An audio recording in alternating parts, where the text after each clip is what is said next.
All right, guys. Well, it looks like we've lost those aerials. Looks like it is now a frozen shot on the screen. So let's go ahead and watch this Bernie press conference from earlier today.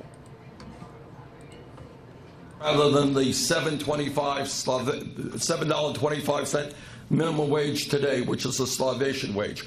When we rebuild our crumbling infrastructure, that is our water plants and our wastewater plants and our roads and our bridges and our levees and our dams and our airports and our rail system, we can put millions of people back to work at decent paying jobs.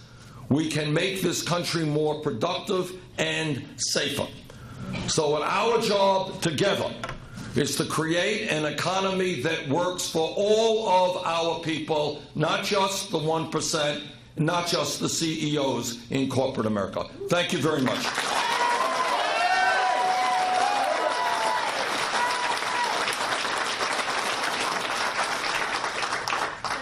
You said that you would work to fundamentally rewrite CAFTA and some of the other previous trade agreements. Yeah. Can you name any specifics that you would work to institute? Well, first of all, I mean, the basic premise is that we are going to have a fair trade rather than unfettered free trade. And what fair trade means is that American workers cannot be forced to compete against people who make pennies an hour. So those types of trade agreements will not be trade agreements that I will ever sign. And in addition to that, you have countries now where American corporations have moved, such as China, where there are virtually no environmental standards. Here in the United States, corporations cannot destroy our air or our water. We have laws to protect the environment. Many of these other countries do not. That is not fair competition. Okay. Senator, the largest employer in Western Pennsylvania, UPMC Health Systems, just implemented a $15 an hour raise to go over the next few years. Is that a step in the right direction? It is a step in the right direction. Here's something, and again, I want to thank. This is, you know, I have a 98% lifetime voting record after 25 years with the AFL-CIO. And the reason for that, it's not only that I come from a working class families and the issues that folks here are talking about are issues that I've been dealing with my whole life, is that when you talk about the $15 an hour minimum wage, who do you think helped create that? Who do you think created that movement? That was the trade union movement. And what the trade union movement did didn't happen by accident. What happened is unions like the SEIU and others helped organize fast food workers. And the fast food workers stood up and they said, and I talked to young people, or not so young people, I'll never forget this. A year ago I was in Detroit, Michigan, and I met with young people, people of color, young men, young women. They were working at McDonald's for $7.25 an hour. They couldn't even get a 40-hour-a-week job. They had a 20-hour-a-week job here. They got on a bus, they went someplace else to work at McDonald's for another 20 hours. That is not the way you create a life. So what happened is that these young people with the trade union movement said, you know what, in America, we are going to create a minimum wage, which is a living wage, not a starvation wage. $15 an hour plus the right to form a union. We have made enormous progress in the last few years. I'm sure you know about the history of air quality in Pennsylvania, and I know that you are fighting to fight against climate change. But with all due respect, one of your speakers before you mentioned the Clairton Coke Works, and that's one of the largest polluters in this region. So what is your plan to marry your fight against climate change with manufacturing? I think you could do both. I think you can do both. Corporations are going to have to invest in making sure that our kids do not breathe polluted air. We can do that, but we do not have to destroy the manufacturing sector in this country to do that. Senator Sanders. Okay. Yeah. A lot of the manufacturing base was basically hollowed out in the 1980s. before NAFTA and a lot of the trade agreements in place. The reasons for that are varied. They have to do with the lack of investment in new technologies. Do you worry that by focusing on trade so much, you risk overlooking some of those trends? And what do you want to do for the workers who get displaced by new automation? Look, here's the bottom line. And you're right. I mean, trade, as I've said many times, is not the only factor, but it is a very significant factor, and that's often underestimated. Here is the bottom line about the economy, and I've got 10,000 people waiting for me in a minute. The bottom line is that in the last 30 years, and we don't talk about this very much, and this gets to media and so forth, there has been a massive transfer of wealth in this country from the middle class and working families to the top 1/10 of 1%. Top 1/10 of 1% has seen a doubling of the percentage of wealth that they own in this country. Today, we are in the absurd situation where the top 1/10 of 1% now owns almost as much wealth as the bottom 90%. We are in a situation where the American worker today is working longer hours than the people of any other country. The Japanese are very hard workers. We work longer hours than do the people in Japan. And yet 58% of all new income is going to the top 1%. So to answer your question, we have to rethink the economy in a way that says this economy, people like Pope Francis talk about this issue. A moral economy, not an economy based on greed and selfishness, but a moral economy which says that the middle class has a right to exist. Our children have a right to live with security and dignity. We should not have the highest rate of childhood poverty of almost any major country on earth. Those are the issues that we have got to deal with. And once we accept those parameters, yes, of course, we can create an economy that works for all of us. Thank you all very much.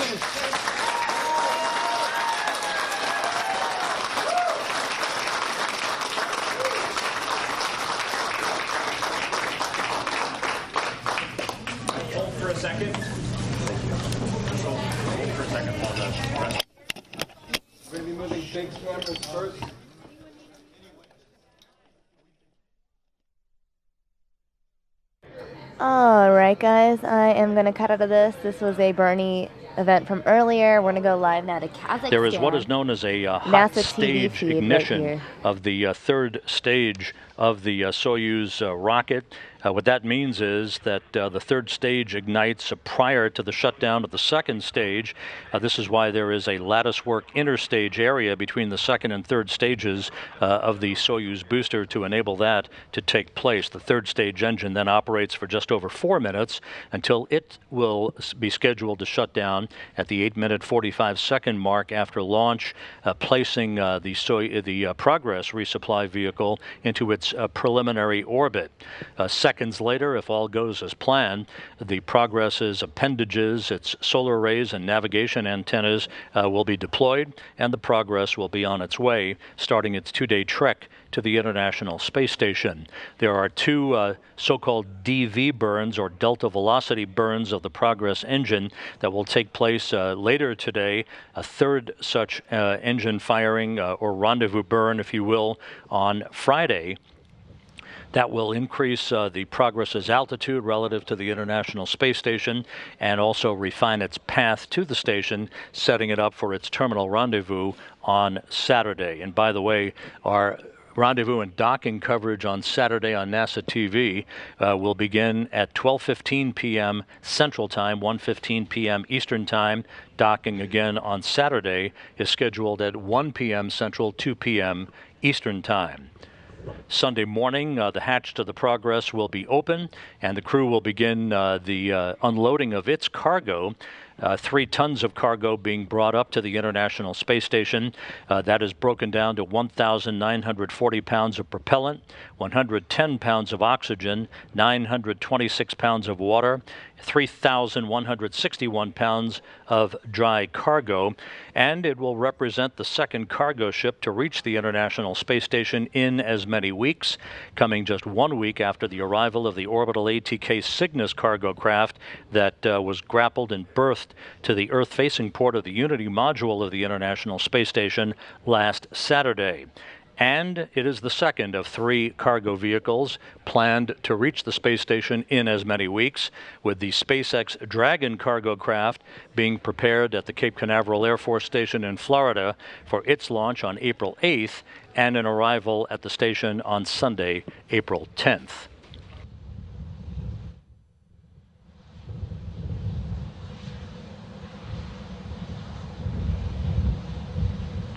Готовность к пуску 5 минут первый. Готовность 5 минут к пуску принял 20. Готовность к пуску 5 минут принял 30. Готовность к пуску 5 минут принял 50. Готовность к пуску 5 минут принял 60. Готовность принята первый.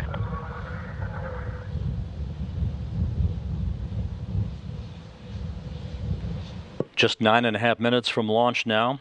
At the T-minus 8-minute mark, the command will be issued called the key to start position. This is a launch controller in the blockhouse at Baikonur who will rotate a key that initiates a terminal ground launch sequencer that is in control of all of the final minutes of activity relative to the launch pad preparations, the termination of the stable replenishing of the fuel on board the Soyuz booster, and the final commands for the release of 2 umbilicals that are buttressed up against the side of the Soyuz booster. The first umbilical to retract at about T-minus 31 seconds, the second umbilical to retract at about the T-minus 12 second mark that will initiate the engine ignition sequence.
Seven and a half minutes now until launch. Everything continues on track for an on-time launch at 11:23 and 57 seconds a.m. Central Time, 10:23 and 57 seconds p.m. at the Baikonur Cosmodrome in Kazakhstan. And as mentioned earlier, this is a deliberate 34-orbit or 2-day rendezvous profile in order to test all of the upgraded systems on the new Progress MS configuration, the modified systems config that will come into play for the first crewed launch of an MS Soyuz vehicle in June by Kate Rubins of NASA, Anatoly Ivanishin of Roscosmos, and Takuya Onishi of the Japan Aerospace Exploration Agency, who will join the Expedition 48 crew at that time and also be part of Expedition 49.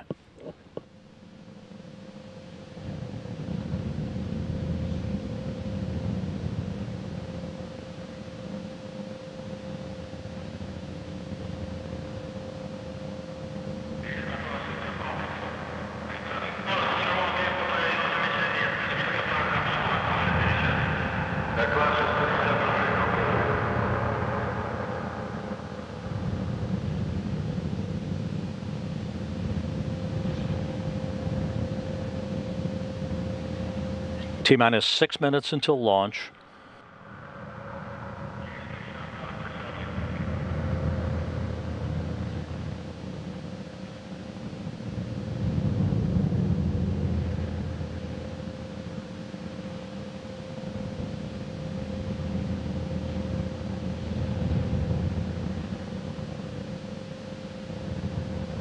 And the launch key has now been rotated. The Soyuz booster now under command of a ground launch sequencer.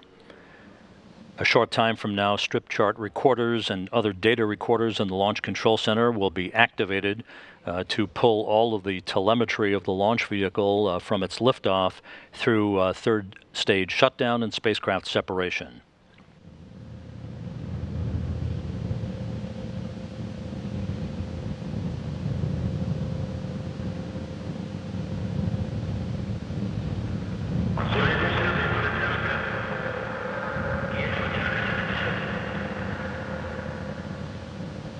T-minus 5 minutes and counting. The purging of the combustion chamber with nitrogen is now underway. That fireproofs the combustion chambers by removing vapors of fuel and oxidizer.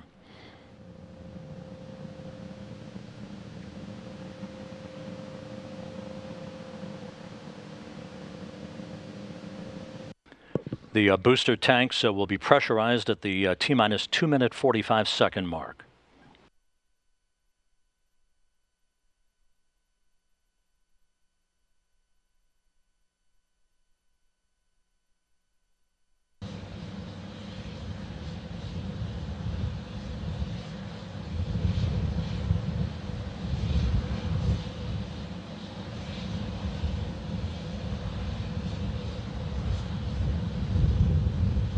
T-minus 4 minutes.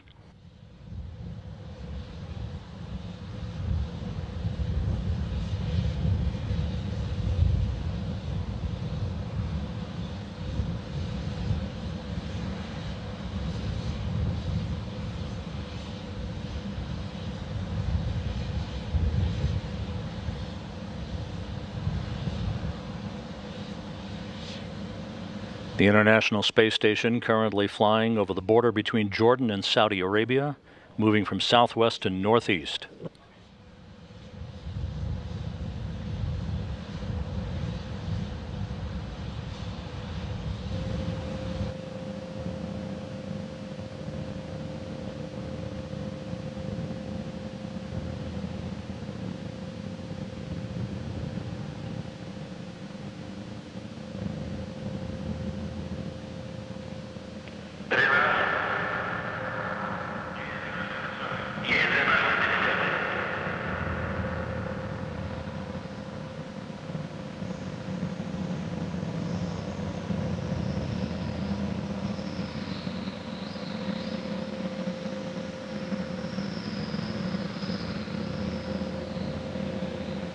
Coming up on the 2.5 minute mark until launch. The countdown continues to proceed smoothly.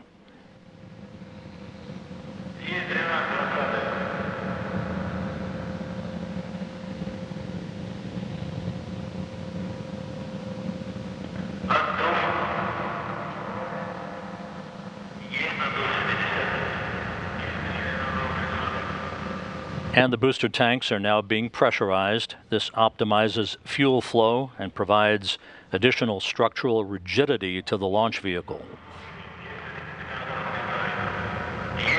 Inside 2 minutes now.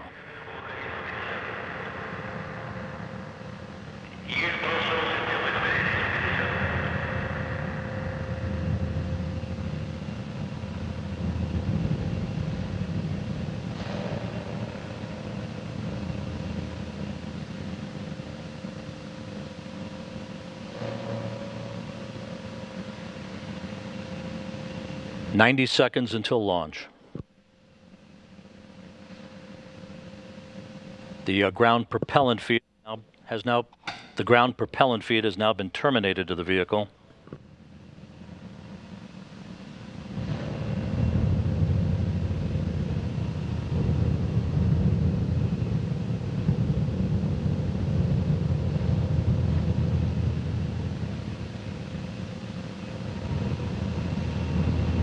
"1 minute until launch." Again, the two umbilicals on the side of the Soyuz booster will fall back sequentially, the first to retract at about the T-minus 31 second mark.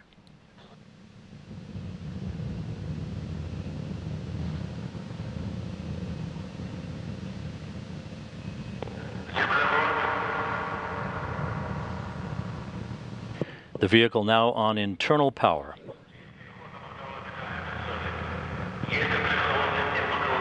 The first umbilical now retracting.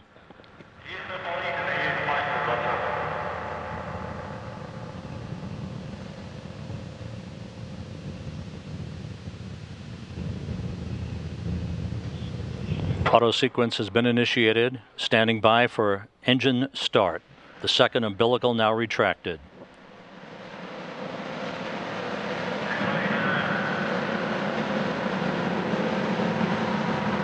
Engine start has been initiated. Turbo pumps to flight speed. And liftoff. Liftoff of the 63rd Progress resupply ship, beginning a 2-day trek to the International Space Station.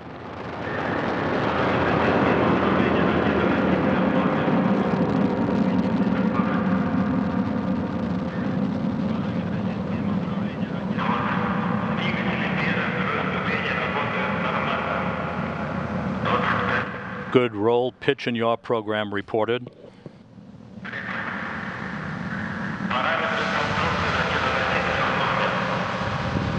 All structural parameters reported to be normal from the blockhouse in Baikonur 50 seconds into the flight.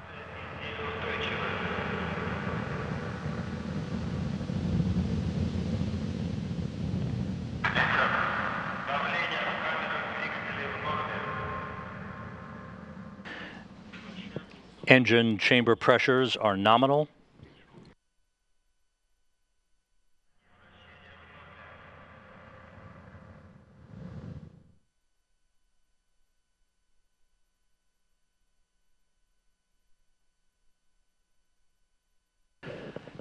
Courtesy of Roscosmos, this animation depicting the progress and the Soyuz booster en route to orbit. 1 minute 34 seconds into the flight, passing through maximum dynamic pressure now. The vehicle has gone supersonic. All parameters reported to be normal.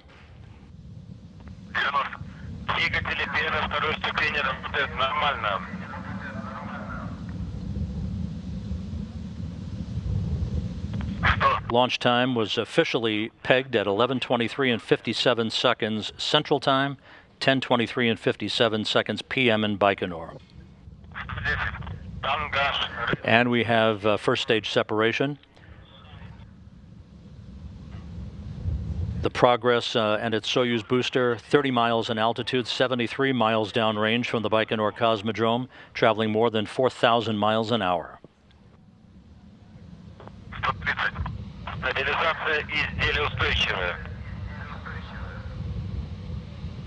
All structural parameters are reported to be normal. Good second stage performance.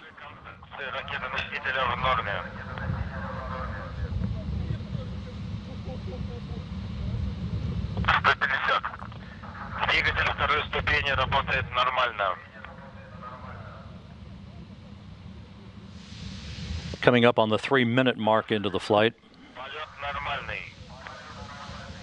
Everything proceeding normally. 5 minutes, 45 seconds of powered flight remaining.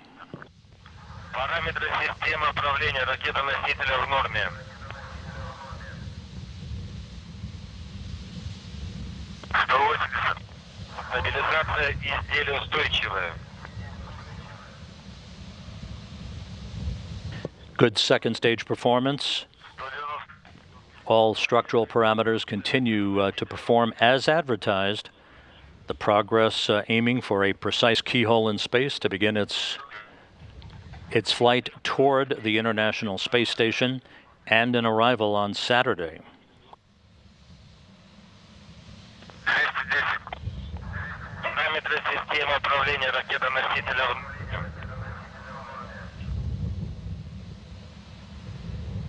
Four minutes into the flight. About 37 seconds until second stage shutdown.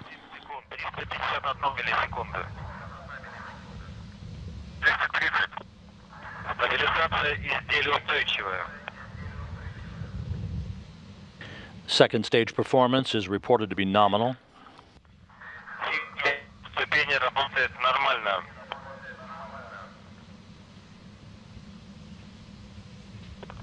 Pitch, roll and yaw, very stable, everything going very well. Standing by for second stage shutdown. third stage ignition upcoming. All right, guys. President Obama has started speaking at the Brookings Institute, I believe. So I'm going to put that in the upper right-hand corner. We'll go live to that in full once this feed from NASA TV ends.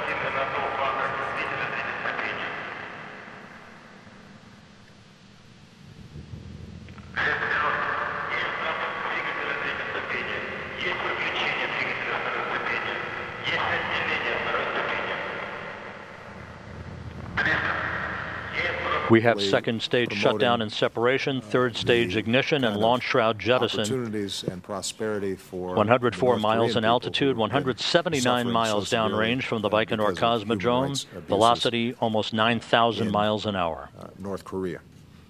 We also had a broader discussion about global challenges. We shared our commitment to the stage will burn for about 3 minutes and 15 seconds.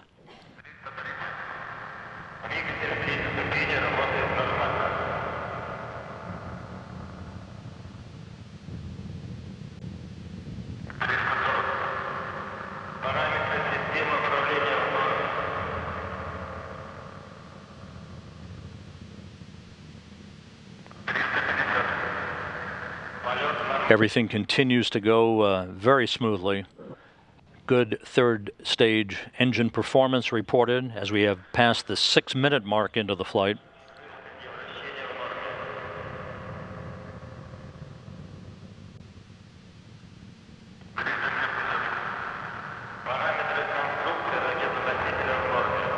All parameters reported to be normal.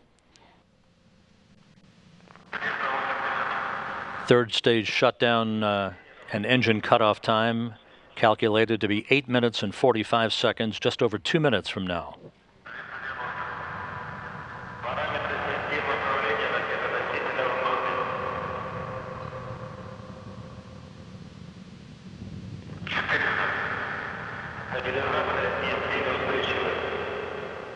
The vehicle is very, very stable according to launch controllers in Baikonur. Again, once the Progress separates from the third stage, control of the mission to the International Space Station for this vehicle will be handed over to the flight control team at the Russian Mission Control Center in Korolyov outside Moscow. 7 minutes, 20 seconds into the flight.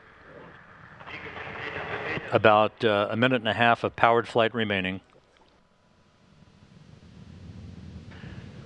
At the point of third stage shutdown and spacecraft separation, the Progress will have reached orbital velocity of almost 17,000 miles an hour.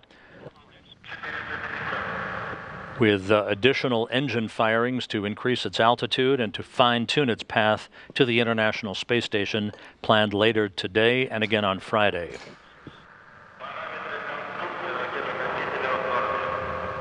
Coming up on the 8-minute mark.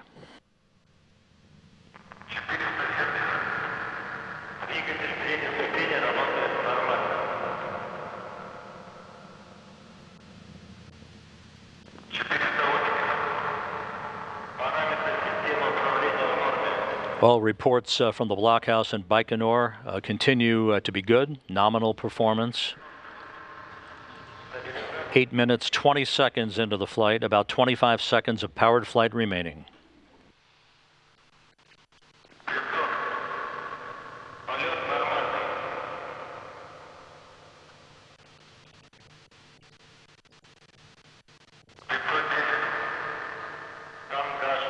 Standing by for third stage shutdown.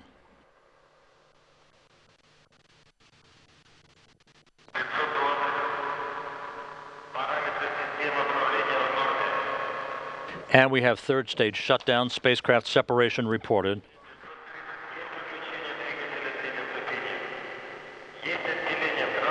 Standing by for array and navigational antenna deploy.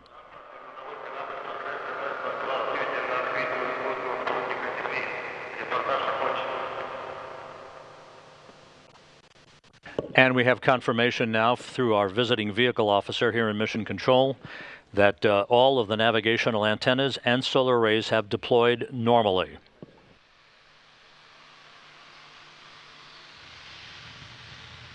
A flawless ascent for the Progress 63 cargo craft.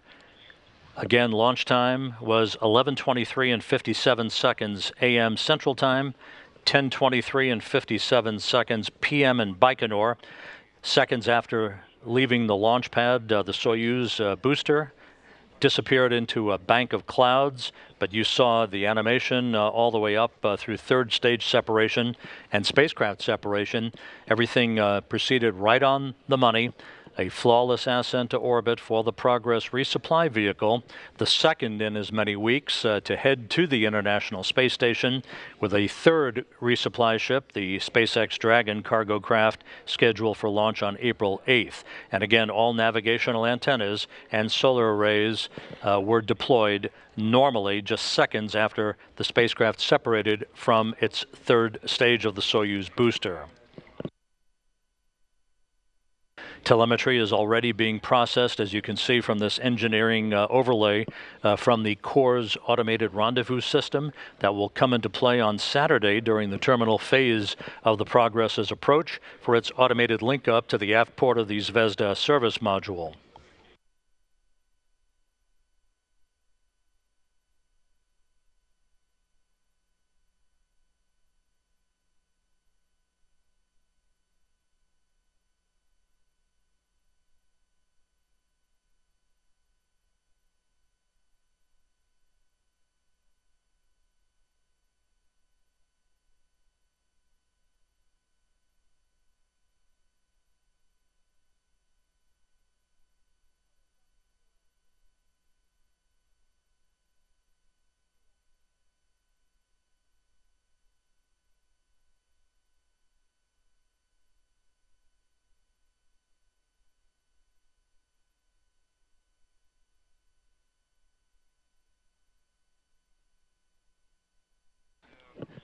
To recap, the Progress 63 cargo craft carrying just a shade over 3 tons of food, fuel, and supplies for the residents of the International Space Station lifted off on time from Site 31 at the Baikonur Cosmodrome in Kazakhstan at 11:23 and 57 seconds a.m. Central Time, 10:23 and 57 seconds p.m. at the launch site in Baikonur. All of the ascent performance calls were normal as the 3 stages of the Soyuz 2.1A booster performed to perfection. The Progress separated from the third stage 8 minutes 45 seconds after launch, and seconds later deployed all of its navigational antennas and its solar arrays as it begins its 2-day trek to reach the International Space Station on Saturday. With that, we'll wrap up our launch coverage with a couple of programming notes. All of the Progress's activities, as well as the activities of the Expedition 47 crew on board the International Space Station, will be the focus of our Space Station live broadcast on Friday at 10 a.m. Central Time, 11 a.m. Eastern Time. On Saturday, we will pick up the ball with our docking coverage for Progress 63 as we go on the air at 12:15 p.m. Central Time, 1:15 p.m. Eastern Time with docking coverage. The docking itself scheduled at 1 p.m. Central Time, 2 p.m. Eastern Time.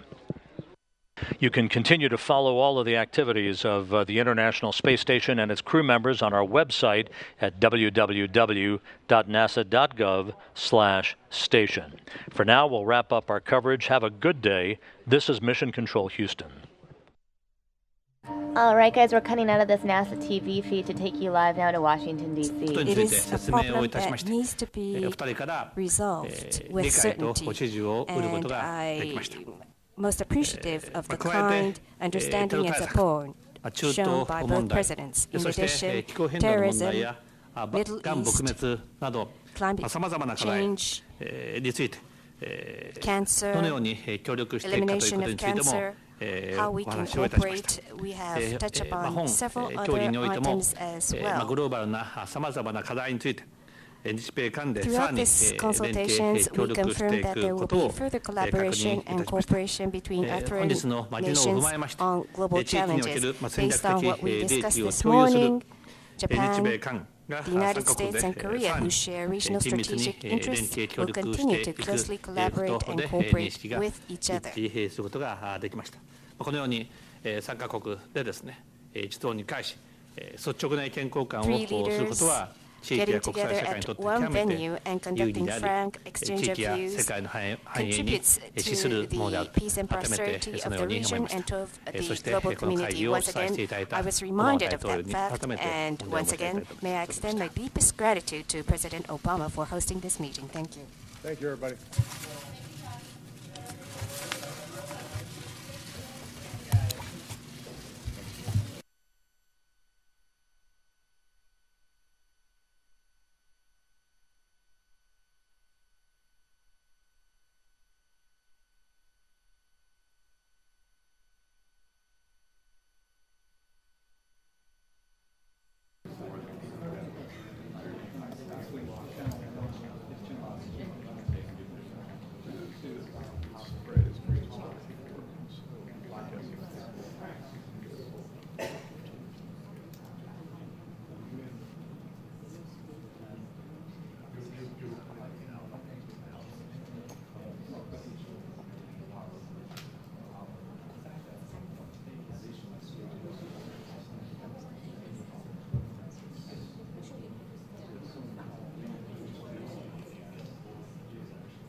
microphone for all questions to be asked to the press secretary, so if you could wait for the microphone as soon as you're all done, I'll bring it as soon as possible.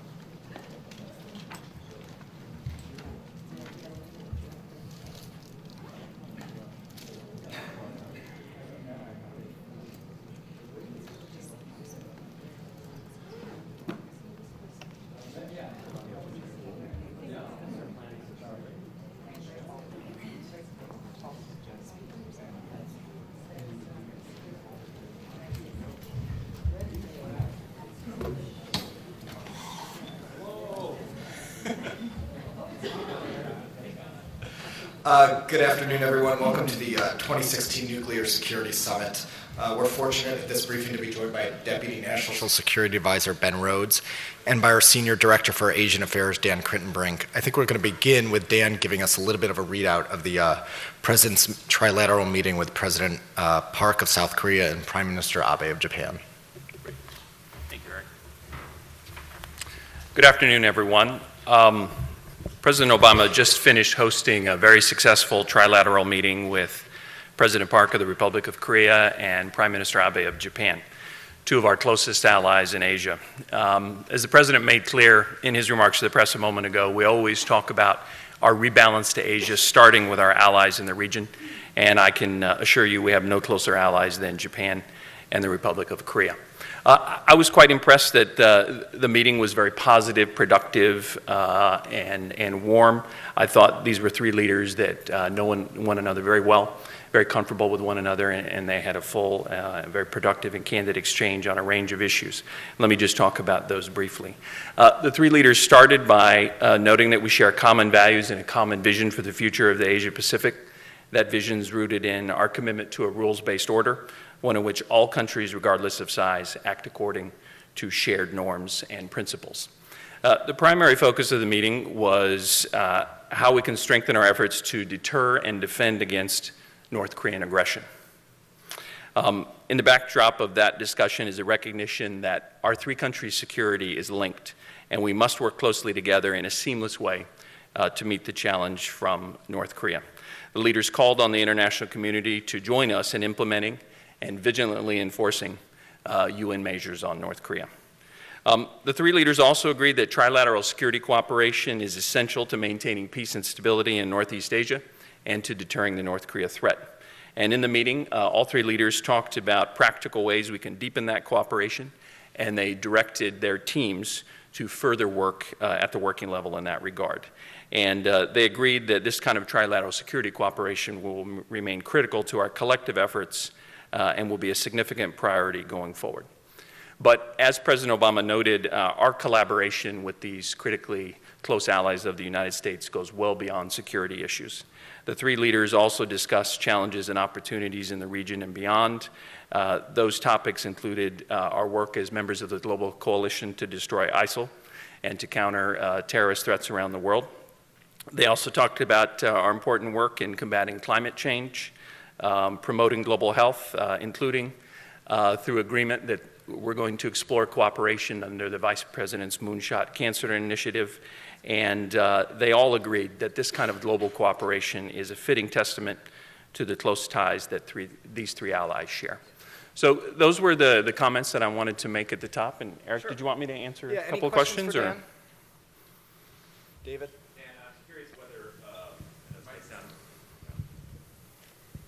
I don't mean this in a frivolous way. I just was curious, though, whether the leaders at all mentioned, looking forward at the campaign season, whether there was any discussion about some of the rhetorics going on the campaign, particularly on the Republican side, about the future of our alliances in Northeast Asia, whether either of the two leaders asked the President about that. David, thanks for your question. There was no discussion in the trilat about domestic politics. It was all focused on the trilateral cooperative issues that I outlined at the top. Andrew? Thanks, Dan. I was wondering where we stand on THAAD, and was there an in-depth discussion on that, and are any decisions taken? Thanks. Sure. The issue of THAAD was not discussed specifically in the meeting, but as you know, Andrew, the United States and the Republic of Korea have announced that as an alliance decision, our two countries have begun formal consultations to examine the viability of a THAAD deployment to the Republic of Korea. And as we made very clear, that this examination of THAAD is directly in response to the threat that we face from North Korea. THAAD is a defensive system. It is aimed only at countering the North Korean threat. But those consultations will continue, but again, was not discussed specifically today. Yes, ma'am. Thank you, Ben. North Korean leader Kim Jong-un continued to threat that North Korea can preemptive attack, nuclear attack to Washington and Seoul. But these three leaders have any significant message to Kim Jong-un? Well, thank you for the question. I think if you see the leaders' comments to the press just a few moments ago, you'll see that they responded to that issue directly. I think there was great unanimity among the three leaders that we are resolved to collectively face the threat from North Korea. And they explicitly warned that North Korea should not carry out further provocations.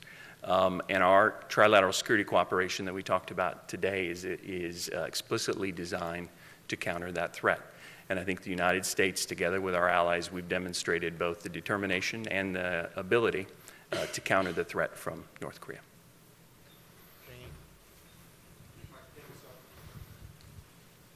Hi, Dan. Thank you so much. I'd like to know, did they discuss about the president's upcoming visit to Japan and about his possibility of visiting Hiroshima? And also, could you give us some insight about upcoming bilateral meeting between President Obama and President Xi? Thank you. Sure. In the trilateral session itself, the G7 was not discussed, and neither was the president's trip to Japan. But obviously, that will be a very important trip, and I know the president's very much looking forward to going to Japan for the G7. Regarding the bilat that President Obama will host with President Xi this afternoon, I think you've probably heard our comments. Ben made some very productive comments in previewing that bilat. I would just second those. I think you'll see on display our very balanced approach to this very consequential relationship that we have with China. And the President will focus on the ways in which we can further expand bilateral cooperation. And I think you could argue that in many ways, U.S.-China cooperation is at unprecedented levels. If you look at how the United States and China have led international efforts on issues such as climate change, responding to the North Korean threat, and we've worked very closely on a range of other issues from global health to the Iran nuclear deal. At the same time, the President will be very candid in discussing the differences that exist between us as well, and I think those are well known as well, ranging from human rights to maritime issues to cyber issues. And so I think the President is looking forward to a very productive discussion this afternoon, and I think it will cover the full range of issues in the bilateral relationship. We'll do two more. Mark. Great. Thanks. At the risk of going back into the frivolous for a second, are you at all concerned that the tenor of rhetoric on China on the campaign trail is at such a negative level? And do you have the perception that that concerns the Chinese, or do they understand that this is political posturing that happens in our election cycles? Well, I'm not sure what the Chinese views might be, and I just encourage you to ask them what their views might be. I think the only comment I would make here today is just to reiterate what I mentioned a moment ago. President Obama is focused on managing this important relationship with China in the same way that he's done from the first day of his administration, and that's by signaling very clearly that we intend to expand cooperation with China in every way where our interests overlap, and we intend to constructively manage differences in a very candid way in the many areas where they exist as well. Yes, sir. Thank you. As you know, China is very strongly opposed to THAAD deployment. Yes. And you have begun talking with South Korea to deploy THAAD in Korea. Yes. How can it be compatible with you? I'm sorry, I didn't understand your last part. How can these two things can be compatible to your position? I see. Well, let me just reiterate what I said a moment ago. We've made very clear that the reason that the United States and the Republic of Korea have launched formal consultations on THAAD is because of the direct threat posed by North Korea, the threat that North Korea poses to our South Korean allies and to U.S. forward deployed troops in South Korea. We've made clear that's why we've launched these consultations. We've also made clear that this is a defensive system, THAAD, that is designed and capable only of responding to the North Korean threat. It in no way threatens either Chinese or Russian or other security interests in the region, and will do nothing to undermine strategic stability between the United States and China. That's a point that we have made very clear to our Chinese friends, and I'm confident we'll continue to make that point going forward. Thank you, Dan. Thank you, Eric. Yeah, sure. Thank you. So just a few opening comments. The President had the trilateral meeting this morning. He'll have the meeting with Xi Jinping this afternoon. He'll also be having a bilateral meeting with President Hollande of France, where they'll be able to review our cooperation on the counter-ISIL campaign, among other issues. And then tonight he hosts the leaders for the working dinner that kicks off the Nuclear Security Summit. In addition to all the work that's being done on nuclear security, I would just draw your attention to some other developments here. As we announced this morning, the United States and China together put forward a joint statement indicating that we will be signing the Paris Climate Accord on April 22nd, and then taking steps to bring that agreement into force. Just as the U.S. and China worked together to build momentum leading into Paris by reaching a joint decision to set ambitious targets during the President's visit to Beijing. This once again shows the U.S. and China leading the global effort to bring that critical and historic Paris Agreement into force as soon as possible after, again, we are formally signing on April 22nd. And then also tomorrow morning, the President will join a meeting of P5+1 leaders where they will be able to review the progress that's been made in the implementation of the Iran deal. They will be able to get a report from the IAEA, which plays a critical role in monitoring the implementation of the Iran deal. Thus far, we have seen Iran meet its major commitments under the Joint Comprehensive Plan of Action, which indicates our efforts not just to promote nuclear security and peaceful nuclear energy, but also to stop the spread of nuclear weapons through proliferation to additional states. And again, Iran has been the focal point of that effort under this administration, even as we deal with the legacy of nations that have nuclear weapons and nations like North Korea that have flouted their international obligations. But with that, happy to take your questions on the summit or anything else, or Eric can take questions as well. Jim? Thank you. Thanks, Eric. Ben, we go back to North Korea if we could for a moment. With the leading Republican candidate saying that he would not rule out allowing Japan and South Korea to nuclearize, is that irrelevant, harmful, or helpful in your discussions at this nuclear summit? Well, the entire premise of American foreign policy as it relates to nuclear weapons for the last 70 years has been focused on preventing the proliferation of nuclear weapons to additional states. That's been the position of bipartisan administrations, everybody who's occupied the Oval Office. Frankly, it would be catastrophic were the United States to shift its position and indicate that we support somehow the proliferation of nuclear weapons to additional countries. The fact of the matter is also that Japan and the Republic of Korea benefit from our very rock-solid security assurances that we will come to their defense in any event. So, you know, I think an idea like that is not particularly relevant to the very serious discussions we're having here. It also flies in the face of decades of bipartisan national security doctrine. Carol? I wanted to ask about Turkey. Can you give us a readout of the Vice President's meeting with Erdogan? And have you guys seen some of these images and reports that are coming out of Brookings of the Turkish guards being very rough with reporters and attempting to kick them out? So I haven't gotten a readout from the Vice President's meeting. I know that both Vice President Biden and Secretary Kerry have had discussions with President Erdogan.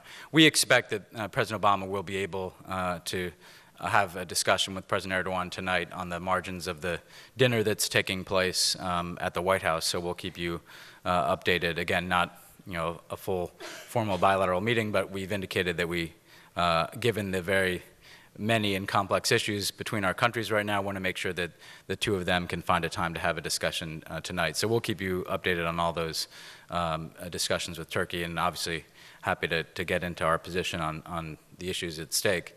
I did see the reports about the events at Brookings. Again, I've just seen the media reports. The one thing I would say is obviously the United States strongly supports freedom of the press and independent media in every country in the world, including Turkey.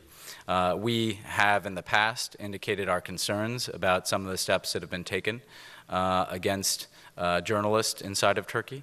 So that's been a long-standing position of the United States, and something that we have raised directly with the Turkish government and will continue to do so. Again, I don't know the precise circumstances of what took place at Brookings, but obviously our position on this matter, whether it's here in the United States, obviously, but also in Turkey, is that we respect and support the right for there to be independent journalism. Michelle. You're always there. Okay, as we're talking about trying to secure nuclear and radiological material, can you just give us a sense of what you have as the biggest concern? How much of it is there? Where is it? Is industry doing enough to secure radiological material? And when you look at this alleged Belgian surveillance of nuclear sites, how much of a concern is that? Or do you feel like that's a pretty rudimentary, low-level attempt to get information or to eventually launch an attack? Yeah, so the summit process that we've initiated since 2009 aims to get at the challenge of securing nuclear materials in a number of different ways. Number one, we've aimed to reduce significantly the amount of dangerous nuclear materials. And so you've had a significant reduction in the amount of highly enriched uranium and plutonium around the world through this summit process. You've had a significant number of countries who have eliminated HEU from their shores, and the overall amount of HEU come down by a substantial percentage around the world. At the same time, we want to have better security measures in place at nuclear facilities so that essentially nations can share information about how they can best protect this material. And you want to have better international cooperation among nations and multilateral organizations that are charged with the responsibility of securing these materials. We also want to have enhanced detection for nuclear materials at ports of entry and other places of transit so that we can monitor whether or not there's an attempt to smuggle this material. So there's been a multifaceted effort to reduce the risk in terms of the amount of this material, to better secure it, and to guard against it being able to be transferred. In terms of scenarios, first of all, there are two different, I think, challenges that often get talked about when it comes to terrorists.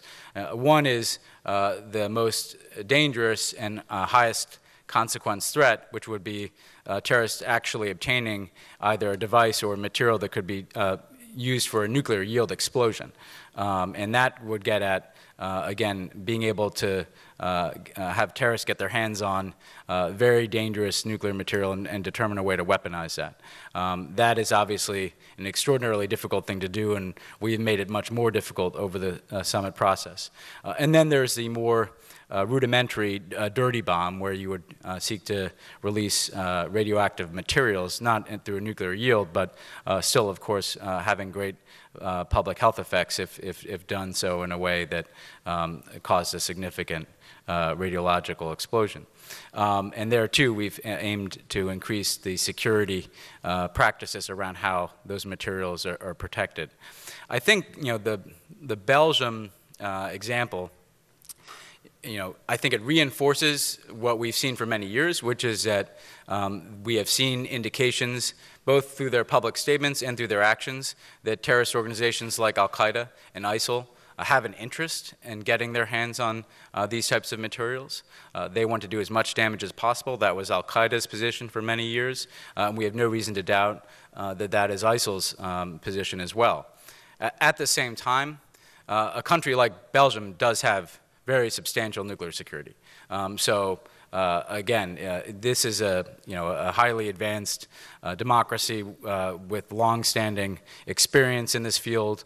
So they have, again, very high standards of nuclear security. Frankly, what we are aiming to do through the summit process is bring the standard up around the world so that it is at the level that we see, certainly, here in the United States and among some of our close allies. So I don't think we believe that there was a significant risk in that scenario.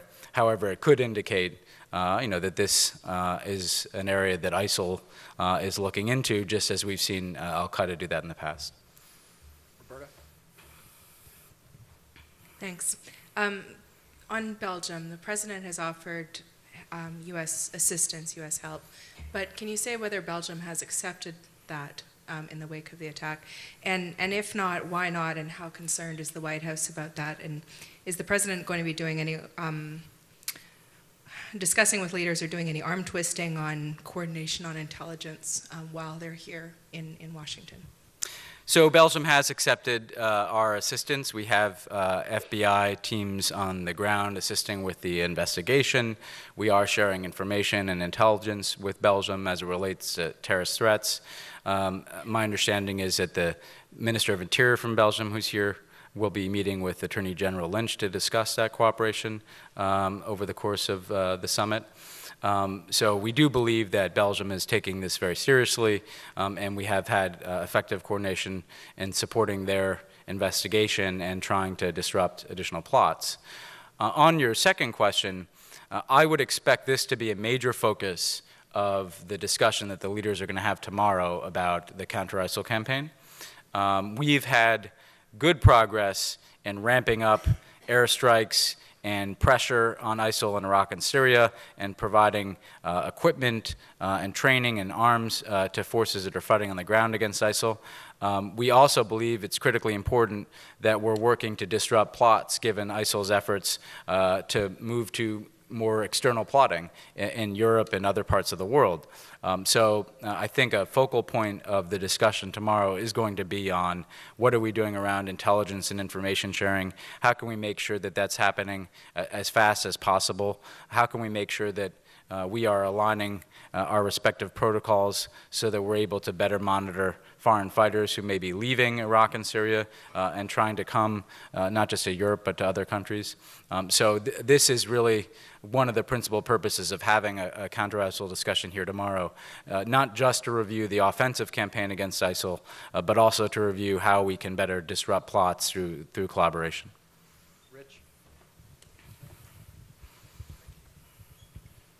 Ben, first to you. The President mentioned this morning in the Washington Post, but how much of Russia's absence does the potential of this summit affect? Because you've got, as the President noted, 90% of world stockpile belongs to the United States, and Russia is controlled by it. And also, if you could rate Russia's nuclear security for us. And then, Eric, well off topic on this. The bipartisan Senate agreement to allow schools more flexibility in serving their students. Are you guys on board with that? Thank you. So Russia's lack of participation, obviously, in our view, is frankly counterproductive, given that this is an area where we share an interest. Nobody benefits from a lack or downgrading of collaboration on issues of nuclear security. The fact of the matter is, we have been able over many years, particularly since the end of the Cold War, to have close cooperation with Russia in terms of nuclear security, in terms of removing nuclear materials from former Soviet states and securing materials in both the United States and Russia. And so that has been a very effective and fruitful process. We continue to have that cooperation at a working level. In many ways, Russia's absence here is a political statement of their own that reflects, I think, the current tensions that we have with them over other issues, particularly the situation in Ukraine. But the fact of the matter is some of that working level cooperation continues. So on nuclear security, I wouldn't want to give them a grade, but I think we have had I'd say, good insight into what their efforts are. We've been able to share our experience. We've been able to cooperate in very tangible ways in removing highly enriched uranium or plutonium from certain sites, and we will continue that work.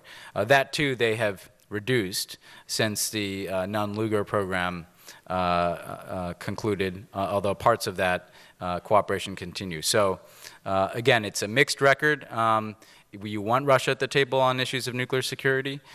They have continued to cooperate, but we believe that ultimately it's important that they be a part of the solution here, and they only isolate themselves by not attending summits like this. The separate issue of the stockpile really gets at disarmament, and in the first term of President Obama, we were able to reach the New START treaty, which does significantly reduce our deployed stockpile and arsenal of nuclear weapons. The fact of the matter is, any efforts to further reduce those stockpiles through an arms control negotiation with Russia has not borne fruit since President Putin retook office. So the fact of the matter is, where there has been, I think, an even more direct effect in terms of Russia's approach to nuclear issues is that after the significant achievement of the New START treaty, they have not indicated to us an interest in pursuing further arms control negotiations to reduce our respective stockpiles. Again, we believe that ultimately that would be in the interest of both of our countries and the entire world. We've indicated that we would be prepared to do that, and ultimately that's a decision that Russia will have to make. On the school lunch standards, we are encouraged by the Senate bipartisan progress made on this issue. We believe that it's in the country's interest to reauthorize the critical child nutrition programs. But at a more basic level, we believe that this bill is good news for children, good news for parents, good news for schools, and good news for our country's future. We believe that this is consistent with the approach from the U.S. Department of Agriculture, which is the administration agency that houses this policy. And we believe that maintaining the updates and the higher standards that we've put in place a few years ago has already led to results. There's a couple of different studies and surveys that have looked into this. I know that a 2014 study out of Harvard found that in schools that have adopted the higher standards, kids are now eating 16% more vegetables and 23% more fruit at lunch. So we feel really good about our efforts to tackle childhood obesity. Obviously, this has been a priority of this administration, and we think this bill not only builds on that success, but lays the groundwork for future success as well. Yes. Thank you, Eric. The question is to Ben. You just mentioned about the joint presidential statement on climate change this morning. So what's the importance of that to the full implementation of the Paris Agreement across the globe? And we know for the past 3 years, it has been the pillar of the U.S.-China relations. So moving forward, what kind of future cooperation or collaboration that you hope to see between China and the U.S. In terms of climate change? Thank you. Well, so it's very important. First of all, we had the lead into Paris, in which nations had to set their own targets for emissions reduction and transitioning to a cleaner energy economy. The U.S. and China led the way in that effort by the joint announcement that they were able to make in late 2014 during the President's trip to Beijing. That catalyzed, I think, many other countries to realize that this was serious. This is the two largest emitters, setting ambitious targets, and frankly, that enabled us to have a successful outcome in Paris. What this announcement does is indicates that we will be signing the treaty on April 22nd, which is the date that has been set as a target to try to bring as many countries to signature as possible. And then what that also does is initiate a process where countries start to fulfill their commitments, so that essentially you are signing on to the agreement, and then countries start to take steps to implement their action plan, their national action plans to meet their targets. And so our hope is that with countries signing on the 22nd and then initiating the process of implementing their emissions reduction plans, that we will be able to bring the agreement into force as soon as possible this year. What that does, and this is relevant to the second part of your question, is that begins this process where you have nearly every country in the world committed to fulfilling a plan to reduce their emissions and their dependence on fossil fuels. At the same time, you have transparency and reporting mechanisms so that there's the ability to review how that process is going, what countries are doing to fulfill their commitments, but also importantly to be looking at how are developments in technology and cleaner energy approaches able to allow countries to set more ambitious emissions reductions targets. And 5 years after, every 5 years under the agreement, there's an ability for countries to come back together and to revise their targets and frankly set higher ambitions for their emissions reductions. We've seen in the United States, for instance, that as we shifted investments to wind and solar and cleaner energy technologies, we've been able to move much faster in terms of bringing those technologies online. The President set a goal to double the amount of energy we're taking from renewable sources. We've far exceeded that because we've seen that there's the effect of the investment in these technologies and then the market shifting to these technologies. So, if the U.S. and China are continuing to make this a pillar of our relationship, our bilateral cooperation, as the two largest emitters in the world, as the two largest economies in the world, we can continue to raise that level of ambition.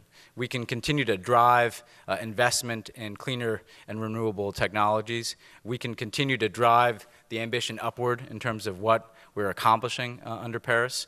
And that is, frankly, how we get to the target of 2 degrees Celsius, if not below.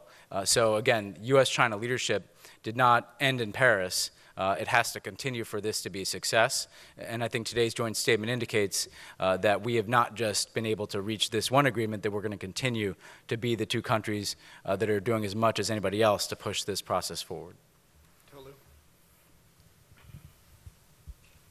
Thanks, Ben. I don't want to parse your words too much, but on the Iran deal, you said thus far we have seen Iran meet its major commitments under the JCPOA. Did you specifically use those words deliberately to leave a little wiggle room? Because there is some concern that Iran's ballistic missile tests may have sort of violated at least the spirit of that agreement. No, Iran has complied with the JCPOA. I highlight major commitments just because the biggest steps Iran had to take, frankly, in rolling back its program are things that they've already taken. Shipping the stockpile out of the country, removing a substantial amount of their centrifuge infrastructure, converting their Arak reactor, allowing for inspections and transparency measures to be put into place. So we do believe that they are complying with the JCPOA. The ballistic missile launches, this is a nuclear deal, and we've always been very clear that the JCPOA is about rolling back and constraining Iran's nuclear program. We were also clear that they were going to continue to be engaged in behavior that we found counterproductive, ballistic missiles, support for terrorism, destabilizing activities in the region. That's not the nuclear deal. It's a separate set of issues on which we have the ability to respond. And so even as we've provided sanctions relief under the nuclear deal, we've actually added additional designations, additional sanctions related to the ballistic missile program as they've been engaged in these launches. The last thing I'd say about this is the fact that they have a ballistic missile program is all the more reason why we need the nuclear deal, because what would be the most dangerous situation for the United States, Israel, our partners and allies in the region, would be if they were able to marry that ballistic missile technology with a nuclear weapons capability. And the fact of the matter is the JCPOA takes the nuclear threat off the table. And we're able to deal with the threat of the ballistic missile program without having a concern that they're going to be able to develop a nuclear warhead that could go onto a ballistic missile. Ben, when President Xi was here last fall, he declared publicly that China was not interested in pursuing militarization in the South China Sea. And since then, there have been a number of reports of installation of radar, of surface-to-air missile capacity that seem to contradict what the president said. Do you view the statement he made last fall as a valid statement? And if not, does President Obama intend to press him on this today? We do continue to be concerned about militarization in the South China Sea, and we certainly have seen developments, reports that are not consistent with commitments to avoid and to not militarize the South China Sea. Oftentimes I think this ends up in a debate and discussion about claims and about what constitutes the sovereign territory of China. So the Chinese position often relates to how they recognize their claims as sovereign Chinese territory. Our point on this is, look, there are many different competing claimants. Those claims clearly are in contradiction to one another. We're not a claimant, but we can lay out a set of principles that we believe are in the interest of the whole region. And we reinforce those principles at Sunnylands with all of the 10 ASEAN countries joining us in reiterating a commitment to principles like non-militarization, freedom of navigation, the peaceful resolution of disputes consistent with international law.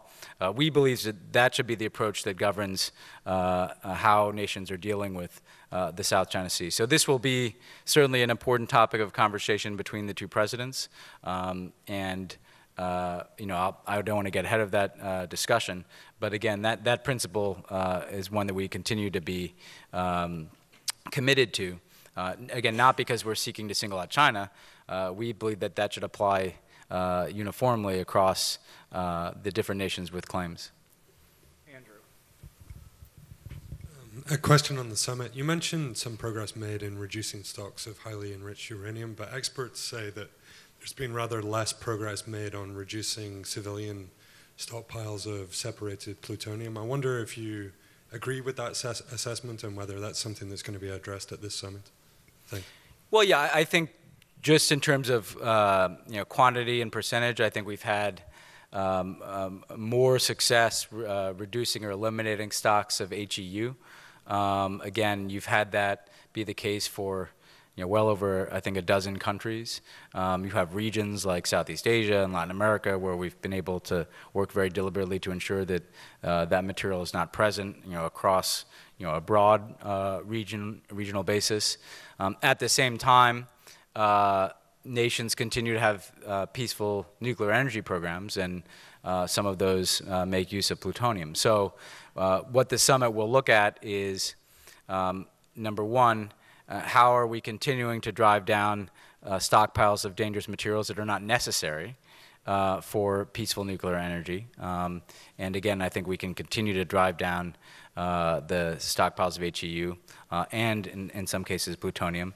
But then there is also discussion that is focused on the question of how nations are approaching peaceful nuclear energy and how we can do so in ways that limit the amount of material that is necessary and available, and also ensures that there's very strict security protocols in place so that that material can't fall into the wrong hands. So, that will be a part of the discussion, because it's both at how are we securing these materials, but also how can we recognize that in a world of peaceful nuclear energy, we have to have ways of managing this material.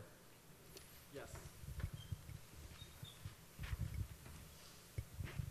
Thank you. A little something about the bilateral meeting with the French President, François Hollande, later today.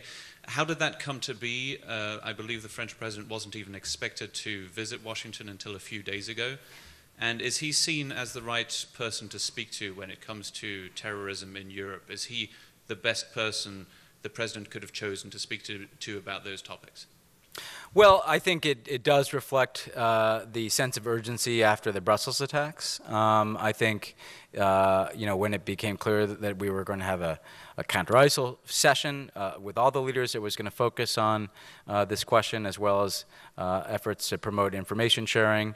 And when there was such a focus on our efforts to support European efforts to disrupt plotting, that President Hollande determined that he'd be coming, and he is a very important interlocutor for us on counterterrorism issues, both because of our shared concern about the threat in Europe, whether it's Paris or Brussels or other cities, but also because the French are a strong member of our counter-ISIL coalition that is going on the offense against ISIL in Iraq and Syria, and also working together to disrupt potential ISIL affiliates from taking hold in places like Libya as well.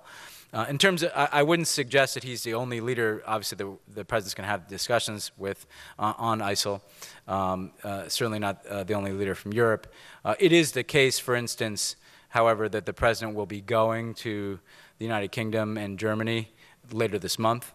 So we also knew that he'd have extended opportunities to talk to both Prime Minister Cameron and Chancellor Merkel about these issues during the course of that trip, whereas we didn't have a similar opportunity scheduled with the French. So, our closest allies on these issues tend to be Germany, the UK, France, and Italy, and of course many other European countries.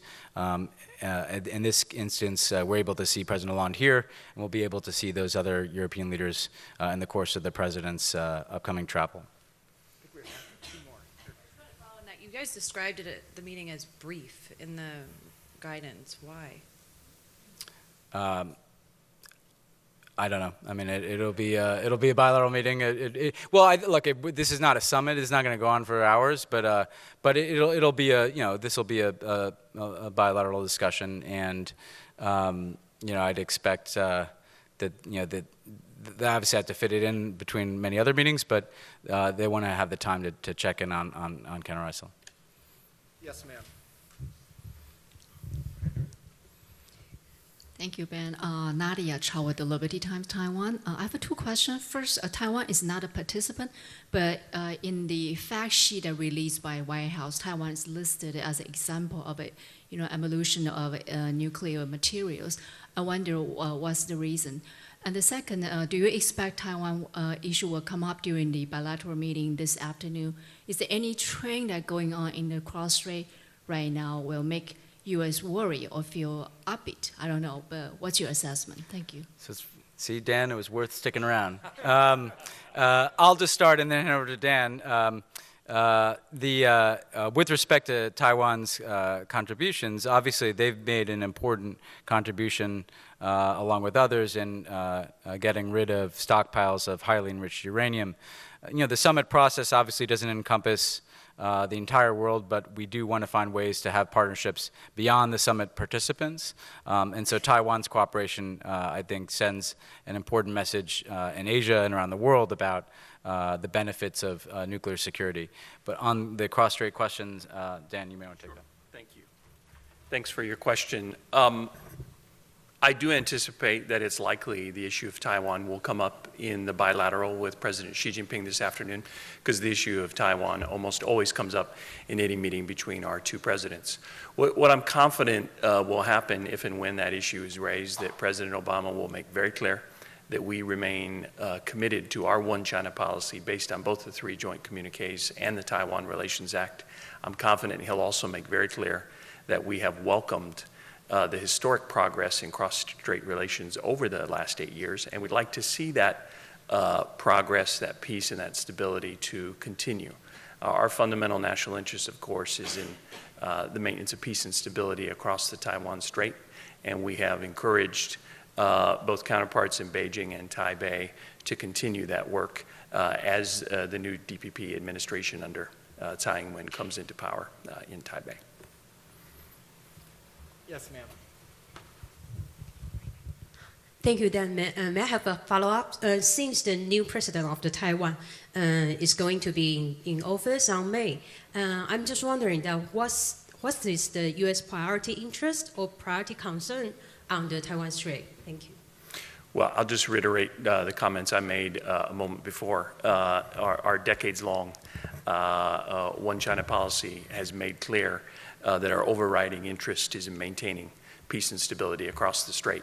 And I think we've had very clear and candid discussions with both Beijing and Taipei about that, and I anticipate that those conversations will continue. And if the issue comes up this afternoon, I'm confident that that's the message the President will convey to President Xi as well. Last question. Yep. Hi, it is a good timing that President Obama is meeting President Hollande while Salah is being extradited to France. While who? Sorry, who? Salah. Let me check on that. And when it comes to these legal questions, frankly, our judicial system usually has its own process and determines the timing of major extraditions through discussions with other countries. So that wouldn't be a political determination. The fact of the matter is, we think it's always a good time to be able to consult our closest allies, like France, on issues like counter-ISIL, where we share so many interests. Thank you.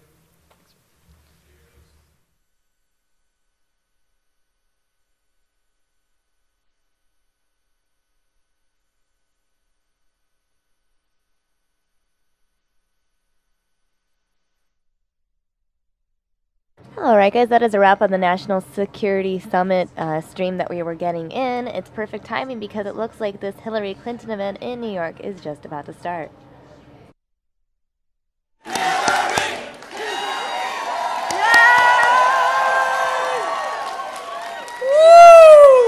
What a Westchester welcome for Hillary! What a great group, and I want to thank each and every one of you for coming today. This is an extraordinary day for all of us because you are meeting the next President of the United States of America.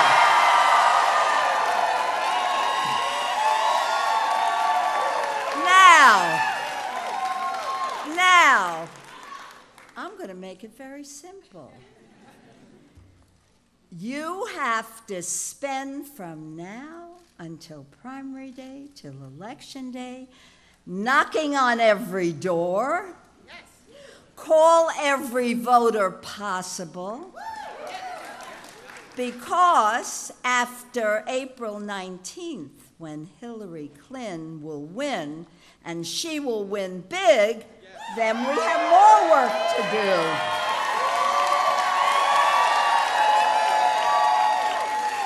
Now, we know that in New York, Hillary Clinton doesn't just fight the battles, she wins.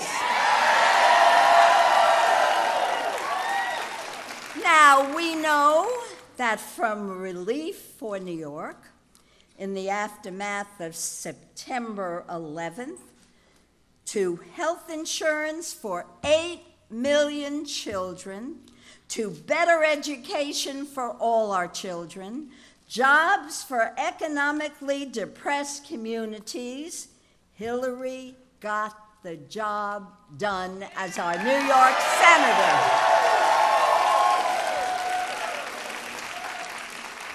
And that is what she'll do, not just talk about what she's going to do. She will get the job done as President of the United States of America.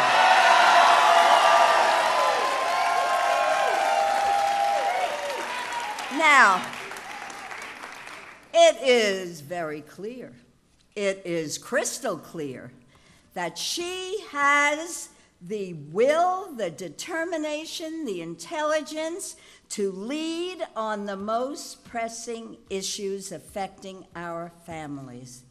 On this college campus today, Hillary shares our commitment to making college more affordable and accessible.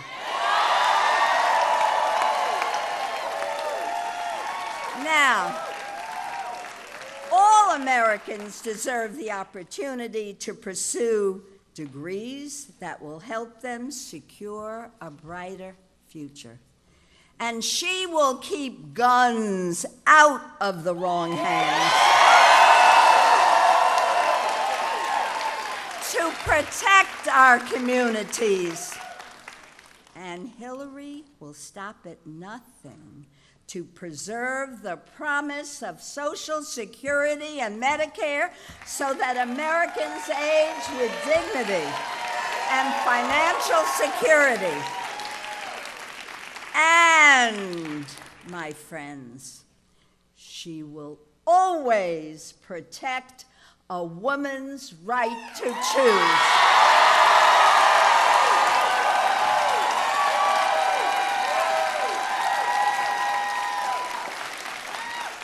Now, if every American knew what you know and I know about Hillary, the election would be over. But then we have an unfair advantage.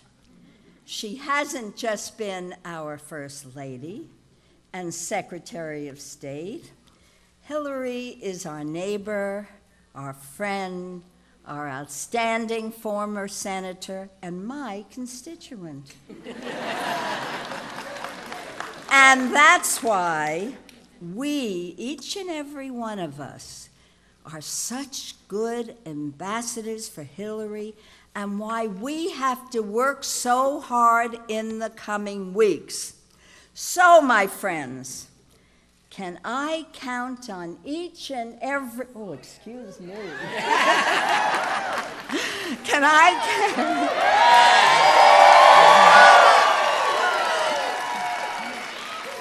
I count on each and every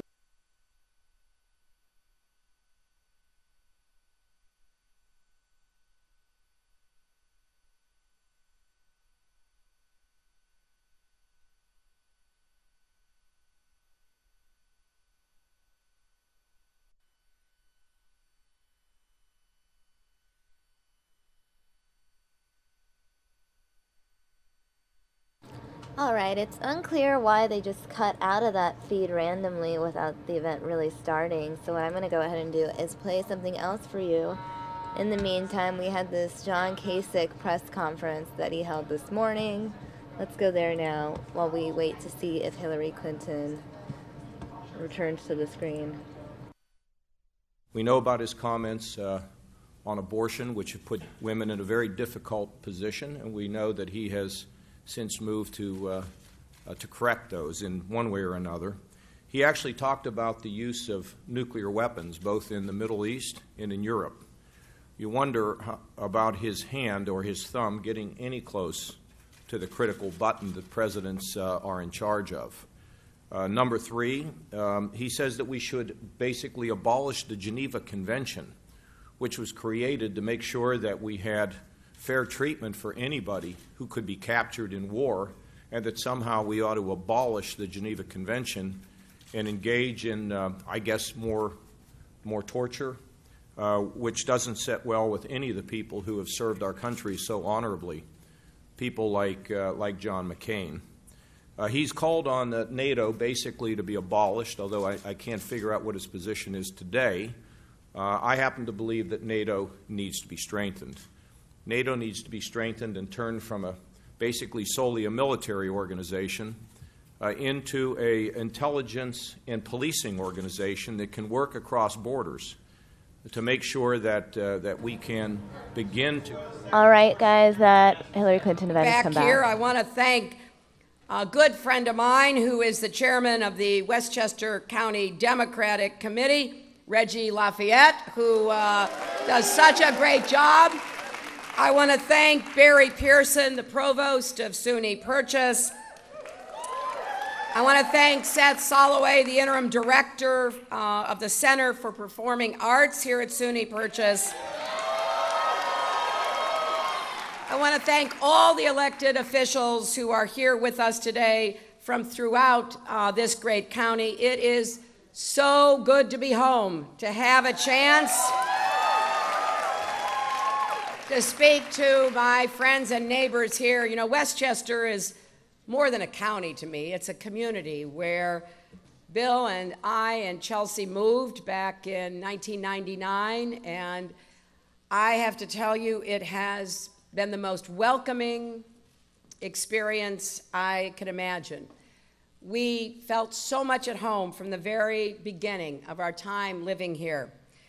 We've taken long walks with our dogs in every preserve and every route that you can imagine throughout this county, which has done so much to provide parks and recreation space to the people who live here.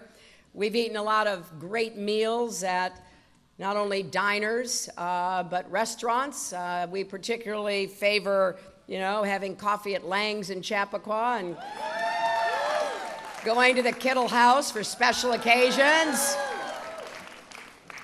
And I have been really honored to march in the Memorial Day Parade down King Street in Chappaqua, where we end up across from the train station to honor those who paid the ultimate sacrifice for our freedom. A little more than 16 years ago, I stood here at SUNY Purchase to announce that I was running for the Senate. I was with the late, great Senator Daniel Patrick Moynihan. I was with Senator Schumer. Nita Lowey was here, Elliot Engel was here, a lot of the New York delegation. I was joined by my husband, my daughter, and my mother, who we lost a few years ago, to announce my candidacy for the United States Senate. I have to say that running for the Senate in New York and then serving as your senator for 8 years was one of the greatest honors of my life. I said that day here at SUNY Purchase something that I said in my commencement address many years before from Wellesley College when I was the student speaker. I said, politics is the art of making possible what appears to be impossible. I still believe that. Our campaign is about breaking down all the barriers that stand in the way of you and every American from sharing in the promise of our country. I feel so strongly about this because I know what's happening in America. I'm not oblivious to the pain and the frustration and a lot of the disappointment that people feel about our political system, our economy, our government. And it's very personal to me because every other generation of Americans, going back to the beginning and from the time we started doing polls back in the Great Depression, when asked, do you think things will be better? They've always said yes. Oh, I know, the Bernie people came to say that. We're very sorry you're leaving.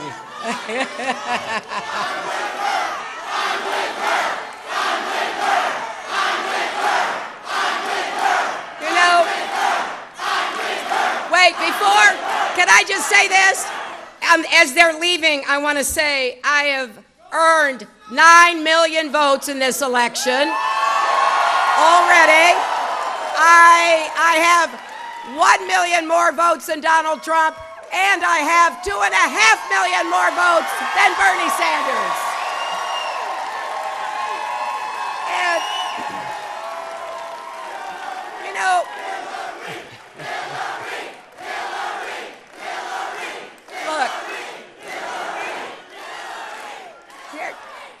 Here is what I regret. What I regret is they don't want to listen to anybody else. What I regret is they don't want to hear the contrast between my experience, my plans, my vision, what I know I can get done, and what my opponent is promising. I'll give you one example. He goes around telling young people he's going to give them free college. Well, I wish it were so. But you go and read the fine print, which everybody should do anytime somebody makes a promise about something being free. You read that fine print, and it basically says, yeah, it'll be free if the governors of America put in about $28 billion. Now, we're campaigning right now in Wisconsin. The governor there has cut higher education this year by $250 million. The idea that he would chip in nearly $300 million for free college in Wisconsin doesn't make a whole lot of sense. It doesn't add up, my friends. But I've talked to some of the young people, and I've told them, look, you may not be supporting me, but I'm supporting you. I will work for you. I will fight for you. I just wish that there were an opportunity to actually talk and listen to each other, because We've got to unite. When this primary contest is over, we've got to unite and make sure we have a Democrat in the White House in January. And I believe the path to the White House goes right through New York. And I am not taking anything for granted. New York took a chance on me back in 2000, electing me to the Senate, re-electing me in 2006. And I want to once again ask for your confidence and your vote. Because we went through some hard times together. I'm not coming asking for your vote for president without acknowledging that we had a lot of hard work to do back in those 8 years. We lived through 9/11. We saw the effects of terrorism. I met the thousands of family members who bid farewell to their loved one that morning and then saw those planes fly into those towers. I know we lived through Hurricane Katrina. We have had a lot of challenges. But what I love about New York is we don't whine and moan about it. We roll up our sleeves and get to work.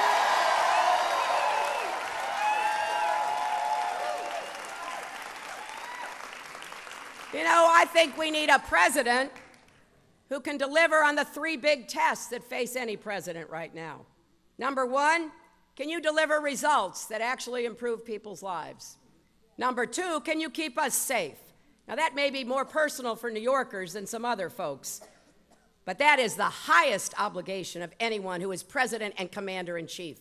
And people who don't know how to talk about it, who view it as an afterthought, have no business being in the Oval Office on January 20th, 2017. And then number 3, can you bring our country together? Well, I think every candidate should be judged by those tests. From my perspective, if we're asking, can you deliver results for people, show us exactly how you're going to do it and what you have done, right? I'm the only candidate who's actually put forth comprehensive plans about creating jobs and raising incomes. Other people tell you what they're against. I'm telling you what I'm for. I'm telling you what I'll do, and I'm asking you to hold me accountable. So let me just quickly run through it. We can create new jobs in a bunch of different ways. We need more infrastructure jobs. Not just our bridges, our roads, our tunnels, our ports, our airports, all of that needs help. But what about what you can't see? What about water systems like in Flint, Michigan? What about leaking water systems like we have all over America? What about pipelines that are leaking? We can put millions of people to work. I want us to have a national infrastructure bank so we don't have to count all the time on the Congress, which seems reluctant to fund infrastructure. We can have a revolving fund where we can actually do these projects. And these are jobs that can't be exported. They've got to be done right here in Westchester, in New York, and across America. I want us to invest in more advanced manufacturing, and I know we can do this. But we got to change the tax code, which still provides incentives for people shipping jobs overseas instead of creating them right here in our country. But I have been to a lot of advanced manufacturing sites. I've been to the community colleges and the technical schools that are training people for that work. So I'm convinced, I'm confident that we can create more jobs in advanced manufacturing. And you know how we're going to combat climate change? We're going to combat climate change by more clean, renewable energy jobs so we can accelerate the transition from fossil fuels to clean, renewable energy. And I've set some big goals. I want us to deploy 500 million more solar panels by the end of my first term and enough clean energy to power every home in America by the end of my second. And the reason I'm confident about this is I can go to lots of places in our country and I can see the pieces of the puzzle already being put together.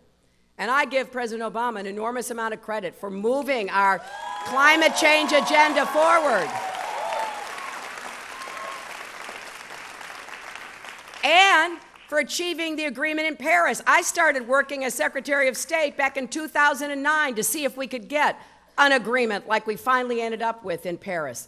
It took years. It took a lot of patience. I was thrilled when 190 countries signed off on the Paris Agreement. My opponent, Senator Sanders, said he didn't agree with it, didn't go far enough. I'm telling you, people, we actually have to do something, not just complain about what is happening. We have to improve it and move it and get things done. And I want to do more to help small businesses. That's where you get 2/3 of the new jobs in America. And I particularly want to help young people start new businesses because I have met so many who have dreams about that, but they can't get access to credit for a variety of reasons, including student debt. So they want some help to be able to follow their dreams. I want to raise the minimum wage, and I give Governor Cuomo a lot of credit for working to do that up in Albany. But we have to do it nationwide. And then I will guarantee that finally women will get equal pay for the work we do.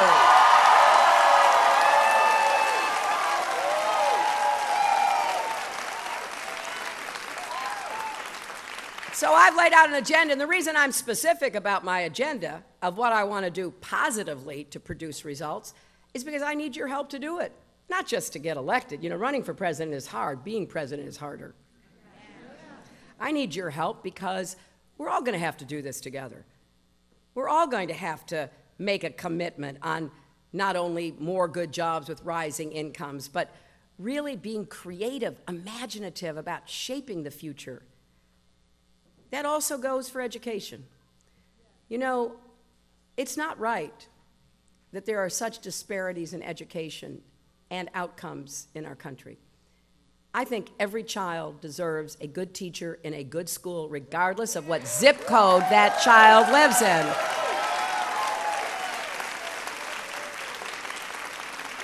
And I don't think we'll make the progress we need economically if we don't start with early childhood education, universal pre-kindergarten, because so many little kids get to school and they're already behind. I don't think that's fair. You have no idea what the potential is that we are losing because kids aren't ready to get to school and learn the way that they should. And then when it comes to elementary and secondary education, I want to be a partner with our country's teachers. I want to support them to do the work that they signed on to do. And I am very grateful to have support from the teachers of New York, because I know that a lot of folks who are talking about education have never been in a classroom in their lives. And I think it's time we actually did what works. We have a lot of research about what works. Let's start applying it. And I want to make community college free, which we can do. That is affordable. That can be done. And I want to make public colleges and universities tuition debt-free. And I believe we can do that together. Because number one, we got to get the cost of college down. And so my new college compact basically is a compact. The colleges and universities have to take a hard look at what their costs are that they are passing on to students and families. The federal government will be helping to provide the funding that will enable every student to go debt-free. If you can afford $100, you pay $100. The rest of it you won't have to borrow for. But I am going to expect students to work 10 hours a week. Now, the other day, the Sanders campaign attacked me for saying that students should work 10 hours a week. You know what? That's one of the ways we get the cost down. If we have more students who are there debt-free, then they're providing services that the college doesn't have to pay for, which is how you get the cost down in the first place. And I just have a fundamental disagreement. You see, I am not going to ask you and your tax dollars to pay to send for free people from wealthy families. if wealthy families can pay for it, I think they should. I do not believe we should be paying for free college for Donald Trump's grandkids.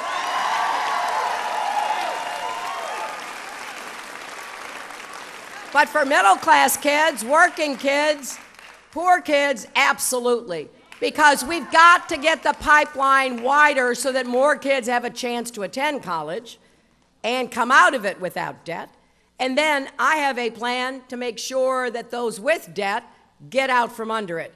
And here's how it works. How many of you have student debt? Okay. How many of you have an interest rate above 8%?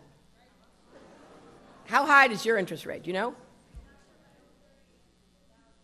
You know, $38,000. You know, I have met people with interest rates of 8, 10, 12, 14%. I got to tell you, that is so wrong. We haven't had interest rates in our economy approaching that for 35 years. What the heck are we doing charging kids and their families 8, 10, 12, 14% interest rates? So I want everybody to be able to refinance their debt like you refinance a mortgage or a car payment. I want to move everybody who's willing to go into income contingency repayment plans so that you pay it back as a percentage of your income after you get the cost down.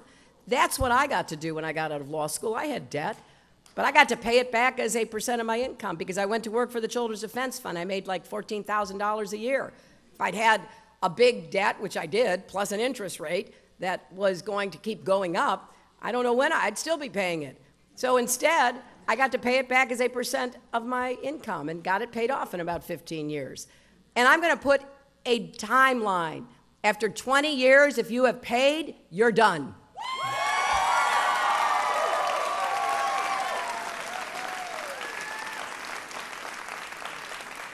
Now, I want to defend the Affordable Care Act because, you know, before there was something called Obamacare, there was something called Hillary Care. And I still have the scars to show for it. You know, going after the insurance companies and the drug companies is not for the faint of heart, I can tell you that. And we weren't successful.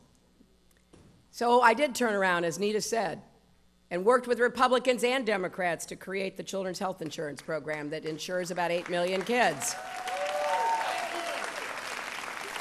So actually having passed legislation that insures more people, I know how hard this is. That's why I was thrilled when President Obama got passed and signed the Affordable Care Act, because that's been a promise of the Democratic Party since Harry Truman. And we finally are now at 90% coverage.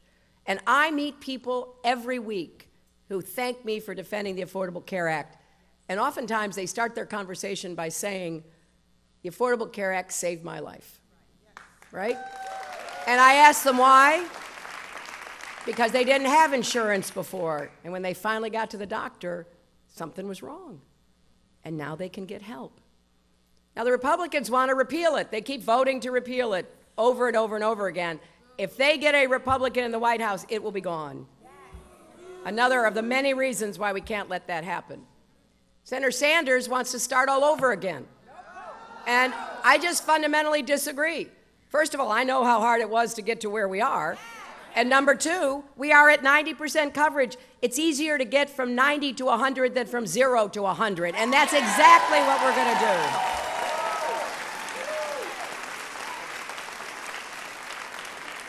And we're also going to take on the drug companies because prescription drug costs are going up once again in an unsustainable way in Medicare, in private insurance, in Medicaid. And I have a set of policies about how we're going to rein in drug costs, which will be one of the most important ways we can get the cost of health care down. So when I think about the economy, education, and health care, that is really at the core of how we can improve people's lives and get better results. But don't forget also, we've had a big expansion in rights, human rights, women's rights, civil rights, gay rights, workers' rights. We've had a big expansion, and the Republicans spend all their time trying to restrict those rights. When I think about what makes people's lives better, I think about them being able to be themselves, to make their own decisions.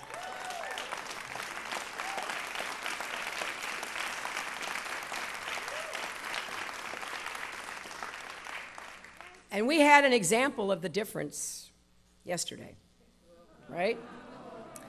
Just yesterday, Donald Trump said women should be punished for having an abortion. He then tried to distance himself once that kind of reaction came out from his outrageous comments, but we all heard them. You know, one of my favorite Americans, Maya Angelou, said, "When someone shows you who they are, believe them."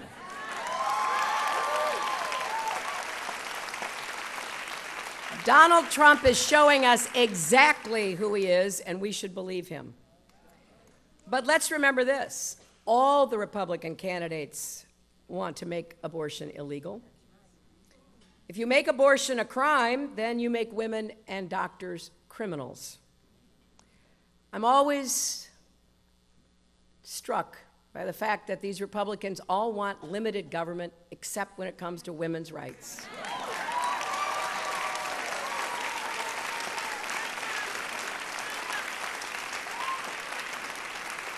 And I want you to hear this, because last night, Senator Sanders agreed that Donald Trump's comments were shameful, but then he said they were a distraction from, and I quote, "a serious discussion about the serious issues facing America." To me, this is a serious issue. And it is a very serious discussion. Look, I know Senator Sanders supports a woman's right to choose, but I also know Planned Parenthood Action Fund and NARAL endorse me because I have led on this issue. I have fought on this issue. And I know, given what's happening in states across our country, we need a president who is passionate about this, seeing it as a top priority, because women's health is under assault across America.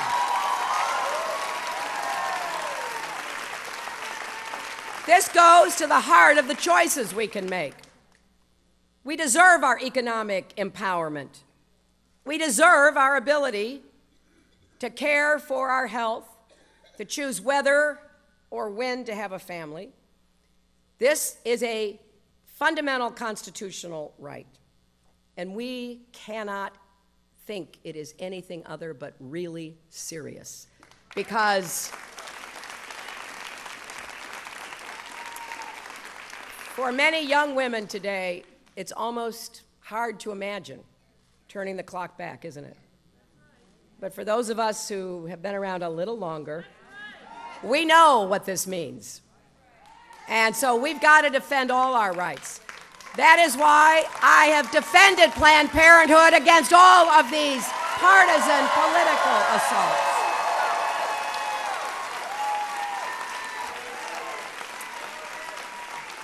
That is why I will defend marriage equality and work to end discrimination against the LGBT community. That is why I will defend voting rights, which are under assault. That is why I will defend Social Security and Medicare from Republican plans to privatize them. That is why I will defend the rights of immigrants and work for comprehensive immigration reform. And it is why I will continue to fight the gun lobby for common sense gun safety measures.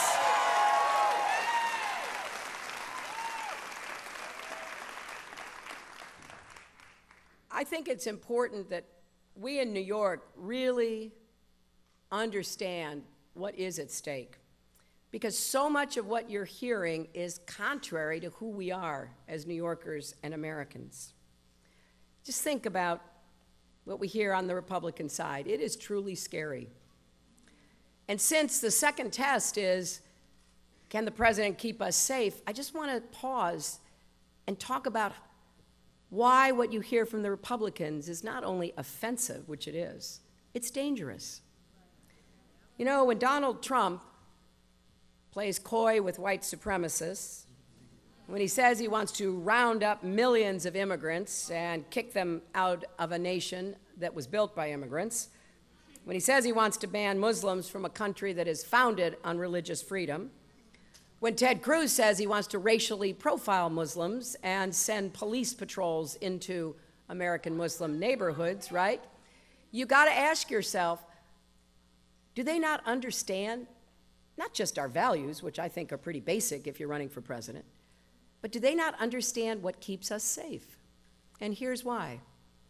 After 9/11, as Nita well remembers, we didn't know from day to day, those of us in public office, what might happen next. We were getting intelligence reports that certainly showed that there was a continuing desire on the part of terrorists to strike again if they could. Nobody is better than the NYPD. They were on the front lines, but you know what we also did? We said if you hear something suspicious, if you see something suspicious, report it. And New Yorkers did. And that really helped a lot. The message wasn't, if you aren't Muslims, report it. The message wasn't, if you live in this neighborhood but not that neighborhood, don't report it. It was, we're all the front line of defense against potential terrorist attacks. And I believe that it's imperative we understand that we still all are. I've laid out a plan to defeat ISIS, and it includes creating a coalition of nations, including Muslim-majority nations. I know how to build coalitions. I built the coalition against Iran that imposed the crippling sanctions that drove them to the negotiating table. I know how hard it is. And I know that leaders and people around the world listen very carefully to what people running for the presidency say. It'll be even harder to create a coalition if leaders and people think that you're not welcome in the United States, if they believe that somebody running for president is insulting their religion. The NYPD had the best response to Cruz after he said what he said. You know, these guys all think it makes them sound strong. It makes them sound like they're in over their heads, is basically what it makes them sound like, right?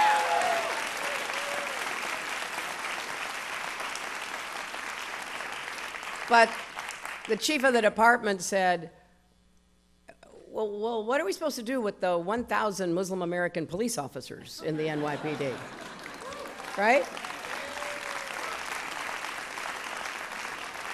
And Bill Bratton, who is one of the great police chiefs of modern American history, he just basically said, Ted Cruz doesn't know what the hell he's talking about.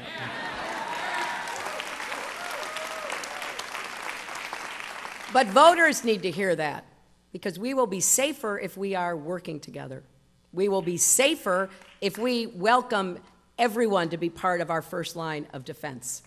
And that has to be the goal that guides us.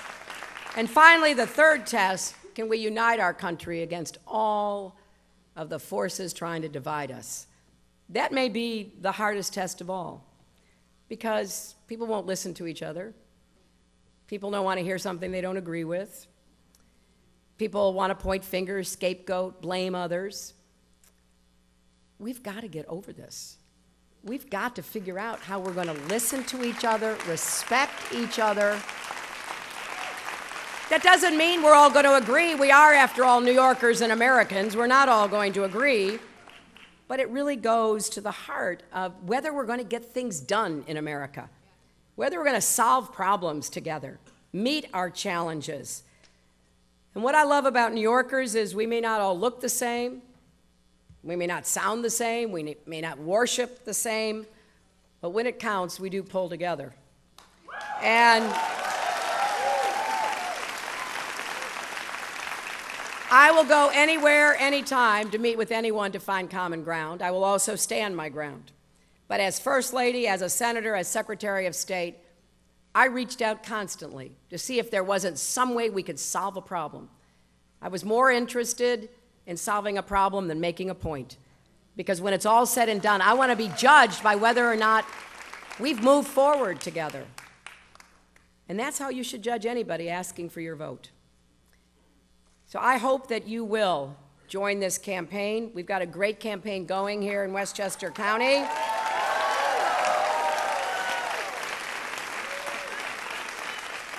I invite you to go to HillaryClinton.com or text JOIN, J-O-I-N, 47246 to be part of this.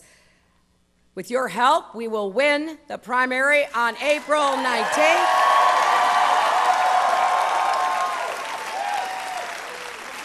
We will add to our vote total, our pledged delegates, and we will win the nomination and then go on to the general election. Thank you all so much.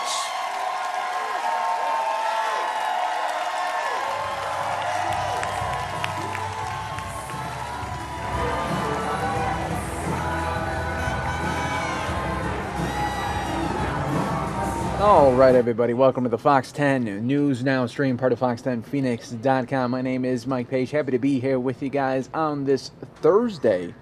Hard to believe, March 31st. Tomorrow is April Fool's Day, and that is no joke at all. Wow, this year, 2016 is flying. I don't know if it's because of all the election stuff and all the primaries going on throughout the country, but when you're in this political season like we are, I think this year just absolutely flies by here. So it's been a very, very fast 2016 already here in the Fox 10 News Now stream, and we appreciate everybody watching and being part of the stream team. We had a great show last night. If you were able to join us last night, I was closing out the show with you guys, and we had breaking news in Phoenix, well, Glendale really, but it was a Phoenix officers involved, of an officer-involved shooting. I do have an update for you guys on that situation that we were bringing to you guys late last evening. Danielle Miller, our very own Danielle Miller, was live on the scene for us in the Fox 10 News Now stream. Here's the latest, folks. Let me read this for you. Phoenix police say one person was shot and wounded, and another is in custody following an exchange of gunfire involving police officers. Police say the shooting occurred Wednesday night in neighboring Glendale, where Phoenix officers, and that was like around 67th Avenue and Bethany Home, where Phoenix officers located a vehicle sought in connection with calls about a fight and an armed person forcing another person into a car. Phoenix Police Sergeant Vince Lewis says a suspect who shot at police and another person were in the car and that 3 officers fired their guns. Lewis says no officers were hurt, but a person he called a victim was wounded and is hospitalized right now in stable condition. Lewis also says the suspect ran away but was taken into custody nearby. Glendale police did not immediately respond to requests for comment. So that's your update for the story that we were covering there for you at the last portion of our segment last evening. You see my Twitter account up there, Mike Page Fox 10. Give me a follow. Also, you could talk to me during my stream here. I'll be with you guys until 1 o'clock Arizona time here. So a little less than 2 hours here with you guys. I'm happy to be here with you and share some news with you. I'm going to read some other headlines for you and then also show you some interesting stories that I think that are making a nice buzz around the country. So we'll showcase those stories for you. Let me get those ready here for you while I get the next story I want to talk about.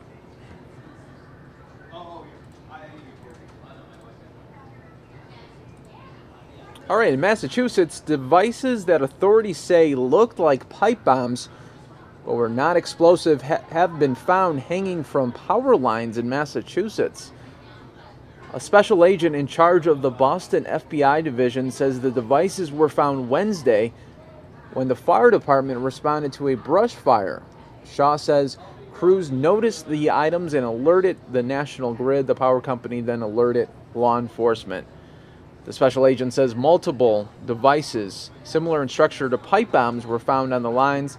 The FBI said Thursday the devices didn't have the components necessary to cause an explosion. So a little hoax there, possibly by maybe some youngsters, or who knows really. But that's a scary situation when you think you see pipe bombs there on a line there. Very, very scary.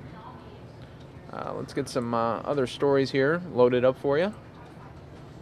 The U.S. and Saudi Arabia earlier today sanctioned 4 individuals in 2 groups suspected of raising funds for terrorists, including a man who grew up in Scotland and became a Taliban sympathizer. Thursday's action targeted James Alexander McClintock and his Pakistani-based organization, which the Treasury Department said in a front organization that provides money for Al-Qaeda, the Taliban, and other extremists. Wow, that's a scary situation there as well. All right, authorities say an Illinois airport was evacuated for about 3 hours today after a passenger had a bag that appeared to contain tubes of explosive material, although security officials determined it wasn't a bomb. Peoria International Airport in Illinois director says the airport was evacuated just after 6:30 this morning and reopened about 9:30 local time there. Peoria County Sheriff's Office Chief Deputy says a female passenger had luggage that looked like a bomb, but was in fact a look-alike used to train employees of abortion clinics in bomb recognition. He says she was questioned and released. That's your latest update there. Now I do want to show you some stories that are making some headlines, including some wicked weather last night. I know part of the stream we were showing you a tornado in Oklahoma. Here's some more of it. Over here. A powerful storm packs a punch as it sweeps across the south. At least 7 people are injured after tornadoes touched down in Tulsa, Oklahoma, where one resident says he's never seen a twister before, but looked out the window of his business and saw a funnel cloud. I said, get on the floor. I said, get down, get on the floor. 2 minutes later, boom, all the high winds just came through and just tore up everything, broke out windows. I mean, it was pretty intense. Just outside of Fort Worth, Texas in Kennedale, large hail falling, cracking many car windows. Heavy winds blew down trees and power lines, the storm knocking out power to thousands of homes. My old barn over there blew part of it off and broke their windows. Of course, you seen the pole and stuff just blowed everywhere. Further south in the city of Godley, a funnel cloud prompted a warning siren. A firefighter said he saw the cloud blow right over their heads.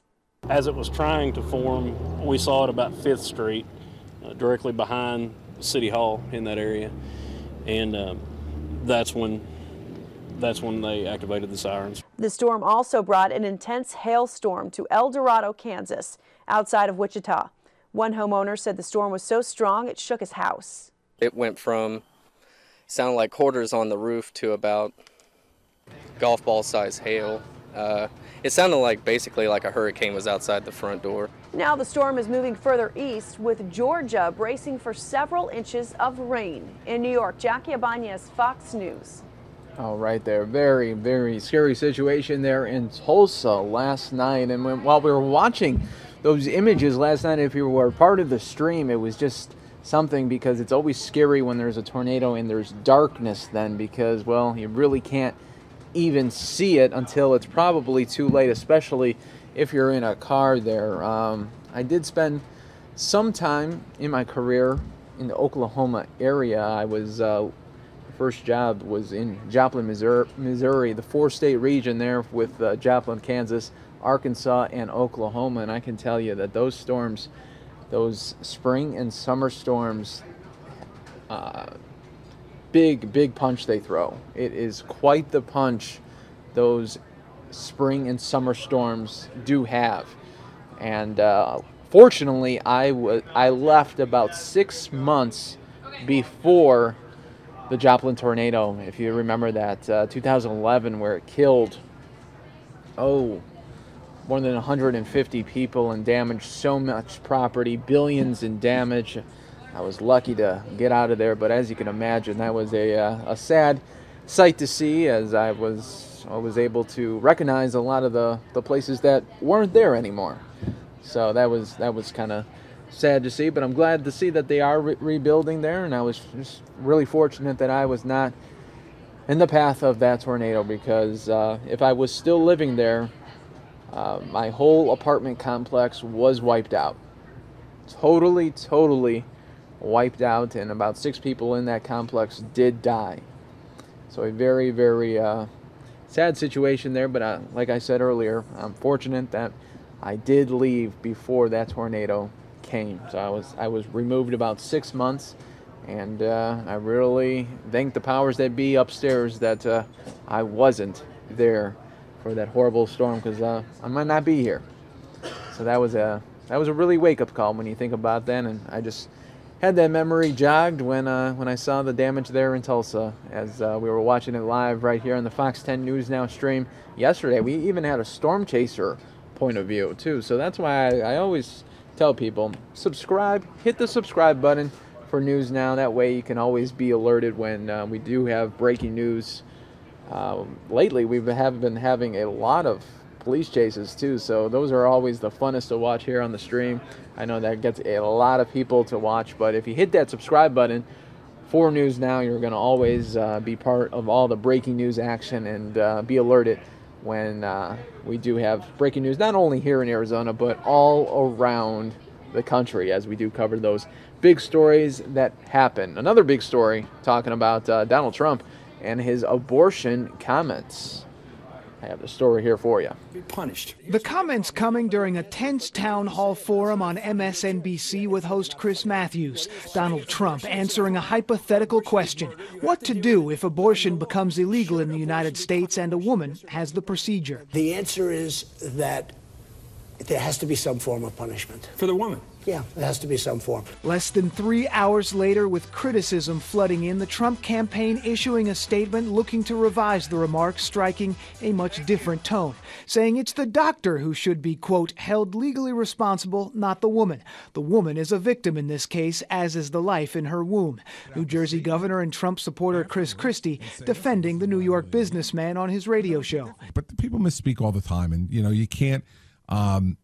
but with him, everybody wants to make a bigger deal over it. I get it. The misstep, though, giving fuel to rival Senator Ted Cruz. Quote, once again, Donald Trump has demonstrated that he hasn't seriously thought through the issues, and he'll say anything just to get attention. Democrats also weighing in, Bernie Sanders saying it is, quote, shameful, and Hillary Clinton describing the statement as, quote, horrific and telling. By the way, nobody respects women more than Donald Trump does. Speaking in Wisconsin, Trump looking to put the issue behind him, but political analyst David Bertzel saying the remarks could haunt the Republican frontrunner. This one's going to be hard to walk back, though, particularly if he's the party's nominee come the fall. The assertion also managing to outrage supporters on both sides of the abortion fight. Jeannie Mancini, president of the March for Life, saying, quote, no pro-lifer would ever want to punish a woman who has chosen abortion. Andrea Miller is president of the NIRH Action Fund, a pro-choice group. If you really believe that it should be outlawed, then what you're saying is you think that women and doctors should go to jail. And I think he just needs to own it if that's what he truly believes. All right, moving on here. In New York, a judge okays a sweeping plan to reduce solitary confinement. A federal judge approved a sweeping plan to reduce solitary confinement in New York State prisons Thursday, saying she hopes the deal to end decades-old practices becomes a model for other states confronting the harmful effects of extreme isolation on prisoners. U.S. District Judge Shara Shendlin said the historic settlement will greatly reduce the frequency, duration, and severity of solitary confinement for thousands of prisoners, making conditions more humane and more just. She called solitary confinement a drastic and punitive destination, one that should only be used as a last resort for the shortest possible time to serve the purposes of which they are designed. Ouch. That's something that I don't think a lot of people would agree with. You're in prison for one reason, and that is to do time. It's not supposed to be a Holiday Inn.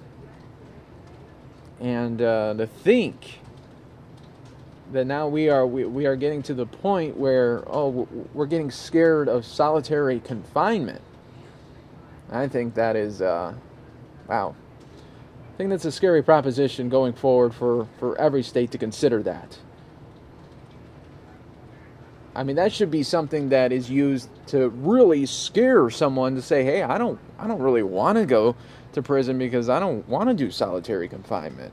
Now, if you get rid of it, it's like, well, it's going to be all right. I'm going to be with my friends and who knows. So, yeah, you need to have that. You need to have some structure. I feel like going forward here in life, we're losing so much structure. I mean, it's almost becoming a joke. And it's sad. It's actually sad. So I hope they reconsider that in New York. It's just, I don't know, when you think about it. I mean, if you get rid of that, you might as well just get rid of prison then. Let me know if you agree.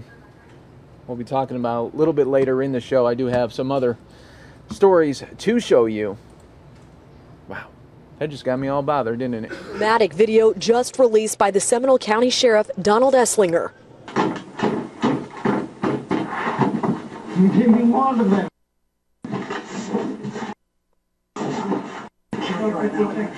Where's the water at? Don't water. 25-year-old Jonathan Lynch is the suspect handcuffed in the back of a Seminole County Sheriff's cruiser. Watch again and take a listen. SCSO says that's their now former deputy, Michael O'Connor, threatening to kill the suspect as he reaches in, grabs the suspect, pulling him closer seconds before he punches the suspect in the face. Sheriff Esslinger is disgusted by the now former deputy's actions. Deputy O'Connor not only violated the law, he violated our general orders, our policy and procedures, but his actions are contrary to the values in our organizational culture. On January 12th, deputies were called out to a report of domestic violence between a mother and son. Sheriff Esslinger points out the son is drunk and belligerent. You will lose. You will lose in this fight unless you tase me. Now give me some water, dude. You're not giving me water. But he says that's no excuse for his deputy to react. I feel it's my responsibility to inform the people of Seminole County of this egregious violation. Our office has always been transparent and accountable. The sheriff's office didn't find out about this incident until last week. The only time it's mentioned anywhere that we know of was in court at first appearance when he accuses the arresting officer of lacking credibility because he assaulted him. He punched him in the face. Sheriff Esslinger says deputies immediately pulled the in-car camera video and were stunned at what they saw. He says Michael O'Connor was immediately suspended, but then he resigned before Internal Affairs could question him about the incident.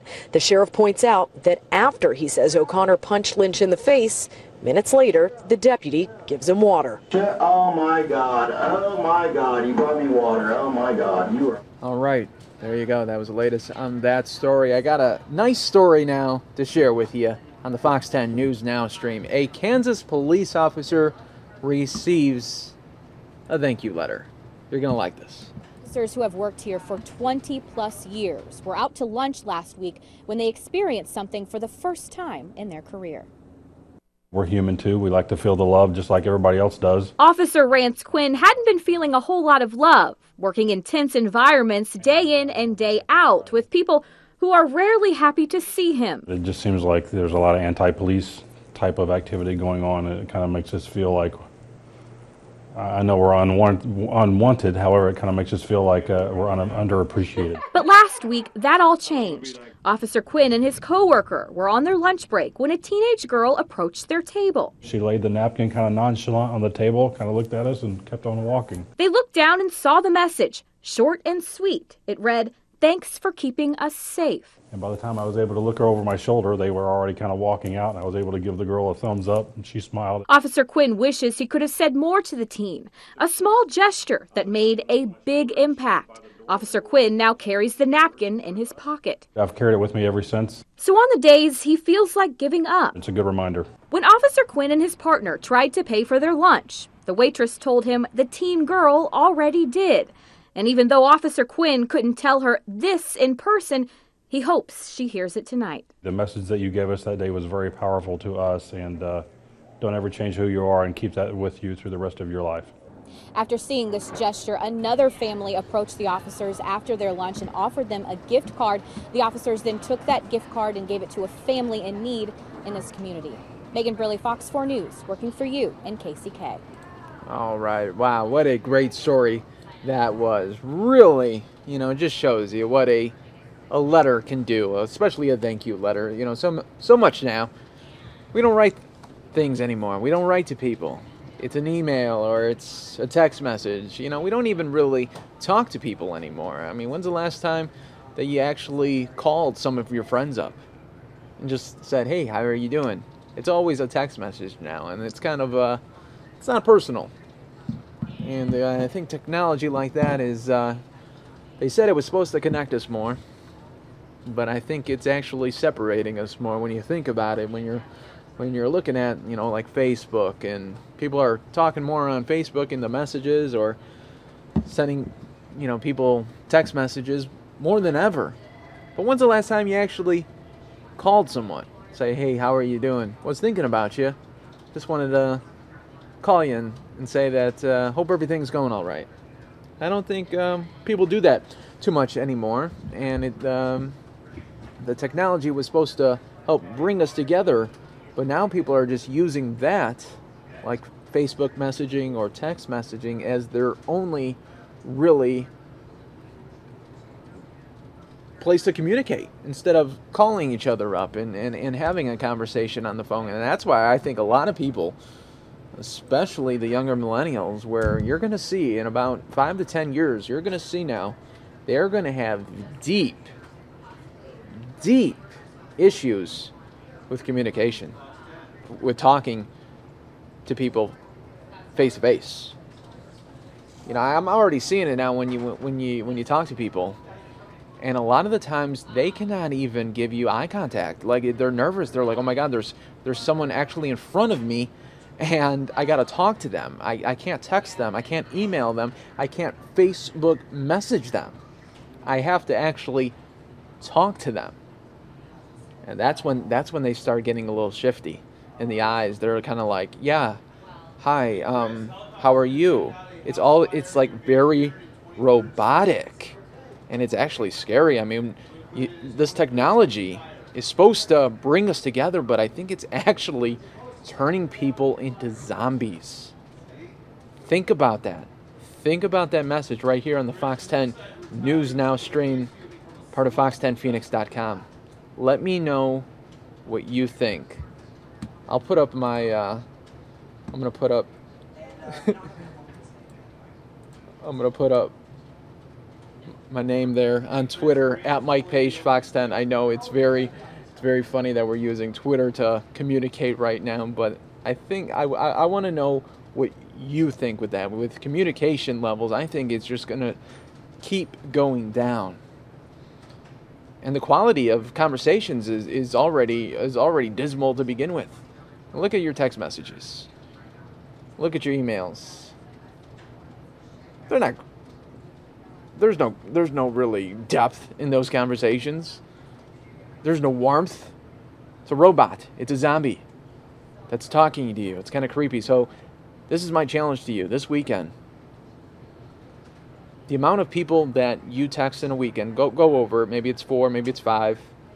What I want you to do this Sunday, call those people up. They might not pick up. That's okay. Leave a message. Let them know you're thinking about them and you're communicating with them in the best way possible. A phone conversation. Or take it one step further and actually try to meet up with them. If you can, if you're in the same area, go out to lunch. Go for a walk in the park. Let's bring that normalcy back. Tweet me right now at Mike Page, Fox 10. You see it there on your screen. Let me know. I think a lot of people have the same kind of thoughts, but they just don't say it anymore. But now it's time to say it. Now it's time to talk like the way we should be talking.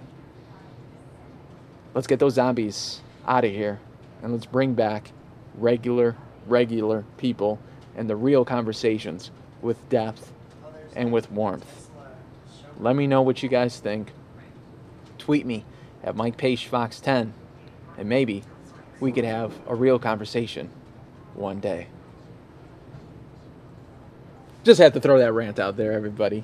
Just had to keep it going. Let me know. Keep it going at Mike Page Fox 10. I got another story for you warmed up. He had that look in his eyes. He had tears in his eyes.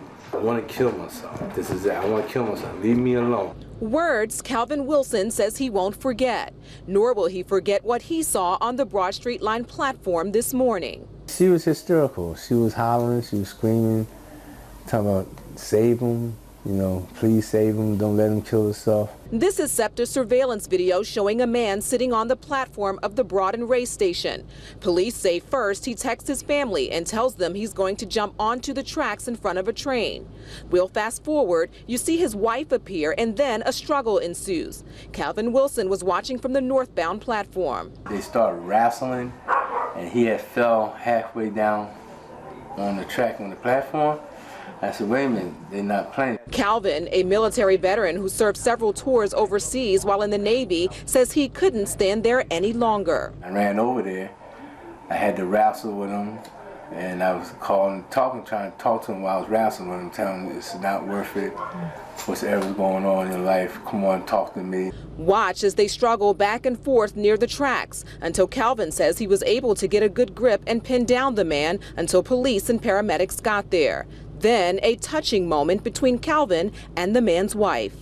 She really thanked me. I mean, she really gave me a nice tight hug. I felt happy that, you know, I helped them. I felt kind of sad for her because I know she got to go through a lot with him. But I'm just hopefully that those two everything will work out for them. Ladies and gentlemen, thank you very much. Donald Trump backs away from a pledge to support the Republican nominee if he fails to get the nomination. The Donald says he wouldn't take an endorsement from Senator Ted Cruz or Governor John Kasich. They haven't stuck to the pledge.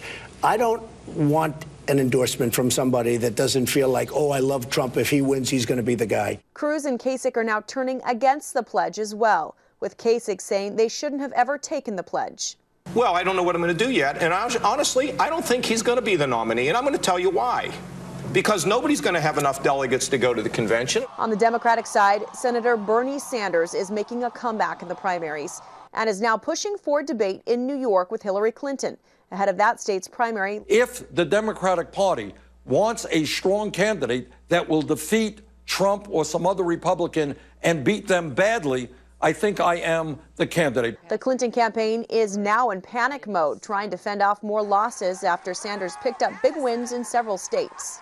Well, I think it matters where we stand in delegates and, frankly, in popular vote. Right now, I'm gratified that I have more votes than anybody in this election, nearly 9 million, and that's 1 million more than Donald Trump, and it's 2.5 million more than Bernie Sanders. Both parties are now turning their attention to Wisconsin, which holds its primary on Tuesday. In New York, Jackie Ibanez, Fox News. Oh, folks, it's just heating up, and we're not even in May and June yet. Can you imagine? Tomorrow is April, and I'm not fooling you. There's no fooling there. This year has been flying. I can't believe it. So tomorrow already April 1st. It's a Friday. It's a TGIF Friday. And speaking of Friday, I listened on Spotify this morning to the new Friday song by Flo Rida. Real good. If you haven't, I suggest you take a look at that song. Let me pull it up. I can't play it for you, obviously, but let me just get the right song. It's called Hello Friday. perfect Friday song. So if you're in the mood tomorrow, definitely blast that song all day long, especially in the morning as you're getting ready for work or for whatever activity you're doing. Just say, "Hello Friday," and really proclaim it, because tomorrow is Friday. Got some other stories here for you in the Fox 10 News Now stream. Some tax tips on those returns that you might have already got to. But before that, I do have some tax tips on retirement savings. Take a look. A study by Pew Charitable Trust shows more than 30 million workers in the U.S. lack access to an employer-provided retirement plan. The Obama administration's MyRA program is one of the ways it hopes to address the more than $4 trillion shortfall in retirement savings. This year is it's the first year that you can actually put your income tax return directly into a retirement fund. There's a new retirement fund created by the government. It's called MyRA, and it's supposed to be a starter retirement fund for people who maybe have trouble saving or have never saved before. MyRA allows Americans under 50 to contribute up to $5,500 a year to a retirement fund invested in government-guaranteed U.S. Treasury bonds. People 50 and over can kick in up to $6,500 a year. For more information, go to myra.gov. That's your tax tip. In New York, I'm Jerry Willis, Fox Business. Just before noon today, wholesale buyers agreed on a price for fishermen, a healthy $2.90 a pound, enough for fishermen to bait and set thousands and thousands of traps on the ocean floor. Yeah, we can. We just have to catch as much volume as we can. The higher price was dictated because between a fourth to a third of the crab's entire weight are edible crab meat, and the shells are firm. So that's a real good quality crab. With that, then they said they would come out with an offer. And so, about noon, trap-laden commercial crab boats sped to the Pillar Point Harbor exit. Crabbers could finally do what should have been done way back in November, a plan ruined by high levels of an algae toxin. The price settlement came so quickly that it appears some folks didn't have time to assemble their crew. But not to worry, because there's still plenty of crab out there. Though crab for Thanksgiving, Christmas, New Year's, and Easter was not available, demand still looks to be good. There's still a live buyer market, but more crab at this time of year are probably going to go into what we call sections, where they cook and clean the crab and sell it already pre-cooked. I've been in the industry 50 plus years, and this is the first time I've seen the crab industry stop because of domoic acid. No health worries here. Well, I've been getting it from a neighbor, a sport fisherman, and we've been eating it for at least 2 weeks and have no problem. It's very good crab. Fresh caught local crab could be available as early as tomorrow. My guess would be probably, I would think tomorrow. I think they're going to go get them and bring them in. Assuming a lot of crab are caught, the imported Northwest crab price of $16 to $18 a pound could be cut at least in half. Tom Vakar, KTVU Fox 2 News. All right. Well, interesting story there. And this next story, really, really crazy. A New York man wrestles with a robber that has a knife. Take a look at this. It saved my life. I felt like I was going to die. midnight Sunday, 20-year-old Rob Phelps stops at a Citgo station. He's chatting with the store manager, and then this.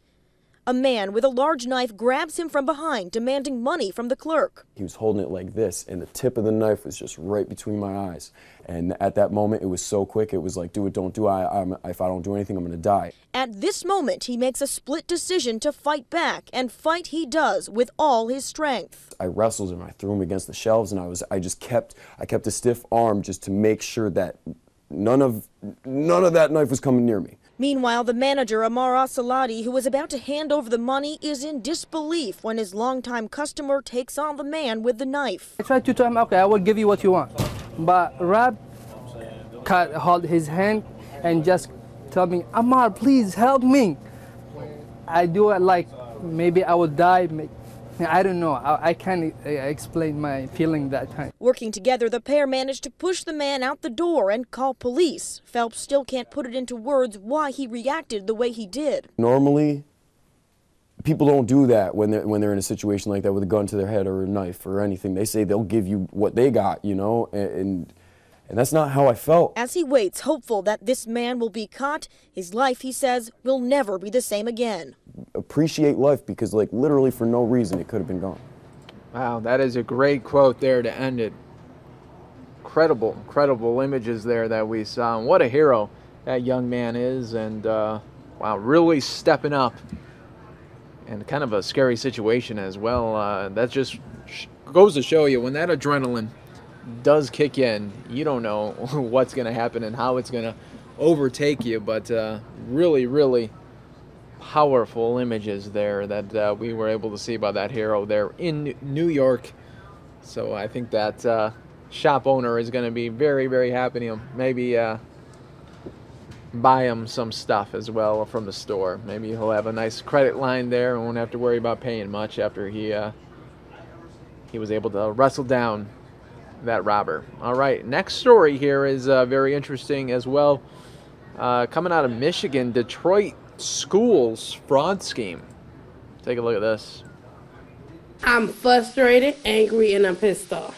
Heartbroken. I'm really upset. Speaking anonymously, a parent with 2 students attending Marcus Garvey Academy talks about how her kids came home from school with letters asking for school supplies and donations. For the last 2 years, when I had constantly had to buy tissue, paper, pencil, sanitizer, it varies. She was asked to provide these items because, according to the U.S. Attorney, 12 principals, including James Hearn, the principal at her children's school, were running a kickback scheme with someone supposed to be supplying the schools but actually lining his pockets. In exchange for approving these fraudulent invoices, Norman Shai paid bribes to these principals.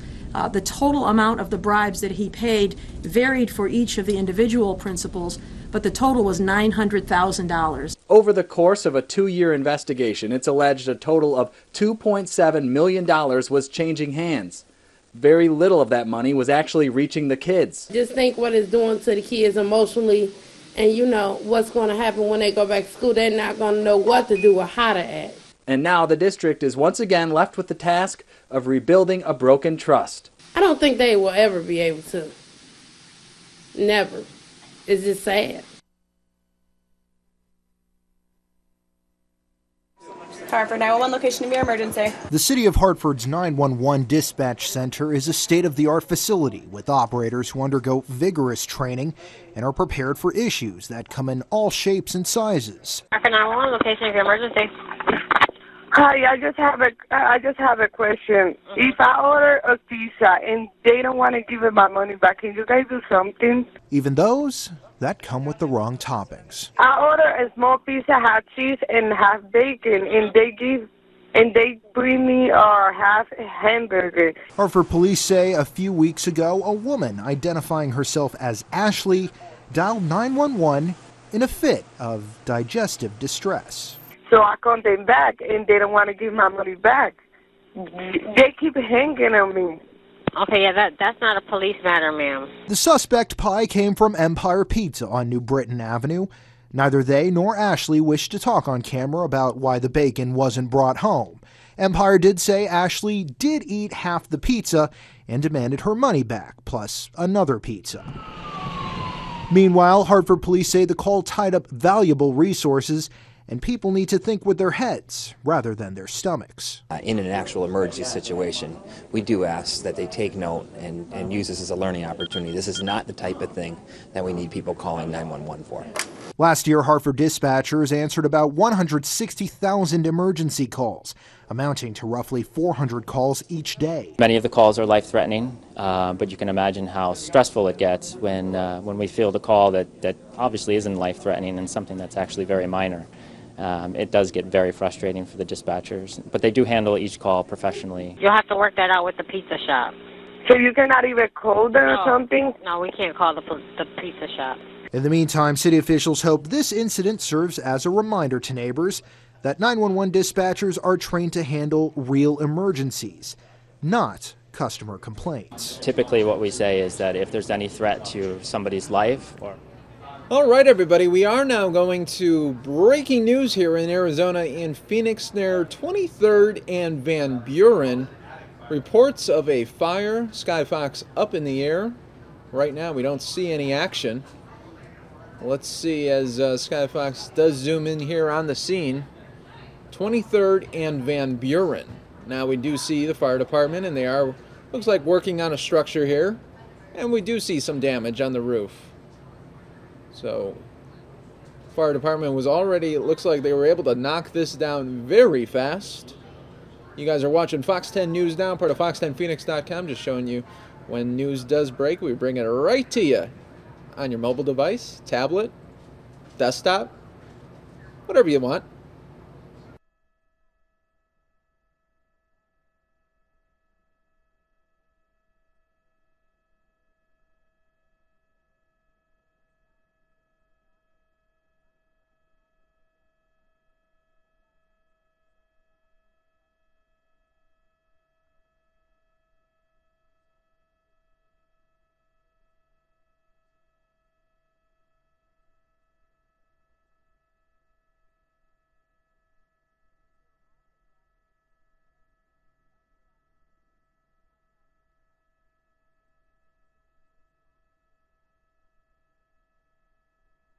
All right, everybody. Phoenix Fire was able to send us a short video of when they arrived on scene. Take a look.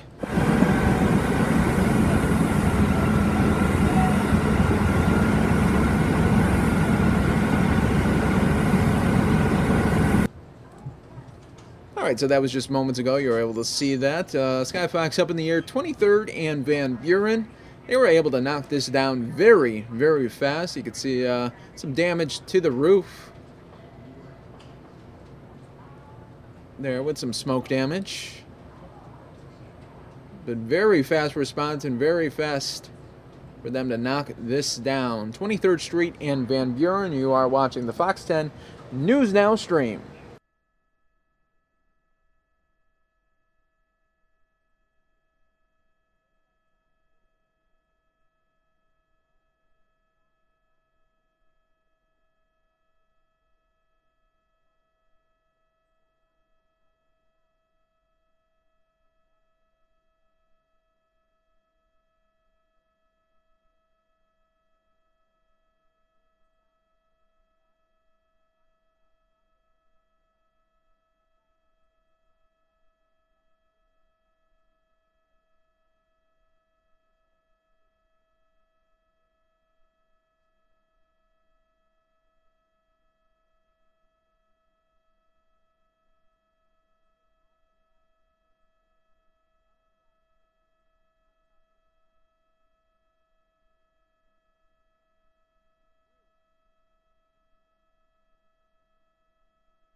All right, everybody, welcome to the Fox 10 News Now stream, part of fox10phoenix.com. If you're just joining us, welcome to the stream here. It's about 11:55. We're getting very close to the afternoon hours here on the Fox 10 News Now stream. We are covering breaking news here, 23rd Street and Van Buren in Phoenix, where the fire department was able to knock down this fire really quickly. You can see the damage there on the roof, but now they are just looking for hot spots and just trying to put out anything, that might be there, but you don't see any smoke.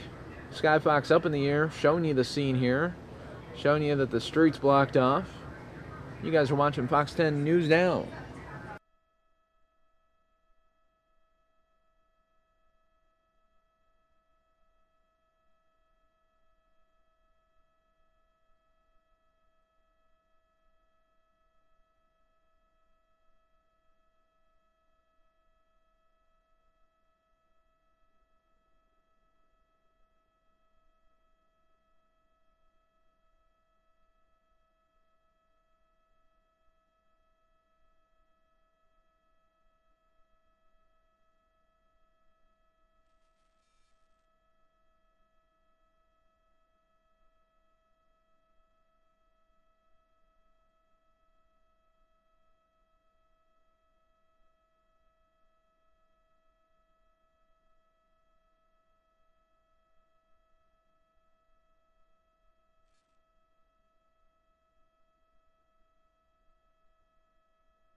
Well, folks, we're just learning here that this house houses 5 people and 10 pets. Once again, 5 people in this house and 10 pets.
All right, folks, once again, Skyfox up in the air at 23rd Street and Van Buren. There was a fire, but the fire department quickly put out this fire. You can see some roof damage there.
All right, folks, Skyfox now leaving the scene.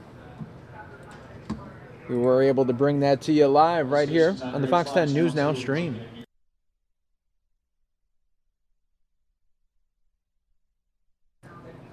And folks, we are going to go now back to New York. Secretary Clinton, where the Clintons we have seen are the doing work some that she has heavy put together. campaigning today. We stand in extremely New York. proud to support her. We're going to see Bill Clinton in just Today, my job few is to short introduce moments. our Right here President on the Fox 10 News Now Lee stream. Saunders. Give it up. You know you're watching the best. You know him well. He needs no introduction. He has been in this union, in this building. So please give a DC-37 welcome to our president, brother Lee Saunders. Give it up for Lee. All right. Good afternoon, everybody. Oh, come on. We can do better than that. This is AFSCME, right? AFSCME is in the house. It is good to be home. And this is my home. You know that, don't you? This is good to be home, and I am thrilled to be back to talk about the importance of 2016, the importance of these elections, and to introduce a great man. But let me just kind of put all of this in perspective before I do that. First of all, let me thank District Council 37. District Council 37's in the house, right? I think 1707 is here with the Executive Director, Vicki Mitchell is here. And CSEA is in the house. The Mean Green Machine is here. All right. I'm glad to join you today. And I think we've really got to talk turkey. We've got to cut to the chase and be very clear. No one is better prepared than Hillary Clinton to be the champion working families need in the White House, and come January of 2017, she will be the president and walking into that White House.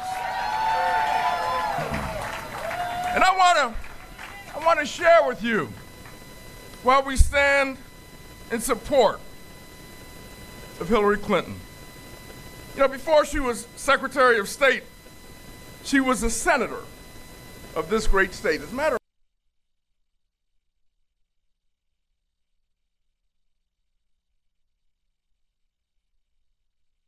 All right, let's see if this shot does come back to us. Temporarily lost the stream.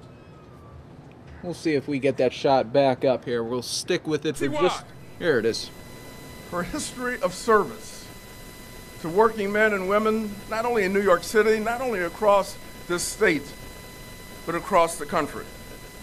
As senator, she cared about and supported the women and men who are the backbone of neighborhoods and communities and boroughs, those who teach and nurture our children, and those who run toward danger to protect our communities. She values the public service workers that we represent and the critical public services that are provided in New York State. She also has a special connection with child care workers and home care workers and Head Start workers. She cares about the future of our children and our grandchildren. She has fought this battle for so many years. And then you heard Henry mention this. A lot of you were here, I was here. The 9/11 attacks, just a few blocks from where we stand right now. Our members rushed toward the wreckage to save as many lives as possible. The attack killed 4 DC-37 members and 5 CSEA members, all in the AFSCME family. Took those sisters and brothers away from us. Secretary Clinton neither hesitated nor faltered. She was right there, coming to our aid, rallying to support those folks who gave their lives or risked their lives at Ground Zero. You know, we started a slogan when I was here in New York City, and that slogan was simply this, and I think we carry it right now. We are, you are, our members are the everyday heroes of New York City. You know, Secretary Clinton has been tested during tough times. She's been tested during uncertain times. We know her history. We know she's tenacious. She never backs down from a fight. And sisters and brothers, let me tell you, a lot rides on this election. Make no mistake about it. We had a big victory at the beginning of this week. All of you know this with the Supreme Court. They were trying to steal our voices away from us, but we won that fight because we're AFSCME strong, and AFSCME never quits. AFSCME strong. So we've got attacks coming from governors and state legislatures, and now the Supreme Court. That's why we need a true and proven leader to be our next president who understands the issues that confronts not only union members, but working families across this country. That person, sisters and brothers, make no mistake about it, we get it, we understand it, that person is Hillary Clinton. Now, let me stress this. This election, this primary season is not over by any means. And we come before you today, your president, leading 1.6 million public service workers across this country. The 42nd President of the United States, Bill Clinton, is here today to talk about the importance of this election and what we must do, what our responsibilities are. We've got to do what we do best. And what we do best is to organize and mobilize and educate our members, working families, in our communities across the city and across this state. And that is exactly what we're going to do, starting today, going through the primary where we will be victorious in New York State, right? And then taking it across the country and ending in Washington, D.C., where Hillary Clinton will be the next president of the United States. Now is the time, sisters and brothers. This is the place to stand up and make our voices heard. We stand with a candidate who will invest in working families, invest in our infrastructure, invest in public education. We stand with a candidate who will protect and extend the promise of retirement security. We stand with the candidate who not only talks, but will deliver. I want to say that again. She not only talks, but she has a proven record and she will deliver. Sisters and brothers, who is that candidate? I didn't hear you. Who is that candidate? Who are we going to work like hell for every single day? It is my pleasure. It is my pleasure to introduce a strong advocate for AFSCME, a longtime friend of this great union. We were one of the first unions, in fact, the first major union to endorse him also. We carried him to the White House just as we're going to carry Hillary Clinton to the White House, the 42nd President of the United States of America, President Bill Clinton.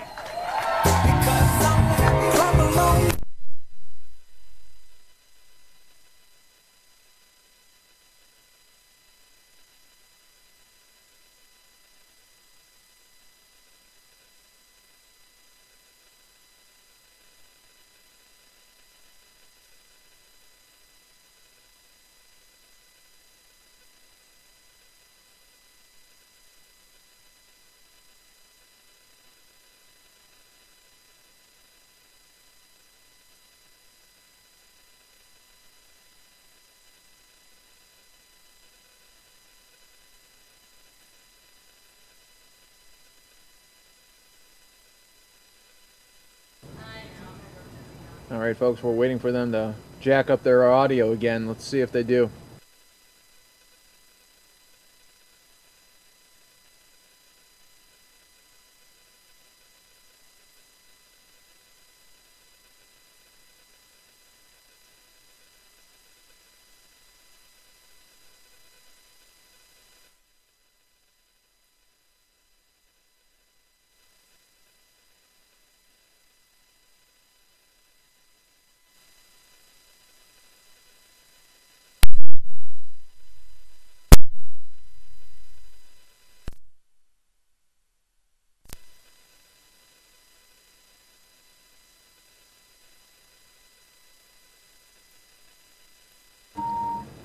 Waiting for them to get their audio levels working there in New York.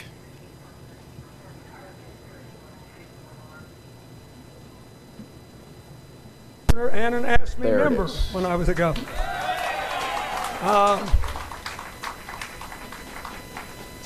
And I want to thank you for what I hope is about to come.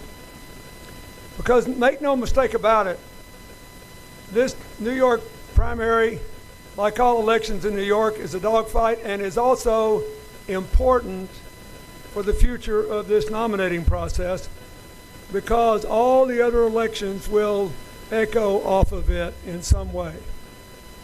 And I feel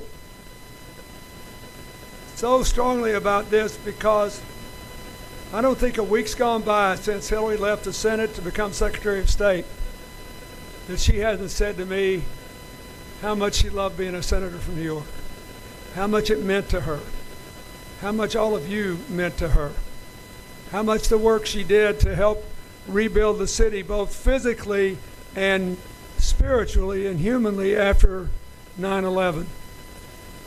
The Zadroga Act alone, which a lot of you worked with her on, to take care of the enormous after effects that the first and second responders suffered in respiratory illnesses and various kinds of cancers and other debilitating problems. We had to begin again. And if this election were about, just about, who's the best qualified person to be president, based on her service as Secretary of State, as a senator in the White House and before, it wouldn't be a close question. If it were just about who's got the best ideas, I don't think it'd be a close question, because everybody agrees we got to do something about income inequality. Everybody agrees who looks at it that the system for too long has been rigged against ordinary people. Hillary said, yeah, but the question is, what are we going to do about it? And what's different from when I was president, when I ran against income inequality and restoring middle-class incomes and reducing poverty, and we did it because we grew the economy from the middle out and the bottom up, and it's the only time in American history when family income gains were led by African Americans first and Latinos second, and nobody was mad because we all grew together. That's what we have to do again. That's what we have to do again. So the question is, how do we do it? And yet it's been a kind of a crazy year, hasn't it? There's a reason it's been a crazy year. Because if you adjust for inflation, 80% of the American people hadn't had a pay raise since the crash. Almost half the American people are living on what they were living on the last day I was president. You're all in green, so I love the AFSCME pins because I'm Irish on my mother's side. And yesterday I was in the city where a large Irish group, the Irish American newspapers and others, honored 4 people of Irish heritage and asked me to come and speak and gave me a Lifetime Achievement Award because of what I'd done in the peace process. But that's not important. What's important is that 100 years ago in Ireland, things were going straight down. And they had a bloody effort to become an independent nation. During that time, the greatest Irish poet, William Butler Yeats, wrote several poems, but he had 2 lines which describe what's going on today. When things fall apart, the center cannot hold. And second, more important, too long a sacrifice can make a stone of the heart. And a lot of Americans, way too many, have had too long a sacrifice. But the question is, what are you going to do about it? And so let me begin with President Obama's last State of the Union speech. By the way, I think it's clear, and will be clear to historians, that he has done a far better job in a terrible circumstance with all that opposition that he's gotten credit for. But anyway, he says in the speech, I know we got terrible problems, but you should be optimistic because our economy is going faster than other big economies, any other one in the world. We've had 14 million jobs in the last 5 years. That's the most since that last Democrat, whatever his name was president. We got 90% of our people with health insurance for the first time. We have the youngest and most diverse, look around this room, workforce of any big country in the world. We have the best science and technology base. We rank first or second in the world in our ability to generate energy from the sun and the wind. We have the best system of higher education in the world. We just have to make it affordable for everybody and the debt manageable for everybody. But we're in good shape, so we should embrace change. The problem was, that's a pretty picture, but 80% of the people couldn't find themselves in the picture. That's not his fault. If you go back 400 years, 400 years, there is not a single example of a nation which had the kind of financial crash we did that got over it in less than 10 years. Now, we got the jobs back in 7.5 years, ahead of schedule. but not the incomes. So the clear question facing our people is, how do we generate enough jobs to tighten the labor market? How do we raise the minimum wage? How do we raise incomes? And how do we reduce inequality? So we can all rise together. So more than anything else, this is about whether you think we can. Now, I believe with all my heart, based on the record of the last 8 years and the history of the last 400 years, we are just this close to being able to all rise together. And you can see it around New York, which is now one of the fastest growing cities in America. I have been recently in Queens and in Brooklyn, where the borough president said to me, in Bronx, he said, the Bronx is going faster than the rest of the city. The Bronx is going faster than the rest of the country. We're getting manufacturing jobs back here. Our wages are raising. I want Hillary to be president because she always had our back when she was the senator. Think what she could do as president. And so, look, I'm for a lot of reasons besides the personal ones. I know something about building broad-based prosperity.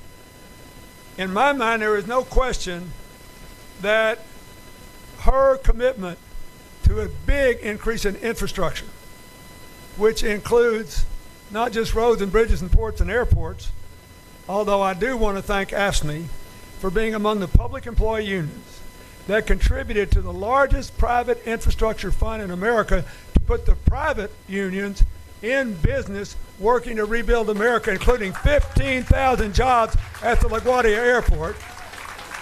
And I was honored to try to start putting that thing together. But we can do this, but we have to do it together. And just think, when everybody's heart was broken by Flint, Michigan, most Americans didn't know, but we do now, that is by far not the only place in America where kids have elevated lead levels in their bloods because of old rusty pipes. And if you look at how many explosions we have in New York every year or two where buildings come down, there are a lot of pipe problems in this country. Think how many jobs would we create if we took up all the bad pipes, put down new ones, and gave all our kids a healthy future. That's our program for infrastructure. Think how many jobs we could create if we did become the energy superpower of the world and put up 500 million, half a billion solar panels in 4 years. Maximize wind power. Upstate New York could be making a killing. They're just letting it go now. Iowa has the lowest electric rates in the world, in America. The lowest, 5.8 cents a kilowatt hour. You know why? Because it's one of 3 states that gets more than a third of its electricity from energy. It's almost 2/3 lower than New York because they are making the future and they own the energy. We can do this everywhere, and it'll create lots of jobs. You can't export them, and it'll be good. We can bring manufacturing back to America. Why? Because you can pay people good wages in manufacturing now. The biggest drivers of cost in manufacturing are materials, energy, and transportation. We got the biggest market in the world. Let's save the transportation costs and make things in America again. We can do that if we got the right policies. And finally, as every New Yorker knows, for the last 20 years, 2/3 of all jobs have been created by small businesses. And we got to get banks to loan money to them again. There's a law on the books where we made $800 billion worth of loans when I was president, because we enforced it, called the Community Reinvestment Act.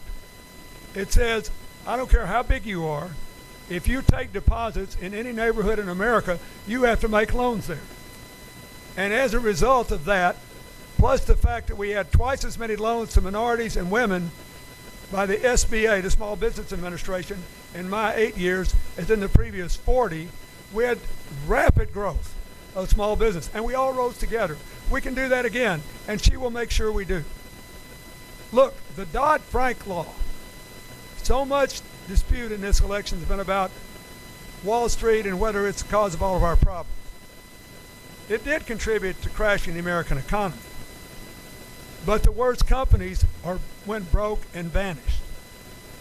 The Dodd-Frank law, which President Obama signed, I don't care what anybody else tells you, is the strongest law we have had in 50 years or more. It is a good thing, and it will stop. It'll stop traditional Wall Street firms or commercial banks everywhere else, or just mortgage companies, anybody from crashing the economy. The only thing it does not cover are hedge funds and individual billionaires taking the same risk. Hillary wants to cover them. But then she wants to make sure that nobody hides behind that law to avoid making loans to small businesses at home. That's a better idea. And if you can talk to anybody who really knows it, they say that. It's important. The biggest contributor to inequality today is that big companies are giving 80 to 90% of their profits to their shareholders and top managers, instead of to their employees, their communities, and even to their customers. They are taking too much. It is not healthy. We have got to give people incentives to share profits with their employees in the private sector, and there have to be penalties for the failure to be fair.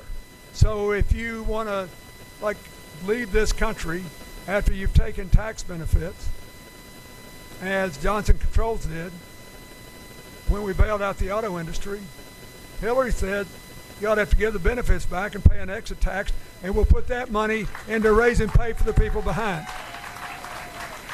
But we gotta focus on where the problem is, and then we have to focus on the opportunity, on the infrastructure, on the manufacturing, on the clean energy, on the small business.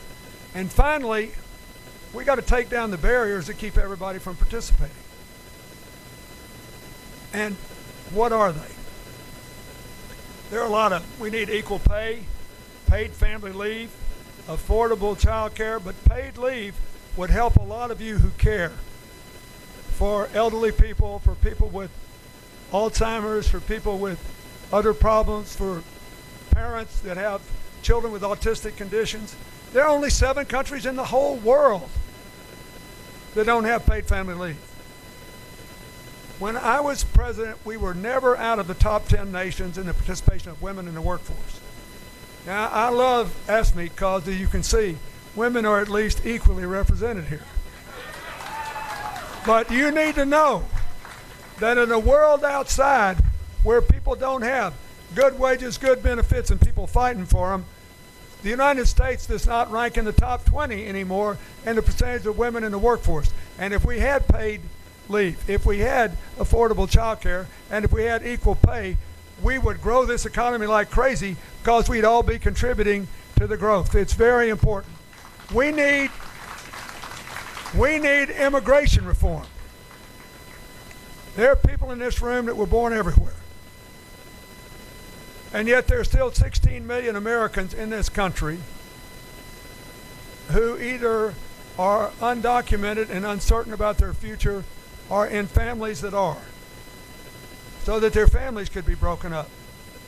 We had a chance in 2007 to do something about that. Senator Kennedy had an immigration reform bill. The president voted for it. Hillary voted for it. She's the only person you can vote for who voted for it. And the Republicans and just a handful of Democrats killed it. We had the votes to pass it. So we got to do this now. We can't fool around with this. Anybody thinks they're going to send all the undocumented immigrants home is saying something that's not only unethical, it would crater the economy. It's not going to happen if you vote for Hillary. We can do this, but we got to do it together. We have to recognize we need prison reform. There are too many young people in prison for too long who did something that was nonviolent. I don't know if you saw it, but the president began today releasing people from long sentences that were nonviolent. But we need it at the national level. We need it at the state level. And Hillary, I think her first speech after announcing was on this. But she said, you don't want to let people out and have them turn right around and come back.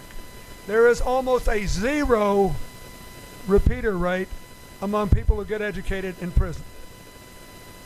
And what she wants to do is spend $5 billion over the next couple of years for education, training, transition experience, and stopping people from having this check the box where you get yourself out of a job before you ever get started.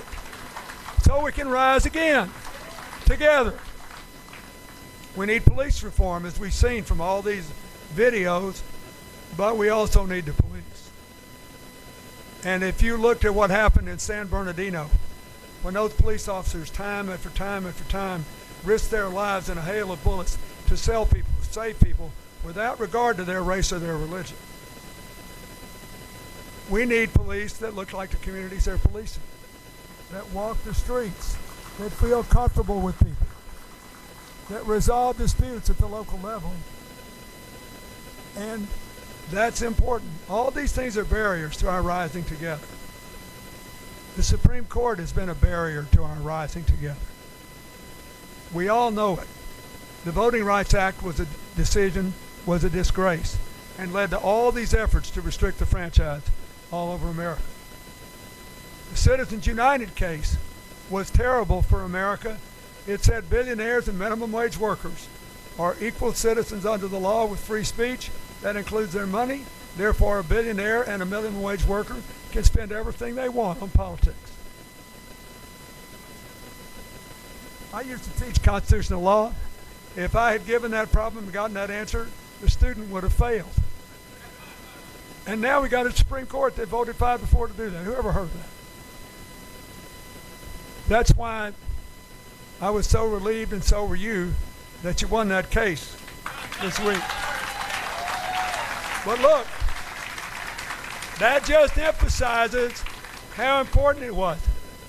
That case could have been a 5-4 vote to break public employee unions all across America. And to make you do all this hard work and let somebody else be a free rider and ride along for nothing, not make any contribution to it. We all know what it could have been.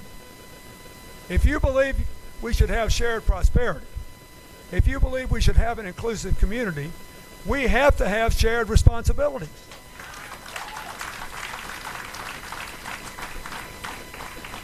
And you know, those guys in the other party, they love to talk about responsibility, except when it would help them politically to be irresponsible. This Supreme Court deals a big issue. I hope President Obama will succeed in getting Judge Garland confirmed. I hope he will. I appointed him to the Court of Appeals, and they don't want to give him a hearing now because they can't figure out what to say bad about him. Because they voted for him 97-0 when I nominated him, because he had just supervised the prosecution of the Oklahoma City bomber, Timothy McVeigh. But even if he gets confirmed, there's a 50% or better chance we'll have 1 or 2 more vacancies on the Supreme Court in the next couple of years. This country cannot afford a right-wing Congress, a right-wing president, and a right-wing Supreme Court.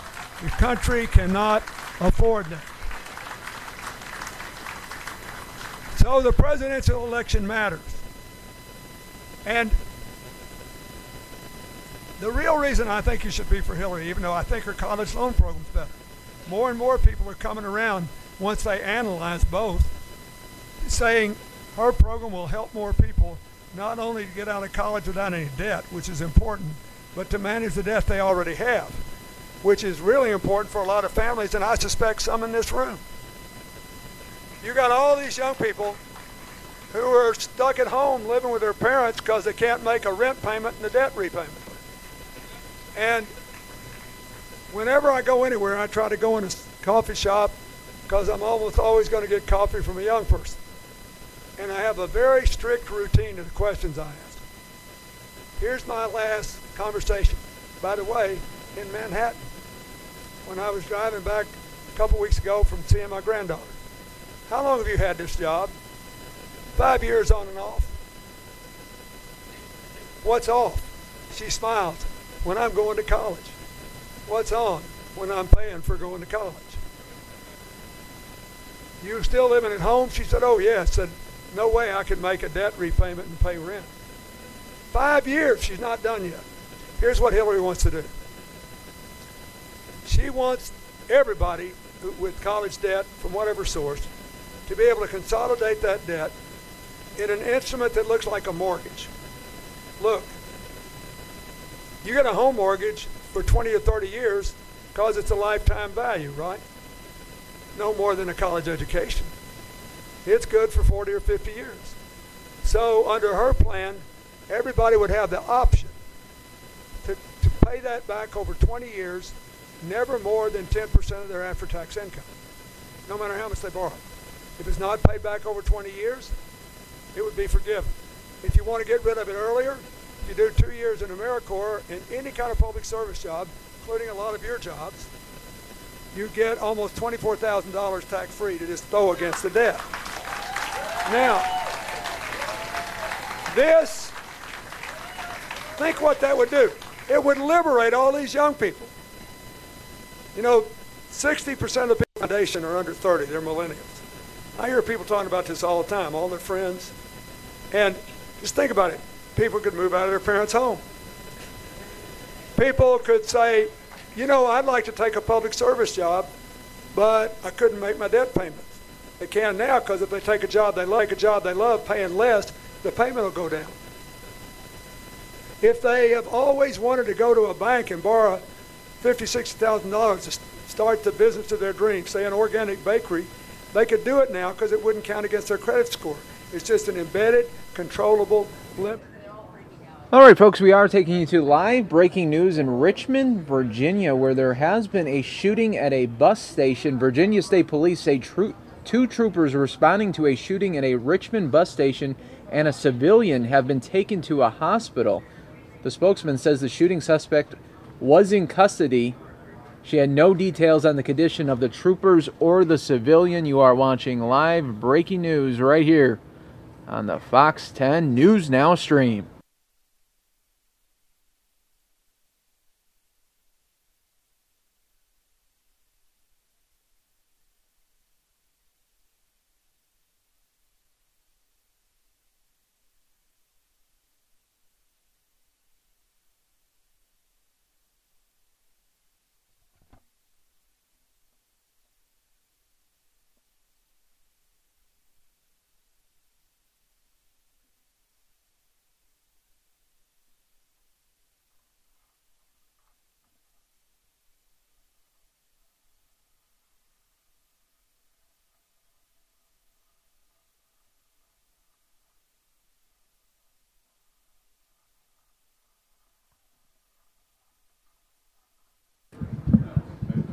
All right, folks, if you're just joining us, welcome to the Fox 10 News Now stream. You are part of this breaking news situation in Richmond, Virginia. A mass shooting situation. Suspect is in custody, but the Virginia State Police say two troopers responding to a shooting at a Richmond bus station and a civilian have been taken to the hospital. They were hit. You're watching these live images right here on the Fox 10 News Now stream, part of fox10phoenix.com. You can see a heavy police presence, and as you can imagine, this is a very, very fluid situation here. As the cameraman is just spraying the scene, trying to get as much footage they can there, as you see the SWAT team members. You're watching this breaking news stream right here. Mass shooting in Richmond, Virginia. Suspect in custody. 3 people shot, 2 of them troopers of the Virginia State Police and 1 civilian. We don't know what led up to this, as it is just breaking right now.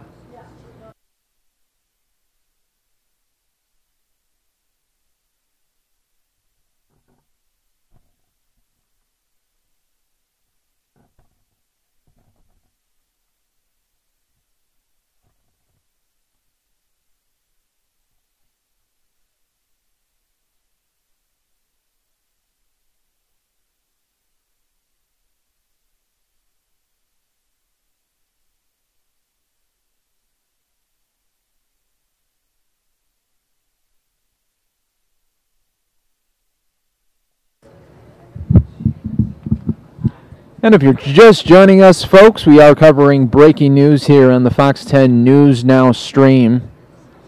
3 people have been taken to the hospital. 2 of them are police officers. A suspect is in custody. We don't know what led up to this situation here. It's a very fluid situation right now in the Fox 10 News Now stream, but you are watching live video from Richmond, Virginia at a bus station where 3 people are hit. The suspect is in custody. 2 of those people that were hit are police officers. You're watching this all unfold right now in the Fox 10 News Now stream. You can see police talking to witnesses there, SWAT team members on the ground as well.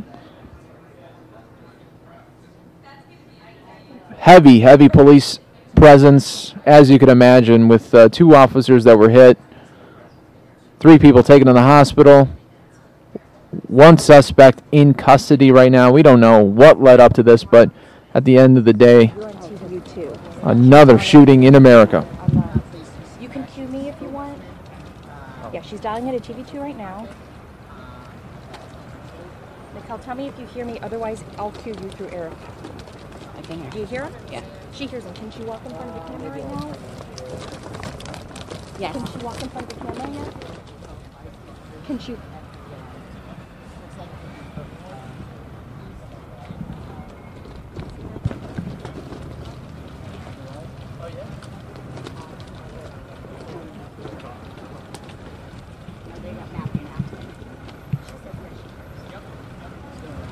All right, folks, we are going to continue to follow that for you once we do get some more footage from that scene. You can see the local reporter there getting ready for her live shot there in Richmond, Virginia. And what we can tell you right now in this breaking news situation in Richmond, Virginia, it was at a bus station. 3 people shot, 2 of them police officers, and right now 1 suspect in custody at this moment. Now you can imagine that the investigation is really just starting. You saw there moments ago them talking, the police were talking to witnesses as well as people that might have seen a lot that went down there just a short while ago. You guys are watching this all unfold right now on the Fox 10 News Now stream, part of fox10phoenix.com, and we'll take you back out there once that reporter is done with her live shot, and we'll get you some more shots of that area. But it's at a bus station in Richmond, Virginia, a mass shooting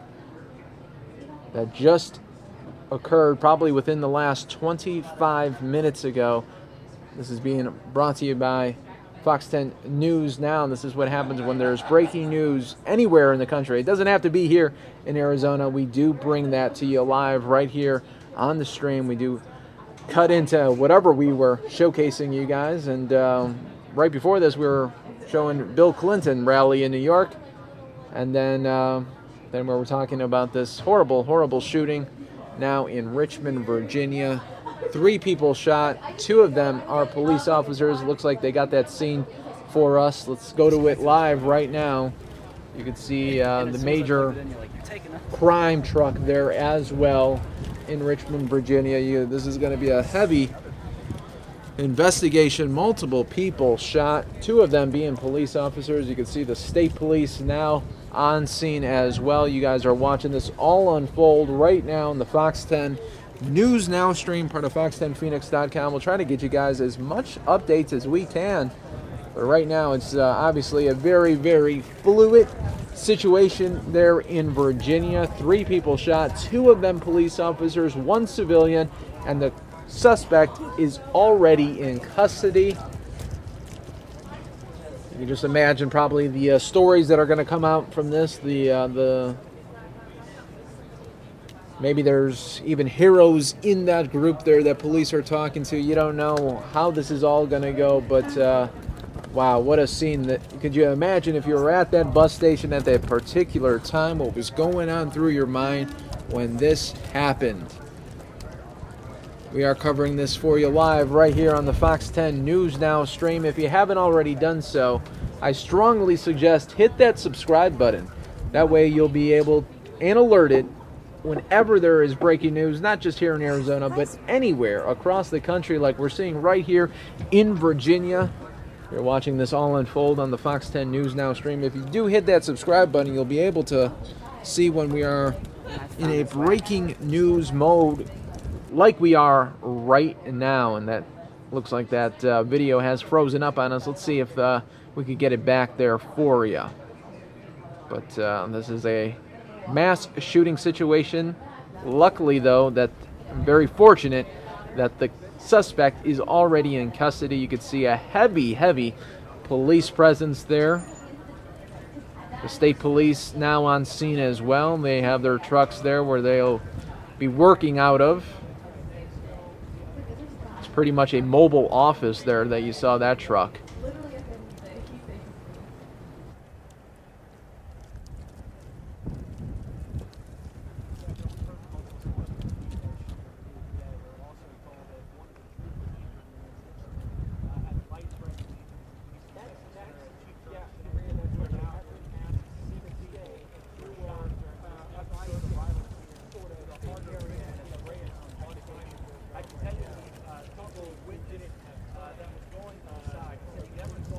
Sure, they want me to do another hit.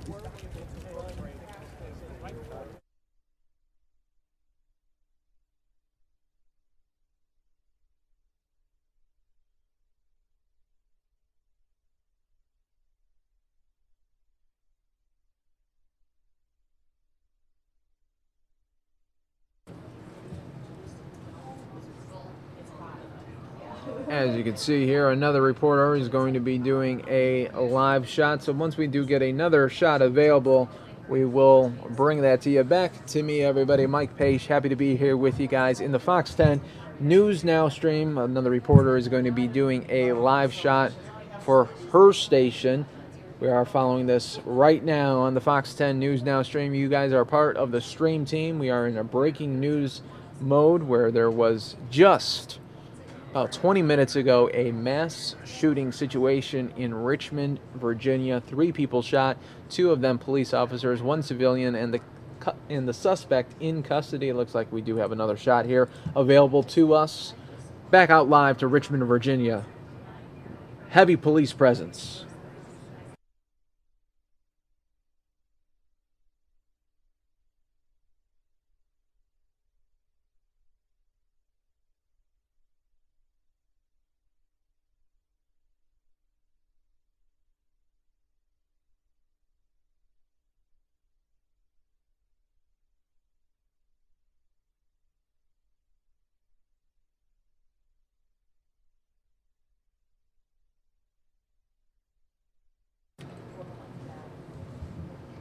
Welcome to all our new viewers to the Fox 10 News Now stream. You are watching this all unfold live right here. A mass shooting situation in Richmond, Virginia. 3 people shot, 2 of them police officers, 1 civilian, and the suspect, is in custody. You guys are watching this all on the Fox 10 News Now stream, and if you haven't already done so, I would say now is the time to hit that subscribe button. You never know when there's going to be breaking news, and you don't want to be the one person that's left out of it. So hit that subscribe button. You'll be able to know when we are streaming the latest breaking news from all over the country.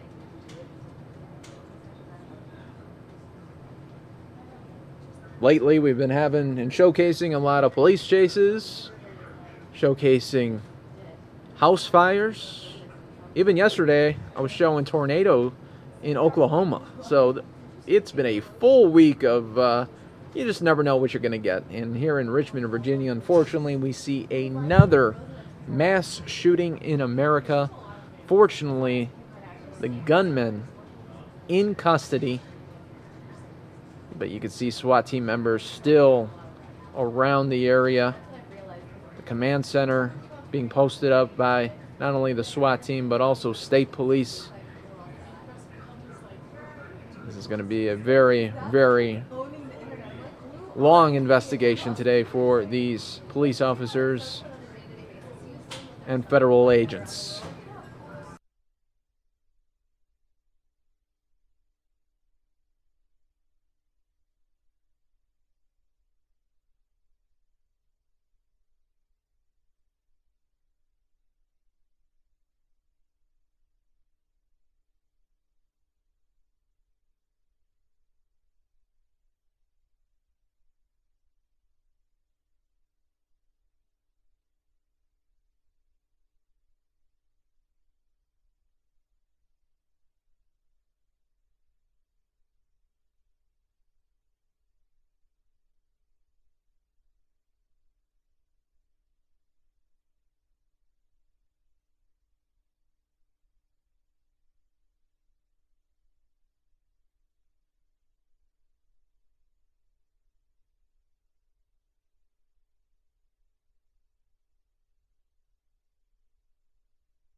All right, folks, we do have some updates for you. Virginia State Police say 2 troopers responding to a shooting at this Richmond bus station that you are seeing right now and a civilian have been taken to a hospital. The spokeswoman says that the shooting suspect was in custody as well. She had no details on the condition of the troopers or the civilian. It was not clear if the 3 had been shot or had received other injuries from this incident. The Greyhound bus station is located west of the city's downtown area, across from Richmond's minor league baseball stadium and within a former industrial area. It is located on a main thoroughfare connecting a residential district to the stadium and nearby restaurants in the area. You guys are watching this all unfold live right now on the Fox 10 News Now stream, part of Fox10Phoenix.com. You just really never know what's going to happen on any given day, and unfortunately we are once again talking about a mass shooting in America, this time in Richmond, Virginia. As the hours go by and the days go on, we will learn more about this suspect and what led up to this terrible, terrible tragedy at this bus station. This just goes to show you that at any moment, at any time, something like this can happen, even in your own neighborhood.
Welcome, everybody, to the Fox 10 News Now stream, part of Fox10Phoenix.com. We are in a breaking news situation here in the stream.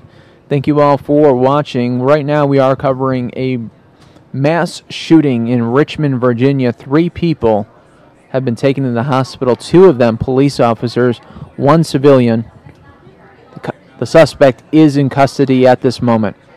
You can see a heavy police presence there in Richmond at this bus station. State police, federal agents, as well as SWAT team members along with the police department there in an active investigation right now, talking to witnesses, talking to people that were at this bus station. It's a Greyhound bus station next to a minor league stadium.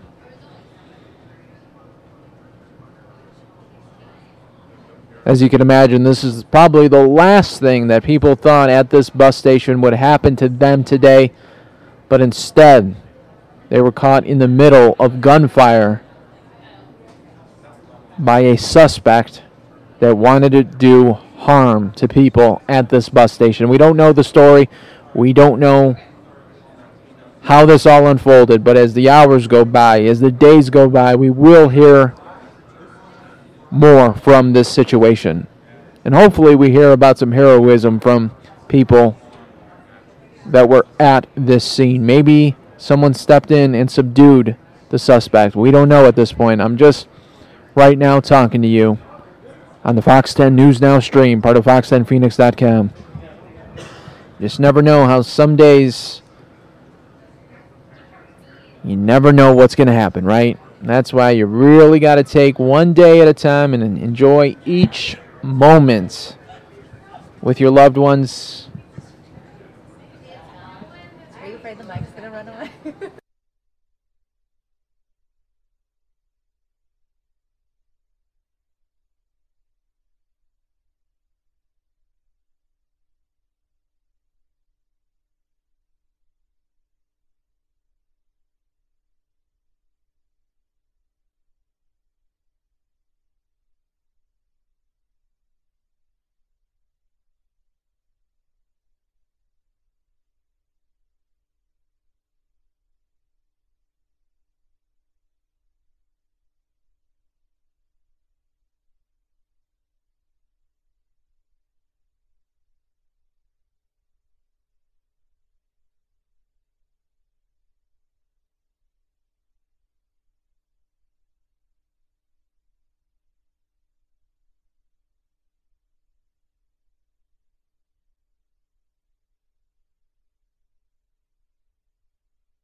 All right, guys, I'm just going to remove that lower third because this is no longer the mass shooting and you guys are looking at the White House. So before you think there is a mass shooting at the White House, before you take a screenshot, don't worry. There's no mass shooting. Oh, looks like they've cut away to the mass shooting coverage once again.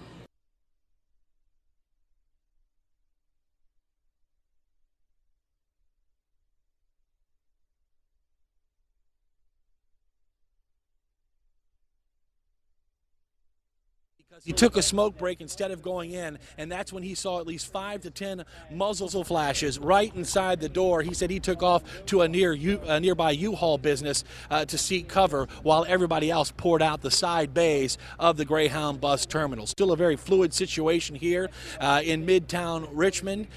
Police are here. FBI is here. State police on scene working this investigation. We're standing in a spot now across the street. If anybody's been in Richmond, they know where the baseball diamond is where the Richmond Flying Squirrels play. We are on a sidewalk for them waiting for state police to brief us on all the casualty numbers and the injuries.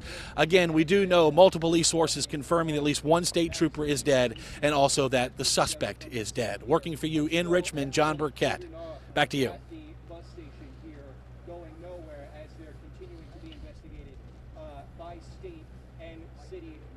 You're welcome. Call them now. Huh? Call them now.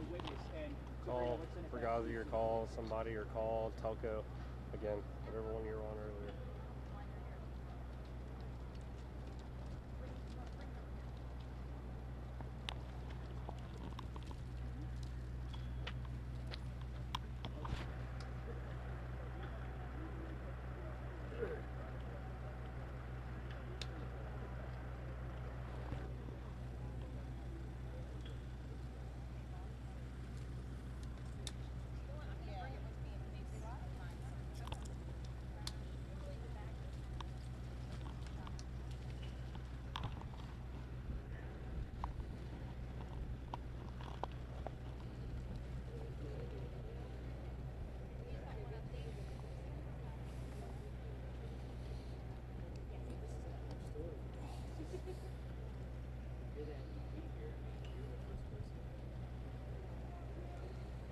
All right, so I'm on the phone with them. So are they going to Melissa or are they going to me? I don't know. They didn't tell me.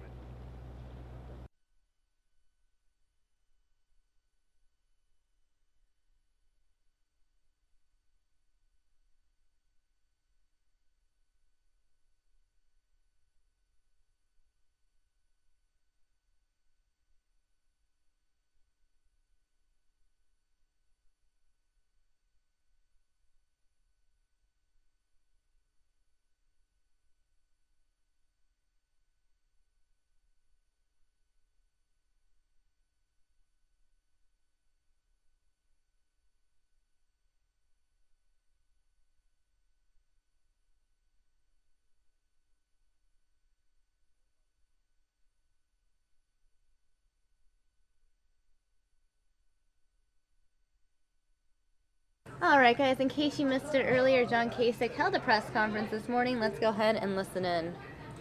You need to be able to get it right the first time. We know about his comments on abortion, which have put women in a very difficult position, and we know that he has since moved to correct those in one way or another. He actually talked about the use of nuclear weapons, both in the Middle East and in Europe. You wonder about his hand or his thumb getting any close to the critical button that presidents are in charge of. Number three, he says that we should basically abolish the Geneva Convention, which was created to make sure that we had fair treatment for anybody who could be captured in war, and that somehow we ought to abolish the Geneva Convention and engage in, I guess, more torture, which doesn't sit well with any of the people who have served our country so honorably, people like John McCain. He's called on NATO basically to be abolished, although I can't figure out what his position is today. I happen to believe that NATO needs to be strengthened. NATO needs to be strengthened and turned from basically solely a military organization into an intelligence and policing organization that can work across borders to make sure that we can begin to create safe areas in Europe, forcing people to work together to gather intelligence and also to learn how to properly police. It's absolutely critical now in a world where we have people intent on just destroying us because of our way of life, believing that if they destroy us, that somehow that gets them a path to paradise. This morning I had a long conversation with my former colleague Chris Shays, who has spent a lot of time over in the Middle East, particularly working with the Kurds. And as we talked about the depth of the commitment these people have, what's behind it? The notion that we are all infidels, that we are all evil people, and that it is their intent to earn this trip to paradise based on destroying us. People who have attitudes like this need to be destroyed, and we need to find out where they are. And we cannot get this done unless we're able to have the effective intelligence gathered all across the globe from people who are of all faiths. Because I happen to believe that the religion of Islam has been hijacked by a handful of extremists. That, of course, brings to mind the notion that Donald Trump said we should have a religious test. Senator Cruz said that we should begin to more aggressively patrol Muslim neighborhoods. That, by the way, has been significantly rejected multiple times now by the creator of community policing, the commissioner here in New York, Bill Bratton. I have not spoken to him, but I'm aware of the fact that he believes that the short-term political gain is outweighed by the ability to gather intelligence. Our friends in the Muslim community cannot be isolated, repelled, and polarized when we depend on them to work with law enforcement, to be able to identify those people who are hijacking their faith in the name of killing us to secure a path to paradise. Mr. Trump also talked again, of course, about changing the whole purpose of NATO, that NATO really has no meaning, and that, frankly, we should not worry about the people in Ukraine. Well, the people in Ukraine are freedom fighters. They're standing up against Vladimir Putin's ability to snatch that whole country, that territory. And frankly, if I were president, I would immediately move to give them the lethal defensive aid that they seek so they can defend themselves. And then one of the most curious, and I don't even know how he went there, is that in picking a Supreme Court justice, that Donald Trump suggested that that any Supreme Court justice must make a commitment to review and investigate Hillary's emails. I don't even know how you do that. That's something I can't even figure out. Listen, in our country today and around the world, it really gets to something that's a really simple point. We have people who are intent on destroying civilization as we know it. And the vast majority of peoples all across this globe are committed to not only preserving civilization, but also restoring civilization. And at that end, it takes cooperation, it takes restraint, it takes judgment, it takes experience, not wild-eyed suggestions and basically moving from one suggestion and then the need to try to explain what you really meant once you realize that the suggestion you made confused people or enraged people. That is not the way that a president of the United States, it is not the way that a leader of the free world or the commander-in-chief of our country to be so casually talking about the use, by the way, of nuclear weapons. It just shows that he's really not prepared to be president of the United States.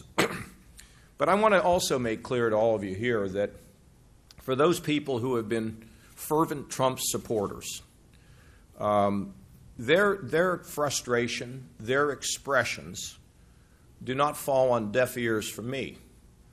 I know that many of those Trump supporters are people who fear for the security of their jobs, believing that politicians don't care about them as they see the rich get richer and they are increasingly stuck without wage increases. I understand the concern they have about the fact that they continue to work hard, but they can't seem to get ahead. with wages not rising, but yet costs around them increasing. I can absolutely understand and even commiserate with those mothers and fathers who always believed that if their sons and daughters went and received a higher education, went to college, community college, that they would have a better life.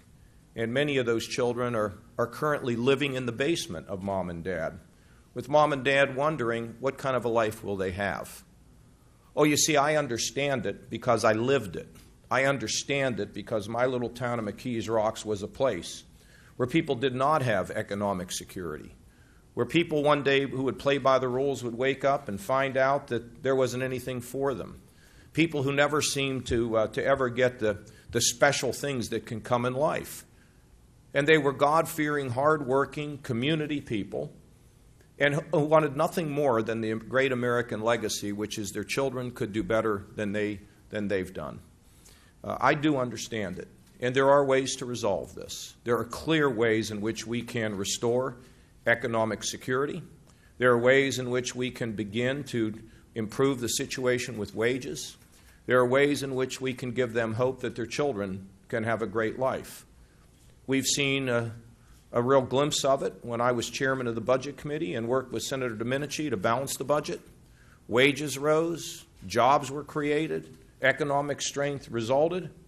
And then in Ohio, where now we have pulled ourselves out of a ditch, where we're growing jobs by over 400,000 private sector jobs, with wages growing faster than the national average, and with the sense that everyone's included. You know, I think there are a lot of people out there that say that why is there nobody speaking for me? No, why is it that there's no one working for me? Why is it that I hear these promises out of politicians and nothing good ever comes? Well, you know, I share their frustration because, you know, in addition to being a candidate for President of the United States and governor of the great state of Ohio, I'm also a citizen, and I see what's happening. And I know it's frustrating, but to the Trump voters, there's hope. We've done it before, putting a team together to improve people's situation, including those who have lived in the shadows. And secondly, we can do it again. So while the person that you have favored continues to move in an unmoored, untethered fashion, I understand that at times he's the vessel for your frustration, and I want to offer myself up as a new vessel that can actually understand your problems, recognize your problems, and work aggressively to fix them. I take orders from no one other than my wife. I fought the establishment all of my career and been able to beat them. And I'm willing to fight, and I will beat them again. Let me take a few questions. Yes? What has been made about this pledge to support the Republican nominee? Is that an important pledge, or at this point is it meaningless? Well, you know, actually, let's go back. That was asked in the very first debate, and that was 12 debates ago. And first of all, I don't believe that Donald Trump will be the nominee. This will go to a convention. Senator Cruz needs almost 90% of the delegates going forward to win the required number and avoid a convention. There's a greater chance that you will fly out of this building and land in Midtown than there is, well, you're in Midtown, but to fly up to where the ball is, they'll be dropping at the end of the year, than it is for Ted Cruz to have enough delegates to go to a convention. Donald Trump is going to need about 60% of the delegates. And after New York and Pennsylvania and New Jersey and Connecticut, places where I believe you're going to begin to see him decline, I don't believe he'll have the delegates either. Now let's see who they pick. Let's see what happens at a convention. And at that point, I'll make a decision about my endorsement. And I want you to understand that when it comes to an endorsement, there's kind of two groups of people, maybe there's three groups of people that I have to take into consideration. Number one, the people of Ohio. They would rank third. Number two would be my dear friends. They would rank second. And my family, my wife and my two daughters, two 16-year-old daughters who were impressionable And when I make a recommendation, at this point in my life before, it probably didn't matter that much, but at this point, because of the nature of this election, it's going to matter what my wife and daughters think. And so I've got to make sure that I can represent them appropriately. And but all of those considerations have to be made, of course, including the great people of the state of Ohio who've given me the privilege of serving them as governor. Yes? New Quinnipiac University poll puts you in last place in New York State in the GOP. How close is it?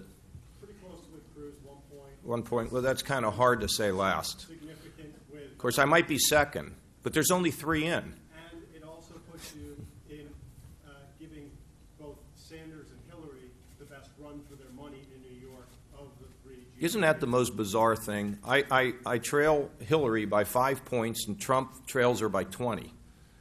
It's a bizarre thing. Now, here in New York, we're going to do well in New York. We're going to be competitive here. We're going to work very hard. Despite the fact that I got caught eating a piece of my pizza with a fork, I think that we can overcome that and get ourselves in a... By the way, I want you all to know that despite all the criticism I'm getting, my wife, who heard about this on the Twitter, called me last night and said she was proud that I have finally learned how to use utensils. But anyway, I think we'll do well here. I think we're going to be very competitive in Pennsylvania. I think the calendar is going to move our way. And I expect to do well in New York, and we're going to keep at this. Look, what's happening now is finally people are starting to hear the message that I have and begin to understand the record, understand who I am. And, and I consider that to be a plus. Maybe they'll hear me and they won't like me. That's always a possibility. But it hasn't been my experience that that's been the case. We're going to go to a convention, and the delegates are going to think about who can win in the fall. I'm the only one that, frankly, can win in the fall. And here in this state, whether it's in Michigan, where I lead Hillary by 11 points, whether it's in North Carolina, where the senator down there is only up 3 points at this point, what I will tell you is I happen to believe that if Senator Cruz or Donald Trump are the nominee, I think not only will they not win, but I believe it puts at risk the United States Senate. And I think the senators are beginning to look at this. Now, senators by nature are always nervous, and now they're getting even more nervous. So I think when we get to a convention, they're going to think about who can win in the fall, and I believe that the delegates will take very seriously who could be president of the United States. I got to tell you, I was at a convention in 1976 when Ronald Reagan challenged Gerald Ford. I was a very young man, but I actually worked aggressively and was in charge of 5 states for Governor Reagan. The delegates really take this seriously. They begin to feel the weight on he or she's shoulder. They begin to realize that they're making a choice that can affect the United States of America and, frankly, the world. So when people talk about these, the disruptions at conventions and people are going to walk out, I really don't believe that. Would some people walk out if they got mad? Well, of course, some people walk out of everything. But I believe that the overwhelming majority of the delegates at the convention will take this responsibility very seriously. And I think that's where we're going. And I think it's going to be fantastic. Probably be less Kardashians, more who's going to be president. That's where I think this is all headed. Not that I have anything against the Kardashians. Let them know. Yes. Governor, Donald Trump's comments about abortion are just the latest thing that he said that's caused what you might call a media sensation. And every time he's done this, and there's been a lot of incidents in the last several months, it causes a kerfuffle, and then it fades. What makes you think that now we're at some kind of a watershed moment where people are willing to look at other candidates like yourself and not go back to Donald Trump? And secondly, what would you say to New Yorkers to convince them that they should go for you and not their hometown boy? Well, look, if I were a stick in the mud, get along, go along guy, it wouldn't work. But I've been working and fighting the establishment and bringing change throughout my entire political career. I'll give you just a couple examples. How do you think it was as a Republican I had teamed up with Ron Dellums to limit the production of the B-2 bomber against the entire defense establishment, including a Republican president and a Republican Secretary of Defense. And we were able to assemble a group, and the Pentagon wanted 132 of those planes, and I wanted 13, and I lost because we ended up with 21. Okay, how do you think that felt to be fighting that? It didn't bother me, but it made a lot of people very aggravated. I tried to kill the Overseas Private Investment Corporation. This was a corporation that provided insurance for GE to sell light bulbs in Poland. I said we ought to abolish the thing. How do you think that went over? I think I won that actually in the House, probably lost it in the Senate because of the lobbyists. Do you know how hard it was to balance a federal budget and force the members of Congress to actually vote on specific cuts? I mean, they were just infuriated by me, but we were able to climb the mountain and get it done. In Ohio, I had to break the back of the nursing home lobby in order to let mom and dad stay in their own home. Back in Washington, I said if we're going to reform welfare for poor people, we got to reform welfare for rich people, corporate welfare reform. In Ohio, I've told local welfare offices that if they don't get their act together and become more responsive in terms of locating jobs for the folks who are on welfare, I'm basically going to take their responsibility away from them. How do you think it is when I'm fighting big oil on trying to get a reasonable severance tax so we can cut the taxes for every Ohioan? You know what that fight has been like? What do you think it was like when the entire members of the Republican legislature passed a bill on water withdrawal from Lake Erie, every single one of them, and I vetoed it? I have been an independent person all my life. My father carried mail on his back, and my mother's mother couldn't even speak English, and my mother was one of 4. And as my cousin Barbara told me, she's the only one that got out of the 8th grade and to get a high school diploma. I am with the Trump people. They just don't know me. So what they hear is they see Coke, Pepsi, and Kasich, and they're shopping. And they kind of go, well, I kind of like the Kasich brand, but I don't really know much about it. So I might as well go with the Coke or a Pepsi. But what's happening now, I think people are beginning to get more of a sense of who I am. I don't know if it's watershed, but when I point to these 5 things that all happened in 24 hours, when you start talking about nuclear weapons, you start getting people's attention. When you start talking about, banning somebody coming into this country on a religious test, over time people begin to think about it. As I pointed out, if we repel all the Muslims, how are we supposed to find out what's going on in the Muslim community? People know that. Yesterday I was in Queens. I brought every one of these issues up. And you could see people shaking their heads. It's sort of like immigration. What are we going to do? Go around trying to pick people up into the neighborhoods and leave their kids screaming and crying on the porch while we haul them away in the back of a police cruiser? I now am in New York, and I have Latinos walking up to me saying, you keep going. Thank you. So I think at some point people hear it. If they don't, then I will have tried my best. It's just such a privilege and an honor to even be here today with all of you. We've got time for 2 more questions. You mentioned you have 2 16-year-old daughters. As a father, how does it make you feel when you hear Donald Trump's comments about women? Well, I don't like his comments disparaging anybody. And, of course, with my daughters, that's why when I'm asked what am I going to do if he were the nominee, and it's why I say that if he were the nominee, at that point I would have to determine how I felt. But it's pulling so many people apart. It's the attacks that we've seen on women. We know about the whole Megyn Kelly business, which was terrible, atrocious. But we've seen the attacks on religious, an entire, worldwide, the issue of the Muslim faith, Islam. We've seen, divisions among people who came here illegally, but should have an opportunity to settle here if they have not violated the law. We have frightened them. And then we've come up with these absolutely absurd comments that we're going to get the Mexicans to build a wall and pay for it. I mean, I don't know how you people even deal with this. Now, I know that eyeballs give ratings, and ratings means you get a pat on the back, but, you also have a responsibility in this business. So we'll just see what happens here. It's an unsettling time, but people are looking to express their frustrations, and he's been the way to do it, way in the back. Governor, you, as governor, have signed a large number of abortion restrictions in Ohio. Would you seek to do something similar on the federal level, or seek to make abortion illegal? Well, of course, that's Congress. That Congress passes those laws. I've been pro-life, except in the cases of rape, incest, and life of the mother all of my career. And I would have no reason to change that position. Yes, sir. Governor, you've said in the past that the way to beat Trump isn't by attacking him. Why the kind of change in approach here? Well, first of all, I raised issues against him in I think the third debate when I talked about two things that were going on. One, his immigration policy, and secondly, Ben Carson's ridiculous notion that we would abolish Medicare. You know, I don't want to, I'm not going to live in this mode.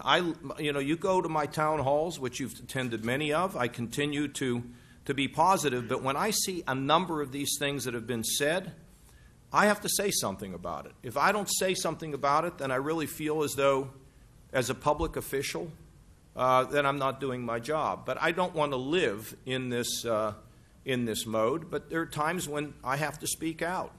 You talk about, we have a very, very serious situation here post-Brussels. I mean, let's just take 1 second and think about this. They can't get their act together over there.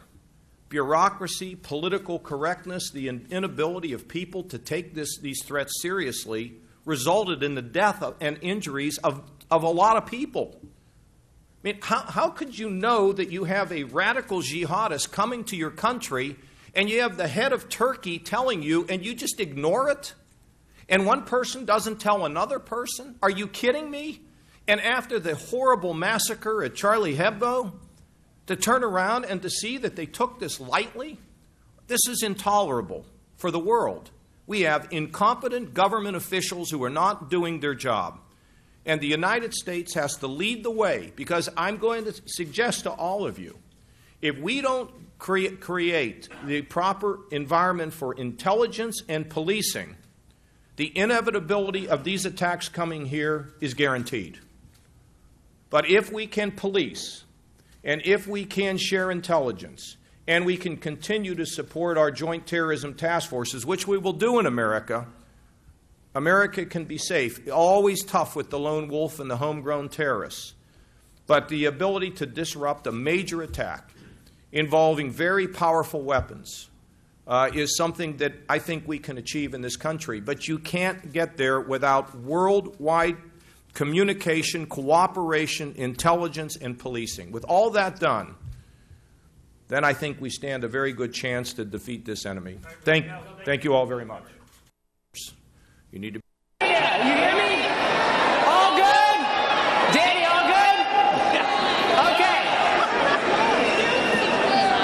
How's my crowd doing? Do you feel the burn? Let's get up!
Alright guys, we're actually going to cut out of this Bernie Sanders rally, go back to it later because we're getting live images from the mass shooting that took place in Richmond, Virginia.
Give me a 1, 2. 1, 2, 3, 4, 5, 6. Turn it down a little bit. It's cool.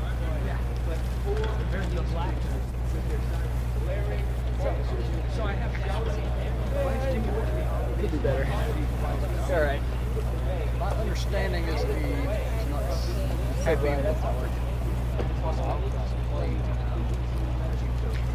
If I reference that bus back there, can you go to it? Okay. Yeah.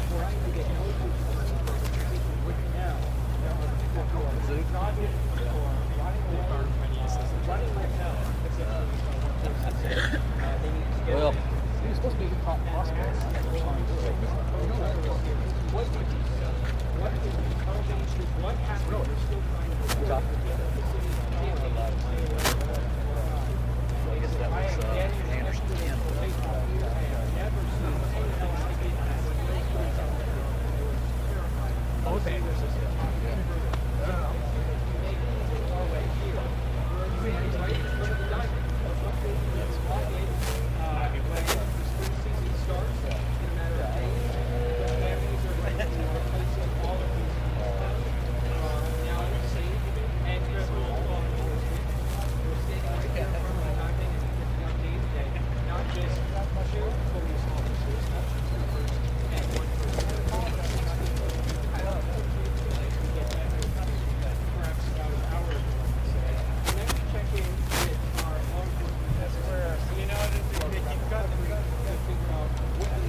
They're going to Evan.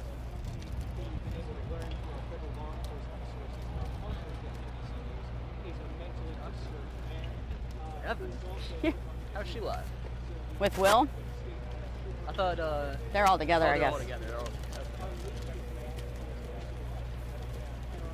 Nope. I just lost something.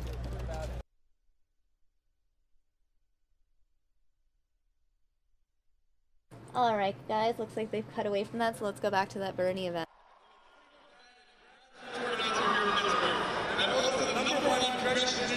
$14 a pledged delegate.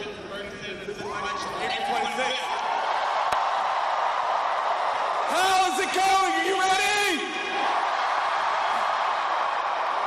All right, a little birdie asked me to tell you a little bit about myself and why I support Bernie Sanders as the President of the United States. When I was a young teenager, I dreamed about the day I'd get to serve in the Air Force, and I achieved that dream.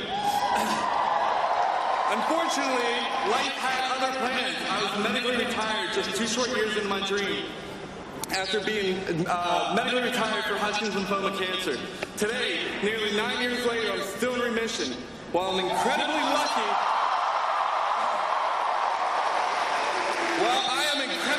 to stand in front of you alive and well, thousands die every year due to lack of sufficient health care or are drowning in debt simply due to bad luck. I believe that Senator Sanders has the lives of veterans who return home from war, as well as each and every citizen of this great country, on his mind every single day. Bernie's health care for all plan is the most comprehensive single-payer health care plan ever introduced in this country. It is precisely the type of legislation that will benefit millions of Americans who desperately need affordable health care now.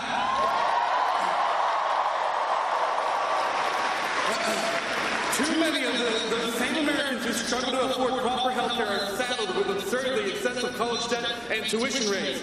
As a full-time student and single dad to my beautiful 11-year-old daughter, Caitlin, education reigns supreme in our household.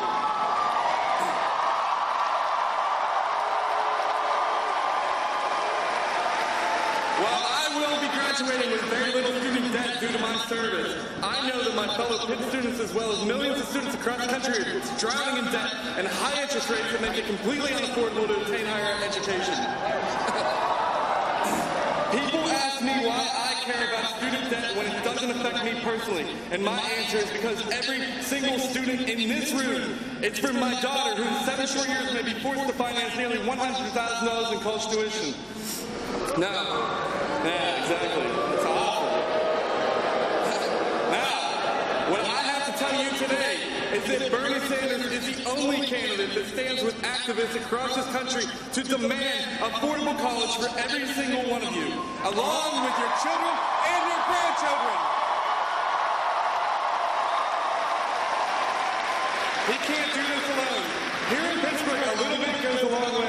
3 hours here, 2 hours there, it all adds up. We have 2 easily accessible offices in Pittsburgh. One in Southside at 1317 East Carson Street and the other at East Liberty at 117 North Highland Ave. After today's event at 1 p.m., we want as many of you as possible to report to the Southside office to grab a canvassing assignment and hit the streets for Bernie.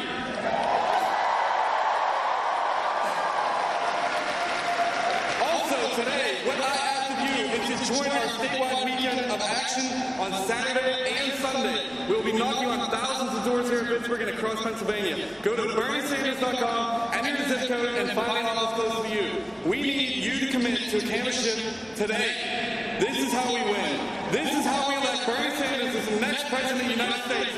Thank you! Feel the burn!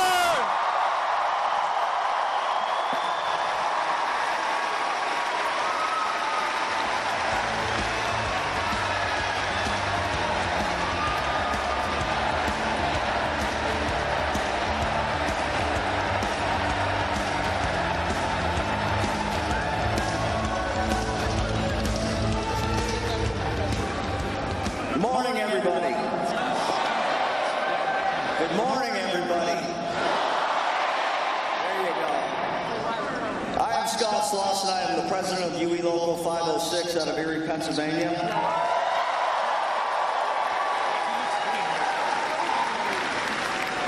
Over 100 years ago, General Electric made the decision to build a locomotive plant in Erie, Pennsylvania.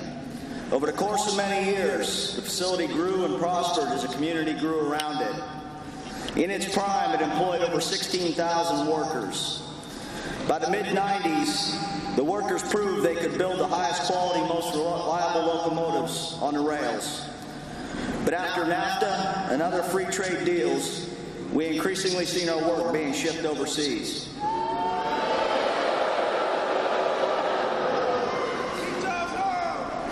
Exactly. In 2013, they announced yet another devastating blow. They were transferring domestic locomotive work to a new facility built in Fort Worth, Texas, which is a right-to-work state. Along with increasing use of vendors outside the United States. Despite profit margins of 20% and having the capability of producing 1,000 locomotives per year, the highly skilled workers at the GE transportation plant that put GE on the map as the #1 locomotive builder were losing their jobs to lower wages and outsourcing to vendors outside the country.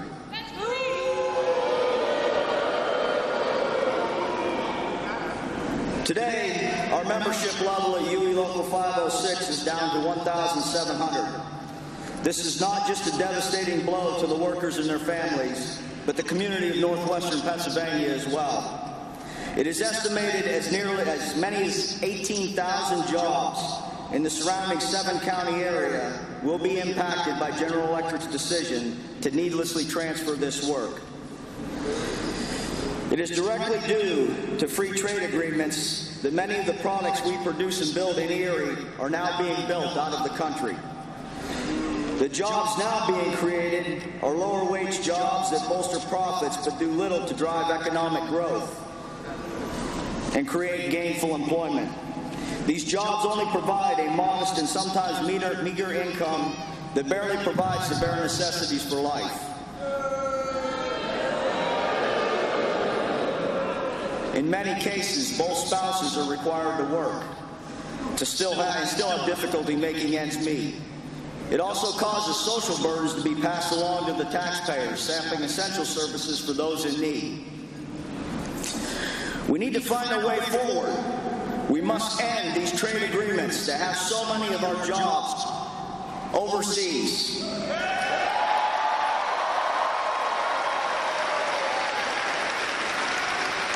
We need to have a leader that will support the working class.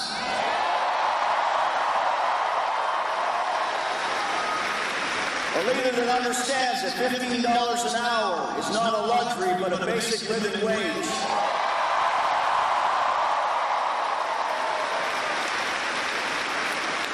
We need leadership that understands health care is a human right, not something for those that just can afford it.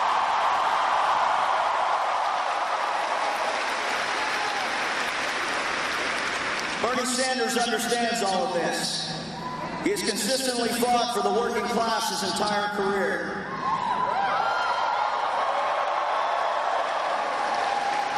Whether it was as mayor of Burlington, Vermont, or as a U.S. Senator. All right, guys, we're actually going to cut out this Bernie Sanders rally since he's not speaking. They do have an update regarding the mass shooting in Virginia. Virginia State Police. Obviously, we are the lead agency investigating the situation. At this time, that's all the information we have to release at this point. We, of course, will follow up as more information becomes available. Could we ask about the training mission that was happening right here? And were these officers in plain clothes at all? The trooper who was shot was in a uniform. It was not a Class A. It's what we call a BDU, so it's a darker blue kind of utility look to it. He was dressed and identified as a Virginia State Police trooper. It's a full uniform. It's just not the Class A lighter gray Are uniform. you able to confirm whether or not this was sort of like a drug training mission where it's a We're not going to get community into details at this point. As you can imagine, this is still very much in the early stages of the investigation. And like I said, as we are able to verify and validate the information, we'll provide you with additional details. So that trooper has now passed away? The trooper is suffering from life-threatening injuries and is being treated at the hospital. Were the other two officers injured? Or was it just No, unfortunately, that was a mistake. As you can imagine, in the chaos of the moment, it was determined that only one state trooper was injured. So I apologize for the misinformation earlier. We originally were told that 2 people were transported in the ambulance. Sure enough, there were 2, but one of them was actually traveling with the trooper who was injured. So 4 people shot total? Yes, a total of 4. There were not 6. So we have 1 state trooper who's injured and still alive at this point. We have 1 trooper who's being treated for life-threatening injuries. We have 2 civilians who are being treated for non-life-threatening injuries, and the shooting suspect is deceased. What about these buses that came in here? Is that to kind of get the folks that work in there out of the sunlight? I'm not. I know arrangements were made for those people who were at the terminal at the time to make sure they could get on the buses and be able to continue on their way. Greyhound was working to make those arrangements and so forth. You'd have to contact them about that. You mentioned the terminal is clear. Does that mean the business will continue as usual tonight? Right now it's an active crime scene, so I do not anticipate it to be reopened for probably a couple of hours. Can you say more about the 2 civilians who were shot? Are they passengers? I don't have that information at this time. That's what we're working on, is making sure that, of course, we're conducting interviews with those individuals that were in the terminal, and obviously, reaching out to the witnesses and so forth, and conducting those interviews at this time. What kind of training exercise were you all doing? We're not commenting on the circumstances of what the troopers were there for at this point. We'll provide you with additional information later on. Did you recover? I'm not commenting on it at this time. Did you recover the suspect's gun? Yes, a firearm was recovered inside. Corinne, are you able to give a timeline to where the civilians, do you know if they were shot before? Guys, all the information I have is what I've given you right now. As far as whether they were shot before or after the trooper, are you able to say They were much? shot after the trooper. Yeah, the first shot that was fired was directly at the trooper. Okay. We've seen a lot of cases where law enforcement is targeted. Do you believe that this trooper was a target? It's too early in the investigation. We're only a couple hours into this. There's a lot of work to be done when it comes to a criminal investigation, conducting those interviews, processing the evidence, and really piecing this together. So that's all we've got for right now. Like I said, as we get more information, we'll make sure and let you guys know. Okay? Do you have any expected timeline for the next briefing? Honestly, it's 5 o'clock right now. It depends on how we're able to pull information together. Okay. So I don't anticipate before 6. Probably about 7. Okay. Like I said, if we get anything earlier, we will, but right now, it's probably about 7 o'clock by the time we're able to get everything together. Thanks, okay? friend. Thank you, guys. Stay safe. Appreciate it. Appreciate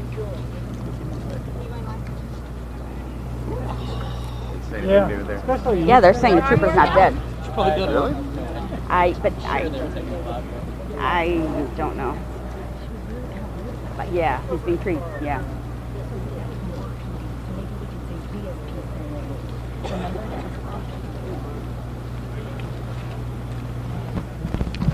Live pictures.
we've been told by multiple sources. I turned it off during the.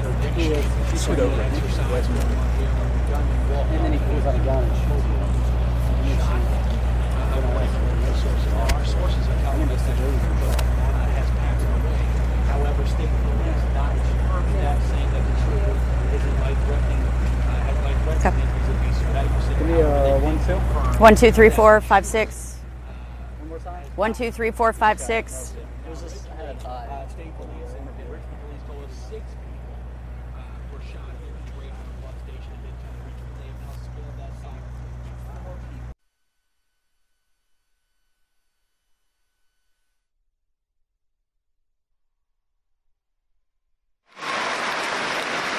He knows that economic discrimination women face when they don't receive the same pay for the same work as men. He has consistently voted pro-choice and has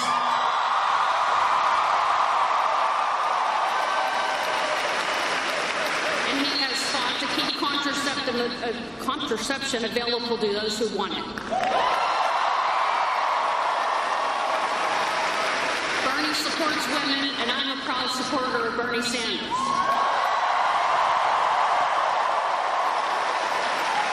Please join me in welcoming Senator Bernie Sanders.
Turnout. Thank you so much.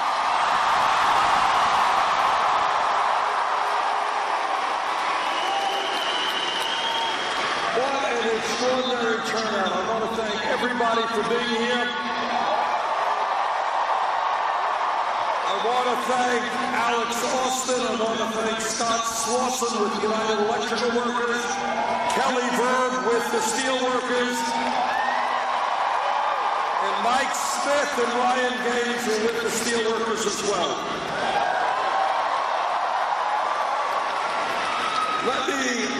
Let me begin by introducing myself to the people of Pennsylvania, because I think a lot of folks don't know who Bernie Sanders is. I am senator from the state of Vermont.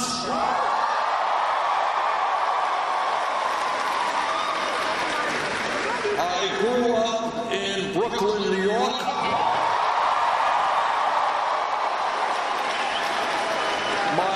My father came to this country at the age of 17 from Poland.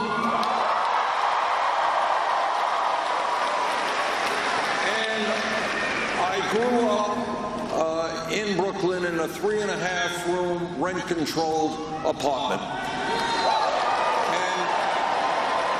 Like millions of other families throughout this country, I grew up in a home that did not have a lot of money. We struggled economically. And the lessons that I learned growing up about what it means to live in a family that has to struggle every day economically is a lesson I have never forgotten and never will forget.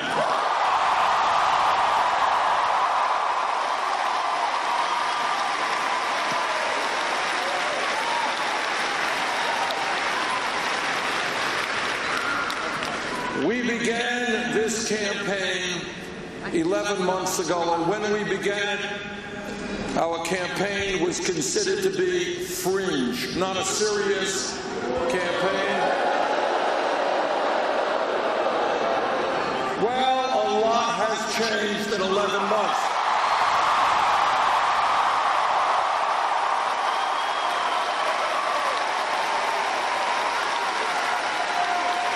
In the last 2 weeks, we have won 6 out of the last 7 caucuses.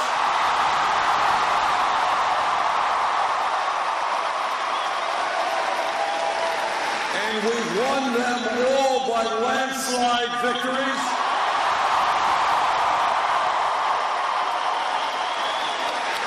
We started this campaign at 3% in the polls, 60 points behind Secretary Clinton. The poll came out last week, a national poll, had us 1 point up.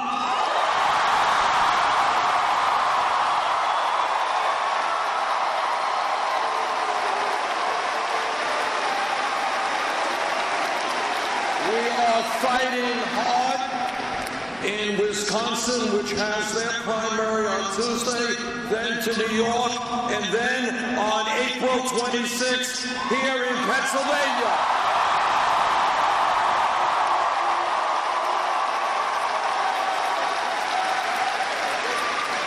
And with your support on April 26th and a large turnout, we're going to win here in Pennsylvania.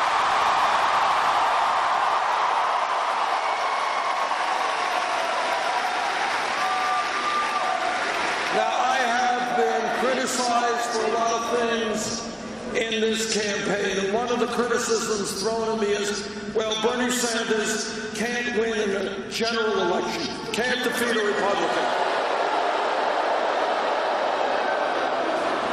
CNN poll last week, Hillary Clinton did very well. She was beating Donald Trump by 12 points. We were beating him by 20 points.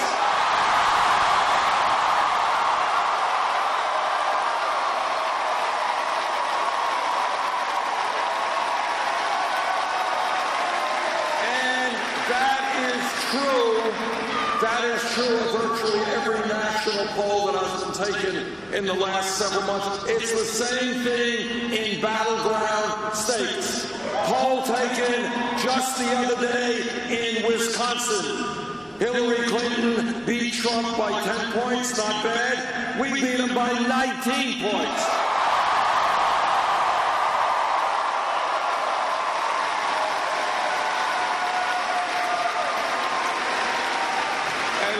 Doing better against other Republican candidates than she is. Not only can we win the Democratic nomination, we can win, with your support, the general election.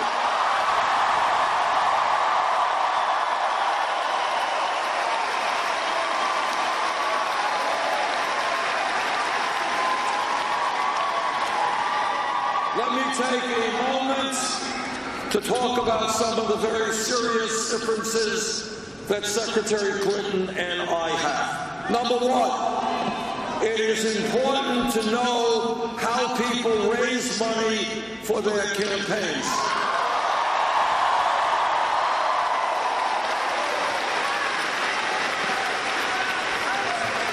When we began this campaign, way back when, we had to make a decision. Do we establish, like every other campaign, a super PAC and beg billionaires for campaign contributions? That's exactly what we concluded. We have done it a different way. We have gone to the working class and the middle class and said, we will stand with you if you stand with us.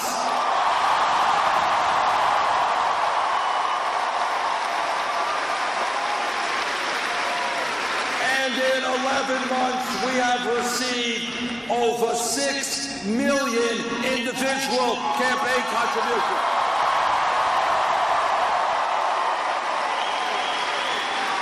That gives more contributions than any candidate in the history of the United States of America.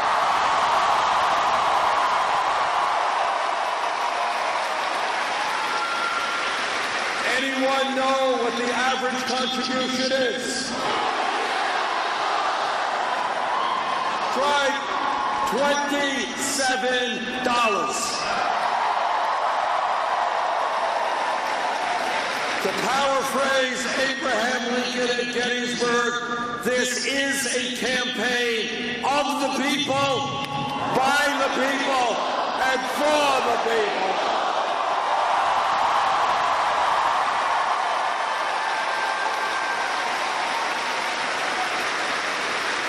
Secretary Clinton has chosen another approach.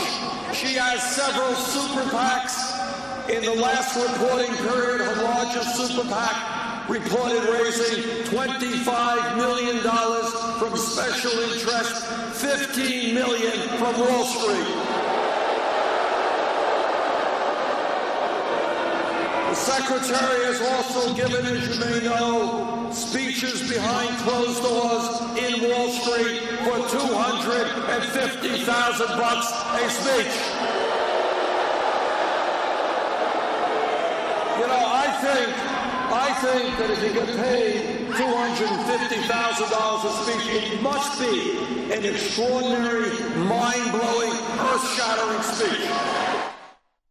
All right, guys, we're going to come back to this Bernie event later, but we're going back live now to Richmond, Virginia, where people are speaking about their eyewitness experience of the mass going on. I didn't see anything but ducking, and I didn't hear anything but popping. So you told me a second ago too, once you heard some of that popping, you heard a bullet whiz by your head. Yeah. Right when when we got back inside, I was talking to the man that was with me and running with me and crawling with me, and he told me he heard the bullet just whiz by, which is like crazy because I don't even know how to react at this point. I'm still in shock because I'm just grateful for him. I'm so grateful for him because I'm here alone. I'm only 18, so I have no idea what to do, what's going on, and I'm just so grateful. When you all made it outside, did you take cover behind anything? Yeah, we first took cover behind this concrete thing that was holding up a sign, and that's when we exchanged names and stuff, and we started to hear sirens. He was like, we're going to get up and we're going to run, and we went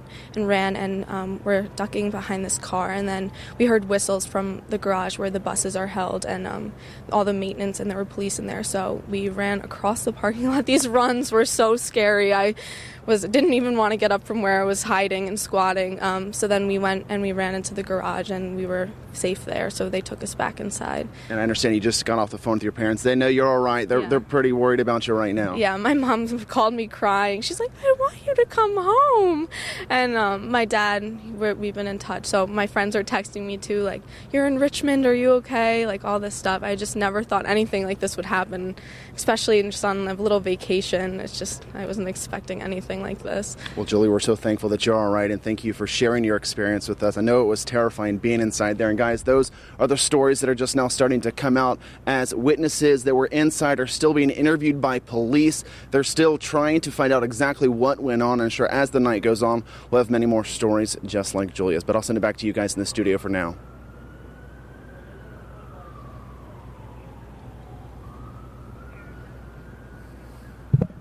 Thank you so much. I feel like I want to hug you. Oh my God, I could not imagine what that was like. Oh my gosh, I'm so sorry. Just happy I'm out and now I'm on my way again. Thank you. Let's get your stuff. Hello. Yeah, we already did. Okay. All right, I will. What's a good number to call? Are you staying in town tonight?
You know, you say a trifecta. This is more than a trifecta. This is 5 elements that he did within the last 24 hours that really just where he's really been way off kilter and is showing that he's unprepared to be president of the United States.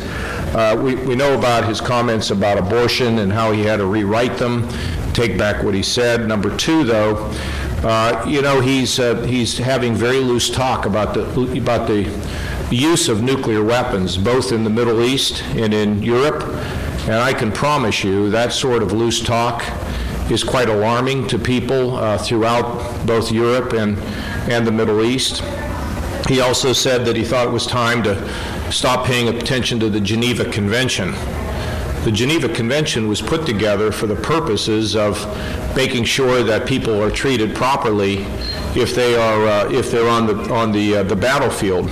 He also went on to say that he thought that NATO really had no purpose and should be basically, I guess, emasculated. And the fact of the matter is that, frankly, NATO is one of the organizations that works across the borders of countries. And if there's anything we need to do with NATO, it is to resuscitate it and reform it so that NATO can become an organization that not only is involved in military operations, but should also be involved in intelligence gathering and policing, something that we need. And finally, he also went on to say that his selection for the Supreme Court justice would be somebody who would have to commit to actually investigating Hillary Clinton's emails.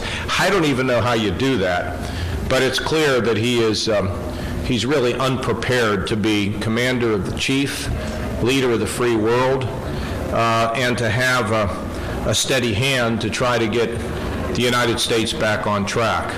Now, what I will tell you is that even though I've raised this criticism of Mr. Trump, I don't want anybody to be confused about the fact that I recognize the support that Mr. Trump has and why he has that support. There are a number of people who live in our country who feel very insecure about their jobs. They're very nervous about the fact that today they have one and tomorrow they may not have one. I think they are also, without question, concerned about the fact that they're stuck. Everything goes up. Everything costs more, and yet they've not had any wage increases. And when you take a look at what's happened here with zero interest rates, companies have bought back stock. They've increased the value of their stock price. The rich have gotten richer, and everybody else has been stuck. And so there's a frustration that's related to that. And thirdly, of course, there's always been the sense that if our kids go to college, that our kids are going to have a better life, and a better life than what we were able to receive from our parents. And that's now seeming to many Americans to be a fallacy.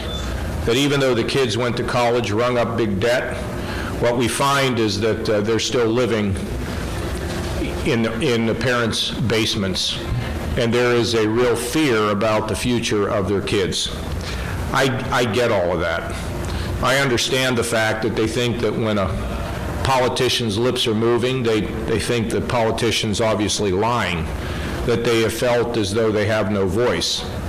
The reason why I understand that is because that's the environment in which I grew up, in Little McKees Rocks outside of Pittsburgh.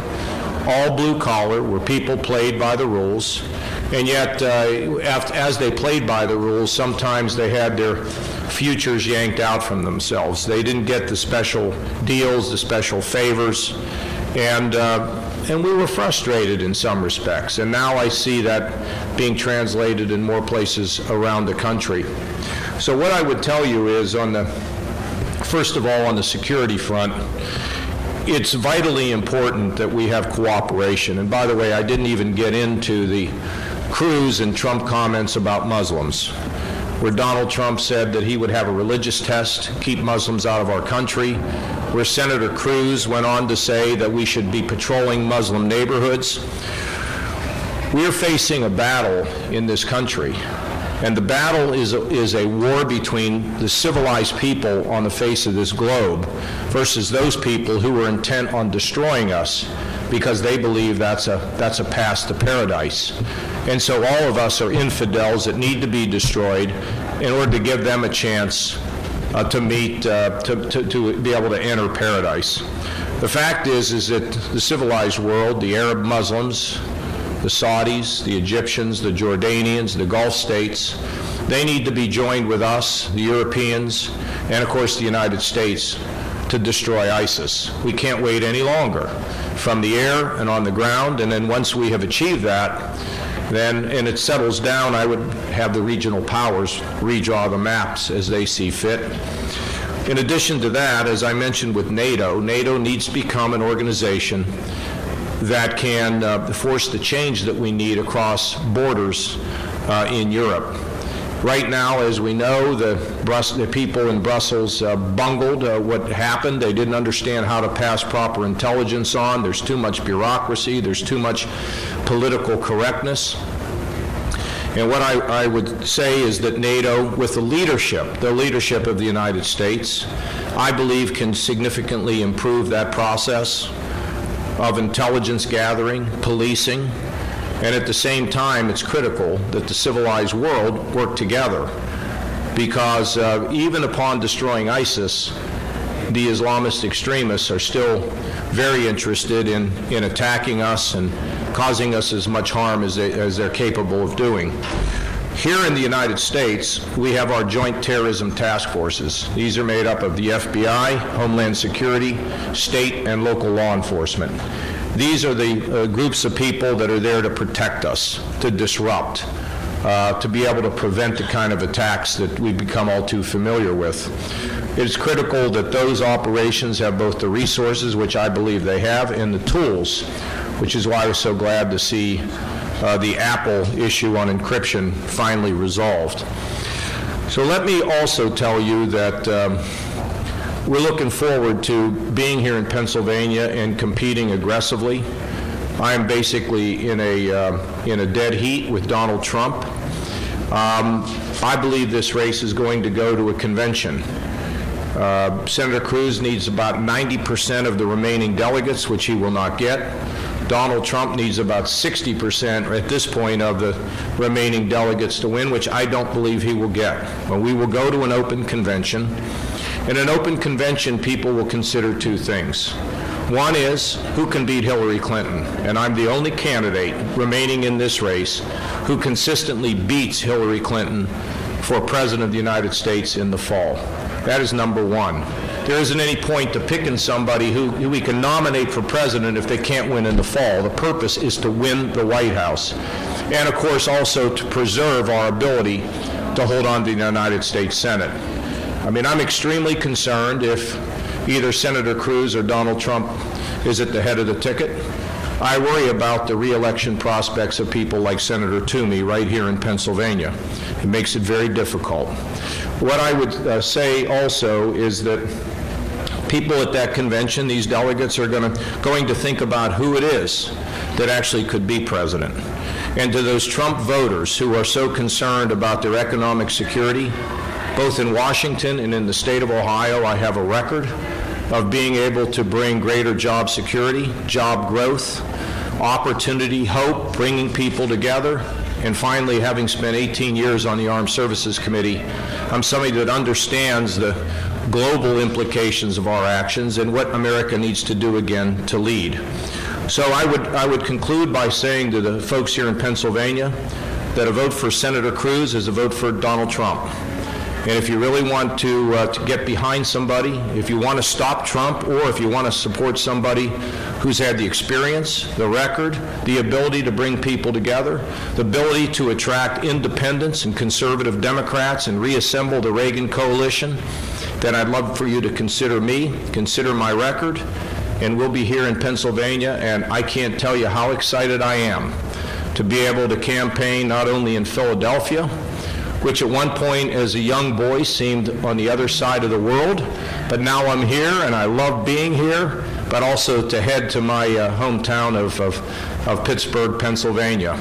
And we're about to open baseball season, and I know there's always been a rivalry between the Pirates and the Phillies, and for the rest of this election, we're going to just leave that on the sidelines, and the same goes for the Steelers and the Eagles and the Penguins and the Flyers. We don't have an NBA team over in Pittsburgh, so we hope you do very well. So let me stop and take a few questions from you. Yes, sir. Governor, Senator Cruz was on the Hugh Hewitt show yesterday, and we're talking about Rule 40 of the Republican National Committee rules, which was instituted 4 years ago. It says a nominee for president has to have at least a majority of the delegates from at least 8 states. Only Donald Trump fits under that rule right now. Senator Cruz could get there, but isn't there yet. It doesn't look like he will get there. Do you think that Senator Cruz is attempting to make a contested election only a two-man race, that there could be only 2 people eligible in a contested election? Yeah, sure. I mean, what Ted Cruz knows, he's out of runway. You know, he'll have a good showing in Wisconsin, but he's not going to show well anywhere else. I mean, he's not going to come to Pennsylvania and do well. He's not going to go to New York and do well, or New Jersey, or Connecticut, or Rhode Island. We're now starting to get to a part of the map that starts to work to my benefit. And the fact of the matter is that he's not going to be possible to have enough delegates to go to a convention. So he wants an open convention, multi-ballot convention. And of course he would like to have just 2 people rather than 3. But I believe we're going to be able to gather momentum heading into that convention. And secondly, as it applies to the rules of the convention, there are no rules. The Rules Committee has not yet met. So I believe that when the Rules Committee finally meets, this is a radical idea. They're actually going to try to figure out who can win in the fall. And Senator Cruz has a great unpopularity. In fact, the Wall Street Journal just pointed out about a week ago that Donald Trump and Ted Cruz have been able to achieve more dissatisfaction with voters than Hillary Clinton. Whereas I'm a plus 19, everybody else is underwater. So, you know, the fact is that of course he wants to narrow the field. But I have to tell you, for those that don't want to see Donald Trump as the nominee, thank God I didn't get out of the race when the race went to Ohio, because if I had, Donald Trump would be the nominee for the Republican Party. It would be ball game over. But it didn't happen. And so we're excited about moving forward. We're gathering momentum, both from the political side and the fundraising side, and we're looking forward to a fun convention. I think at that point there's going to be a lot of young people who are going to be paying more attention to how we select the president than the Kardashians.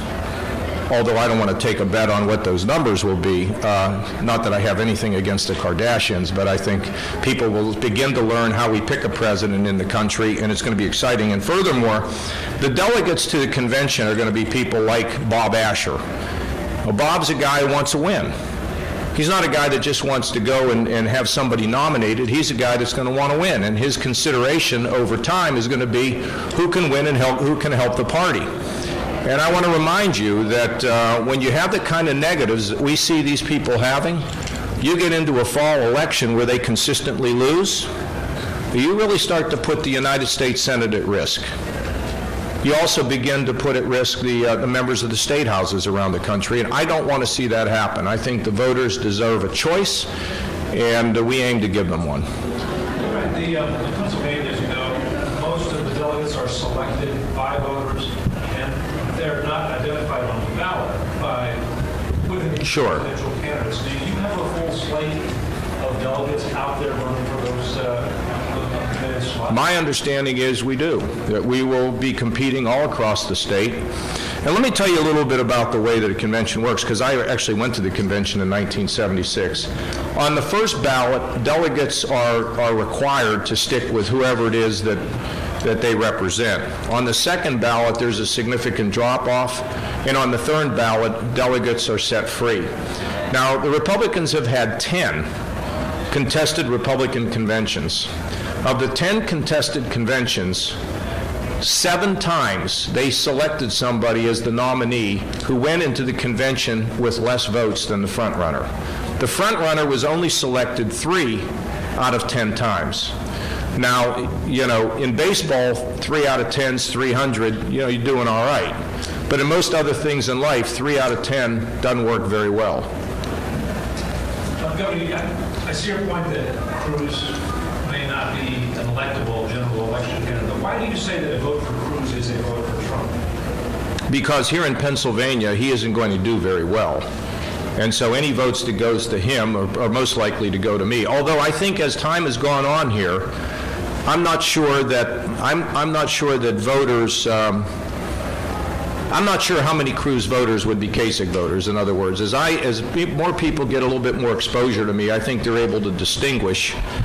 Now, I would say this about Trump voters. Trump voters could be Kasich voters. There's no question about it. We've seen it in polls. I'm like the second. Well, now that we're down to 3, I'm the second best. Okay, but then all along, I've been, when people have known me, I've been high on the list of Trump voters because I think people get the sense that I've never been sort of an establishment guy in my entire life.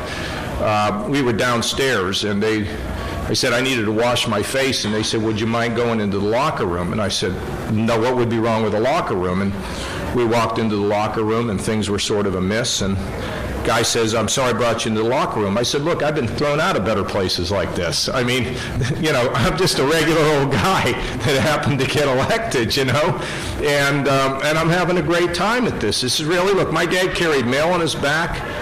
His father died of black lung. He was a coal miner. My mother's mother could barely speak English. I come from McKees Rocks, which is, all the way on the other side of the state. Heavy Democrat.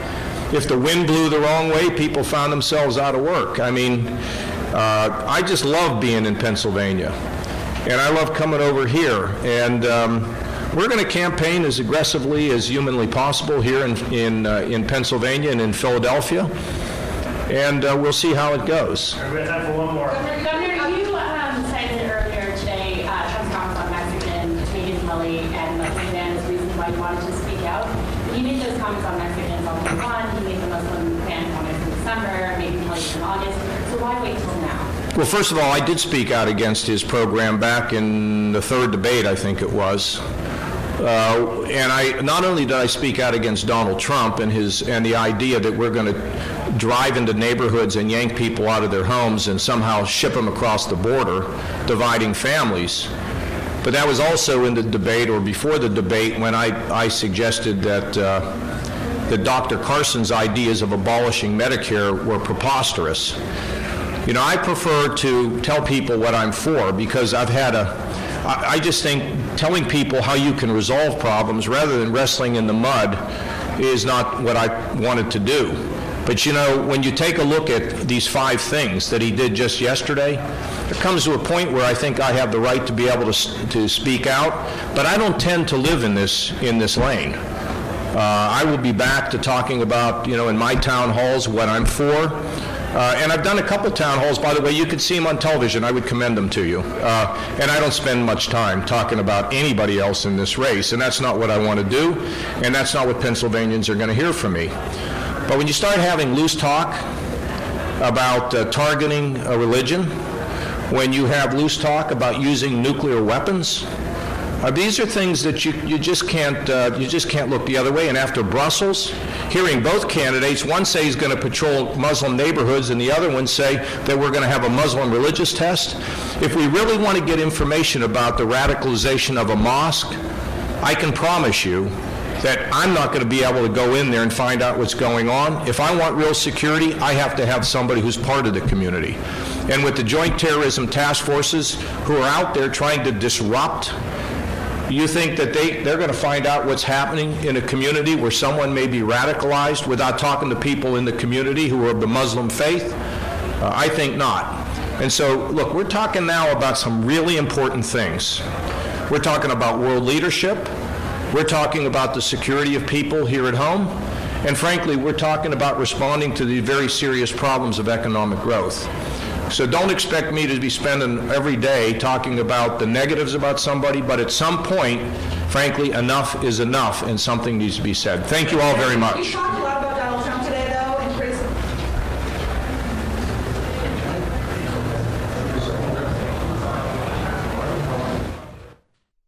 All right. right, guys, that's a wrap on that John Kasich press conference. That was a live press conference. You heard John Kasich talking about why he's still in the race, how he could appeal to Trump voters, talking about Donald Trump, talking about Ted Cruz. Again, that was presidential candidate and governor of Ohio, John Kasich. We're now going to go back to watching another presidential candidate, Bernie Sanders, who was speaking in Pittsburgh earlier today. Their illegal behavior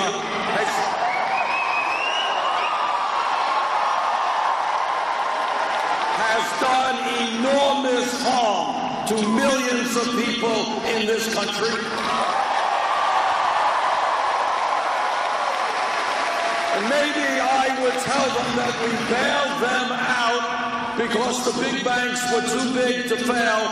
But 3 out of the 4 largest banks today are bigger than they were when we bailed them out because they were too big to fail.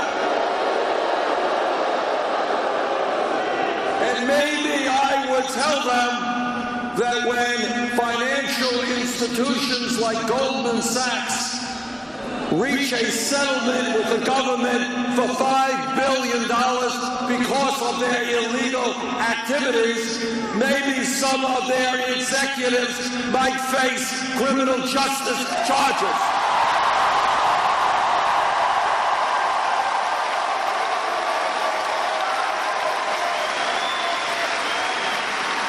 And maybe I might tell them that we have to reestablish Glass-Steagall legislation. When so few financial institutions have so much economic and political power, we are going to break them up.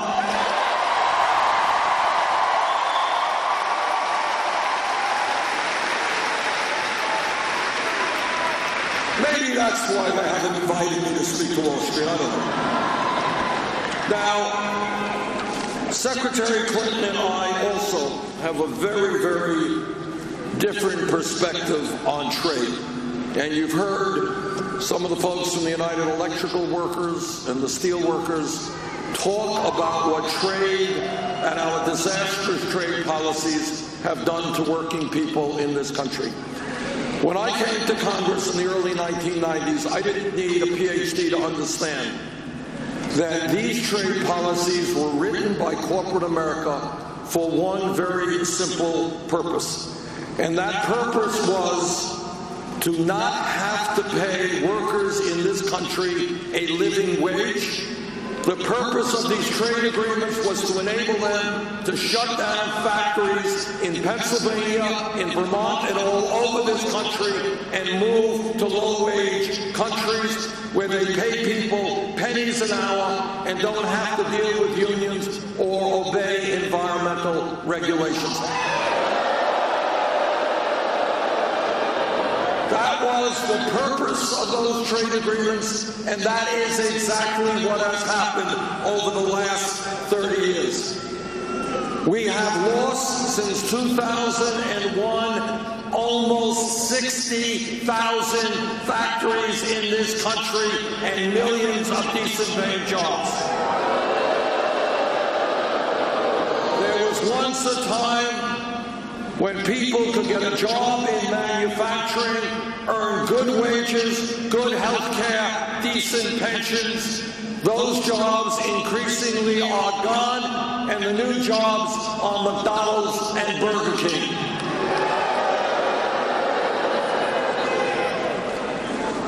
Let me just give you a very few examples of how our disastrous trade policies have impacted the people of Pennsylvania. 2013, General Electric announced that it would be eliminating 950 jobs at its Pennsylvania locomotive plant in Erie, moving many of those jobs to Mexico. Last year, Allegheny Technologies shut down 2 steel plants in western Pennsylvania, laying off 600 workers, moving to China. 2009, Hershey shut down its York Peppermint Patties plant in Reading, destroying 300 jobs, and move that plant to Monterrey, Mexico, where workers are paid a fraction of the wages that workers here were paid. In 2008, Sony closed the last TV manufacturing plant in America in Westmoreland, destroying 560 jobs, and moved that plant to Baja, Mexico. And on it goes. I have opposed from day one in Congress every one of these disastrous trade agreements.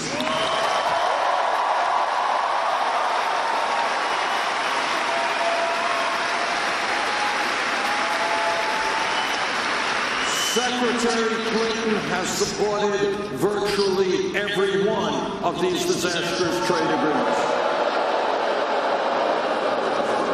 Now, my message to corporate America is your greed is going to end.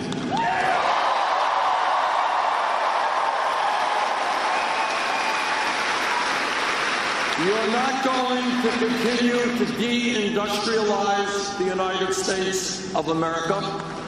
You're not going to continue to shut down plants here and move to cheap labor abroad.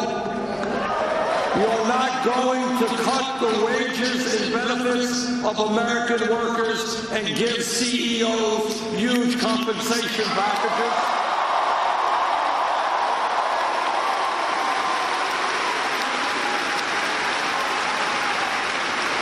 Together, we are going to create an economy that works for all of us, not just the 1%.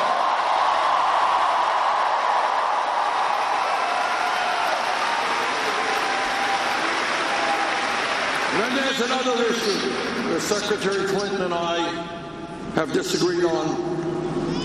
All of you know that foreign policy and military policy is one of the very important things that a president does. Back in 2002, I was in the House. Secretary Clinton was then the senator from New York. And we both heard from President Bush and Dick Cheney and Don Rumsfeld, both heard about the need to go into Iraq. Well, I listened very carefully to what they said. I didn't believe them. I voted against the war in Iraq.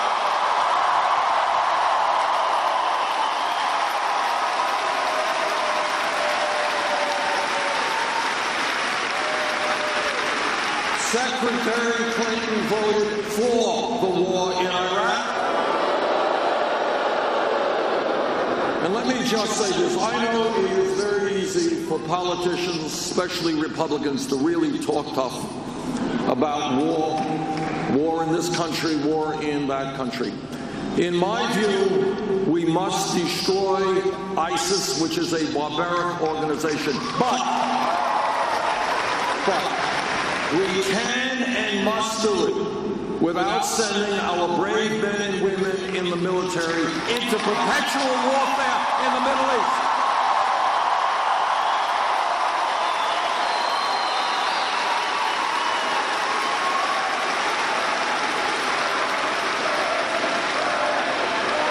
No more stupid wars that our young people die for.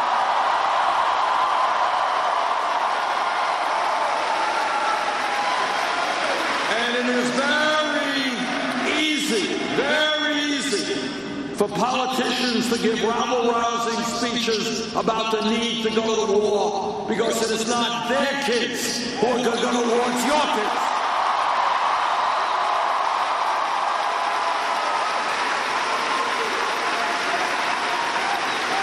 By the way, while some of these guys talk big about war and sending our young people off to get killed and mutilated, they sometimes forget about those people when they come home as our veterans.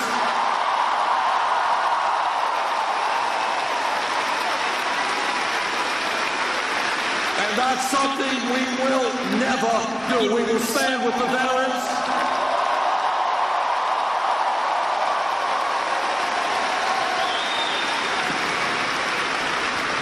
campaign is doing so well because we are doing something unusual in American politics. We are treating the American people as if they were intelligent human beings.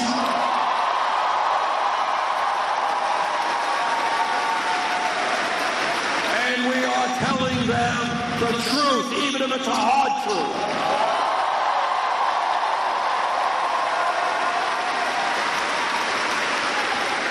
Truth is not necessarily pleasant, not in our personal lives, not in our political lives, but you cannot go forward unless we address the real crises facing this country.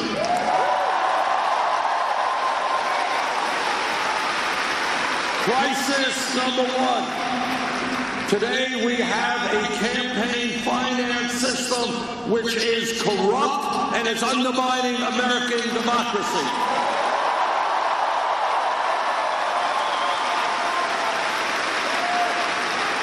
Democracy is not a complicated idea. You gotta vote, and you gotta vote, and you gotta vote. Democracy is not about billionaires buying elections.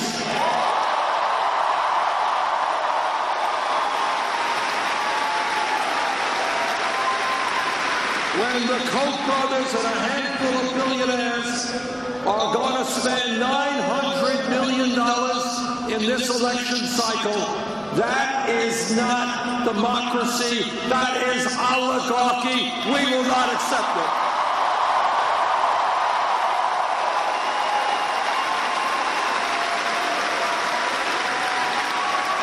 And that is why we are going to overturn this disastrous Citizens United Supreme Court decision.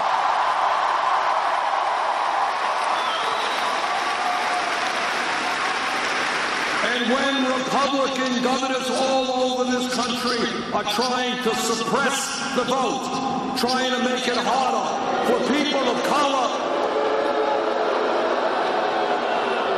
for low-income people, for elderly people, for young people to participate in the political process, we will stop them.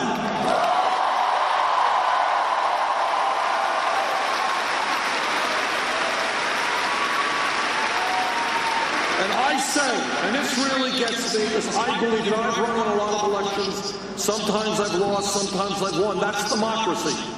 But I really get outraged by Republican governors who do not have the guts to participate in free and fair elections.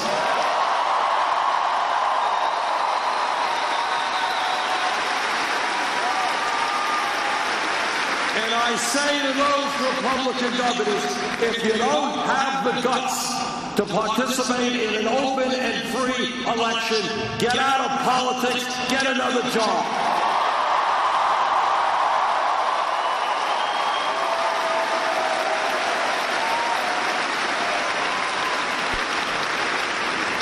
But it's not just a corrupt campaign finance system that we have to deal with. It is a rigged economy. Here is what a rigged economy is about. You don't see this on TV too often. Don't read about it in the newspapers. But this is what a rigged economy is about. It is about today the top 1/10 of 1% now owning almost as much wealth as the bottom 90%. It is about the wealthiest 20 people in this country owning more wealth than the bottom half of America, 150 million Americans. It is about the very, very rich getting richer and almost everybody else getting poorer. It is about the Walton family, the wealthiest family in America, owning more wealth than the bottom 40% of the American people. A rigged economy is when you have the Walton family, the owners of Walmart, paying wages to their employees that are so low that many of those workers have to go on Medicaid or food stamps. you know who pays for those food stamps and Medicaid? You do. So I say to the Walton family, the wealthiest family in America, get off of welfare, pay your workers a living job.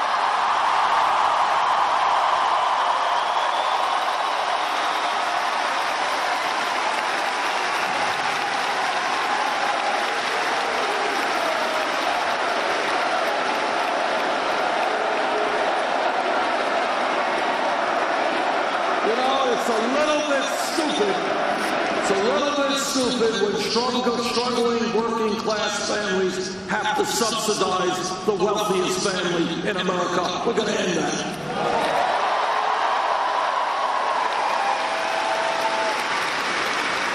This campaign is listening to working people all over this country.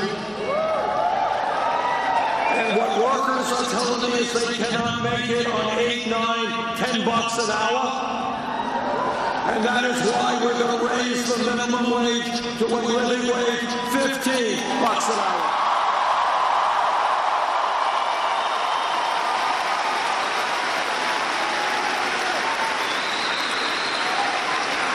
This campaign is listening to disabled veterans and senior citizens who cannot make it on $11,000, $12,000 a year Social Security.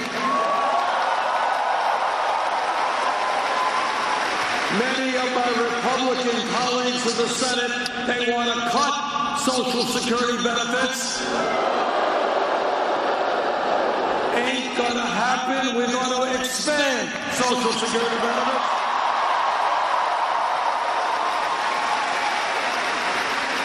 This campaign is listening to women.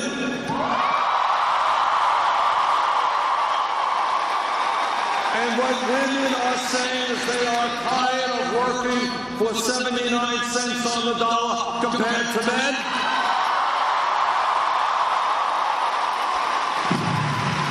And I know that every man here today will stand with the women in the fight for pay equity.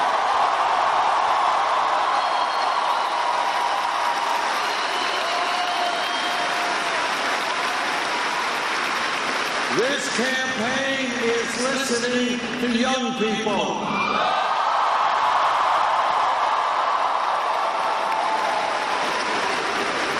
And what the young people are telling me, and what their parents are telling me, is why is it that with a huge increase in productivity and an expansion of technology, why is it that unless we change this economy, the young generation today, for the first time in the modern history of America, will have a lower standard of living than their parents?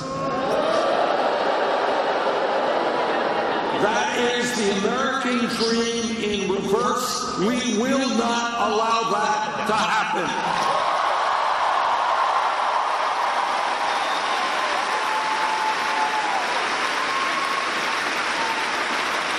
And young people, they're saying, Bernie, our parents, our teachers, everybody said, it's important that we get the best education that we can. That in a global economy, we need the best educated workforce in the world. And then these young people are asking, why is it?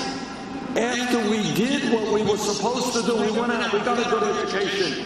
Why are we $50,000, $70,000 in debt?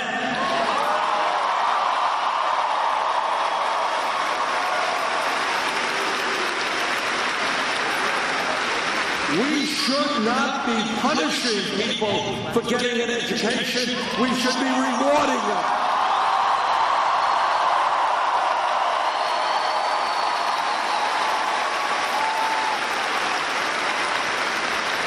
You know, 50 years ago, high school degree, you got a high school degree, the likelihood is you were going to go out and get a pretty good job, make it into the middle class. The economy has changed. Technology has changed. People need more education today. And that's a fact. So in my view, a college degree today is in many ways the equivalent of what a high school degree was 50 years ago. And therefore, when we look at public education, great for the decades, for 100 years. First grade through 12th grade, public education, free education, fantastic. But the world has changed. And in my view, when we talk about public education today, it must mean making public colleges and universities tuition free.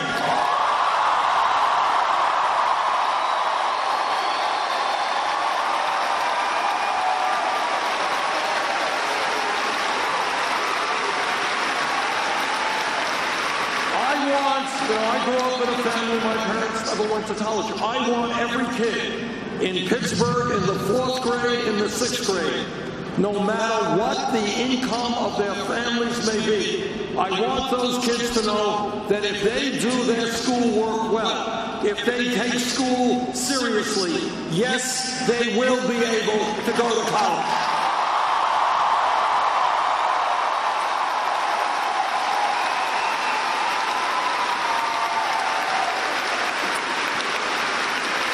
And we have also got to substantially lower the level of student debt in this country. And that is why I believe that people with student debt should be able to refinance their loans at the lowest interest rates they can find.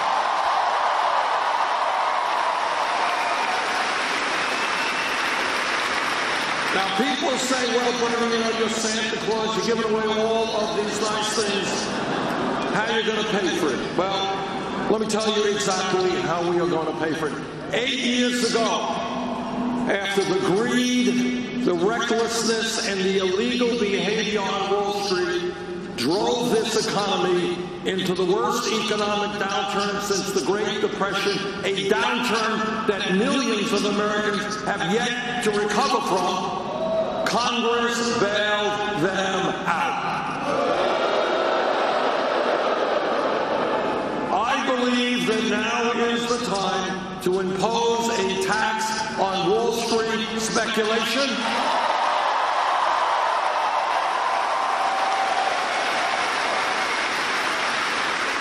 If we can bail Wall Street out, now it is Wall Street's time to help the working families of the country.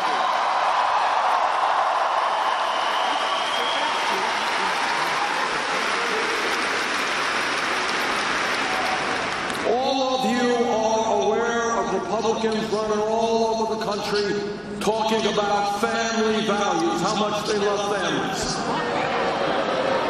I want everybody here to know exactly what they mean. What they mean is that no woman in this huge room, in this state, in this country, should have the right to control her own body. I disagree.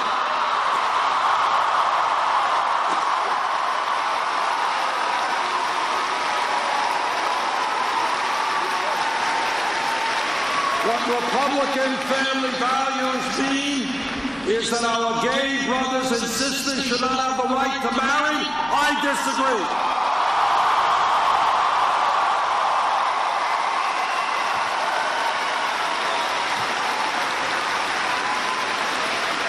Now, I have been married.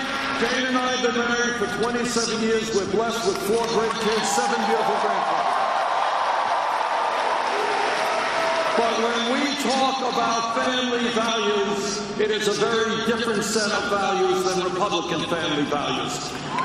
When we talk about family values, it is about ending the international embarrassment of the United States being the only major country on earth not to guarantee paid family and medical aid.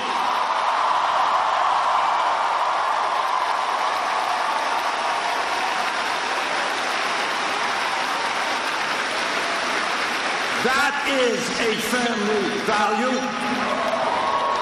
Today in Pennsylvania and Vermont, working class women are giving birth but they will have to separate themselves from their beautiful newborn babies in 1 week, 2 weeks, 3 weeks, because they have to go back to work to earn income to take care of the babies.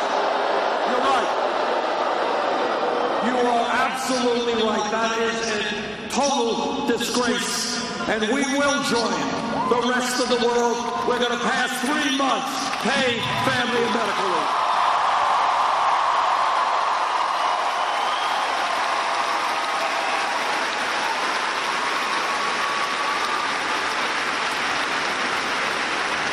This campaign is listening to our brothers and sisters in the African American community.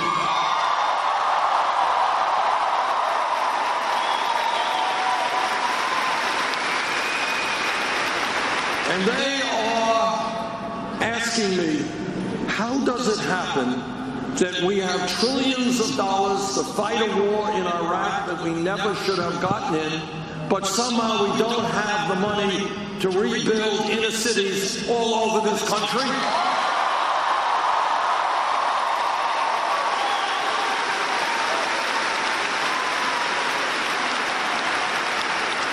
I was in Flint, Michigan about a month ago, and honest to God, the discussion that I had with parents there is something I will never forget as long as I live.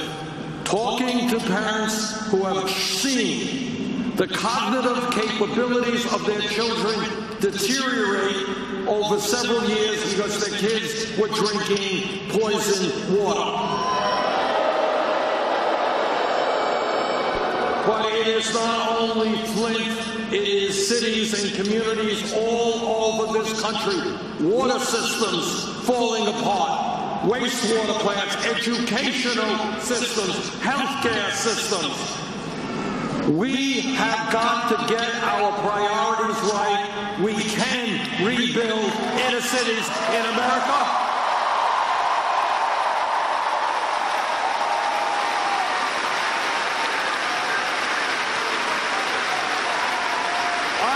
Been in African American communities where there is no grocery store,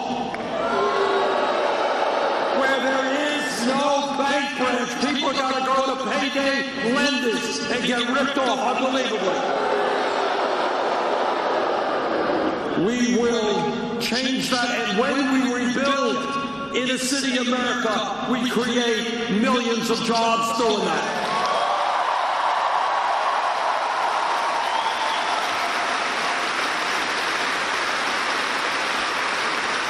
This campaign is listening to our brothers and sisters in the Latino community.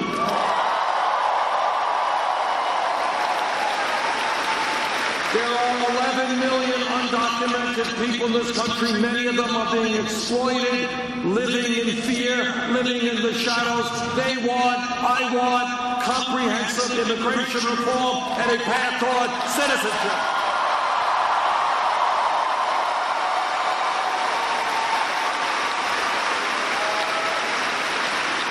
This campaign is listening to the Native American community.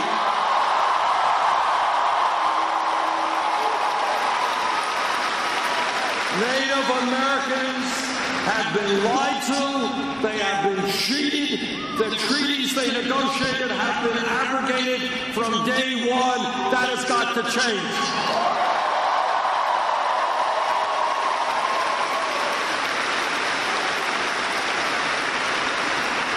I'm a member of the U.S. Senate Committee on the Environment.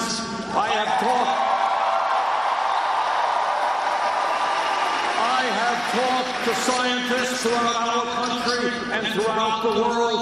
Climate change is real.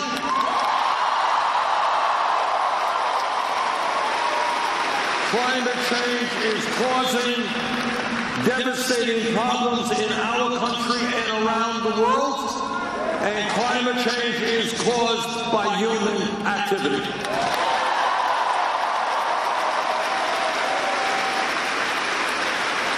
We have a moral responsibility to leave this planet in a way that is healthy and habitable for future generations.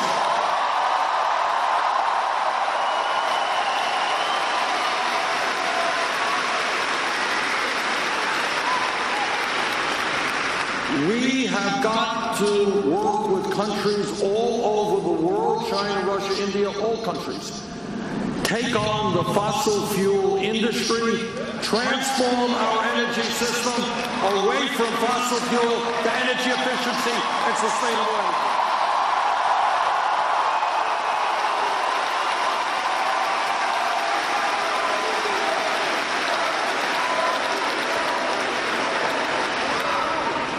Every major country on earth, every major one, the UK, France, Germany, Italy, Holland, Scandinavia, Canada, every major country on earth guarantees health care to all of their people as a right.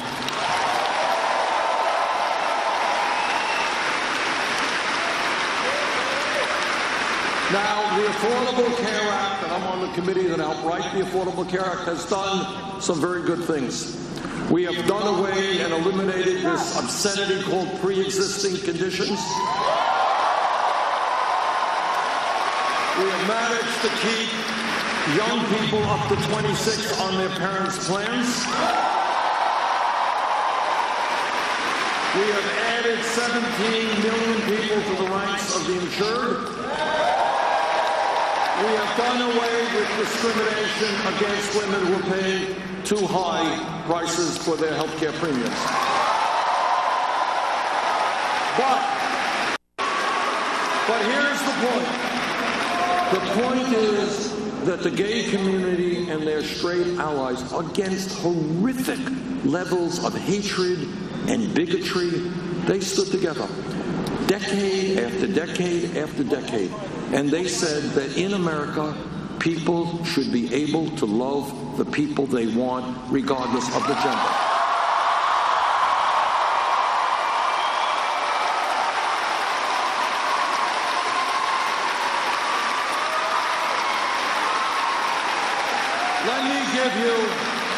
Let me give you another example, even closer to home. Just listen to this. If we were here, say, 6 or 7 years ago, 5 years ago, somebody jumps up and says, you know, Bernie, this $7.25 federal minimum wage, that's absurd. It's a starvation wage. Nobody can live on it. We've got to raise the minimum wage to $15 an hour. The person next to him would have said, $15 an hour? You want to double the minimum wage? You're nuts. You're crazy. You're radical. It can't happen. Maybe $8 an hour, maybe $9 an hour, $15 an hour. Be realistic. And then you know what happened? As a result of the efforts of the trade union movement, people in the fast food industry, in McDonald's, in Burger King, in Wendy's, they went out on strike. They stood up. They fought back.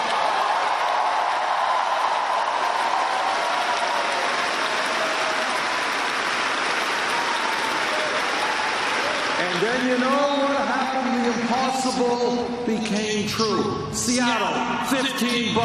San Francisco, Los Angeles. Oregon, California, New York State. And if I have anything to say about it, $15 an hour in every state in this country.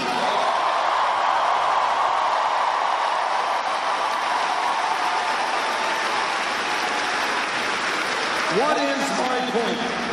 My point is that change takes place, historically and now, when people stand up and they look around them and they say the status quo is not acceptable.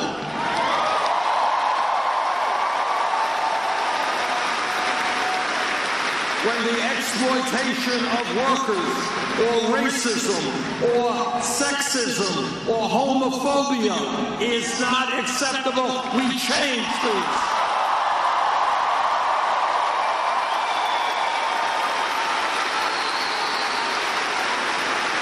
And in my view, that is where we are at this pivotal moment in American history. From coast to coast, I've been all over this country. People are looking around them and they're saying, wait a minute, why do we have more wealth and income inequality than any other major country on earth? Why do we have to work 2 or 3 jobs? to cobble together some income? Why are we the only major country on earth that doesn't guarantee health care to all and paid family and medical leave? Why are our kids graduating school $50,000 or $100,000 in debt? Why do we still have institutional racism?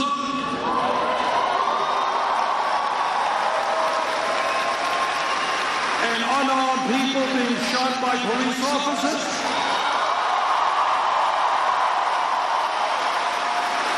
Why are women making 79 cents on the dollar compared to men?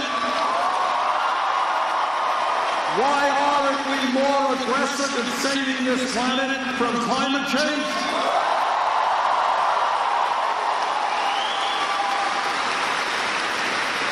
People are looking around and they are rejecting the options that the corporate media gives us. They are rejecting the options that Congress gives us. And what they are saying is we can create an America that works for all of us, not just the few.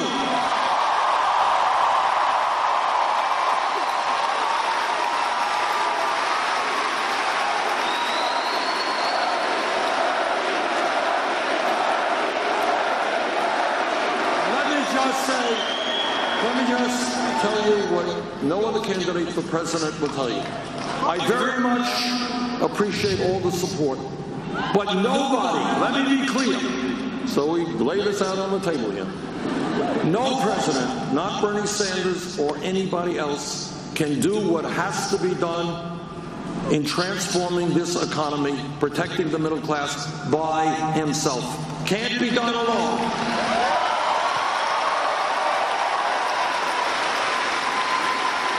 The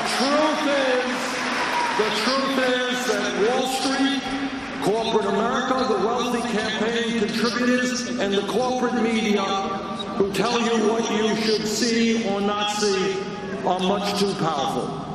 The only way we make change is the way change in this country has always happened, and that is with a political revolution. Millions of people stand up.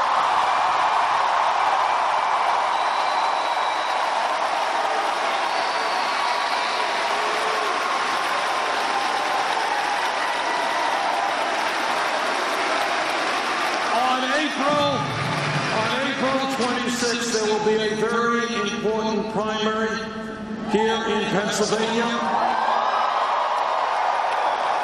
If the turnout is large, we'll win. If it's small, we'll lose. Please do everything you can to make sure that Pennsylvania helps lead this country into a political revolution.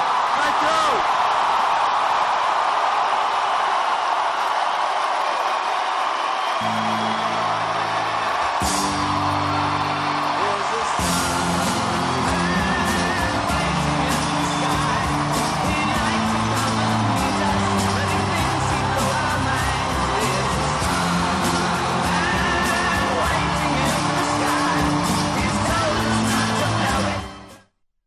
All right, guys, that wraps up our video of the Bernie Sanders rally in Pittsburgh, Pennsylvania from earlier today. I want to go ahead and give you guys a look at our tower cam outside. That's a look at what it looks like outside here in Phoenix. Kinsey will be joining you in just a few minutes. Stay tuned, guys. More news now ahead.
y'all, Kinsey here, getting my computer all set up and retweeting Mike's poll because he asked me to.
Alright guys, Kinsey here. I am going to take you to Appleton, Wisconsin, where we are going to watch a Trump event. Again, it's Appleton, Wisconsin, and I've got my Twitter handle in the lower third. I'm going to show you that right now. Let me know if you think that some of Trump's recent comments are hurting his campaign. I'd be interested in your feedback. Some of his recent comments are all over the internet, and I'd like to know whether you're a Trump fan or not. Do you think some of those comments will hurt his campaign?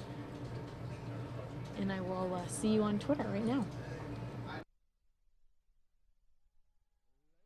Gentlemen, please welcome the next President of the United States, Mr. Donald J. Trump. Y'all ready for this?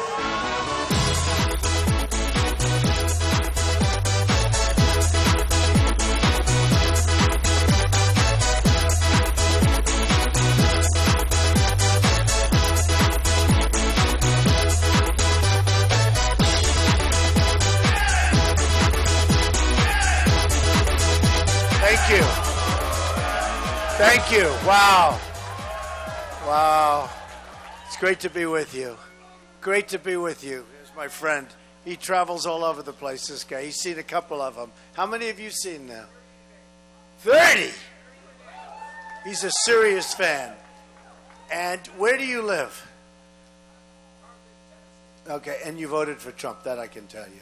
We did very well in Tennessee, I will tell you. He's from Tennessee, but he travels all over, and he's a great guy. He's actually a good man. Where are you from? Oh, I like the Philippines, too. I love the Philippines. So, folks, thank you very much for being here. This has been an amazing period of time. I don't know, do you have seats? You could sit down, right? Sit down. We'll be here for a long time. We'll be here for a long time. So we're going to speak for a couple of minutes, and oh, what a nice crowd. They turned away a lot of people. A lot of people. But now we're having a lot of friends come in. Do you notice how nice everything is? Nice and soft and beautiful. And do we love Wisconsin, right? Do we love it? We love it. Hello, folks back there. So I just want to thank you all. Look, we have something that's so special going on. It's a movement. And Wisconsin's very important. Ideally, who's going to vote on April 5th? Who's going to vote for Trump on April 5th? Good, good. Now, we're having great enthusiasm. And I think we're going to have a lot of crossover votes. You're going to have Democrats coming across. You're going to have independents coming across. You're going to have people that never voted before coming across.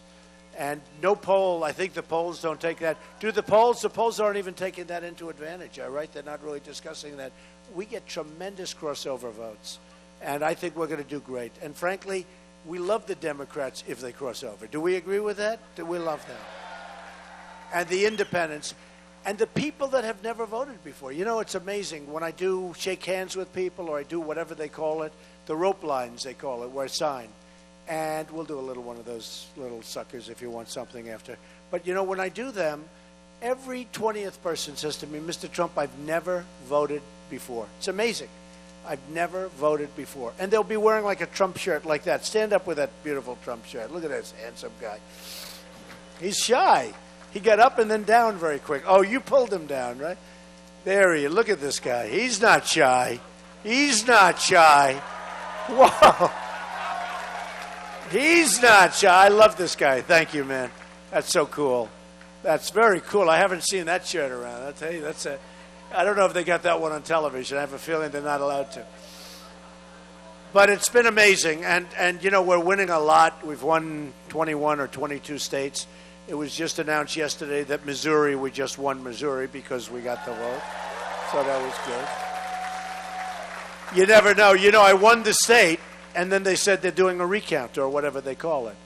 And when you hear that, he said, I also won Iowa. Well, that's a very interesting thing. There's a lot of truth to that. But with Missouri, we won. Now, we won Louisiana, and we won it by thousands of votes, and we don't get as many delegates as Cruz. And you tell me how that works. No, but think of it.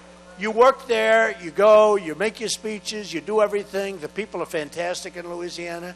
And we go out and do our thing. And then we find out we won, and we're happy. And then when we get the delegates, we don't get as many as Cruz. You tell me, this is a straight system, folks? It's not. You better be careful. It's terrible. No, it's terrible. It's terrible. What's going on is terrible. But the good news is we're leading by a lot. We're leading by hundreds of delegates, and we're leading by millions of votes. I think over 2 million votes more. And Nobody has seen anything like this ever. The Republicans, which a lot of people thought was a little bit out of it, right? I mean, we have to be honest. And we are up almost 70% in turnout for the primaries and caucuses. And I must say, I like primaries better than caucuses. You walk in, you vote, and you leave, right? With the caucuses, you sit down, you have tea, you talk about it for 10 hours. After that, these caucuses, I'm not sure that it's a good system. I think that, and honestly, I think the right system is you want to walk in, not be influenced improperly, walk in, vote, and go home. And so I'm a fan of primary, not the caucuses. I've always felt that. But I want to thank you. We've had some really great numbers come up in Wisconsin, and a lot of people were saying, well, maybe Trump can't win Wisconsin. I think we have a very good chance, especially with all of the independents. Do you think I'm going to win? Stand up, you two. Stand up with that beautiful blonde hair. You think we're going to win? All right, good. That's so nice. So nice. So, thank you. Thank you. I could see that enthusiasm, that incredible enthusiasm. We have a lot of enthusiasm. We have incredible enthusiasm. We were in Green Bay today. Now, Tom Brady's a friend of mine, okay? And Tom Brady, well, but Tom is great. No, but we have to recognize greatness. Do we, let's face it. And Tom is a big fan of your quarterback. He said he's a great quarterback. That's good, right? Do you think you have a great quarterback? Absolutely. You have a great quarterback. How's your team going to be this year? Could be, right? Should be very good. You have a great team. And it's been so well run for so many years. It's a real tribute. You know, when you hear Green Bay, it's a real tribute what they've done. But you should have a very good team. You should have a very good season. And I'll make you a deal. If I win, I'm coming up to a game, okay? If I lose, I don't know. If I lose, maybe. If I lose, maybe not. I'll be a little bit. But if I win, I'm coming to a game, okay? We have that deal. Who's going to give me a ticket? Just one ticket or two tickets? Melania, Donald, Melania, and how about we'll bring Ivanka, right? We'll bring Ivanka. But we'll come up to a game. I'd love that, actually. I would love to see. I passed Lambeau before, and it's beautiful. Boy, they've done a beautiful job on it. It looks great, and it's got history. And yet it's been upgraded, but it's got history, so it's got the best of everything. So here's the story. So we have a country that doesn't win anymore. Our trade has been taken away from us. We make the worst trade deals of any human beings maybe that ever existed. And a lot of those deals aren't made because the politicians are so stupid. They're made because the politicians are taken care of by special interest groups. They're taken care of by lobbyists that represent companies that are in oil or in lumber or in electric or in pharmaceuticals. And the guys I'm running against, I'm self-funding my campaign, folks. I have a lot of money in this stuff. I have a lot of money in. And, I've turned down so much money. Jeb Bush had the record. He had $148 million. Now I think Hillary's going to have more, and who knows. But Jeb Bush, well, Boo is right.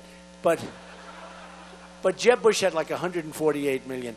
If I would have taken money, I would have had 3 times that amount. More. I could have had whatever I want. I turned down so much money.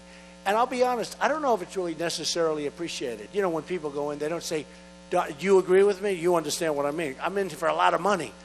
And I don't know that it's really appreciated from the standpoint that when you go into the booth, say, oh, well, I like Trump, and I don't like Cruz, but I like Kasich. I don't know why, but that's okay. No. But I think I'll vote, let's say, for this one or that one. But I don't think anybody says, Trump is self-funding. That means he's not controlled by all of the special interests. I'm only controlled.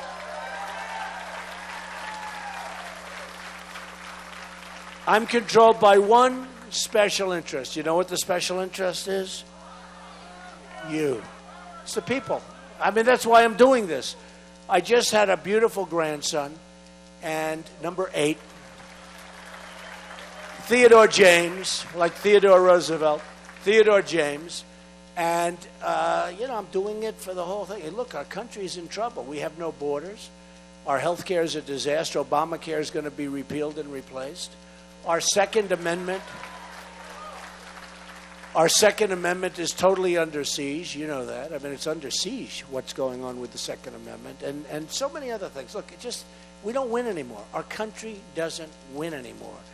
And what I started when I first came down on June 16th, hard to believe, here we are, politician for all these months. I never thought I'd be a politician in a million years. And by the way, nobody respects women more than Donald Trump. That I can tell you. Nobody.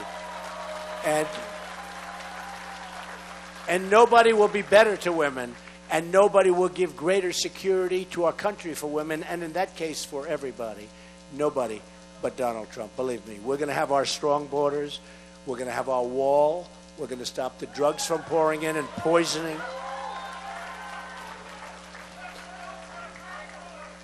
We're going to stop the drugs from pouring in. I mean, it's pouring in and poisoning our youth and others. We're going to have a real country again. We're going to make America, look at all the red hats. We're going to make America great again. And it's going to, even the white hat I like very much, okay? But we're going to make America great again. We're going to do it. We're going to have strong borders. We're going to have an unbelievably strong military. You know, our military has been depleted, totally depleted. And we can't beat ISIS. We can't beat, I don't know, it's just, I don't want to say we can't beat anybody. I just don't want to say it. I refuse to say it. But I see these generals, they're leaving the military. General Ordiano, good man. He leaves the military a number of months ago, and he's talking about it. And he's saying how, in terms of preparedness, we're just about the least prepared that we've ever been as a country. Now, I thought he was talking about since World War II. I think he was talking about, like, ever. And that's pretty sad.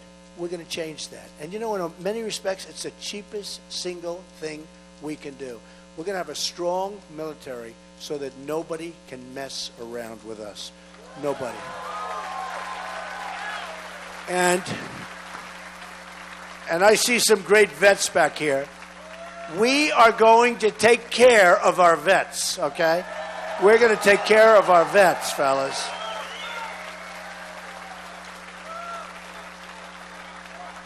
We don't take care of our vets. Our vets are our great people, and we don't take care of our vets, and we're going to.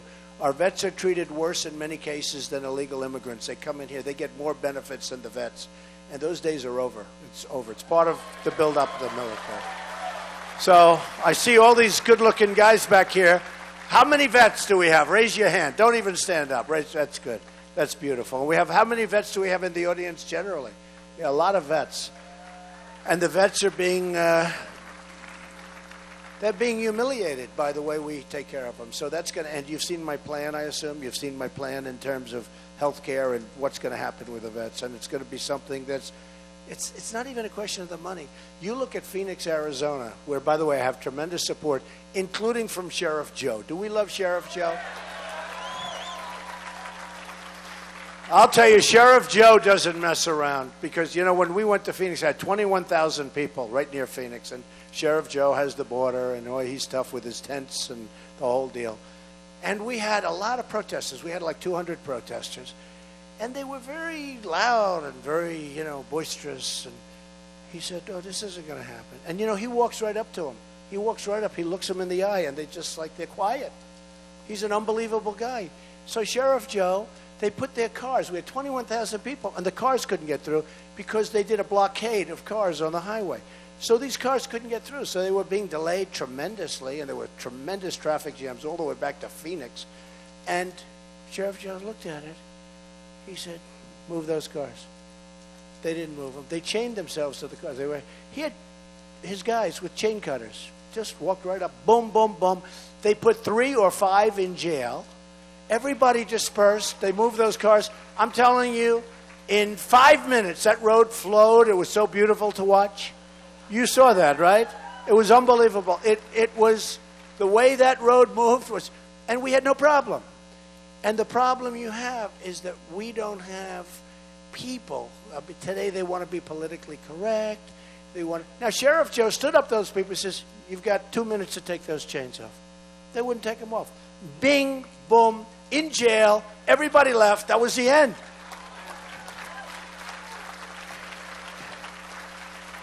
And he endorsed me. And when Sheriff Joe endorses you, that means you're the best on the borders. Do you agree with that, right? When Joe endorses you, you're the best on the borders. But it tells you what can happen with respect. It tells you what can happen. I tell you what, it shows it's so strong. When you're respected as somebody that's special, when you're respected, when you have that kind of a reputation, and it's a good reputation. It's not a bad, it's a great reputation. There's going to be law and order. Then you have other cases where you have people that don't act like that. And you have protesters or agitators, because they're actually agitators. And we've been here now, we've done a number of these. We haven't had a problem. I mean, it's been really great. And, you know, we owe a great deal to the police, because the police of our country do a fantastic job. So, they really are. These are fantastic people, and they don't get enough credit, I'll tell you what. And they take a lot of abuse, and they shouldn't be taking abuse. And, you know, if there's one bad apple, they end up being on the news for weeks. And it doesn't, you know, they don't talk about the way they're supposed to be talking. So I just want to thank the police, and the police here have been phenomenal. You know, we turned away thousands of people outside. Not a problem, other than they're not exactly thrilled. Okay, if anybody wants to give up their seat, you can sell it for a lot of money right now. But, so I just want to thank the police, because they've done a fantastic job. So when I started on June 16th, it was amazing. Coming down the escalator with Melania, and I talked about trade, and I talked about borders. Then you had Paris, and it changed everything. And we went way up. We just had a great NBC poll, just came out yesterday, was 48% to like in the 20s. Somebody was in the 20s. And, I mean, we're doing really great. But it began with trade, and it began because I get sick. And when I look at these trade deals that are made, these grossly incompetent trade deals, where we lose so much money with every country virtually that we do business with, that's going to end, folks. And they take our jobs, they take our money, and it's going to end. It's going to end as sure as you're sitting there or standing there. A lot of people standing. But that's going to end. It's going to end quickly. But it started with that, and it started with the border. It started with illegal immigration. You remember I made the statement about illegal immigration? It was like the furor. And then people found out I was right. You had the killing of Kate in San Francisco, the killing in California of Jamil, whose father's a friend of mine, who's an amazing guy. And this young son was going to be an amazing person, going to go to football scholarship, good student, good everything. And he was shot in the face 3 times by an illegal immigrant, somebody that shouldn't have been there. And it started with that. And then it really morphed in after Paris, more so than anything else, because you had the San Bernardino horror show. But after Paris, more than anything, where 130 people were killed. And you talk about the Second Amendment. You know, I always say very simply, Paris is the toughest gun laws in the world, they say. So let's assume it's one of the toughest. In other words, you can't have guns unless you're a bad guy. These guys walked into the various places. They killed 130 people. Many, many people are in the hospitals. They'll be in the hospitals for the rest of their lives. And they'll die. They'll die. You're going to have many more deaths there. It was a horrible event. And if there were guns in Paris shooting bullets in the opposite direction, number one, they may not have even gone in, okay, to be honest, right? They may not have even gone in. But if they did go in, you're not going to have 130 people dead. You're going to have some other people dead. And certainly it would have been obviously bad, but it would have been nothing like it is. So we have to protect our Second Amendment, folks. We have to protect it. So it started with the trade, and then it went into the border and illegal immigration, and then it became military, and then a lot of great polls started coming out. CNN said Trump is the best on the military. Trump is the best on leadership. Trump is the best on everything. I mean, I was the top of everything other than one thing, personality. They said he's not as nice a person. And I said, who cares? I mean, does it matter at this point? And let me tell you, I'm a better person than these people I'm running against, believe me. Believe me. Believe me. And I'm going to put people back to work, and I'm going to bring our jobs back, because we are a disaster, what's happening to our country. When you see Carrier leaving the country, when you see Pfizer, you know, the great pharmaceutical company, leaving our country for Ireland. You see what's going on, folks. We're not going to have any companies left anymore. We're not going to have any jobs left anymore. So we're going to straighten things out. April 5th is so important because you just take a look at Time magazine, the covers for a lot of covers. I've been on so many covers of Time now. Oh, you have one? Oh, there it is. Hold that high. Hold that high. See that? That's one. That's one. It's amazing, this political thing. I think I've been on time once or twice in my life, and now I've been on like 4 times in the last 3 or 4 months. I mean, it's pretty cool, but it's only cool if we win. Because I got a call from one of the great writers, and he said, how does it feel? And I said, what? How does what feel? He said, what you've done has never been done before, ever. First of all, I'm not a politician, which I'm so proud of. But he said, how does it, because I built a great company, and that's the thinking we need. I built a great company and some of the greatest assets in the world, low debt, tremendous cash flow, and it's the kind of thinking we need. That's the kind of thinking we need. We have $19 trillion in debt. We're sitting on a bubble, and every country in the world is ripping us off on trade and other things. For instance, it was asked to me the other day, just sitting there asking a question about NATO. And I gave an answer that, I don't think anybody's given. It's 68 years old, and you've got 28 countries, and most of them are freeloading over us, and they get a big benefit. Yeah, whatever. I mean, we won't mention individual countries. Some of them are fine countries. Some of them are very smart countries. I mean, why shouldn't they freeload if they can? In the meantime, we're paying taxes. We're the highest taxed nation in the world. By the way, my tax plan lowers taxes very substantially for middle-income people. They're getting killed. They're getting killed very, very substantially. And for companies doing business. Because, I mean, we're the highest taxed nation in the world. There's nobody higher than us. And when you think of it, isn't that terrible? So we have NATO. We're paying a truly, I mean, just the numbers are staggering. We're paying a disproportionate share, and it's obsolete. Because NATO was designed at a time when they didn't have terrorism as we know it. And this doesn't take care of terrorism. And if it does take care of terrorism, we have the wrong countries. Because we'd have to add countries and take some countries off. So I said, no, NATO's fine, but I don't want to pay so much money. I'll save so much money for you folks. I am going to save so much money. The waste that when you hear we have a military budget that's 10 times higher than anybody else, it's really false. Because we take care of the military for other countries. Nobody even knows it. We take care of Japan. Does anybody know that we take care of the military for Japan? Most people don't know that. Does anybody know that? We take care of Japan, right? You know it, right? And you're not too happy about it, right? Okay, my vets know more than all of us. You're not thrilled, right? First of all, Japan with all the cars. And look, I love Japan. I love Germany. I love South Korea. I love all of them. But it's time they have to pay up, right? When you order a television, you order LG, Samsung, they all come out of South Korea, other than Sony, which comes out of Japan. But you order a television set. We don't make televisions anymore. We don't make them. Try finding. I just ordered a tremendous order for a big hotel. In fact, it happens to be on Pennsylvania Avenue, right? The old post office. Because I said to myself, well, if I don't make the White House, I'm going to still live on Pennsylvania Avenue. So anyway, we're going to make the White House, okay, because that's more important. But I ordered, a tremendous amount of televisions, and the only ones bidding are the people from different places in Asia, mostly from South Korea. And here we are. It's a behemoth. They make the big ships. They make the big freighters and tankers. They make the televisions, the air conditioners. They're unbelievable. And we have 28,000 soldiers on the line between North and South Korea. And every time this guy, who may be a maniac, every time he raises his hand, we start defending. We start sending our ships, sending our planes, sending everybody. And we don't get reimbursed properly for that. I'm not saying we don't defend. And I'm not saying that I don't even mind taking care of Japan. Japan's a great country. I love Japan. I have many friends from Japan. Many friends from Germany. We take care of Germany. No, a lot of people don't even know that. We protect Germany. Now, Germany sends Mercedes-Benzes over. They're making a fortune. They're a power. They're an economic juggernaut. And we take care of them.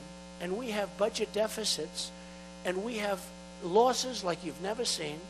And we have $19 trillion going, by the way, to $21 trillion, because the last budget they did was one of the worst budgets I've ever seen. And it was done, the so-called omnibus, which allows illegal immigrants to come in, which allows, the budget takes care of the cost of the illegal immigrants coming in. takes care of the cost of the Syrians coming in. Now, that's not going to happen anymore. We don't know who they are. They're undocumented. We don't know, are they ISIS? Where are they from? You saw what happened in San Bernardino. Two people, young people, that worked with the people they killed. They killed 14 people, many in the hospital. They killed 14 people. And these are people that this is a young married couple. Now we're taking in thousands of people, and we don't know where. We have no idea where some of these people come from. Probably where almost all of them come from. There's no documents. There's no paperwork. Are we crazy? Are we crazy? And when I said temporary ban on Muslims, I thought that was the end of my campaign. I didn't care. I said, we have to do something. We have to do something. And my numbers went through the roof. I didn't know that.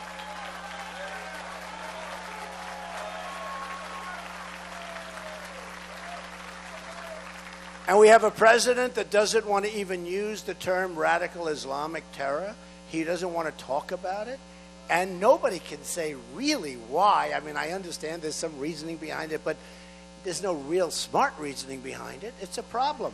And they know it's a problem. And there's another problem. They don't turn each other in. When you look at what happened in Brussels, remember about a few months ago I said very bad things about Brussels. I said it's a hellhole. Used to be one of the most beautiful cities in the world. It's a hellhole. And the New York Times did a big story about me saying what a shame it is that I call Brussels a hellhole, and what right do I have to call it a hellhole? And then you had the problem last week with all of the deaths, the bombings and the horror and the lack of real protection and the lack of knowledge about these people and where they are and where they live. I mean, you think of it, the one guy that they've been looking for who did the Paris was living right next to where his apartment was. They don't turn each other in. They didn't turn in San Bernardino. They were making bombs. Many, many people saw bombs all over the floor of their apartment. All over the floor there were bombs. Nobody turns them in. They knew this guy, this thug, that now is in jail, and he'll get a lawyer and he'll be fighting it for 25 years, and that'll be it. Probably end up getting out someday. But this guy who was one of the main players in Paris, we finally have them stopping to call masterminds. Remember they were calling mastermind, the mastermind. They're not masterminds, they're thugs. They're not smart. They're just dirty players, really dirty players. We can't waterboard, but they can chop off heads, right? You saw that where I took some heat. We can't waterboard. We can't waterboard, fellas. I'll tell that to my veterans back here, right? We can't waterboard, but they can chop off heads. They can drown people, 50 people in a cage, a big steel cage, right? And we can't waterboard. I think we got to make some changes, some adjustments, because you know what? If we're not going to play...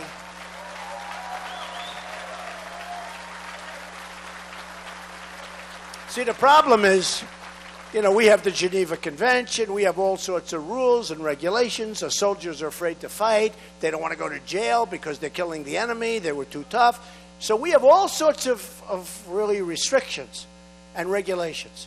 They have none. They have none. They don't have any regulations. The bigger the weapon they get, the faster they're going to use it. They have no regulations. So we're not playing on an even football field. It's like the Green Bay Packers, if they have to play on a field that's designed where they have to go uphill. It's not going to be so good. It's not going to be so good. Well, we have to go back, and we have to start thinking about military instead of having politicians making these decisions, because we're not going to win this way. We're just depleting our military, and it's not going to happen. If I win, folks, we got to get rid of it. I was against the war in Iraq, but I will say we got out the wrong way. We should have kept the oil.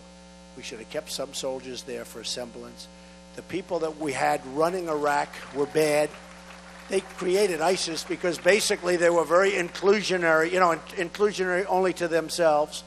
And essentially the people that couldn't get in, you created ISIS, which turned out to be worse than anything we've seen in an awfully long time. So we really have leadership that truly doesn't know what it's doing. Now, you saw where I said keep the oil. I've been saying that for 4 or 5 years. People that know me, 4 or 5 years. Keep the oil, keep the oil. When you get out, stay and keep the oil. We left. Who took over the oil? Iran is taking over the whole country, so Iran ultimately will have the oil.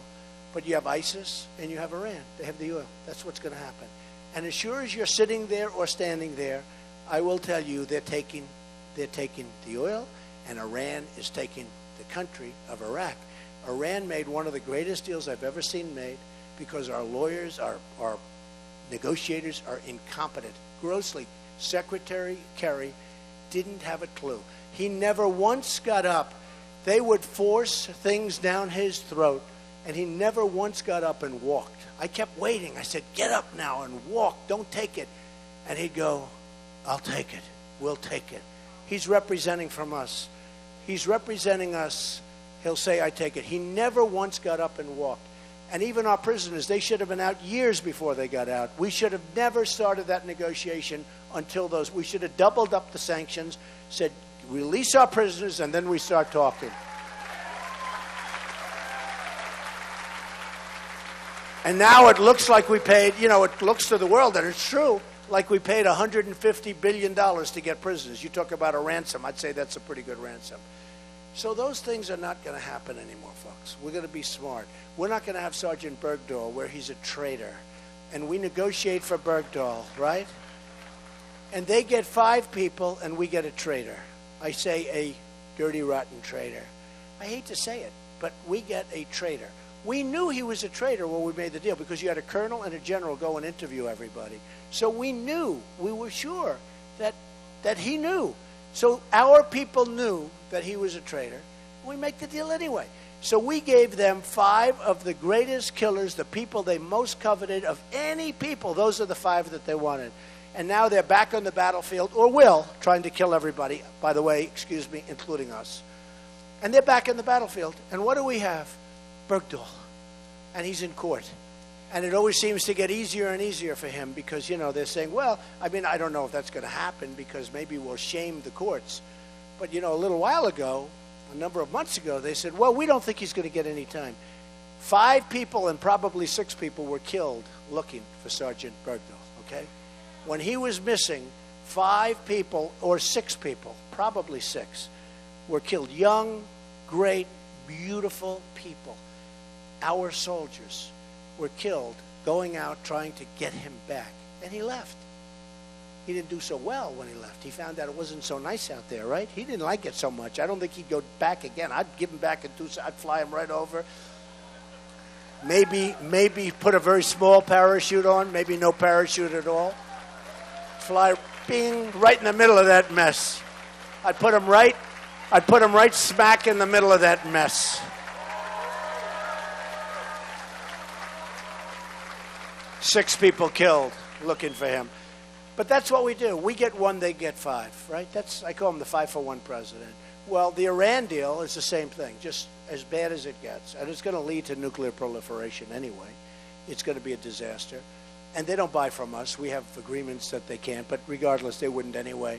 They buy Airbus planes. They bought 118 Airbus planes. They don't buy Boeing. They don't buy Boeing. They don't buy from us. And we actually have restrictions. You'd almost say, why did we keep the restrictions on where Iran can't buy from us? We kept restrictions on. So we give them $150 billion. At least let them spend the money with us. But we leave the restrictions on. We don't do anything right. We don't win anymore. That's the problem. We don't win with military. We don't win with trade. We don't win with health care. We don't win with education. We're going to end Common Core. It's going to be local, by the way. We don't win anymore.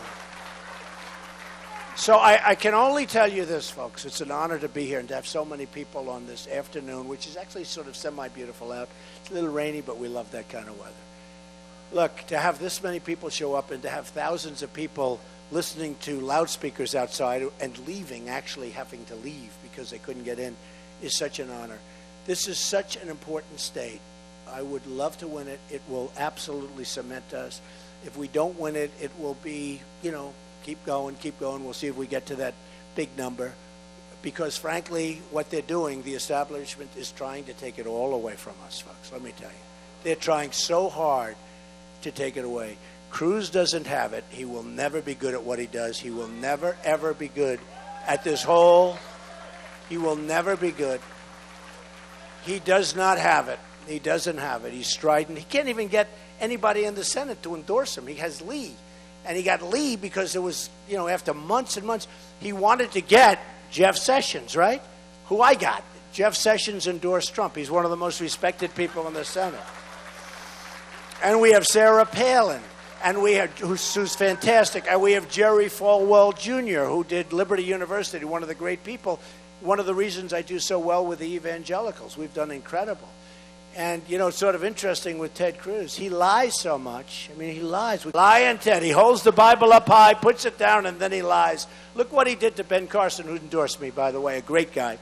He goes into Iowa. He goes into Iowa, and he says, Ben Carson is out of the race. He's left the race. Vote for Cruz. Vote for lying Ted Cruz. And many people did that. And many people did that. And then he has a certificate, it's a voter certificate, which is like a fraudulent document. He puts that out there. It's really disgraceful, folks. And let me tell you, he doesn't have the temperament to be president. He doesn't have the talent to be president. He would be one hell of a lousy president, that I can tell you. And there will be turmoil. There will be turmoil all over the place. So we're just going to have to see what happens. But, you know, he's in favor of TPP, the Trans-Pacific Partnership deal, TPP. You think NAFTA was bad? TPP is worse. Your business is going to be drained out of Wisconsin and the whole country. It's one of the dumbest deals I've ever seen.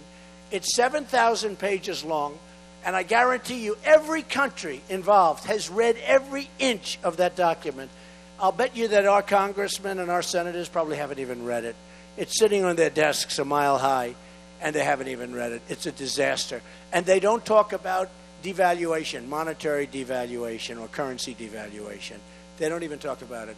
And that's the single greatest tool how we get killed by China and the other countries. You look at what Japan has done to their yen. You have to take a look. China, what they're doing, they're like grand chessmakers. They are the best. Nobody's ever played the game better. We have rebuilt China. We've rebuilt it. And we can't continue to go on like this. So we're not going to go on like this. We're going to become a rich country again. A woman came up to me and she said, Mr. Trump, I love what you say. I love it. But don't use the word rich country. That doesn't sound good. I said, without rich, we can't be great. Right now, we're a debtor nation.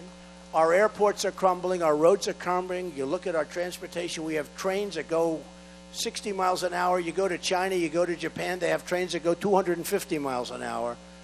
We have obsolete airports. We have hospitals that need help. We spend money on everybody but ourselves. We're taking care of everybody. Look at the military. I could talk about that, but I could talk about many other things. And you look at, as an example, you look at what Mexico's doing to us at the border. And I have great relationships with the Mexicans and with the Hispanics. But the Mexican leadership is killing us at the border and with trade. Companies are moving to Mexico left and right. Carrier, Ford, they're just Nabisco. They're closing their big plant in Chicago. So many countries and so many companies are moving to different countries. But Mexico is like a small version of China. It's like the new China. And we have to do something about it. I know exactly what to do. These guys, these politicians, I see their legislation, they have no clue. And believe me, they're draining it out of Wisconsin. I was going to read you some statistics, and somebody said, oh, please don't do that. Please, I got to do it. I got to do it. Can I do it? Do you mind? So terrible. So terrible. Okay, so I just said, do me a favor. Check this out, because I want to see how's Wisconsin. Because when Scott Walker ran, he was expected to win, right? He was in first place. I'm sorry to disappoint you folks if you liked him. But we did something that was pretty tough. And you know, obviously he wasn't. Somebody said, do you think he'll endorse you? I said, I doubt it. Because I was the one that got him out. I'm proud of it. By the summer of 2015, Wisconsin was facing a $2.2 billion two-year budget deficit. This is right out of the books, by the way. This is not me. This is just right out of the books. Total state debt right now is $45 billion. You didn't know that. A lot of money was borrowed so that we can keep taxes down so he could run for president. Now he's endorsing a guy who doesn't have a chance. 20,000 fewer people in labor force in Wisconsin than 7 years ago, even though the population growth was 100,000. So you have 100,000 more people, and you have 20,000 fewer people that are working. Would you say that's not a good stat? They have an unemployment rate of 20%. I don't know what that relates to, but I guess that relates to people that are really unemployed and, you know, as opposed to the fictitious number that the federal government uses where if you stop looking for a job, you're essentially statistically considered to be employed. 800,000 food stamp recipients. This is Wisconsin. The middle class, which is why I'm doing so well. The middle class has been, they've forgotten about the middle class, but we're not going to forget about the middle class, I'll tell you right now. The middle class was hit particularly hard due to the loss of manufacturing jobs. This is why. Now, the guy didn't endorse me. Who the hell wants his endorsement? You know, the bikers love Trump, right? Do we have any bikers in here? Right? The bikers, for whatever reason, they love Trump. And I like limousines better than bikes. Can you believe it? But they love me. I went to one place, I think it was in Hilton Head, and there were hundreds. There must have been 500, 600, or 700 bikers out there. Rough guys, big, tough guys. And these guys from Secret Service, who are fantastic people, by the way, they didn't like, oh, they're fantastic. By the way, did you see them take that one guy down? Was that good? Okay, we got to tell these guys. No games, no smiles, no games, just boom. But I will say this, the bikers have been so unbelievable because they want strength. And I said, I want to take a picture with those guys. These guys went crazy. They said, no way, no way. I said, they're my people. I love these guys. I don't know how many guns they must have had pouring out of their guts. There must have been, they were not happy campers, the Secret Service. But I stood there and I took pictures with these hundreds of guys. And I'll tell you, it was like a love fest. They want to see strength. These are great guys, great people, and gals. They want to see strength. They want to see us be strong again. They don't want the weakness. And when I see Scott Walker with his little motorcycle and he puts his helmet on and he gets off and he makes a speech and then he doesn't understand why people don't vote for him, I understand, okay? But, you know, he's always riding like, you know, he gets off a bike like he's a big tough guy, okay, or a little tough guy. So Wisconsin has lost 15,000 net jobs to Mexico since NAFTA. 15,000 just to Mexico. Now, NAFTA's a disaster. Kasich, when he was a congressman, approved and pushed very hard for NAFTA, right? They wanted NAFTA. He wanted NAFTA very badly. NAFTA has been one of the worst things ever to hit this country. One of the worst things. You had to see New England. I left New England. I won New Hampshire really big and won a lot of states. I love those states that I win. The ones that I don't win, I don't love as much. I have to be honest with you, so we got to get going. But you have to see the damage that's been done where these companies have just left, mostly from Mexico. They just left New England. It's just unbelievable. It's horrible. 70,000 jobs have been lost from Wisconsin. 70,000 to China. I mean, think of it. What are we stupid people? Are we stupid? Well, the leaders are stupid. We're not stupid. We're not going to be stupid anymore. That's why on April 5th you have to go to vote, okay? So here's something that I wanted to read to you, okay? This has to do with illegal immigration. Because when I first brought it up, people said, oh, that's so terrible, what you did. We don't know what we're getting into. Think about the Syrians coming in. Think about it. Because, again, we don't know who they are. There's no paperwork. There's no documentation. So this is a poem. This was written by the great Al Wilson. You remember Al Wilson from years ago? Rock and roll singer. And I adapted it a little bit, but I will tell you, I just think it's great. Have people heard this? Have you all heard this? No? Has anybody heard it? Have you heard it? Oh, I love that when they say I have, because I've done it 3 or 4 times. You've heard it. You like it? So you got to listen carefully, okay? This is about a woman who sees a crippled snake, a snake that's in bad trouble, and takes it in to make it better. Think about ISIS. Think about the Syrians. Think about what you're getting. Think about illegal immigration. Just think about it. Okay, you ready? On her way to work one morning, down the path along the lake, a tender-hearted woman saw a poor, half-frozen snake. His pretty-colored skin had been all frosted with the dew. Oh, well, she cried, I'll take you in. and I'll take care of you. Take me in, O tender woman. Take me in for heaven's sake. Take me in, O tender woman, sighed the broken snake. She wrapped him up all cozy in a curvature of silk, and then laid him by the fireside with honey and some milk. Nice woman. Now she hurried home from work that night. As soon as she arrived, she found that pretty snake she'd taken in and she'd revived. Take me in, O tender woman, take me in for heaven's sake. Take me in, O tender woman, sighed the broken snake. Now she clutched him to her bosom. You're so beautiful, she cried. But if I hadn't brought you in by now, heavens, heavens, heaven's sake, you would have died. She stroked his pretty skin, and then she kissed him and held him tight. But instead of saying thank you, that snake gave her a vicious bite. Right? Are we getting it? Ready? Vicious bite. Take me in, O tender woman. Take me in for heaven's sake.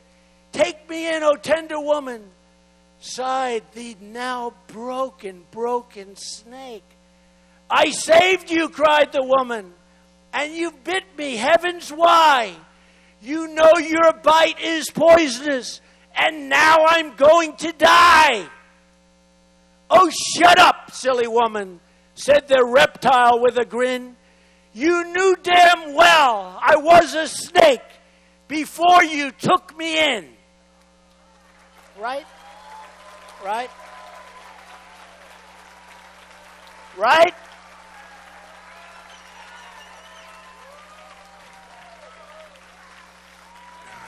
Do the vets agree with me? Right? You understand. I mean, it's so obvious, folks. We're going to have problems like you've never had before. We're being infiltrated. That's what's happening. We are being infiltrated. And it's going to happen. Just like I was right about Brussels. Just like I was right about Take the Oil. Just like I was right about Osama bin Laden. I wrote about Osama bin Laden in a book, The America We Deserve, that I wrote in the year 2000. That's 2 years before the World Trade Center came down.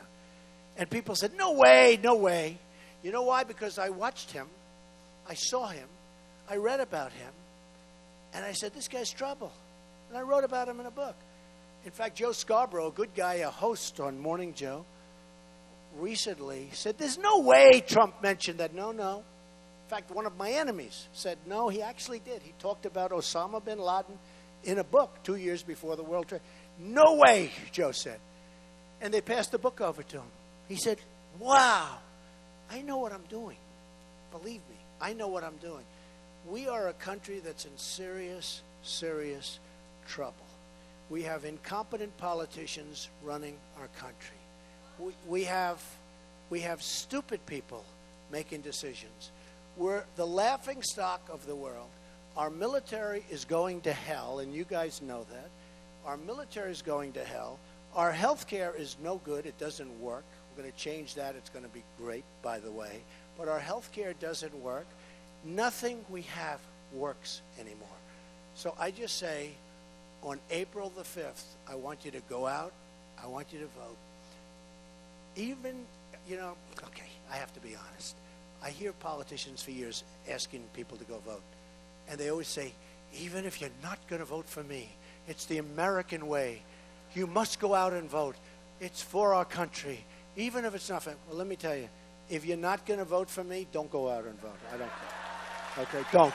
Do not. Don't go out. Don't go out and vote. So here's my promise to you. I didn't need to do this, believe me. I have a wonderful family. I have a wonderful life. I built this great company. I didn't need to do this. I wanted to do this. And again, I'm not controlled by anybody but you. I wanted to do this because I owe it to the country. This country has been so good to me, beyond anything I could have. You would have told me 30 years ago that I'd be in a position And not where I'm running for president, but in a position where I built this tremendous company, this tremendous wealth, and now I'm saying I want to give something back. But I didn't need to do this. I wanted to do it. And honestly, if I get in, it's going to go quickly. We're going to tell people, sorry, folks, you have to pay up. We're going to make our country rich again. We're going to make our country so strong again. We're going to save your Social Security. You know, all the guys I'm running against, they want to cut your Social Security. They want to take your Medicare, take your Social Security, cut the hell out of it. I'm not going to do that. I'm going to bring in the jobs. I'm going to bring in the money, and you're going to keep your Social Security. We're going to get rid of the fraud, waste, and abuse, but you're going to keep your Social. And I'm the only one that says it, believe me. The only one. You're going to keep your Social. As sure as you're sitting there, you're keeping your Social Security. You've been paying in all your lives. You're going to keep your Social Security and your Medicare. Okay. So here's what's going to happen. We're going to start winning again, quickly. We're going to win with our military. We're going to knock out ISIS. We're going to knock them out, folks. We're going to knock them out. And we're going to rebuild our military and reestablish our military and make our military so strong, so powerful, that nobody's ever going to mess with us again. Nobody's going to mess with us. We don't want to use our military. We don't want to use it. But nobody's going to mess with us. We're just not in that position right now. We're going to make so many strides. Second Amendment, health care, Common Core out, local education. Our education's going to go. You know, in 30 countries, we're ranked number 30. Sweden, Norway, Denmark, China are in the top 4. We're ranked number 30. We spend more per pupil than any other country in the world by a factor that's so high that the second place doesn't even exist. Second place is so much lower. And yet we're at the bottom of the heap. It's not going to happen anymore. We're going to straighten it out. We're going to straighten things out. We have such a great country. I've really gotten to know the country over the last half year. I mean, I get to know places that I never dreamt of. The people are unbelievable. The people are great. I want to make Apple products here. I don't want to make them in China and Vietnam. I want to make them here. And we'll be able to do that. Once we get them to stop devaluing and doing all sorts of numbers, we're going to bring our jobs back. Okay, so folks, I ask you one thing. I don't want your money. I want one thing. On April 5th, and tell everybody you know, I will do such a great job. Go out and vote. You will be so proud of your country. You will be so proud of your president, which I'm less inclined to even care about. I want you to be proud of your country. But you will be so proud still of your president, because we're going to start winning again. We're going to win with our military. We're going to knock out ISIS. We're going to win with trade. We're going to make some of the great trade deals. I have the greatest people in the world. They're friends of mine. They're killers. They're horrible, in many cases, horrible, horrible human beings. Do we care? Right now we have political hacks that have a 37 IQ. Right now we have, or that are very smart, and who knows what's going on. But China has their best and their smartest, and they come at you in waves. I've made a lot of money with China. Biggest bank in the world is my tenant. I sell condos. The Bank of America building in San Francisco, I own a massive chunk of it. I got it from China. I mean, I made a lot of money with China. You can do great with China. China doesn't believe they're getting away with this. So here's the story. We're going to start winning again. We're going to win in every capacity. You're going to be so proud of the United States once again. You're going to say, this was one of the great afternoons of your life, and you're going to say your vote on April 5th was the single greatest vote you've ever made. Believe me. So I want to thank you all. I love you all. Thank you very much, folks. Thank you, Wisconsin. Thank you. Thank you. We'll do a great job for you. Thank you very much. Thank you. All right, and it looks like I have a press conference out of Virginia, I believe. I'm not 100%. I'm not 100% sure because Mike and I were just discussing that it looks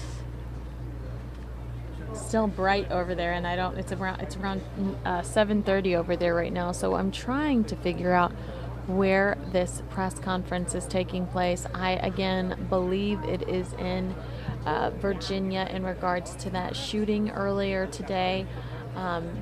because you can see that convenience store right there. So let's wait for somebody to take the podium together.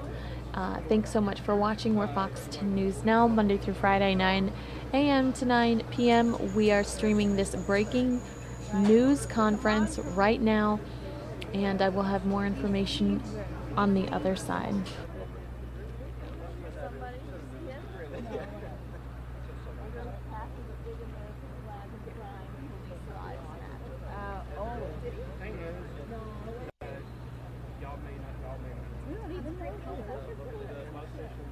There is a black line forum that I was trying to go to.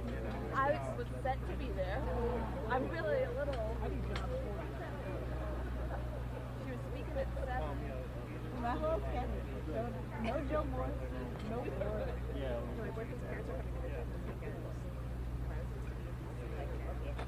Oh. But this is like the most legit circumstance, right? Boyfriend real high. Here, Mom.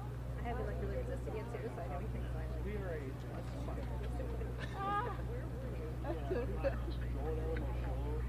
What's the position?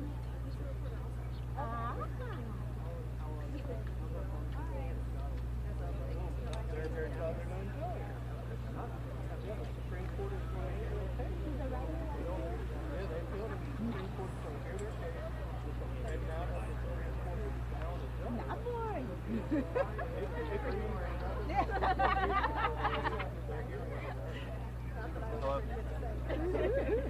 You better not ever tell him that. He knows how to get you stacks, girl. He does. He knows about like how copy works, micro, macro. Whoa. Those are the two big phrases right there. Oh my god. That's good. Oh, that's pretty nifty. That was more tiring for the arm than mine get up. You know, that's why I'm figuring out how to.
Vick. Steve Vick, V-I-C-K, Virginia State Police. If that changes, I'll let you know.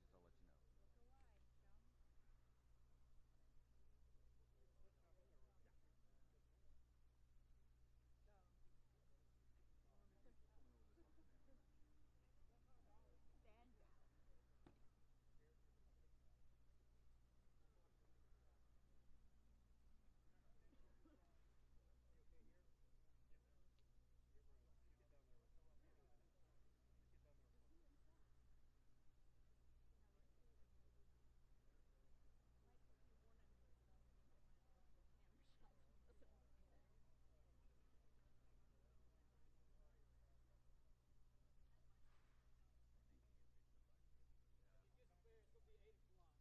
False alarm,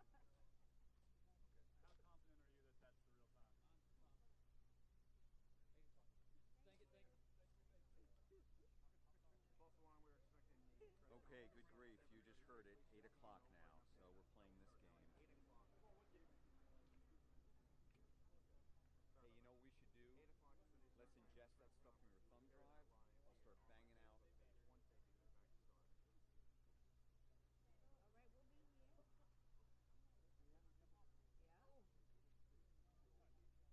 o'clock.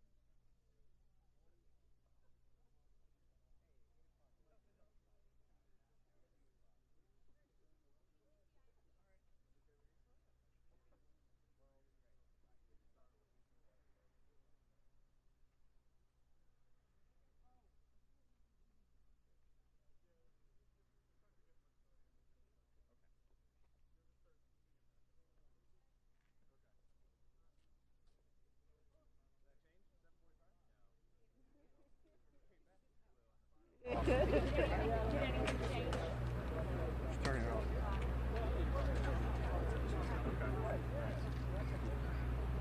You rock, I appreciate it. Hey, Sergeant.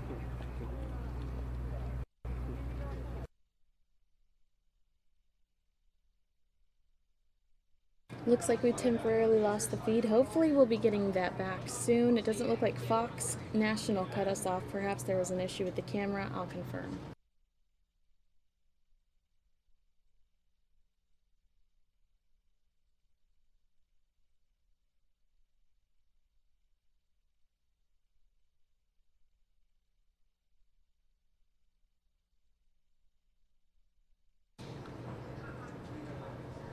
Hey, for some reason I lost my feed out of Virginia. I was getting a press conference and I've been on the podium for a while, so I'm a little concerned. I think I got it back. Yes, ma'am. Thank you, ma'am. I appreciate it. Bye-bye.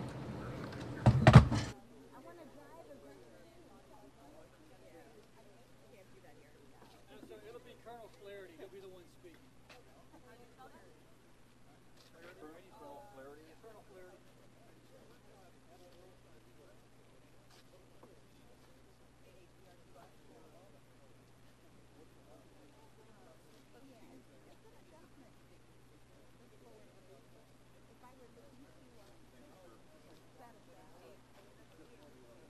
Yeah, but I don't know Steve Blue for some reason.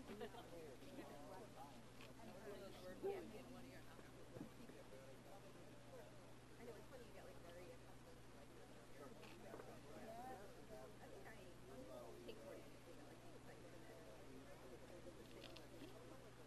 You want to be out with all the different happy hours. People walking around U Street, be on the beach.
ABC 8.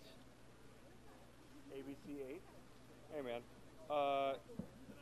Yeah, you were balanced on mine and I gotta go, so I can set it there, but you might want to gap tape it or something. Yeah, sure. I just gotta spike it in between some. Cool.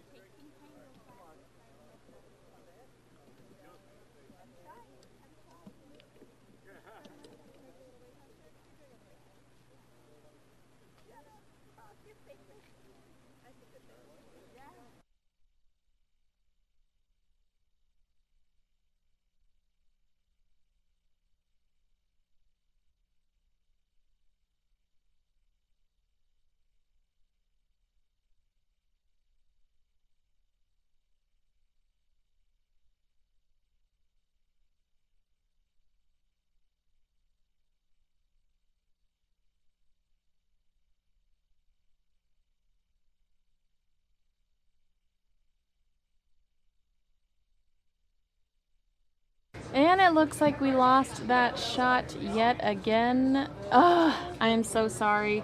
Hopefully I'll have that back for you in just a moment. Give me a second. That ambulance in the center of the screen has nothing to do with this breaking news.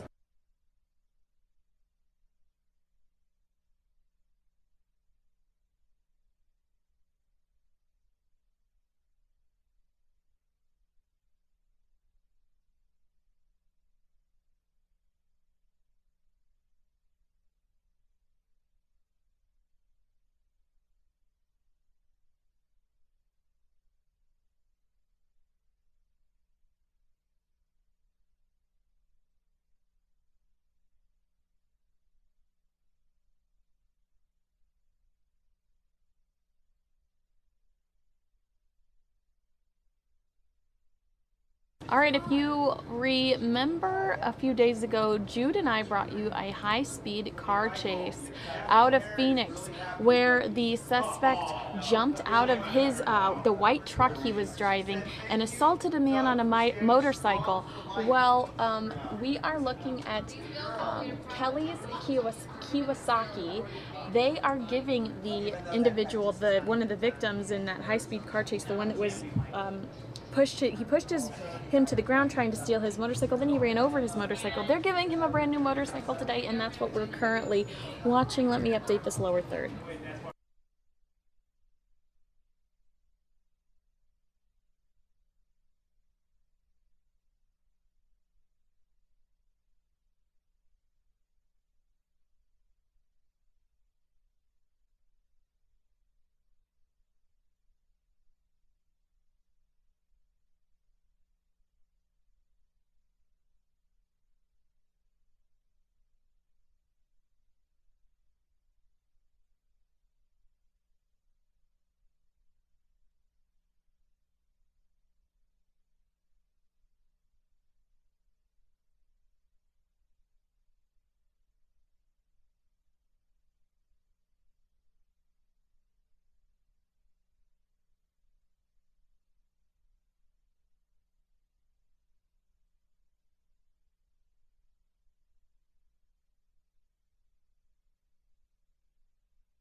All right, everybody, welcome to the Fox 10 News Now stream.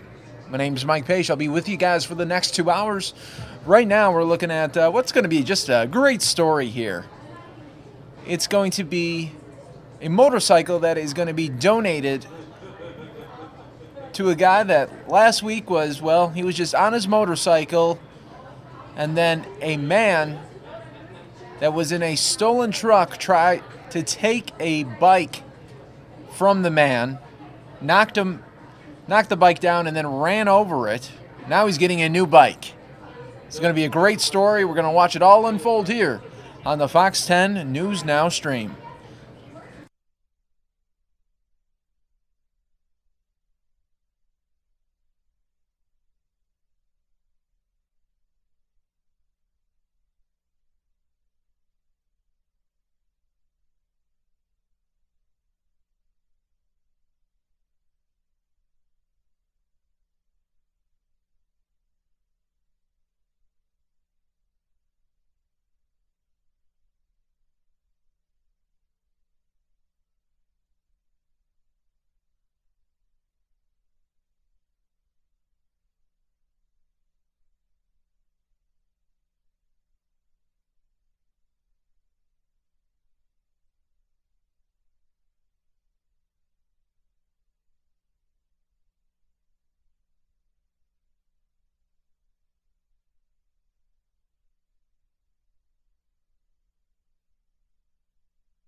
All right, folks, while we wait for this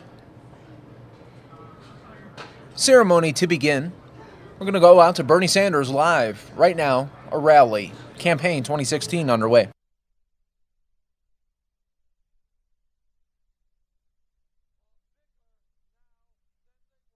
When we bailed them out because they were too big to fail. And I would tell them that when you have a handful of financial institutions with so much economic and political power, now is the time to break them up.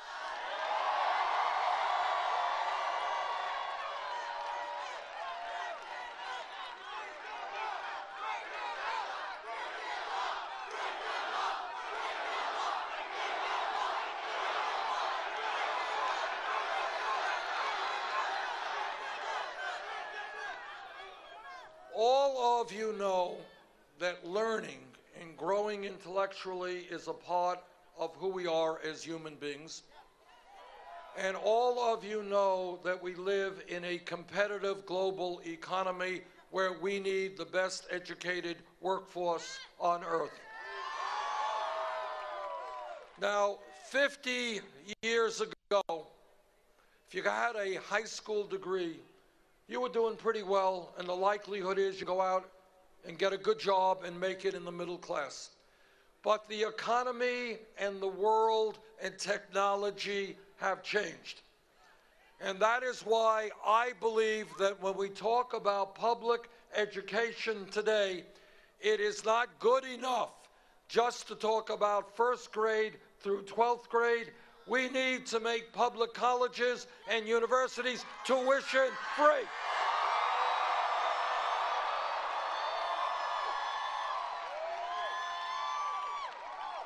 You know, my mother and father never went to college, but I want every kid in the South Bronx, and I want every kid in America who is in the 4th grade, the 6th grade, freshman in high school, I want them to know that if they take... All right, everybody, we are going to dip out of this coverage to take you back to that bike ceremony going to be going on right now. I want them to know that they will be able to get a college education.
We here at Kelly's Kawasaki are very proud to present you, Brandon, with this brand new 2016 ZX6R. Thank you very much. Thank you. Thank you for your service. Thank you. Let us get times roll. So how do we go from here? Fire it up. Yeah. Is it a runner, David? Fire up. It is. Fire and roll. Did he get... Now remember, nobody's filming me.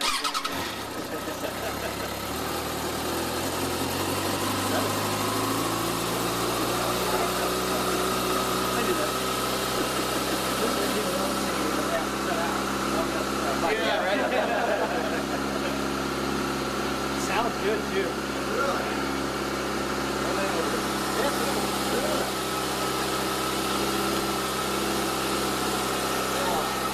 That feels good. Feels really good. Oh man, that exhaust, brand new smell. Yeah. I was jealous because a few months back my friend got a brand new bike. I smelled the exhaust. Now I don't. If I hadn't been jealous. Yeah. We're gonna have to. Yeah. Similar temperature now.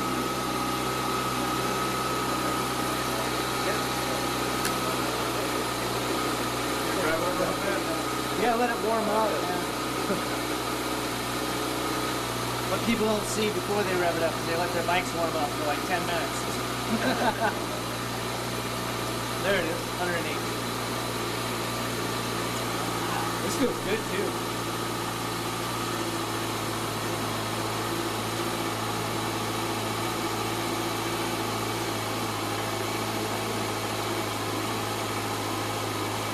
Then you said to change the power settings, I just hold the power button down right here? Yep. Hold that down and that'll put you in full power mode. Hold it below, so low. And we'll track goes up and down. And that's also going to intervene in the wheelies too, right? That it does, yes. Okay, cool. Fantastic. Want me to roll it out there? Yeah, sure. I don't want to be the one that doesn't know where I'm going.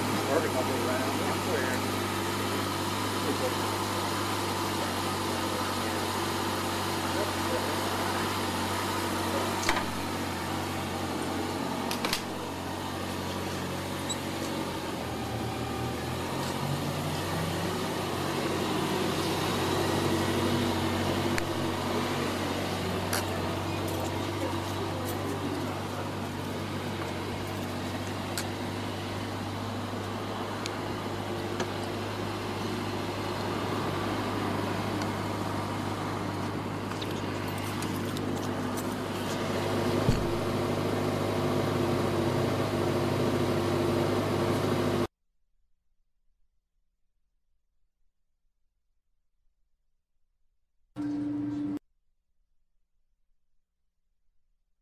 All right, folks, looks like that stream did conclude for us. Let's go back now to Bernie Sanders. Rebuild our roads and bridges and water systems, we create millions of good-paying jobs.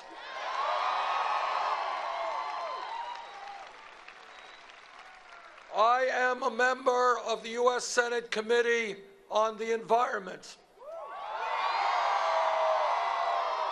I have talked to scientists all over our country, all over the world.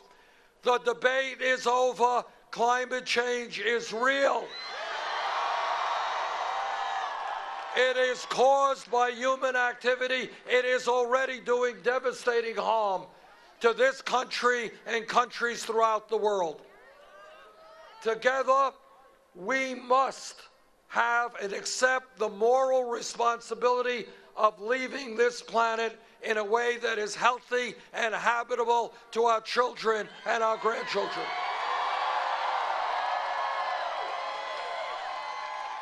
And together, we will take on the fossil fuel industry. We will transform our energy system to sustainable energy and energy efficiency.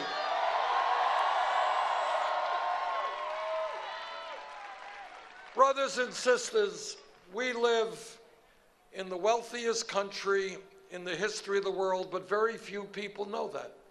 And the reason they don't know that is almost all of the new income and wealth goes to the top 1%.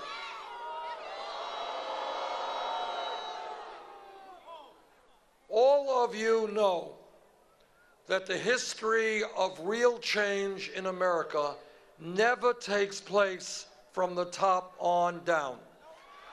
It always takes place from the bottom on up.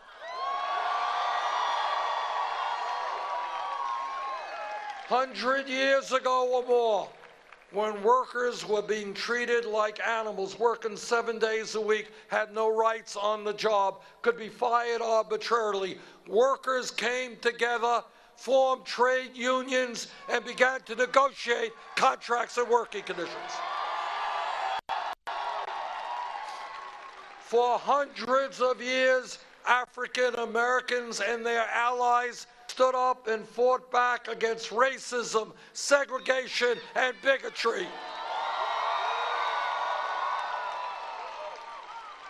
We don't know how many of them died, were lynched, were beaten. But people by the millions said that in America, we will not continue to have a racist society.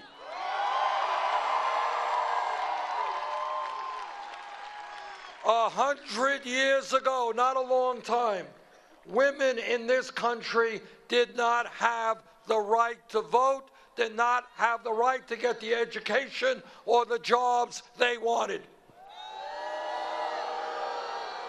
But women and their male allies stood up and said, women in America will not be second-class citizens.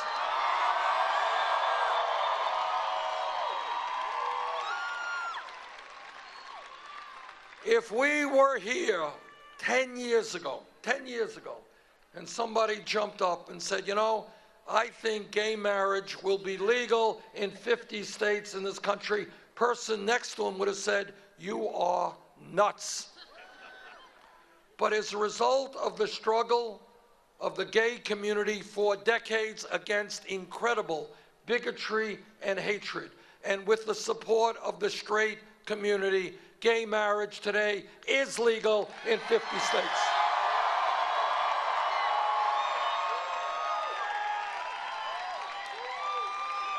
If we were here 5 years ago, no time at all, somebody jumps up and says, Bernie, this $7.25 federal minimum wage is a starvation wage. We've got to raise it to $15 an hour. Person next to her would have said, $15 an hour? You're doubling the minimum wage. That is nuts. You can't do it. You got to go to $8, $9 an hour, not $15 an hour. But people in the fast food industry, people in McDonald's and Burger King and Wendy's went out on strike.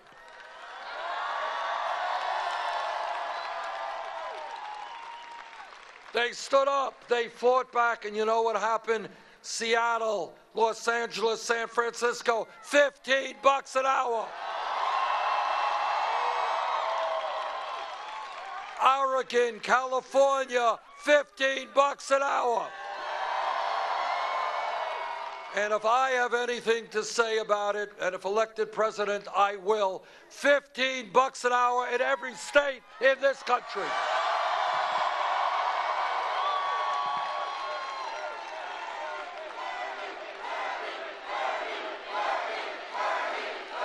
All right, folks, what we are going to go to is Live Virginia, where we have a press conference on the mass shooting that occurred earlier today. Their support, they've been working with us very closely in this investigation. They secured the scene, been providing various types of assistance, interviewing witnesses, helping gather evidence. We also had a number of other law enforcement agencies here in Henrico County PD, the FBI, ATF, Homeland Security, and the U.S. Marshal Service. So we thank all of them for being here and pitching in on this night. It's with an incredibly heavy heart tonight that I announce to you the loss of Virginia State Police Trooper Chad Diermeyer. Chad died as a result of his injuries suffered during a shooting this afternoon at Greyhound Bus Station right here at the 2900 block of the Boulevard in the city of Richmond. At approximately 2:40 p.m. today, Trooper Diermeyer approached an adult male subject inside the front doors of the bus station. During the course of talking with the male subject pulled out a handgun and shot Chad multiple times. The male subject continued firing his weapon as two other state police troopers returned fire. During the exchange of gunfire, the male subject moved into the terminal's restaurant. The shooter continued to be combative once EMS crews arrived on the scene to render him aid. He was transported to VCU Medical Center, where he later died. His remains have been transported to the Office of the Chief Medical Examiner for autopsy and examination. We've confirmed the male subject's identification, but we're not in a position right now to identify him because we're in the process of notifying next of kin. So his name will not be released. We've recovered his handgun. During the course of the gunfire, two adult females were also wounded. They were shot and have non-life-threatening injuries, and they're being treated for those at MCV. No other law enforcement personnel, no other citizens were injured during the shooting. Trooper Diermeyer was among about a dozen state police troopers that been participating in specialized training on criminal interdiction practices. They had completed the classroom part of the training, and they were here at the bus station during the practicals at the time of the shooting. Trooper Diermeyer encountered the male subject as part of that training. Chad was a native of Jackson, Michigan. He had been in the Marine Corps. He had served as a police officer in Jackson, Michigan. He served as a police officer in Newport News, Virginia, before coming to the Virginia State Police and graduating the academy in 2014. His original patrol assignment with us was in Chesapeake area, in what we call Area 46, which encompasses Newport News and Hampton. He just recently transferred to our counter-terrorism and criminal interdiction unit, and that was the purpose of the training that he was undergoing. He's survived by his wife, Michelle, and two children. This investigation is still in its infant stages, even though we've been working for hours, and a lot of manpower has been expended, but we'll be here all night with the crime scene phase, and there are a number of witnesses that we have yet to interview. So there are many more unanswered questions than there are questions that are really answerable. I'd ask that everyone keep the family in their thoughts and prayers, as well as the families of the two innocent females that were injured as well. It was quite a tragedy for all of us. I will attempt to answer a few questions, but I apologize up front that there may be a number of things that I can't Colonel, speak any on. idea why this person did this, why this gunman was there? We do not. We don't know if he was here visiting and happened to be at the bus station, or if he had come come here and just gotten off the bus. Could you tell us what kind of handgun was used? I can't at this particular Colonel, can you point give in us a time. sense of what criminal interdiction training means? What was going on? What were they doing? Well, this is a specialized team that usually works public transportation, or they work highway interdiction, stopping vehicles. We've been very successful over time in finding big caches of drugs, weapons, and other things in these types of trainings. So the training encompasses looking for suspicious activity, and in today's exercise, if you see some suspicious activity, go over and engage and have a conversation. And that was what was taking place here. And very early stages of the conversation is when the other subject pulled the weapon and shot Chad multiple times. Colonel, can you tell us, is this guy wanted for something? Can you tell us that? At this particular point in time, we found no evidence of him being wanted. He has a history of charges, but we haven't been able to sort through what convictions he made. Was your trooper wearing a vest, or what kind of uniform was he in? He was in a fatigue-style uniform, which is typically what our CCI people wear. He was not wearing a vest at this particular point.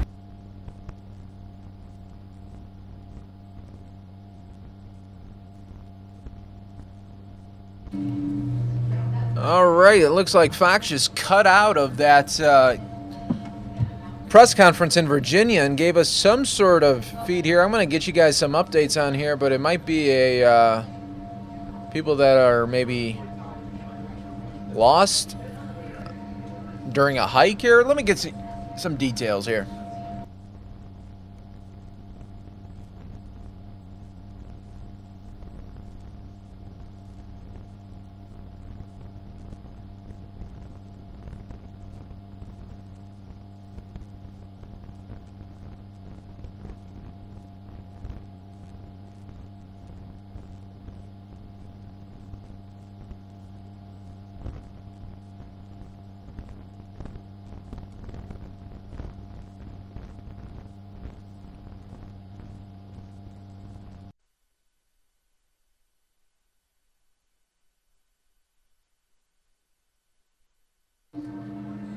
And we're back.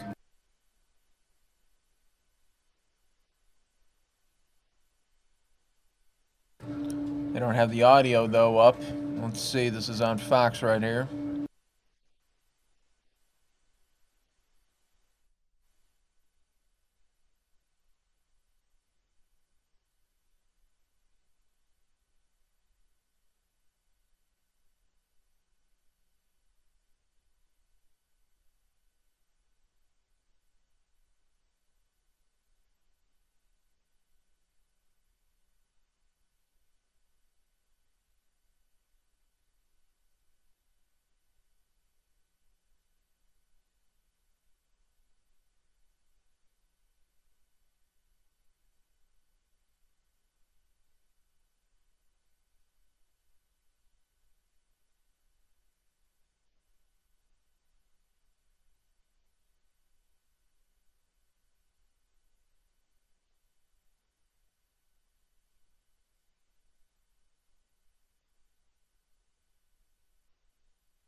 Okay, while we wait for them to get their audio problems.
Mic's back on. I got to be careful what I say.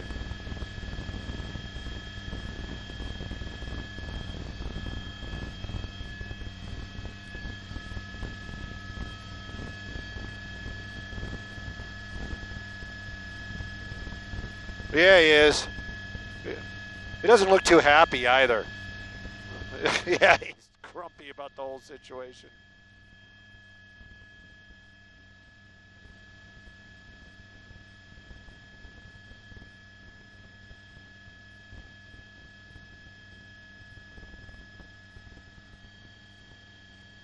Are they in a clearing?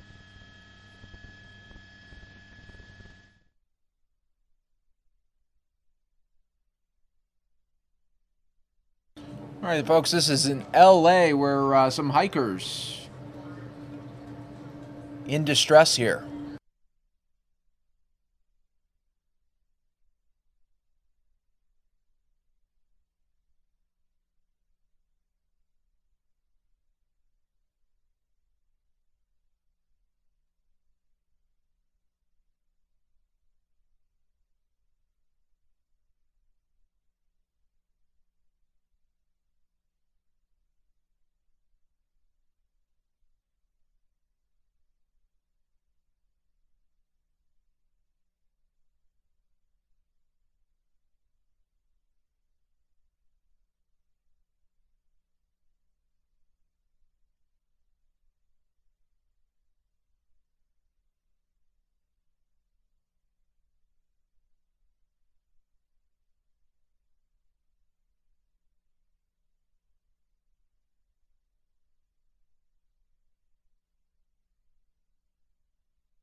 Folks, you are watching Fox 10 News Now, part of Fox10Phoenix.com. We are watching a live rescue happen right now in LA. Some hikers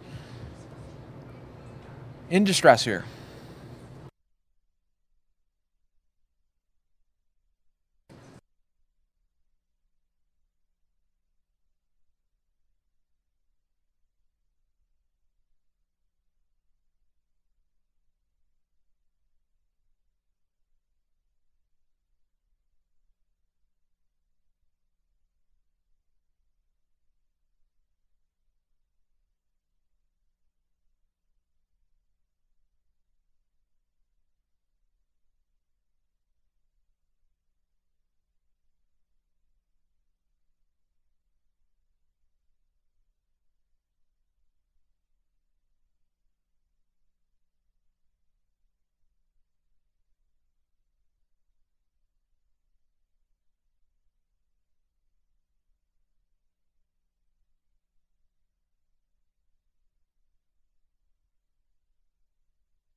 All right, folks, that scene is wrapping up. Let's take you back out to right here in Arizona where there is a possible restaurant fire. Sky Fox up in the air, heading that way. Let me get you guys some more details right now.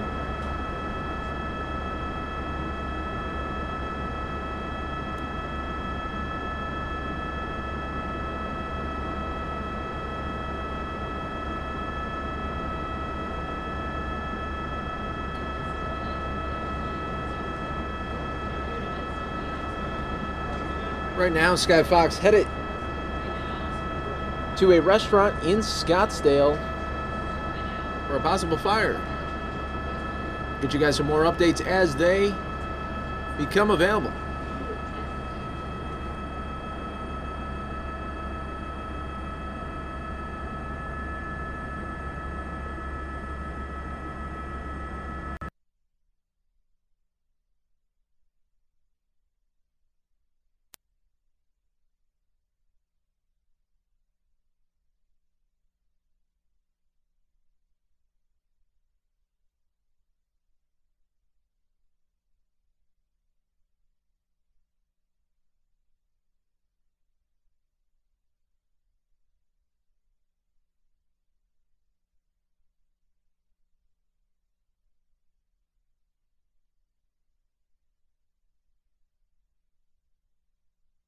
All right, folks, we're going to see if Sky Fox does come back.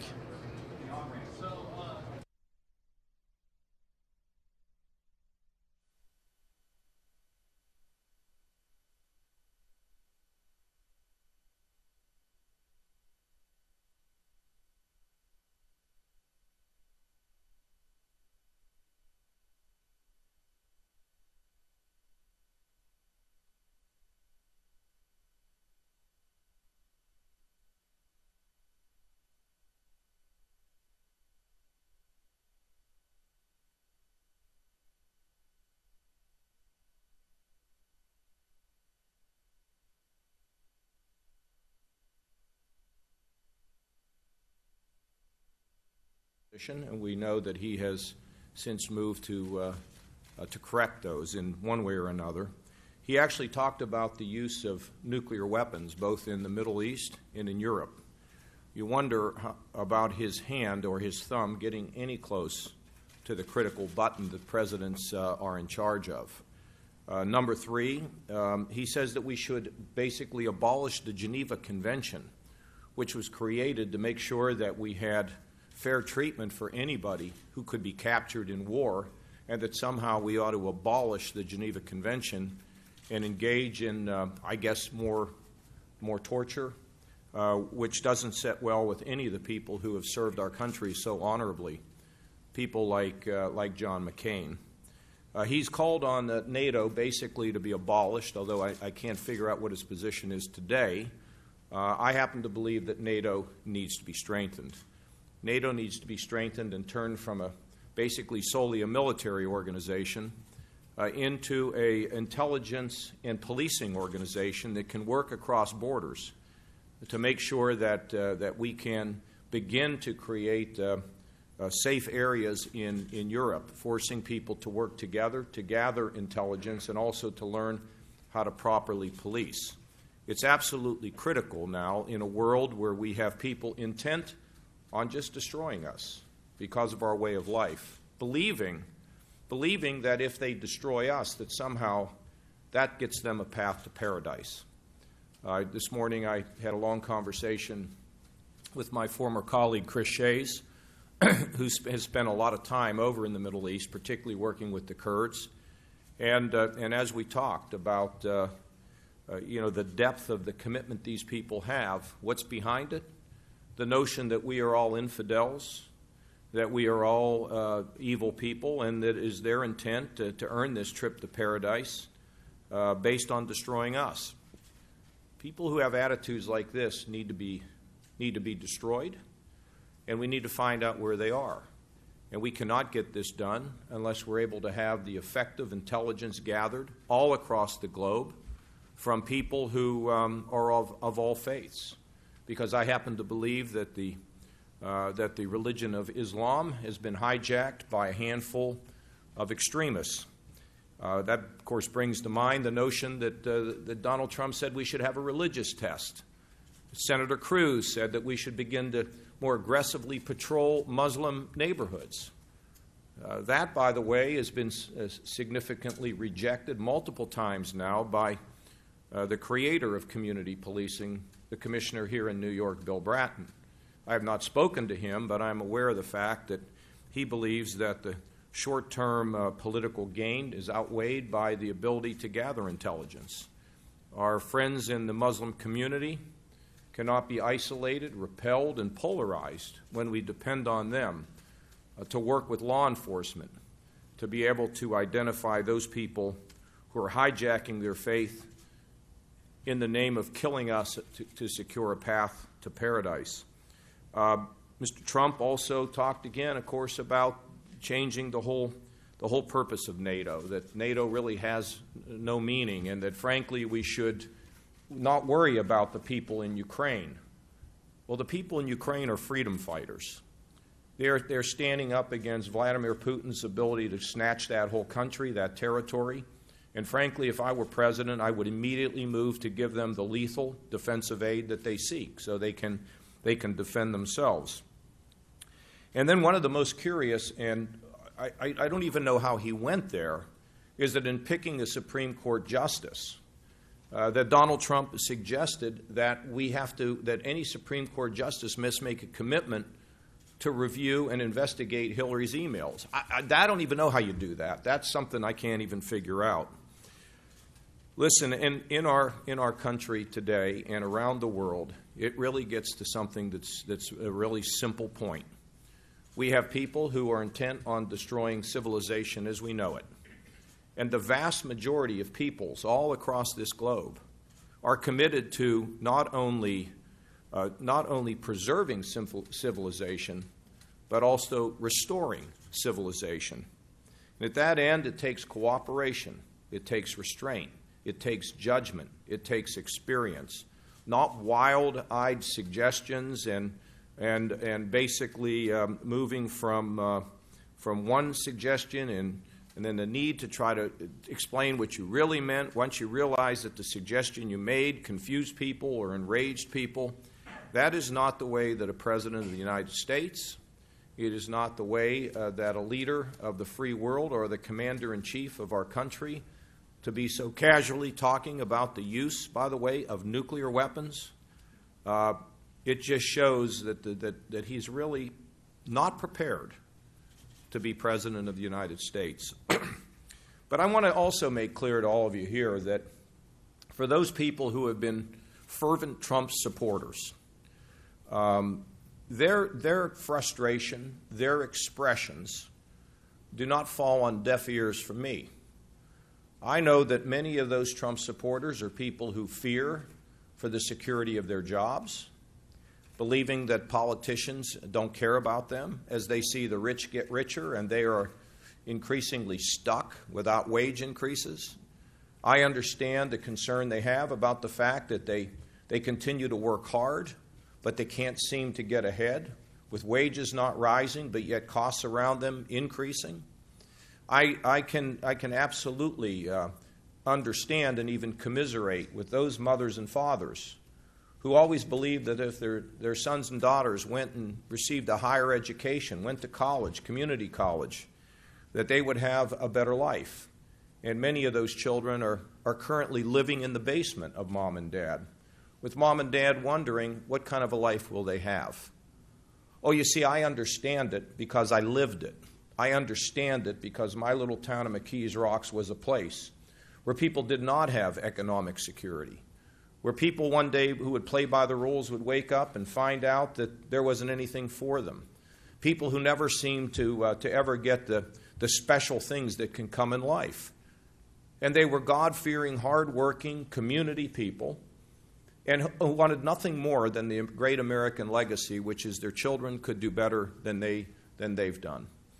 I do understand it, and there are ways to resolve this. There are clear ways in which we can restore economic security. There are ways in which we can begin to improve the situation with wages. There are ways in which we can give them hope that their children can have a great life. We've seen a real glimpse of it when I was chairman of the Budget Committee and worked with Senator Domenici to balance the budget. Wages rose, jobs were created, economic strength resulted. And then in Ohio, where now we have pulled ourselves out of a ditch, where we're growing jobs by over 400,000 private sector jobs, with wages growing faster than the national average, and with the sense that everyone's included. You know, I think there are a lot of people out there that say that why is there nobody speaking for me? No, why is it that there's no one working for me? Why is it that I hear these promises out of politicians and nothing good ever comes? Well, you know, I share their frustration because, you know, in addition to being a candidate for President of the United States and governor of the great state of Ohio, I'm also a citizen, and I see what's happening. And I know it's frustrating, but to the Trump voters, there's hope. We've done it before, putting a team together to improve people's situation, including those who have lived in the shadows. And secondly, we can do it again. So while the person that you have favored continues to move in an unmoored, untethered fashion, I understand that at times he's the vessel for your frustration, and I want to offer myself up as a new vessel that can actually understand your problems, recognize your problems, and work aggressively to fix them. I take orders from no one other than my wife. I've fought the establishment all of my career and been able to beat them. And I'm willing to fight, and I will beat them again. Let me take a few questions. Yes? What has been made about this pledge to support the Republican nominee? Is that an important pledge, or at this point is it meaningless? Well, you know, actually, let's go back. That was asked in the very first debate. And that was 12 debates ago. And first of all, I don't believe that Donald Trump will be the nominee. This will go to a convention. Senator Cruz needs almost 90% of the delegates going forward to win the required number and avoid a convention. There's a greater chance that you will fly out of this building and land in Midtown than there is, well, you're in Midtown, but to fly up to where the ball is, they'll be dropping at the end of the year, than it is for Ted Cruz to have enough delegates to go to a convention. Donald Trump is going to need about 60% of the delegates. And after New York and Pennsylvania and New Jersey and Connecticut, places where I believe you're going to begin to see him decline, I don't believe he'll have the delegates either. Now let's see who they pick. Let's see what happens at a convention. And at that point, I'll make a decision about my endorsement. And I want you to understand that when it comes to an endorsement, there's kind of two groups of people, maybe there's three groups of people that I have to take into consideration. Number one, the people of Ohio. They would rank third. Number two would be my dear friends. They would rank second. And my family, my wife and my two daughters, two 16-year-old daughters who were impressionable. And when I make a recommendation, at this point in my life before, it probably didn't matter that much, but at this point, because of the nature of this election, it's going to matter what my wife and daughters think. And so I've got to make sure that I can represent them appropriately.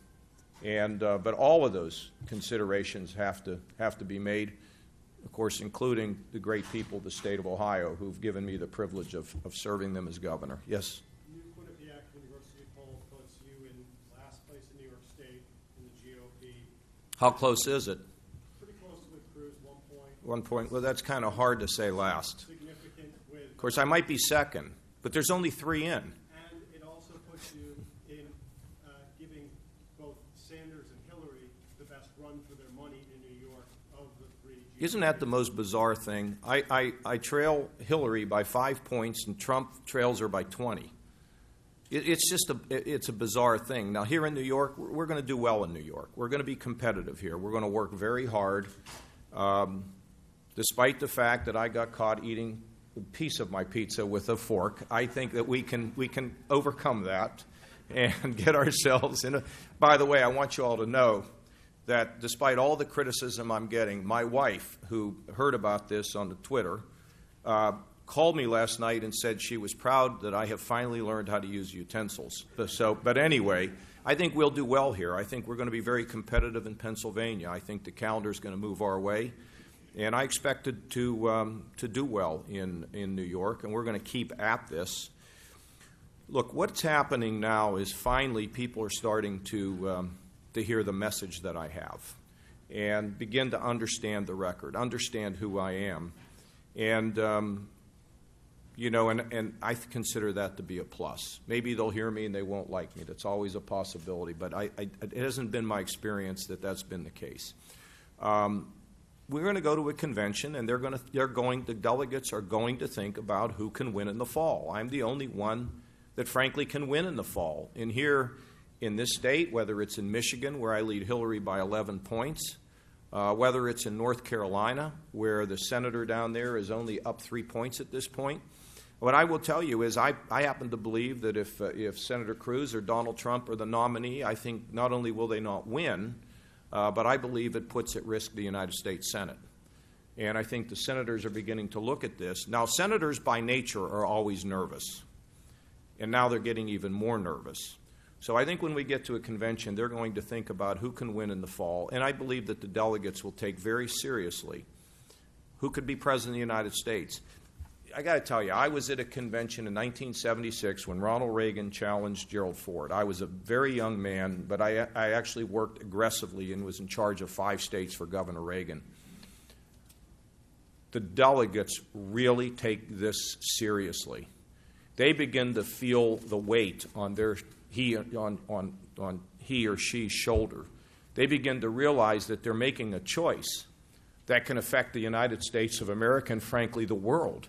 So when people talk about these, the disruptions at conventions and people are going to walk out, I really don't believe that. Would some people walk out if they got mad? Well, all right, folks, we are going to go to breaking news right now but in Chandler, the overwhelming majority of the delegates where at the there convention will take was a this pedestrian accident. A car involved as well, is what we are being told. Details are still very fluid right now, but police do say a mother pushing a small child in a stroller were hit. The child was thrown from the stroller, but thankfully is alert and crying. The fire department transported to an area hospital for precaution. The driver of the vehicle, a passenger car, stopped and stayed on scene.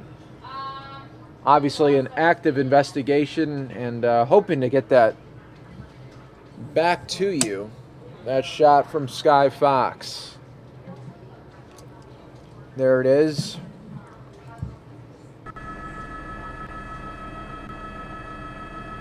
This is westbound Chandler Boulevard from Gilbert Road, just before Cooper Road, the collision.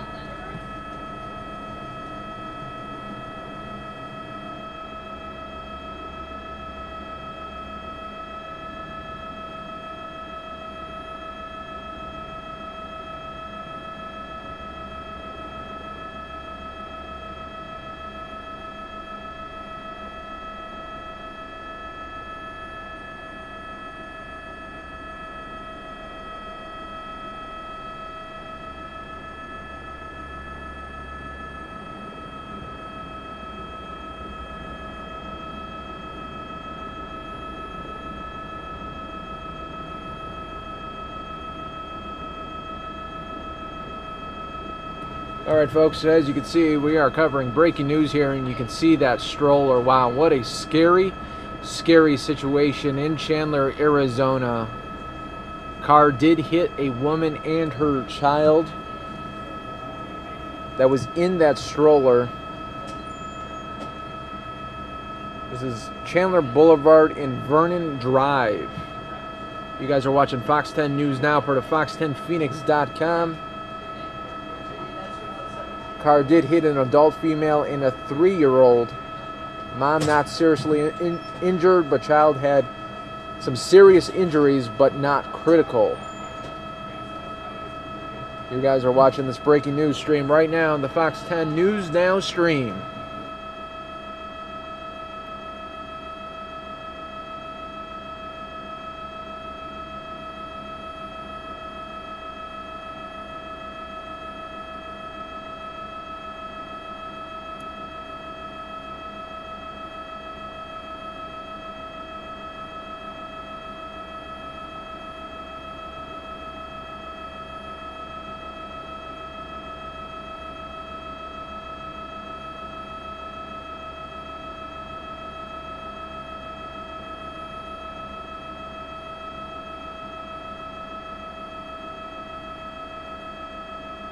So a very scary and sad situation here in Chandler, Arizona.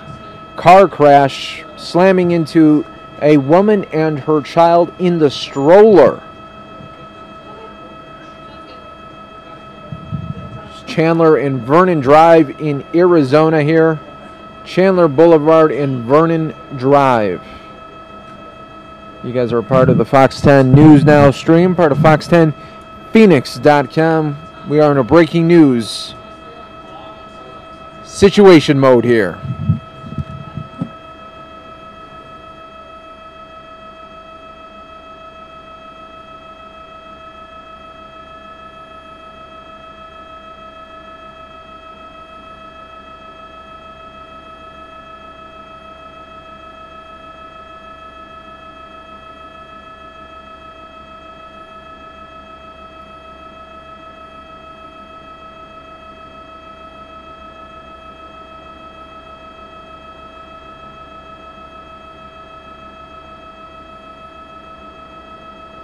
Folks, you are watching breaking news here. What a sad and scary situation. You can see that stroller right there on the street. A car slammed into the stroller as well as a woman. The child was flung from the stroller, taken to the hospital in serious condition. You are part of the Fox 10 News Now stream, and we are in a breaking news mode.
You can see that car there really banged up as it slammed into a woman and a stroller. Chandler Boulevard and Vernon Drive there in Chandler, Arizona. Breaking news here.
Folks, you are watching breaking news right here in Chandler. A car slammed into a stroller, hitting the mother and the 3-year-old child. Both transported to the hospital. This is Chandler Boulevard and Vernon Drive in Chandler, Arizona. Investigation has just started.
All right, folks, we will keep you guys updated on that tragic story there.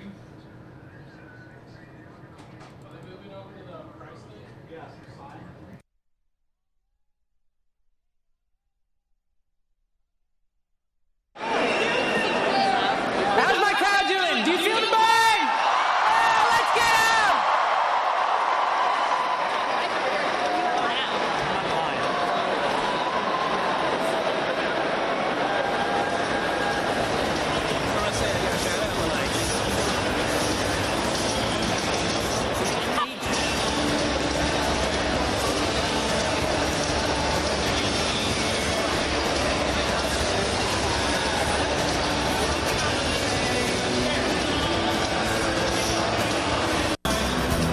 In college tuition.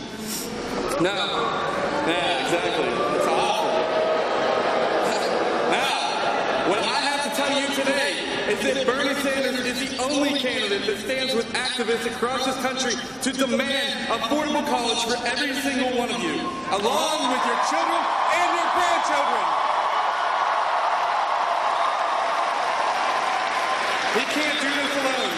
Here in Pittsburgh, a little bit goes a long way. 3 hours here, 2 hours there, it all adds up. We have 2 easily accessible offices in Pittsburgh. One in Southside at 1317 East Carson Street and the other at East Liberty at 117 North Highland Ave. After today's event at 1 p.m., we want as many of you as possible to report to the Southside office to grab a canvassing assignment and hit the streets for Bernie.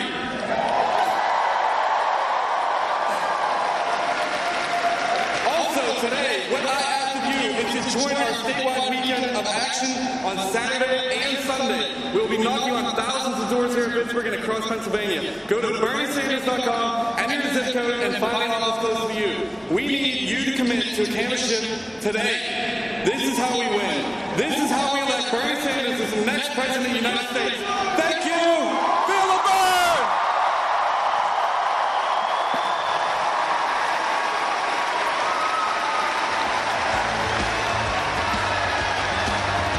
We produce and build in Erie are now being built out of the country.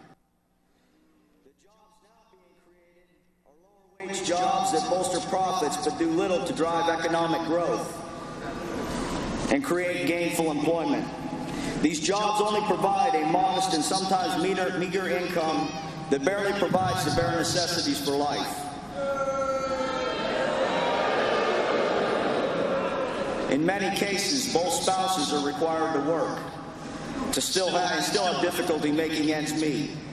It also causes social burdens to be passed along to the taxpayers, sapping essential services for those in need. We need to find a way forward. We must end these trade agreements that have so many of our jobs overseas.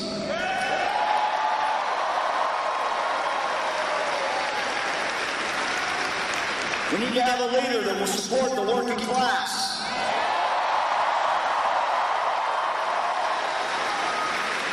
A leader that understands that $15 an hour is not a luxury, but a basic living wage.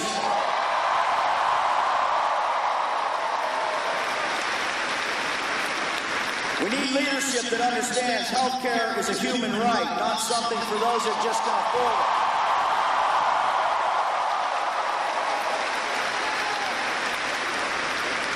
Bernie Sanders understands all of this. He has consistently fought for the working class his entire career.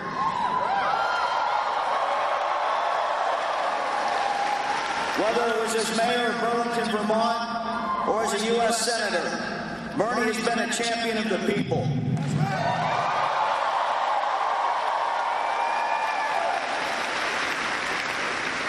It is dedication and unrelenting nature that makes me so proud to stand up here today. For these reasons, I am proud to stand here in full support of Bernie Sanders. This time, I'd like to introduce Kelly Burr. Feel the burn!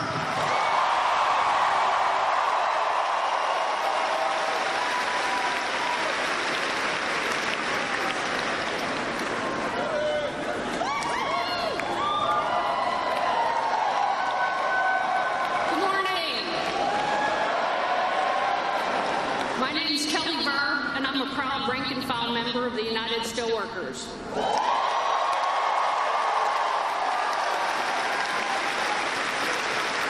I've worked at U.S. Steel Urban Works, where I've been an active member for the last 20 years. When I first started in the mill, we were just starting to feel the effects of NAFTA. Thousands of my fellow brothers and sisters signed petitions, held rallies, and met with our members of Congress to save our jobs, while multinational corporations were sending our jobs to lower-paying countries where they could make it cheaper.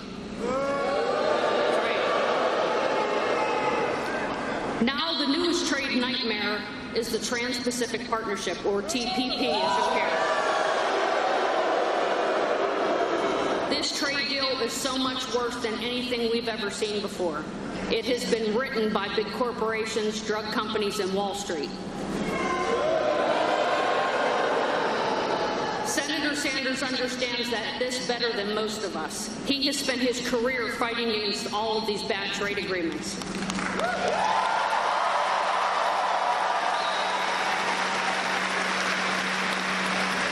He understands that the damage that these agreements do to our jobs. He understands that our country's trade policies must be first and foremost about protecting American workers.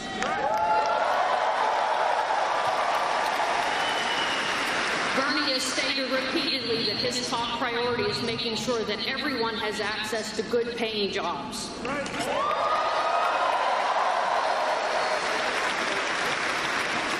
Bernie is also very supportive of women. He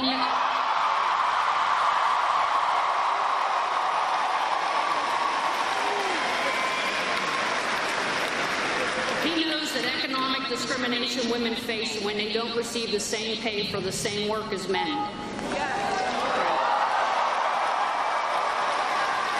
He has consistently voted pro-choice and has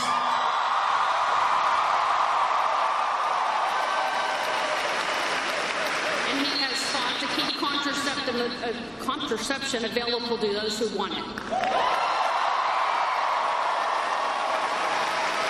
Bernie supports women, and I'm a proud supporter of Bernie Sanders.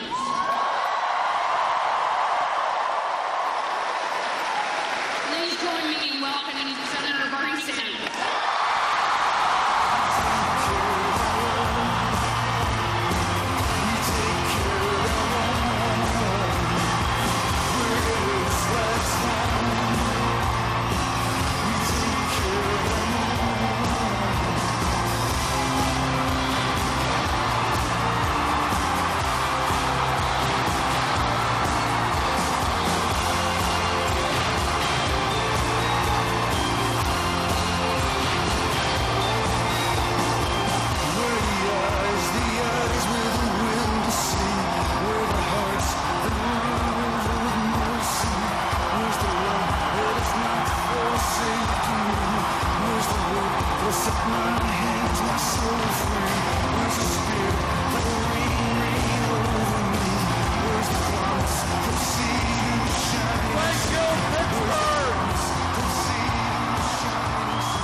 Turnout. Thank you so much.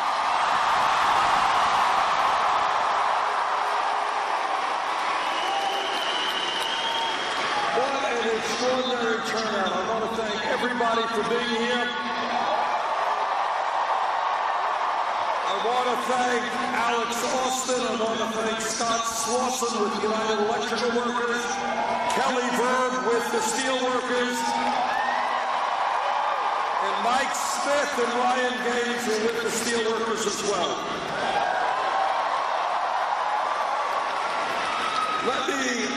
Let me begin by introducing myself to the people of Pennsylvania, because I think a lot of folks don't know who Bernie Sanders is. I am Senator from the state of Vermont.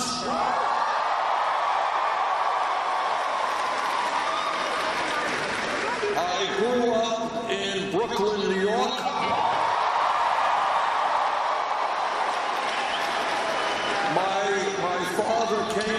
country at the age of 17 from Poland.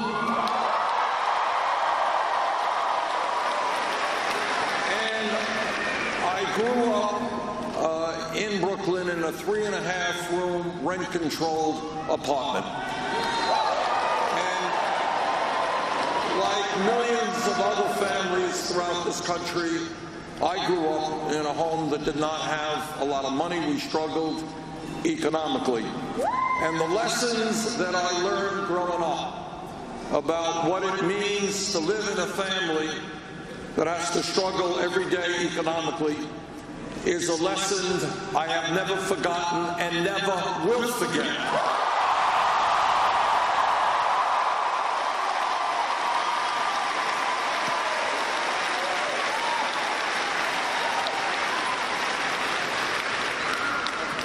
We began this campaign 11 months ago, and when we began it, our campaign was considered to be fringe, not a serious campaign.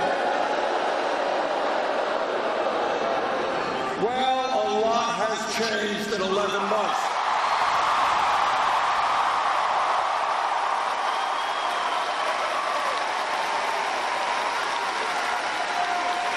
In the last 2 weeks, we have won 6 out of the last 7 caucuses.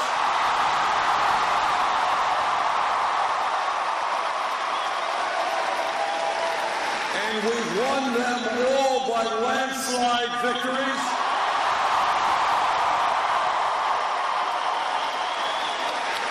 We started this campaign at 3% in the polls, 60 points behind Secretary Clinton. The poll came out last week, a national poll, had us 1 point up.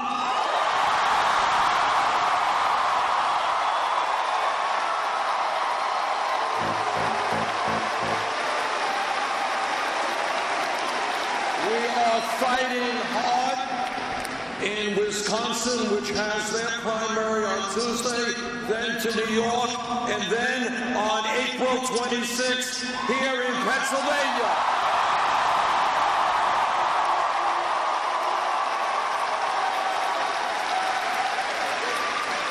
And with your support on April 26th and a large turnout, we're going to win here in Pennsylvania.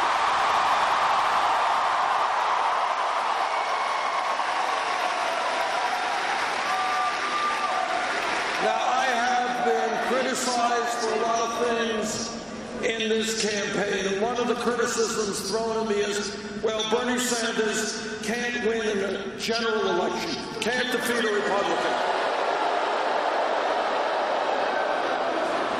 CNN poll last week, Hillary Clinton did very well. She was beating Donald Trump by 12 points. We were beating him by 20 points.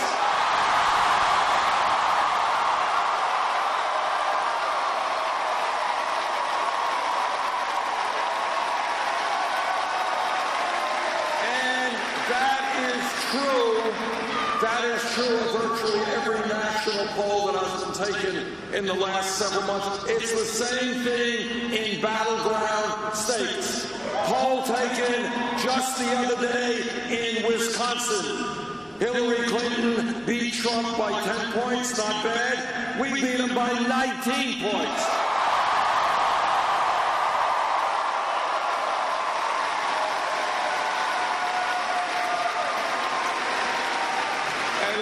Doing better against other Republican candidates than she is. Not only can we win the Democratic nomination, we can win, with your support, the general election.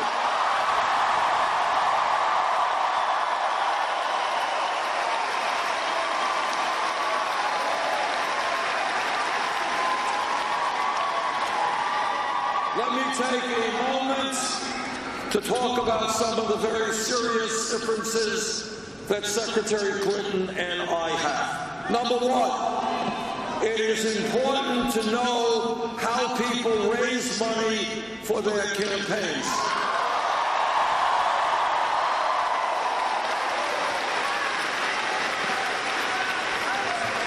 When we began this campaign, way back when we had to make a decision. Do we establish, like every other campaign, a super PAC and beg billionaires for campaign contributions? That's exactly what we concluded. We have done it a different way. We have gone to the working class and the middle class and said, we will stand with you if you stand with us.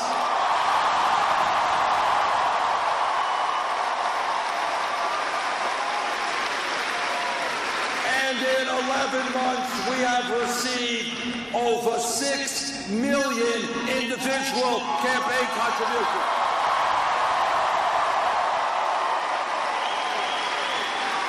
That is more contributions than any candidate in the history of the United States of America.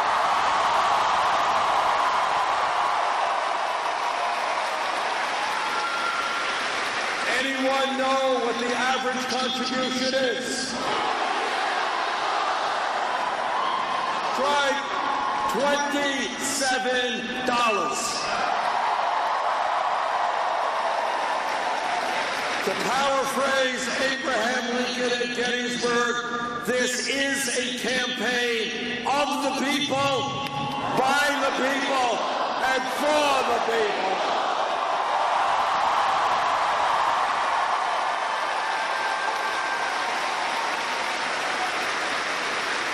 Secretary Clinton has chosen another approach.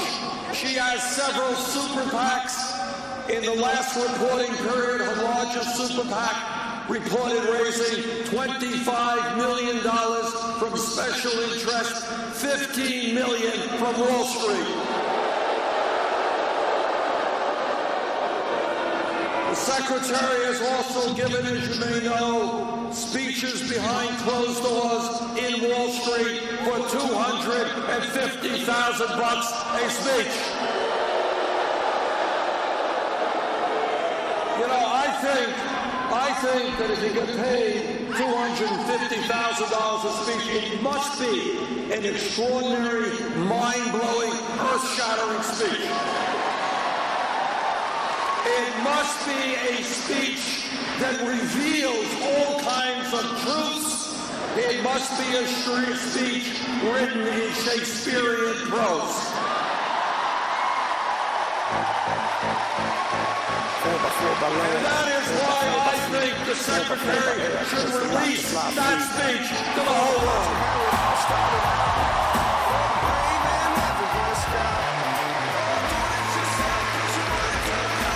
Now, Secretary Clinton says, well, she is prepared to release those transcripts if all the candidates release their transcripts.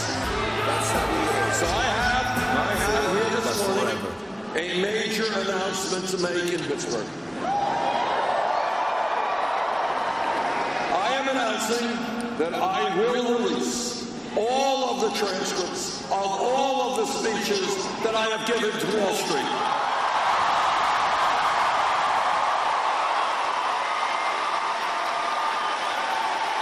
Are you ready? Here they are.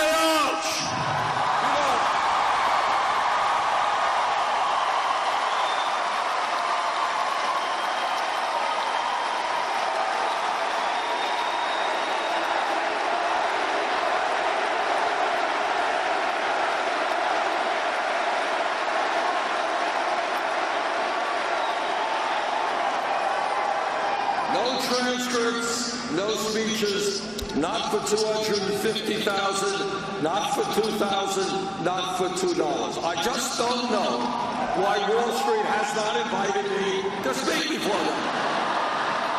You know, I got my cell phone on, I'm waiting for the call.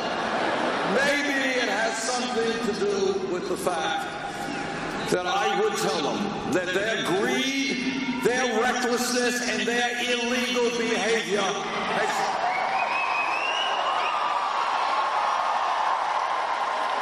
has done enormous harm to millions of people in this country.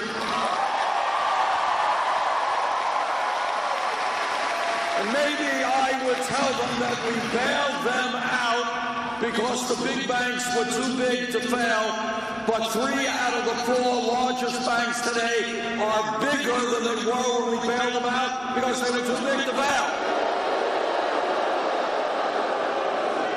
And maybe I would tell them that when financial institutions like Goldman Sachs reach a settlement with the government for $5 billion because of their illegal activities, maybe some of their executives might face criminal justice charges.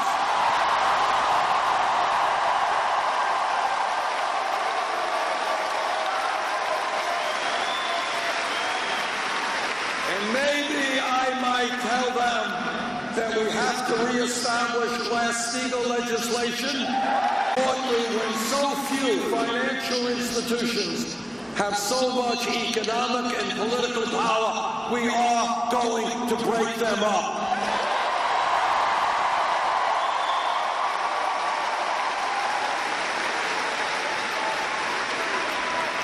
Maybe that's why they haven't invited me to speak to Wall Street. I don't know.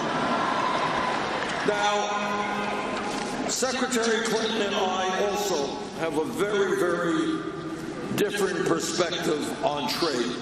And you've heard some of the folks from the United Electrical Workers and the Steel Workers talk about what trade and our disastrous trade policies have done to working people in this country.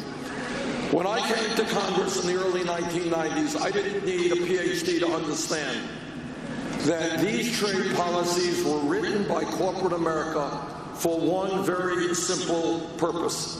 And that purpose was to not have to pay workers in this country a living wage. The purpose of these trade agreements was to enable them to shut down factories in Pennsylvania, in Vermont, and all over this country and move to low-wage countries where they pay people pennies an hour and don't have to deal with unions or obey environmental regulations. That was the purpose of those trade agreements, and that is exactly what has happened over the last 30 years. We have lost, since 2001, almost 60,000 factories in this country and millions of decent-paying jobs. There was once a time when people could get a job in manufacturing, earn good wages, good health care, decent pensions. Those jobs increasingly are gone, and the new jobs are McDonald's and Burger King.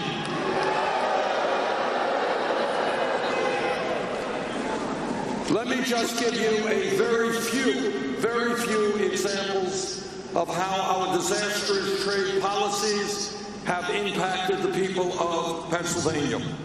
2013, General Electric announced that it would be eliminating 950 jobs at its Pennsylvania locomotive plant in Erie, moving many of those jobs to Mexico. Last year, Allegheny Technologies shut down 2 steel plants in western Pennsylvania, laying off 600 workers, moving to China. 2009, Hershey shut down its York Peppermint Patties plant in Reading, destroying 300 jobs, and moved that plant to Monterrey, Mexico, where workers are paid a fraction of the wages that workers here were paid. In 2008, Sony closed the last TV manufacturing plant in America in Westmoreland, destroying 560 jobs, and moved that plant to Baja, Mexico. And on it goes. I have opposed from day one in Congress every one of these disastrous trade agreements.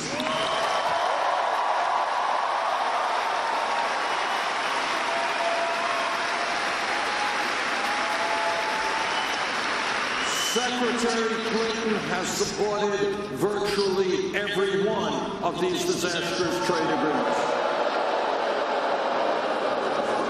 Now, my message to corporate America is your greed is going to end.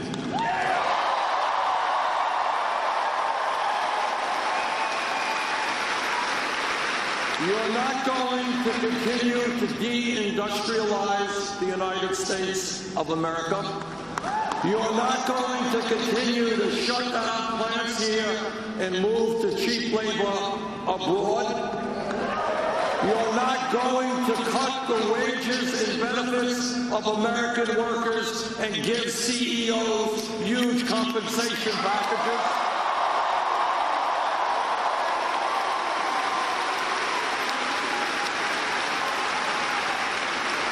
Together, we are going to create an economy that works for all of us, not just the 1%.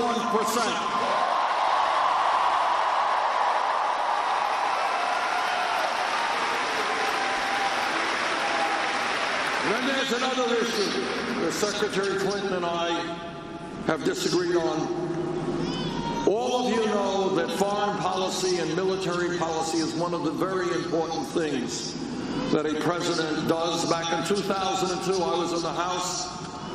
Secretary Clinton was then the senator from New York. And we both heard from President Bush and Dick Cheney and Don Rumsfeld, both heard about the need to go into Iraq. Well, I listened very carefully to what they said. I didn't believe them. I voted against the war in Iraq.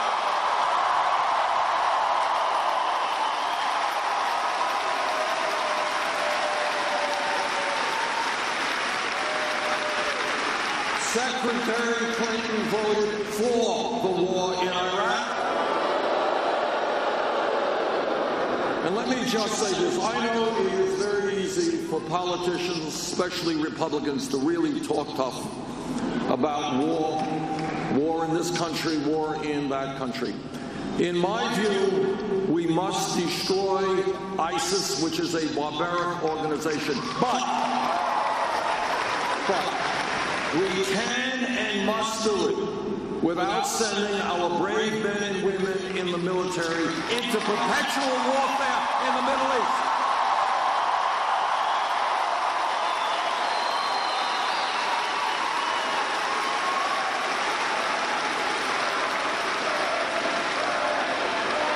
No more stupid wars that our young people die for.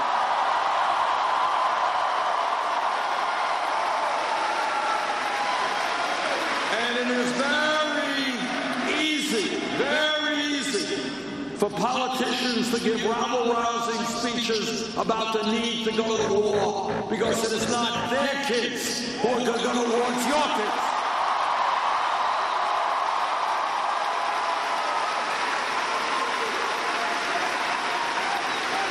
By the way, while some of these guys talk big about war and sending our young people off to get killed and mutilated, they sometimes forget about those people when they come home as our veterans.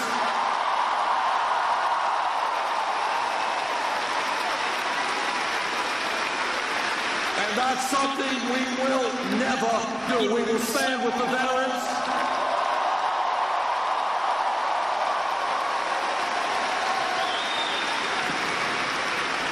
This campaign is doing so well because we are doing something unusual in American politics.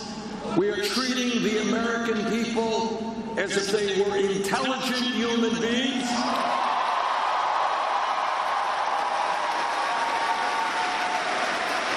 And we are telling them the truth, even if it's a hard truth.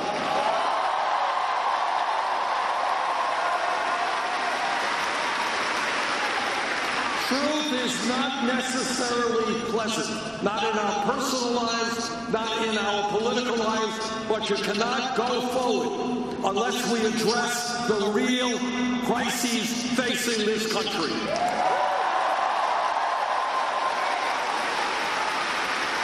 Crisis number one. Today we have a campaign finance system which is corrupt and is undermining American democracy.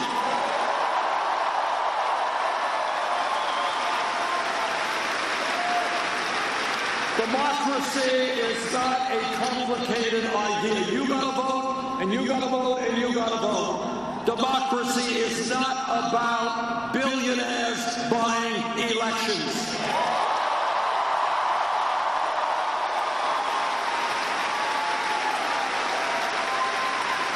When the Koch brothers and a handful of billionaires are going to spend $900 million in this election cycle, that is not democracy. That is oligarchy. We will not accept it.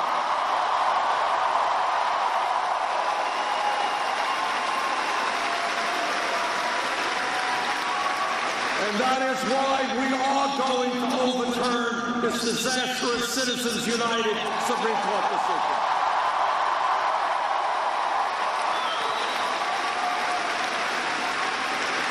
And when Republican governors all over this country are trying to suppress the vote, trying to make it harder for people of color, for low-income people, for elderly people, for young people to participate in the political process, we will stop them.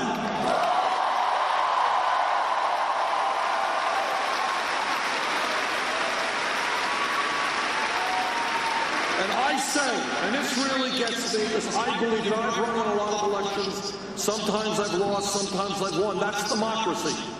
But I really get outraged by Republican governors who do not have the guts to participate in free and fair elections.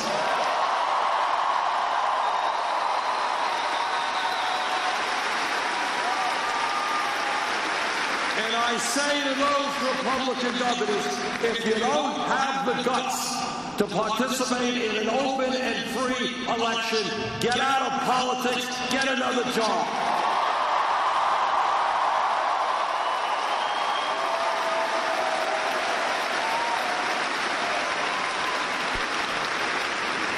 But it's not just a corrupt campaign finance system that we have to deal with. It is a rigged economy. Here is what a rigged economy is about. You don't see this on TV too often. Don't read about it in the newspapers. But this is what a rigged economy is about. It is about today the top 0.1% now owning almost as much wealth as the bottom 90%. It is about the wealthiest 20 people in this country owning more wealth than the bottom half of America, 150 million Americans. It is about the very, very rich getting richer and almost everybody else getting poorer. It is about the Walton family, the wealthiest family in America, owning more wealth than the bottom 40% of the American people. A rigged economy is when you have the Walton family, the owners of Walmart, paying wages to their employees that are so low that many of those workers have to go on Medicaid or food stamps. And you know who pays for those food stamps and Medicaid? You do. So I say to the Walton family, the wealthiest family in America, get off of welfare, pay your workers a living job.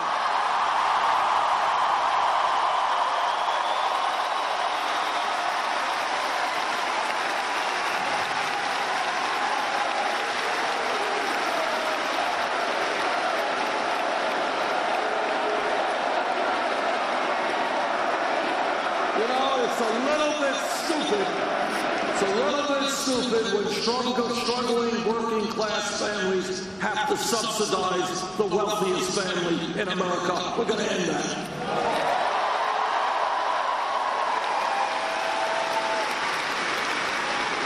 This campaign is listening to working people all over this country. And what workers are telling me is they cannot make it on $8, $9, $10 an hour.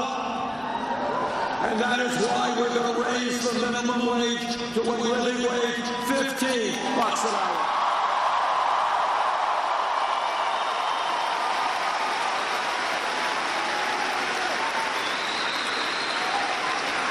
This campaign is listening to disabled veterans and senior citizens who cannot make it on $11,000, $12,000 a year Social Security.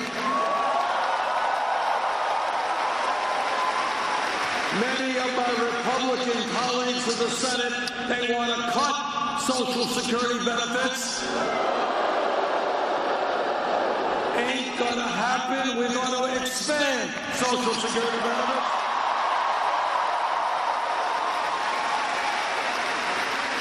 This campaign is listening to women.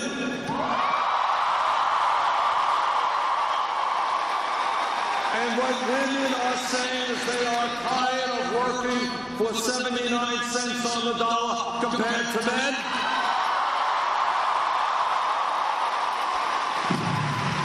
And I know that every man here today will stand with the women in the fight for pay equity.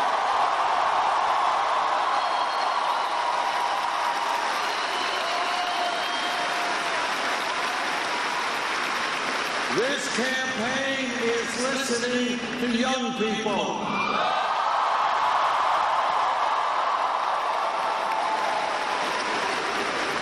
And what the young people are telling me, and what their parents are telling me, is why is it that with a huge increase in productivity and an expansion of technology, why is it that unless we change this economy, the young generation today, for the first time in the modern history of America, will have a lower standard of living than their parents? That is the American dream in reverse. We will not allow that to happen.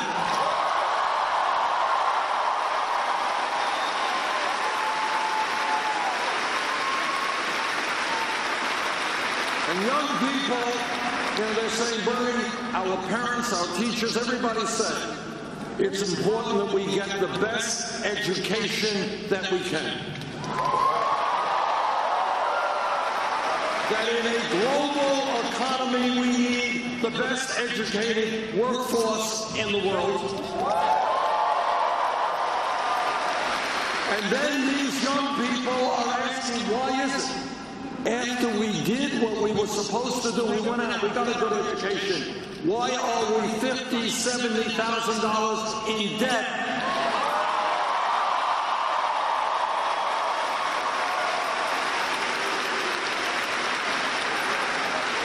We should not be punishing people for getting an education. We should be rewarding them.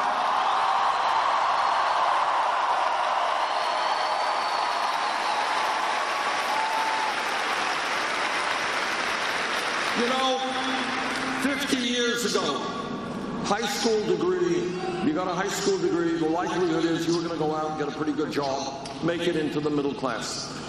The economy has changed, technology has changed, people need more education today. And that's a fact. So in my view, a college degree today is in many ways the equivalent of what a high school degree was 50 years ago.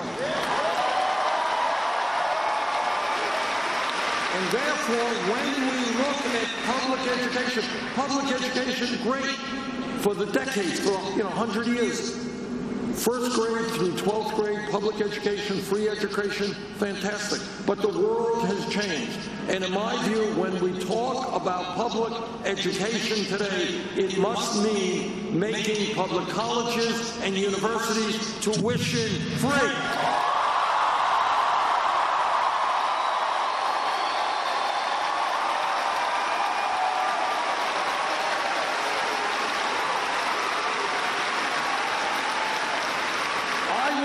I grew up in a family, my parents never went to college. I want every kid in Pittsburgh in the 4th grade, in the 6th grade, no matter what the income of their families may be, I want those kids to know that if they do their schoolwork well, if they take school seriously, yes, they will be able to go to college.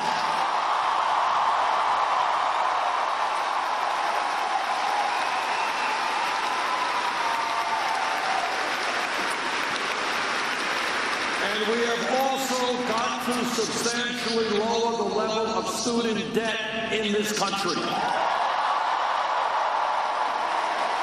And that is why I believe that people with student debt should be able to refinance their loans at the lowest interest rates they can find.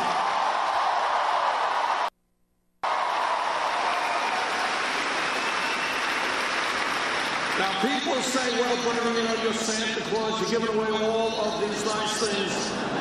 How are you going to pay for it? Well, let me tell you exactly how we are going to pay for it.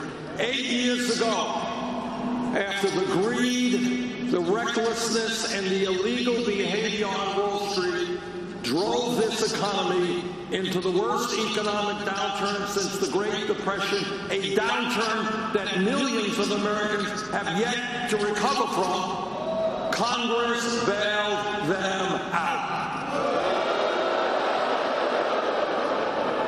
I believe that now is the time to impose a tax on Wall Street speculation.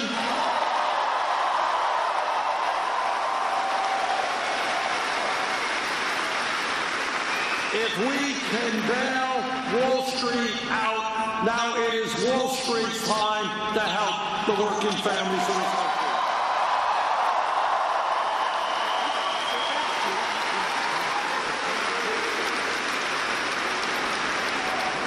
All of you are aware of Republicans running all over the country talking about family values, how much they love families. I want everybody here to know exactly what they mean. What they mean is that no woman in this huge room, in this state, in this country, should have the right to control her own body. I disagree.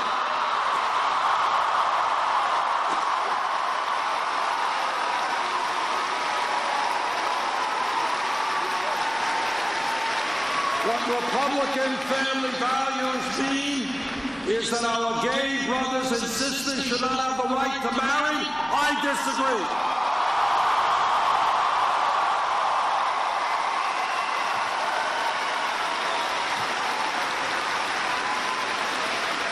Now, I have been married.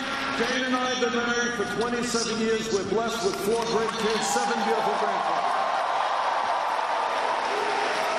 But when we talk about family values, it is a very different set of values than Republican family values. When we talk about family values, it is about ending the international embarrassment of the United States being the only major country on earth not to guarantee paid family and medical aid.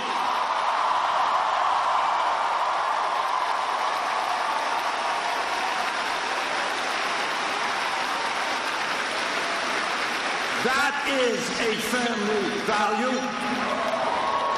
Today in Pennsylvania and Vermont, working class women are giving birth, but they will have to separate themselves from their beautiful newborn babies in 1 week, 2 weeks, 3 weeks, because they have to go back to work to earn income to take care of the babies. You're right.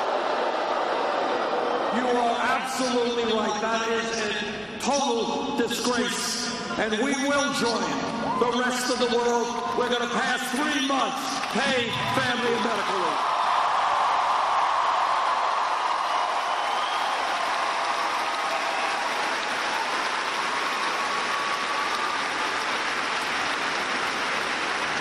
This campaign is listening to our brothers and sisters in the African American community.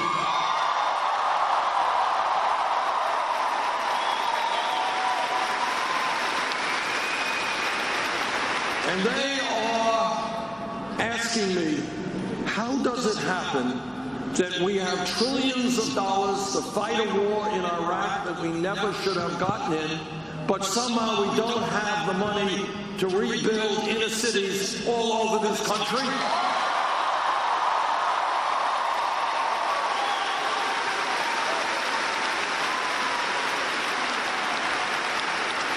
I was in Flint, Michigan about a month ago, and honest to God, the discussion that I had with parents there is something I will never forget as long as I live.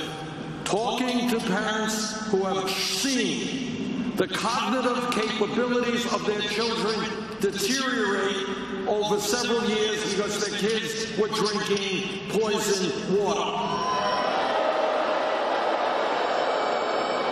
But it is not only Flint, it is cities and communities all over this country.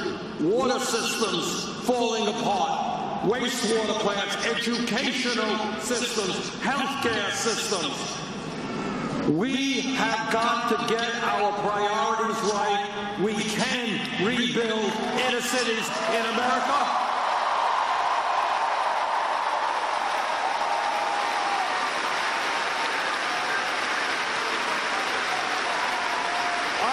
Been in African American communities where there is no grocery store,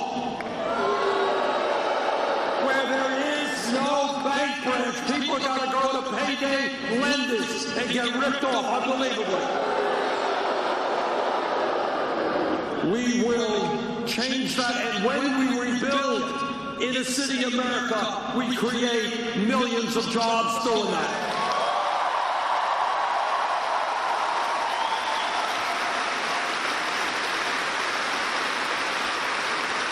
This campaign is listening to our brothers and sisters in the Latino community.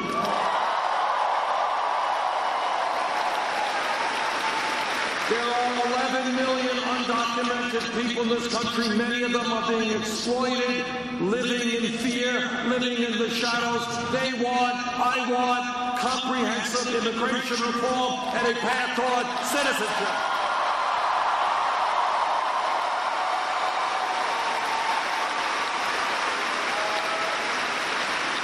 This campaign is listening to the Native American community.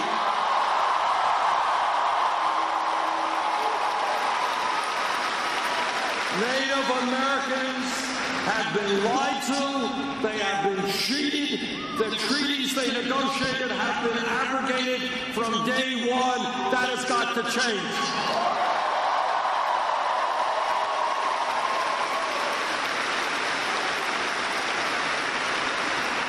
I am a member of the U.S. Senate Committee on the Environment. I have talked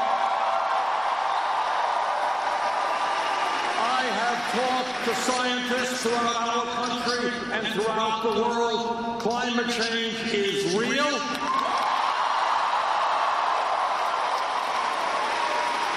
Climate change is causing devastating problems in our country and around the world. And climate change is caused by human activity.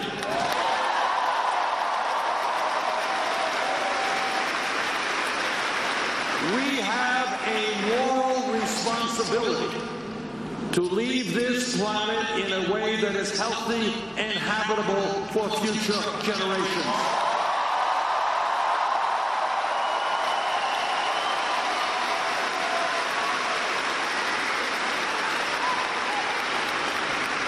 We have got to work with countries all over the world, China, Russia, India, all countries. Take on the fossil fuel industry, transform our energy system away from fossil fuel to energy efficiency and sustainable energy.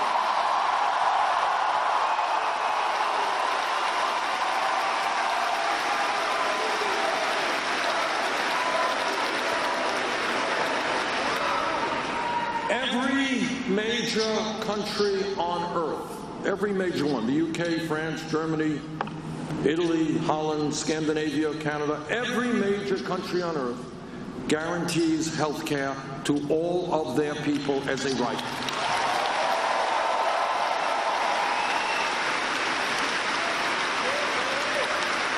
Now, the Affordable Care Act, and I'm on the committee that helped write the Affordable Care Act, has done some very good things. We have done away and eliminated this obscenity called pre-existing conditions. We have managed to keep young people up to 26 on their parents' plans. We have added 17 million people to the ranks of the insured. We have done away with discrimination against women who are paying too high prices for their health care premiums. But you need to be able to get it right the first time. We know about his comments on abortion, which have put women in a very difficult position, and we know that he has since moved to correct those in one way or another. He actually talked about the use of nuclear weapons, both in the Middle East and in Europe. You wonder about his hand or his thumb getting any close to the critical button that presidents are in charge of.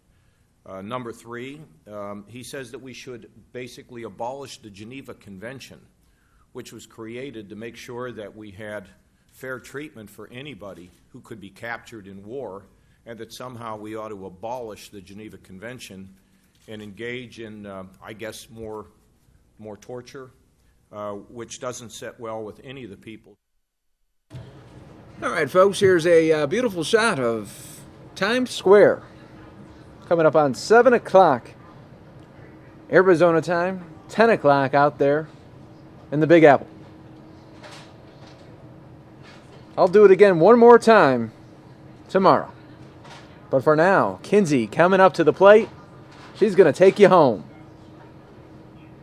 I'll see you guys all tomorrow.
All right, where we're headed is a submersion. It's a 2-year-old that was found by their family in the pool. They pulled the 2-year-old out of the pool, gave it CPR. It vomited and cried. So hopefully this baby is all right, but we are headed to the scene of that right now.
So again, what we're looking at was a 2-year-old that fell in the pool. The family pulled the baby out of the pool, gave it CPR. There was vomiting. We don't know the status of the child right now, but you can see like a family member putting their clothing back on. Perhaps they were in the pool, but a 2-year-old that fell in the pool. So there, I think I overheard them say that there was crying, so hopefully that's a good sign. It means that the baby was conscious, but no update right now in regards to the status. Such a scary incident. We are having more of them as the weather gets nicer and warmer here in the valley, and it's why our own Dave Muncy ends every single weathercast with "Watch Your Kids Around Water." It is a very upsetting thing to have to cover. Hopefully this little baby is going to be all right. We'll keep you as updated as we possibly can. But again, a 2-year-old found in the pool, rescued by their family members, given CPR, vomited. I believe I heard reports of crying after that. So hopefully prayers their way that this baby is okay.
Hey, and we are going to check out some local stories here as we transition away from this home where there was a 2-year-old baby pulled from the water, a drowning call. The family jumped in and got the child, gave it CPR. The child vomited, and I believe I heard reports that the child cried, which hopefully means that the child was conscious when the rescue workers got there. I will give you an update as soon as I have it, additional update as soon as I have it on that baby, 2 years old again. Let's go into some other local stories from our television news broadcast with John Hook and Troy Hayden right now. Police in Scottsdale investigating a murder-suicide. They say a man shot and killed his girlfriend and then shot himself. He was taken to the hospital, but he died this morning. Jessica Flores live now with what neighbors heard happen in the area. Jess? Yeah, guys, this all happened last night here around 10:40 p.m. We're in front of the apartment where this happened, and we are learning more details about the man police say killed his girlfriend and then turned the gun on himself. The Arizona National Guard tells us he was a soldier with the National Guard. The victim still has not been identified.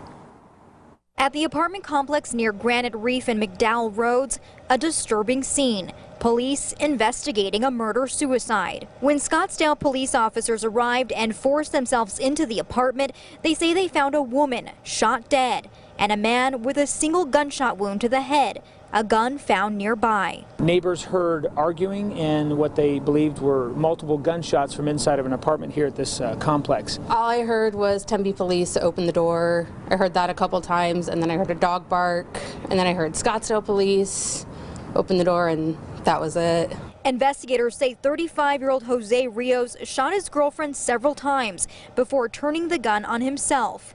Rios initially survived, but later died at the hospital. Well, this is a good apartment complex. You know, to hear that, I'm just like, you know, it's kind of shocking almost. Police haven't released the name of the victim. Today, neighbors in disbelief. God, I see her every day walking her dog. Still sad.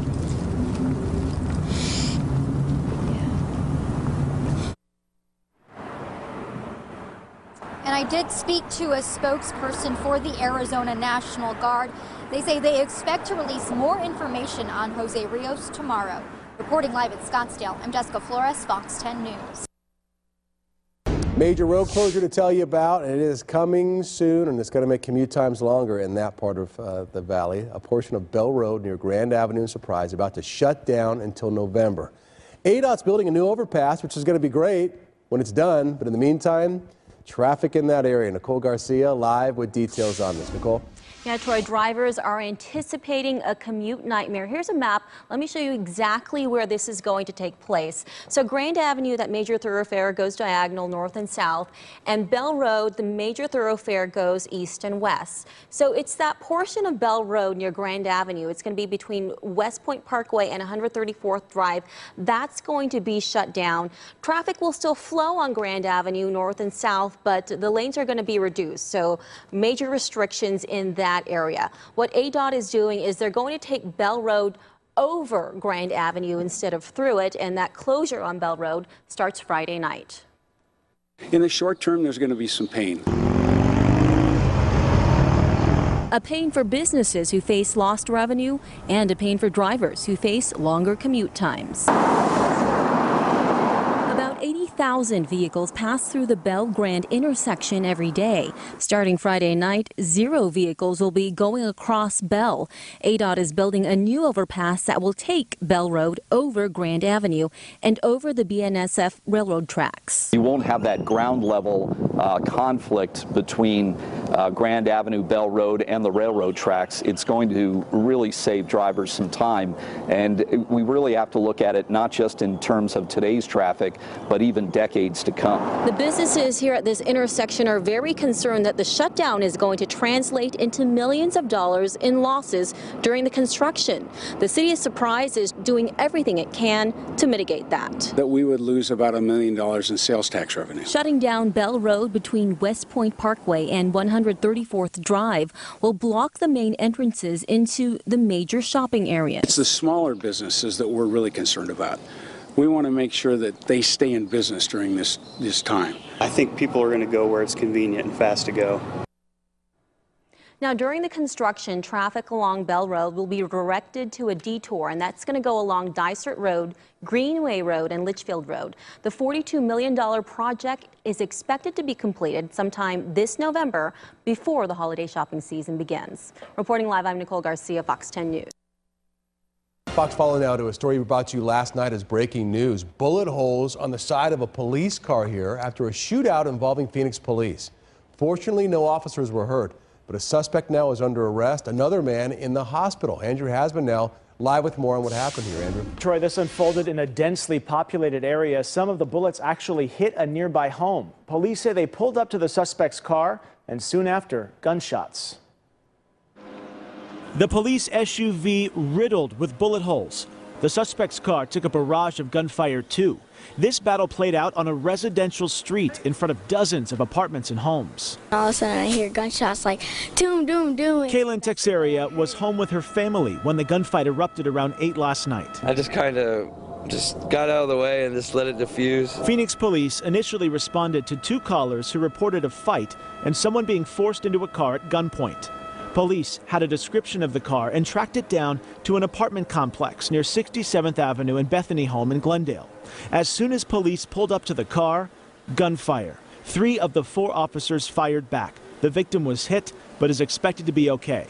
The suspect got away, but police later arrested 30-year-old Fernando Jaime inside an apartment. I didn't know what was happening because, it's never happened before. So I was, really scared.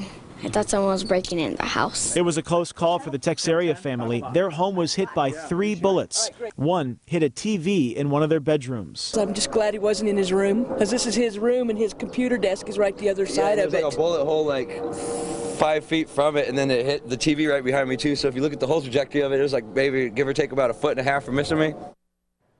Both Glendale PD and Phoenix police are investigating. The suspect has been booked for kidnapping and aggravated assault. I'm Andrew Hasman, Fox 10 News. Thanks, Andrew. Very rare rescue. A mountain lion kitten, believed to have been orphaned, trapped on the Tohono O'odham Nation, located in southern Arizona, near Sells, which is close to Tucson. We'll show it to you here on this map. So here we go, Arizona, Tucson. Have you ever been to Sells? It's kind of just to the west. And, to be honest with you, there's a lot of wilderness out here. And I'll put it in 3D, and not a lot of mountains, just kind of out here in the desert.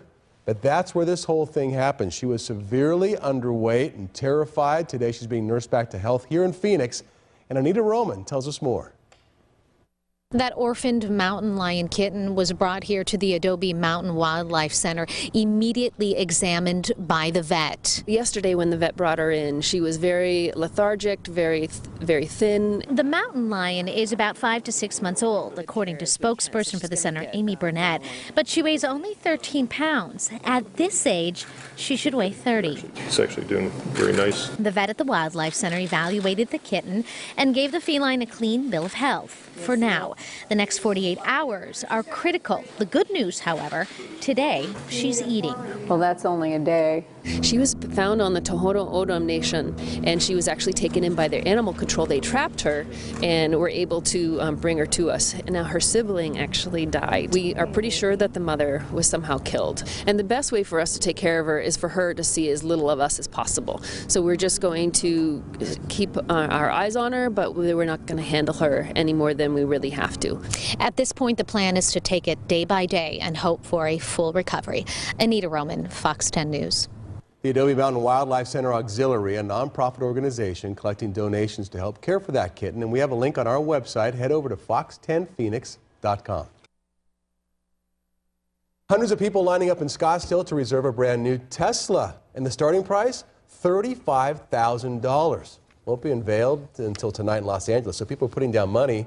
And they don't even know what they're buying right now. Christy Siefken talked to some people who are very excited. I mean, they were into it, right, Christy? I don't know what they're buying. They don't know what they're buying, but people are willing to put $1,000 down and then obviously pay that $35K later with some government incentives, of course.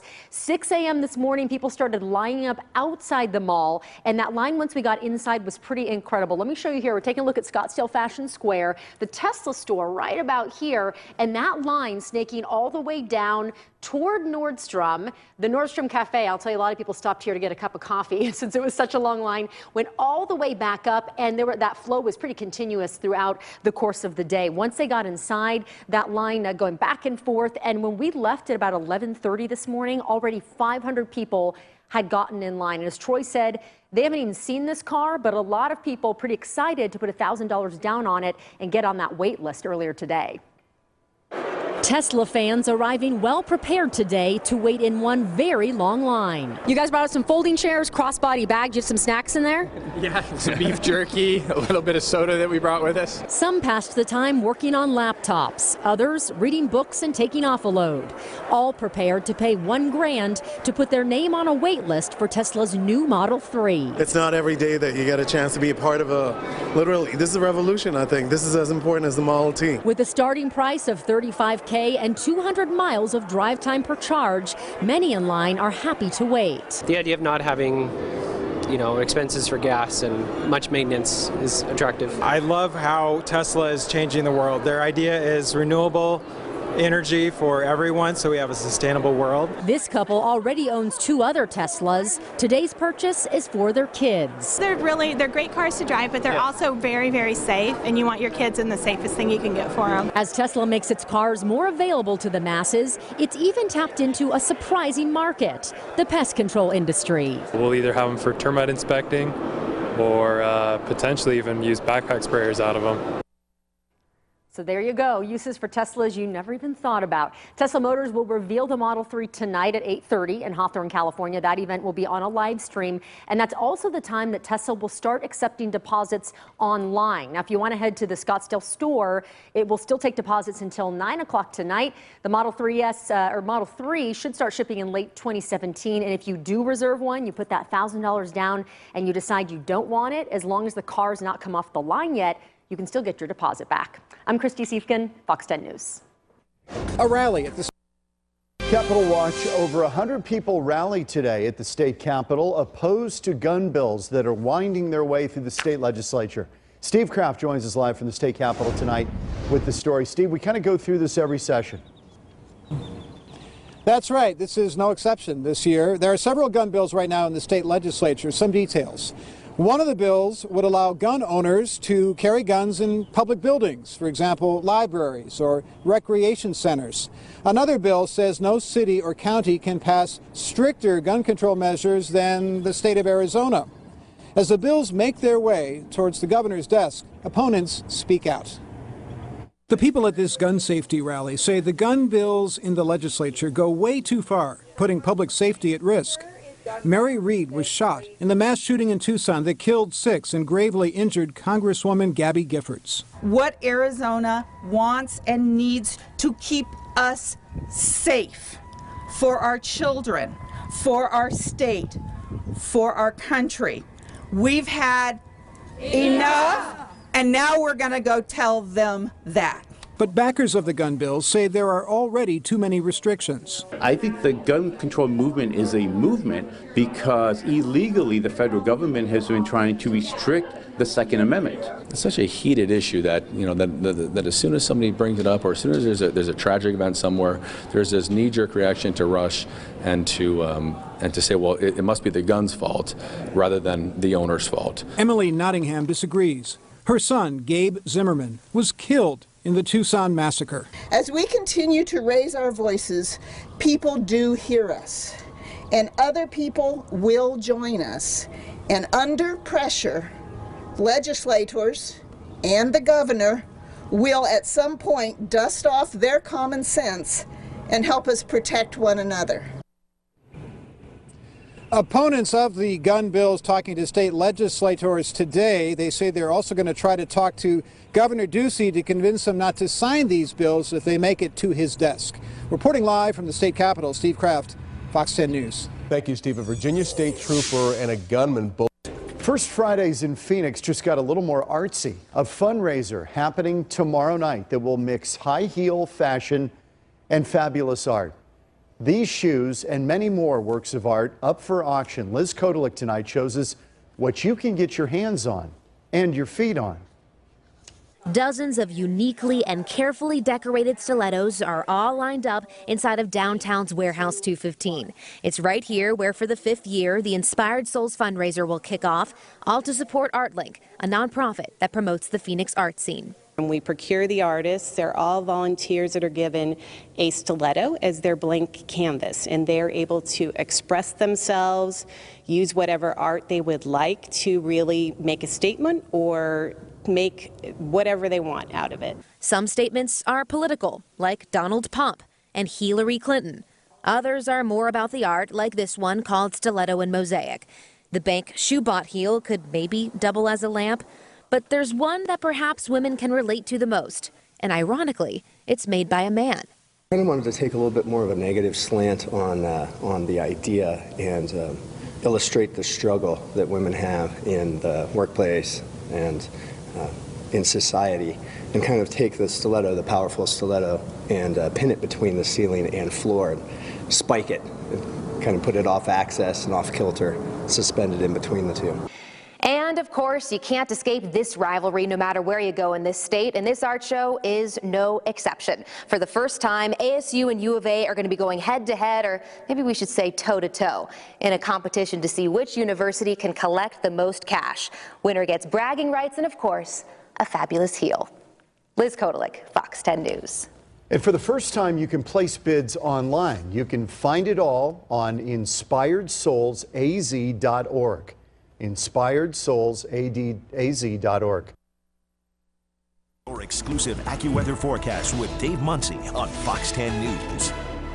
Well, hi, folks. Nice looking day today. We do get a little bit of cloudiness in there. You can see the breezes are up a little bit west at 10. It's 72 degrees right now.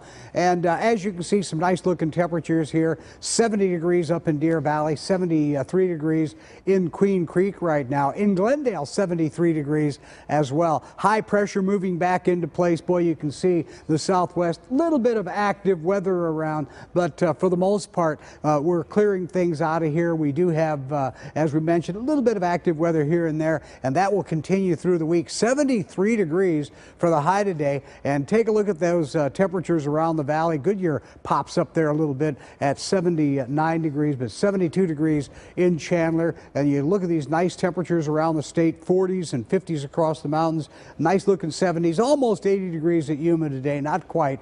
We go to 73 in the valley, 50 for the morning low, 81 and 56 would be our normal high and low. There's your record high at 95, your record low at 32. Here's your forecast for tomorrow. Forecasting some nice upper 70s all through the valley, and as you can see, the record high for tomorrow is at 100. Beautiful temperatures coming up a little bit with 50s and 60s in the mountains instead of 40s and 50s, and we do see some 80s now replacing a lot of those 70s in our deserts. As we look across the country, well, we can see a few little items happening. You can see moisture up here on the high plains, but once again, it is boiling down in portions of Mississippi and Alabama as they look at flood problems, and there's some tornado watches and warnings out as well. Look at that rain in Memphis. They pick up 3 50/100ths of an inch, and yes, indeed, we do have a few warnings and watches to talk about. You can see the severe thunderstorm watches and warnings. We also have tornado watches and warnings through the entire area. Overnight, 51 degrees, a few clouds. Clear by tomorrow, nice 78-degree temperature for you. And as you can see here, we go to 83 by Saturday, 87 by Sunday, and we start next week with a 90-degree reading, but there are some 80s in there. Don't discourage yet. Watch your kids around water. Love Dave Muncy. Once Mike gets up here, I then have to lower the camera because he's so tall. There, that looks better. All right, let's head to some, well, first of all, I've been tweeting about I don't know how you feel about murder mysteries, but I was absolutely obsessed with Making a Murderer, and Stephen Avery's got an amazing new attorney on his case, and I tweeted that, actually, Zellner, her name is Zellner, let me find her first name, though I'm spacing on her first name. It is Kathleen Zellner. She also represented Ryan Ferguson, who I strongly felt was innocent, and he was released from jail. They found him innocent, or they overturned his, I'm spacing on the words that I need to finish sentences. But anyway, Ryan Ferguson, they found him innocent. Zellner was his attorney, helping him fight and appeal his case, and he inevitably it was turned over, and he was released, thank God. Now Zellner is working for Stephen Avery, and is saying that they have proof that the victim, Teresa Halbach. The victim, Teresa Halbach, left the property alive, and they have phone pings going 12 miles back in the direction that she came from. And she said that that was a huge lapse for Avery's original defense not to push, because it creates an element of doubt. However, at that time, because this is again years ago, that wasn't the most, people didn't grasp that technology, almost like the DNA in the O.J. Simpson case. The jury, it was too confusing, the DNA, there wasn't CSI, people didn't have a great grasp or understanding of DNA during the Simpson case, so it was kind of irrelevant. Well, the same almost goes for this, where cell phone pings just weren't a common, that wasn't a common understanding for normal people that would be on a jury, so it might have gone over their head. But looks like if Zellner gets Stephen Avery another shot, it could be very, very interesting, and a lot of people tweeting me about that on Kinsey Fox 10. If you are a Twitter user, you can find more information about that. I just tweeted a link at Kinsey Fox 10. All right, next we are going to watch, we want to watch this video.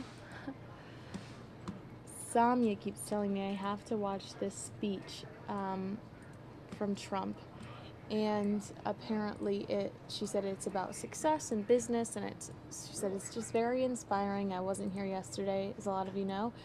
And I'm going to check it out with you now. Apparently this is in Wisconsin, and it's an inspirational speech. Success, hard work, momentum, and luck, and shares personal stories about his life. So let's watch this together.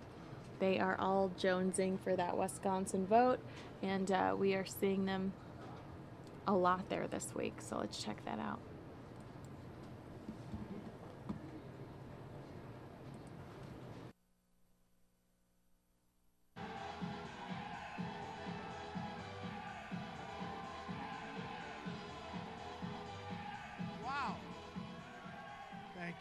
Thank you so much. Oh, what a group. And we love Green Bay, and I have to tell you, you have a really properly run team. Don't we agree? And Tom Brady's a great friend of mine from New England, okay? But he said you have a great quarterback. That's nice, right? When Tom Brady says it, that's nice. And Tom is a terrific guy, and he really does. He says the team is a really well-run team. So for whatever that's worth, that's nice. Sit down, everybody. Let's have a little fun. Let's have a little fun. Thank you very much. I see so many young people in here, but I see a couple of guys my age, right? There's one right there. But I see a couple of guys my age. And I thought we'd do something a little different. We could talk a little bit about success for all the young people. The old people, who knows? Maybe you'll become more successful. Maybe you'll give you, we have thousands of people outside trying to get in. Does anybody want to leave? We'll talk about, does anybody want to leave? Huh? No, I'm only kidding. But we have a lot of people. We have loudspeakers set up outside because they're hearing. So I really appreciate this incredible turnout. Wisconsin is very important. It's becoming more and more important. We can get there. We have a movement going on. It's an incredible movement.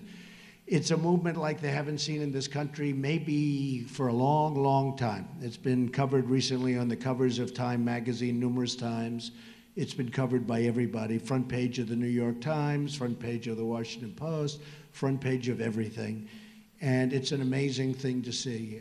If you look, and I was just seeing even this morning, and I've known the statistic for a long time, but workers, people that work very hard, blue-collar workers, for 12 years they haven't had an increase, an effective increase, and it could be a lot longer than that. But, you know, there's a lot of anger out there. There's a lot of anger from people that aren't angry people, but they're upset with the way our country's run. You know, recently I was interviewed by the New York Times and to an extent to the Washington Post, and they were asking me different foreign policy questions, and one of the things that was brought up was NATO. Now, I'm an entrepreneur. I've been very, very successful. I built a great, great company. I posted numbers that were incredible numbers and all of that stuff. But, you know, I haven't been big into NATO, but we also have instincts and we also have common sense. And I have, you know, studied it over the years and certainly read a lot about it. And I said it's obsolete, and it is. It's obsolete. It's 68 years old. It was done at a different time. It was done at a time when you had the Soviet Union, which was different than Russia. It was bigger than Russia, and Russia's plenty of problem, but the Soviet Union was a bigger problem. And it was done before terrorism as we know it today. And I said it's obsolete. And I said we pay too much. You know, our country pays too much because a lot of you kids are going to go out looking for jobs. We don't have good jobs anymore. Our economy is all of our good stuff is being taken. It's being taken over by China. The great jobs are being taken over by Mexico. You look at Nabisco. You look at Carrier Air Conditioner. You look at Ford. They're moving into Mexico. And I said, look, with NATO and with so many other things, we pay too much. We're paying for such a big proportion. We have about 28 countries in NATO, and we're paying a far disproportionate share. Well, we owe $19 trillion as a country. We owe $19 trillion. We made a terrible, terrible budget deal, like a disgusting budget deal, a budget deal that gave Obama, gave people coming in from Syria, gave people coming in, illegal immigration, all of the funding they need, and we get nothing out of it. I don't get why we made the deal, but we made it. But we're not going to make deals like that anymore. But what happens is we're not keeping our great jobs, and frankly, from the standpoint of all of the youth that I see before me, when you graduate from this great college, I just met the heads of your college, and they're amazing people, and they love this place. And I could just see by the way they were talking, they have such pride in it. But when you graduate, you want to get great jobs. You don't want to get bad jobs, what they call bad jobs. And even the people that talk about employment in this country, they agree that it's bad jobs. That's what we have now. We don't have the good jobs anymore. We have the bad jobs. And we don't want the bad jobs because the good jobs are away. They're not in this country. And, you know, they talk about a 5% unemployment rate. That was a statistic that was devised in terms of the way they devised the number and come to the number, the final conclusion. That was arrived at very, very simply. That was arrived at so that presidents and politicians look good. It bears no relation. In fact, when you say a 5% unemployment rate, they even say it's less. But that doesn't count all the people that looked and gave up looking for jobs. And you folks understand what I'm talking about. I do so many college tours now. This is different for me because 8 months ago, I wasn't a politician. I like that just great. I never thought I'd be a politician. I can't believe I'm doing this, to be honest with you. I dealt with politicians all my life. The last thing I wanted to do is be a politician. But we also want to make America great again. We're going to make America great again. It's not even a question. We're going to make America great again. And that's why I'm doing it. And so I look at what's happening, and I looked at what's happening just with one example, NATO, the billions of dollars that we spend, all of that money that we spend, and other countries are taking advantage of us. They're just taking advantage. They're not putting up their fair share. You look at the United Nations, same thing. I mean, what do we ever get out of the United Nations? You ever hear that the United Nations solved a problem? It's become a political hornet's nest. We spend a fortune on it, disproportionate, always disproportionate. You know, it's never disproportionate in our favor. It's always disproportionate, where the United States pays much more than anybody else, even though other people benefit much more than we do. So we're going to get it stopped. We're going to get it stopped. And this is so important, what's happening now, and I'm here for the week And I've got a lot of stops. We had a great time yesterday at CNN. We did a town hall last night, which was well received and well reviewed. We have another one today, and we have another one on Monday with Sean Hannity. And we have a lot of different things planned, but I'm going to be here for a period of the week. I have many friends in Wisconsin. I fully understand Wisconsin. I wouldn't say that your governor loves me. Because, no, I knocked him out. I mean, you know, he endorsed Lion Ted Cruz. Lion Ted. He's a liar. Ooh. Bible high, puts it down, and then he lies, you know. He's a liar. I never met a liar like him. I met a lot tougher people than him, but I never met a guy that lied as much. Remember what he did to Ben Carson in Iowa? Ben has left the race. He has left the race. This is during the election day. The votes are being cast. Ben has left the race. And, you know, a lot of those people voted for Cruz. And then after the election was over, he called Ben. Oh, Ben, I didn't know anything about it. I didn't know, but I'd like to apologize. Oh, great. That makes you feel better, right? No, I've never quite seen it. These politicians are bad dudes, right? I mean, they're bad. What? What are you? I think that was a positive. Oh, okay. I thought that was, I thought that was a positive statement. I said, oh, no, not another agitator. I call them agitators as opposed to protesters. Protesters are fine. Agitators are people that do it sort of semi-professionally. And we have some professionals also. But we're doing well. We have millions of votes more than Cruz, millions of votes more than Kasich. Yesterday it was certified, the numbers were certified in Missouri, so we won Missouri also. You know, they had a recount in Missouri, which we won, and now it was just certified. We actually got 300 and something more votes, which didn't matter because we won the state, but we won Missouri. We had an interesting one, but we won Louisiana, but because of the, let's call it politics. Let's not use any word other than politics. But I get less votes. I win. How would you like to be in a position like this? You go out, you campaign, you go around, you make speeches. I made a lot of speeches in Louisiana. The final speech was amazing. We were at an airport. We were at a hangar. The hangar was like for massive airplanes, like 747s. The place was packed. And what did I do? I won. And then I found out, even though I won, I get less delegates than the guy that doesn't win. You think that's fair? I mean, honestly, you think it's fair? Somebody said, well, you have to know.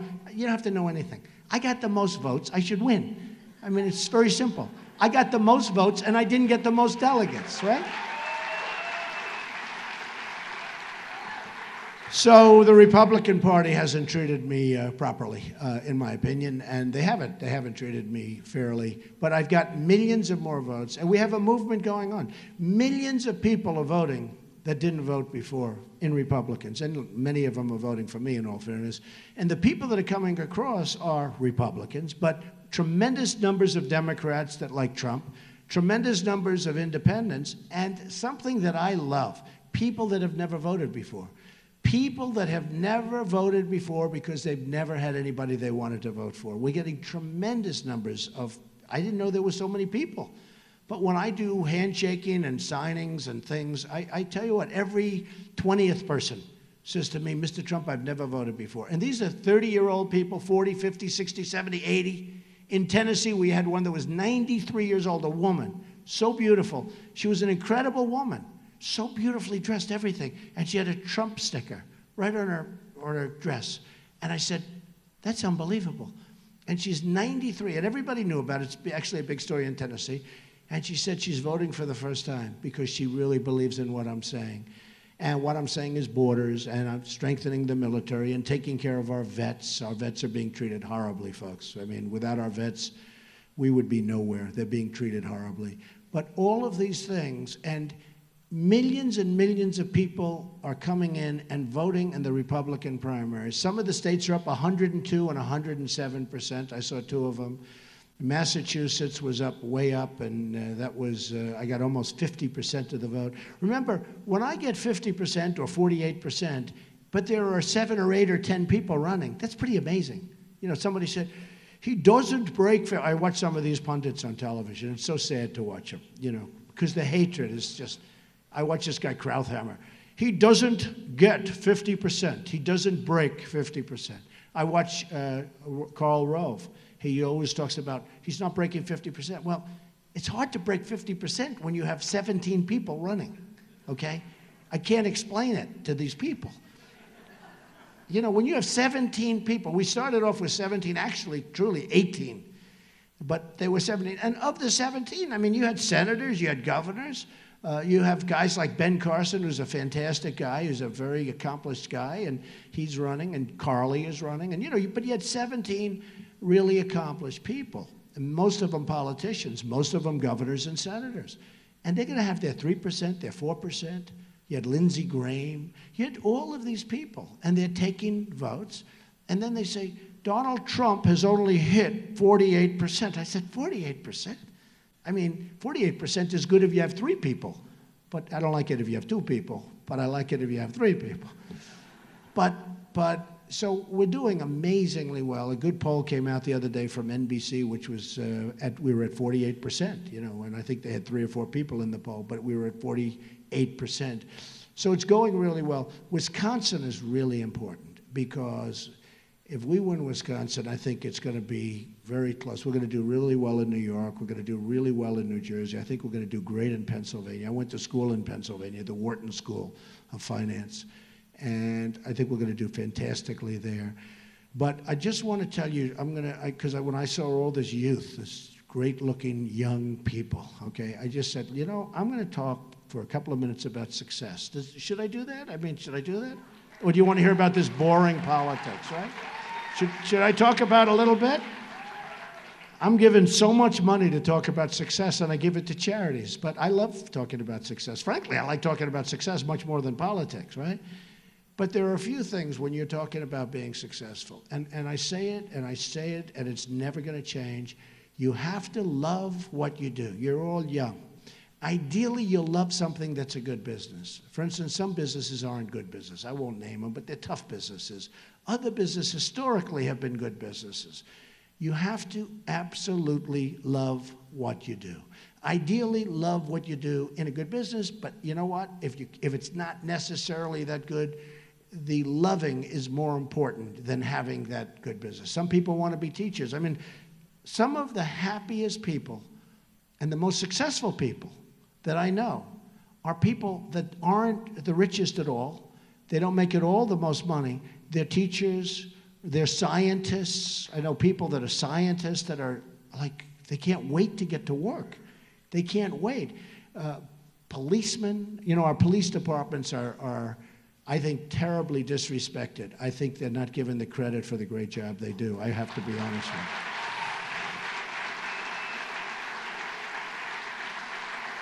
So true. And our vets and our people, our military. But I will tell you that the happy people are the people, number one, the people with great families, people that have great relationships with their wives or husband, very, very important toward success. Because I don't consider success necessarily monetary, because I know the most successful people in the world, and many of these people are really miserable people, okay? No matter what. And perhaps I'm in that category, okay? But I'm pretty happy. At least I'm very content, I can tell you. But some of the most successful people in the world, I know like many of them. I don't know all, I guess, but I seem to know all. And they cross my path a lot. And they're not necessarily happy people. They're very wealthy people, but they're, in many cases, extremely unhappy. Now, with all of that, I don't want to talk you out of things because we're talking about success. Most people think success is measured in the form of monetary success. It's not really. I mean, to me, a successful person who has a great family, who loves the family, loves the children, and the children love him or her, to me, that's a much more successful person than a person that's made $1 billion or $10 billion and is miserable and doesn't have a good family and nobody likes the person. And, you know, I've seen them. I think I've seen every type of person there is that God created, if you want to know the truth.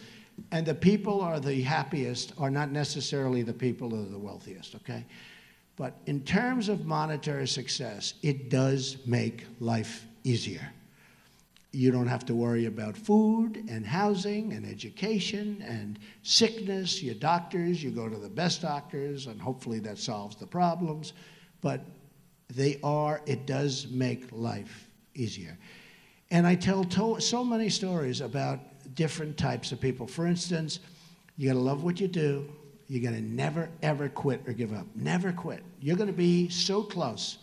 My father used to tell a story. He thought it was funny, but I actually thought it was more of a lesson. He viewed it as funny. And it was about a man who loved the cola business. He loved, soft drinks. That's what he loved. He just loved the business. Isn't it strange how people like different businesses? Look at all these geniuses, the heads of your college. And I think you like this better than politics, too. Don't we like this better? This politics, oh. So what happens is he loved the cola business. And he founded a company. It was called 3UP. And my father would tell this story. He'd laugh.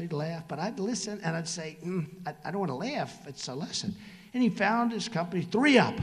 And he was very proud, but the company wasn't making it. It didn't work, and he gave up, and it was just no good, and it went out of business. But he never wanted to quit. And he did another one. It was 4UP. And he did 5UP. And he did 6UP, and they would all fail. And he just kept failing, and finally he gave up. And my father would say, if he only came up, if he just worked a little bit harder, just one more, he would have had 7UP, and he would have been a tremendous success. And I laugh because I think of my father telling me that story. And we viewed it differently. And what I viewed it is not as comedy. I viewed it as never, ever give up. Just never give up. You can't. I view another word that you never hear when you're talking about success, and that's momentum. Some people, and you have to know about yourself. You have to know about momentum. Some people have a great momentum. It's even like me on the campaign trail. I took off 3 or 4 days, which is a lot because I've been going for months without a lot of people say, unlike Jeb, you have very high energy, right? It's true. But you take 3 or 4 days off, and that first day or two back, it's like, you got to get going. You got to get going. It's almost like don't take any time off. Vacation. If you want vacations, you're not really in the right business. I hardly ever take time off because I love what I'm doing, whether it's my business or whether it's now this. We're going to make America great again. And whether it's this, no matter what. But the word momentum is a very important word, and you have to understand it, and you have to understand how to think about momentum. And it's a word you never hear when you hear about success, but it's so important. And what happens is there was a man named William Levitt, and I had great respect for him. He was a great real estate person, and he was a young man, and he built Levittowns. Has anyone ever heard of Levittowns? Well, Levittowns were these massive housing developments, largely in Long Island, Pennsylvania, different places, but massive. He was really the first of the massive builders of homes. And he was a young man. He did unbelievably, became very, very rich, and everything he touched turned to gold, and it was incredible. And then what happened is he was offered a lot of money by Gulf and Western. It was a big conglomerate to buy his company. And you have to understand, William Levitt used to go around looking for nails, looking for sawdust. He'd sell the sawdust. He'd save the nails and use them again. He'd save chips of wood and use them for different things. Everything was perfect. He knew how to get zoning. He'd have lunch with the mayor. He'd have lunch with the council. He'd have dinner with everybody. He was the ultimate professional real estate developer, and he built Levittowns. Remember, he was the first really large-scale housing sprawl all over the country. Actually, they went all over the world. So Gulf and Western came to him, and they offered him a lot of money, more money than he ever thought possible. And he took it, and he said, oh, boy, this is great.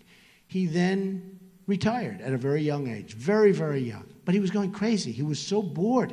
He was going absolutely crazy, but they had a restrictive covenant. He couldn't compete. He couldn't do what he knew best, which was building housing. And so he was retired. He moved to the south of France. He bought a magnificent yacht.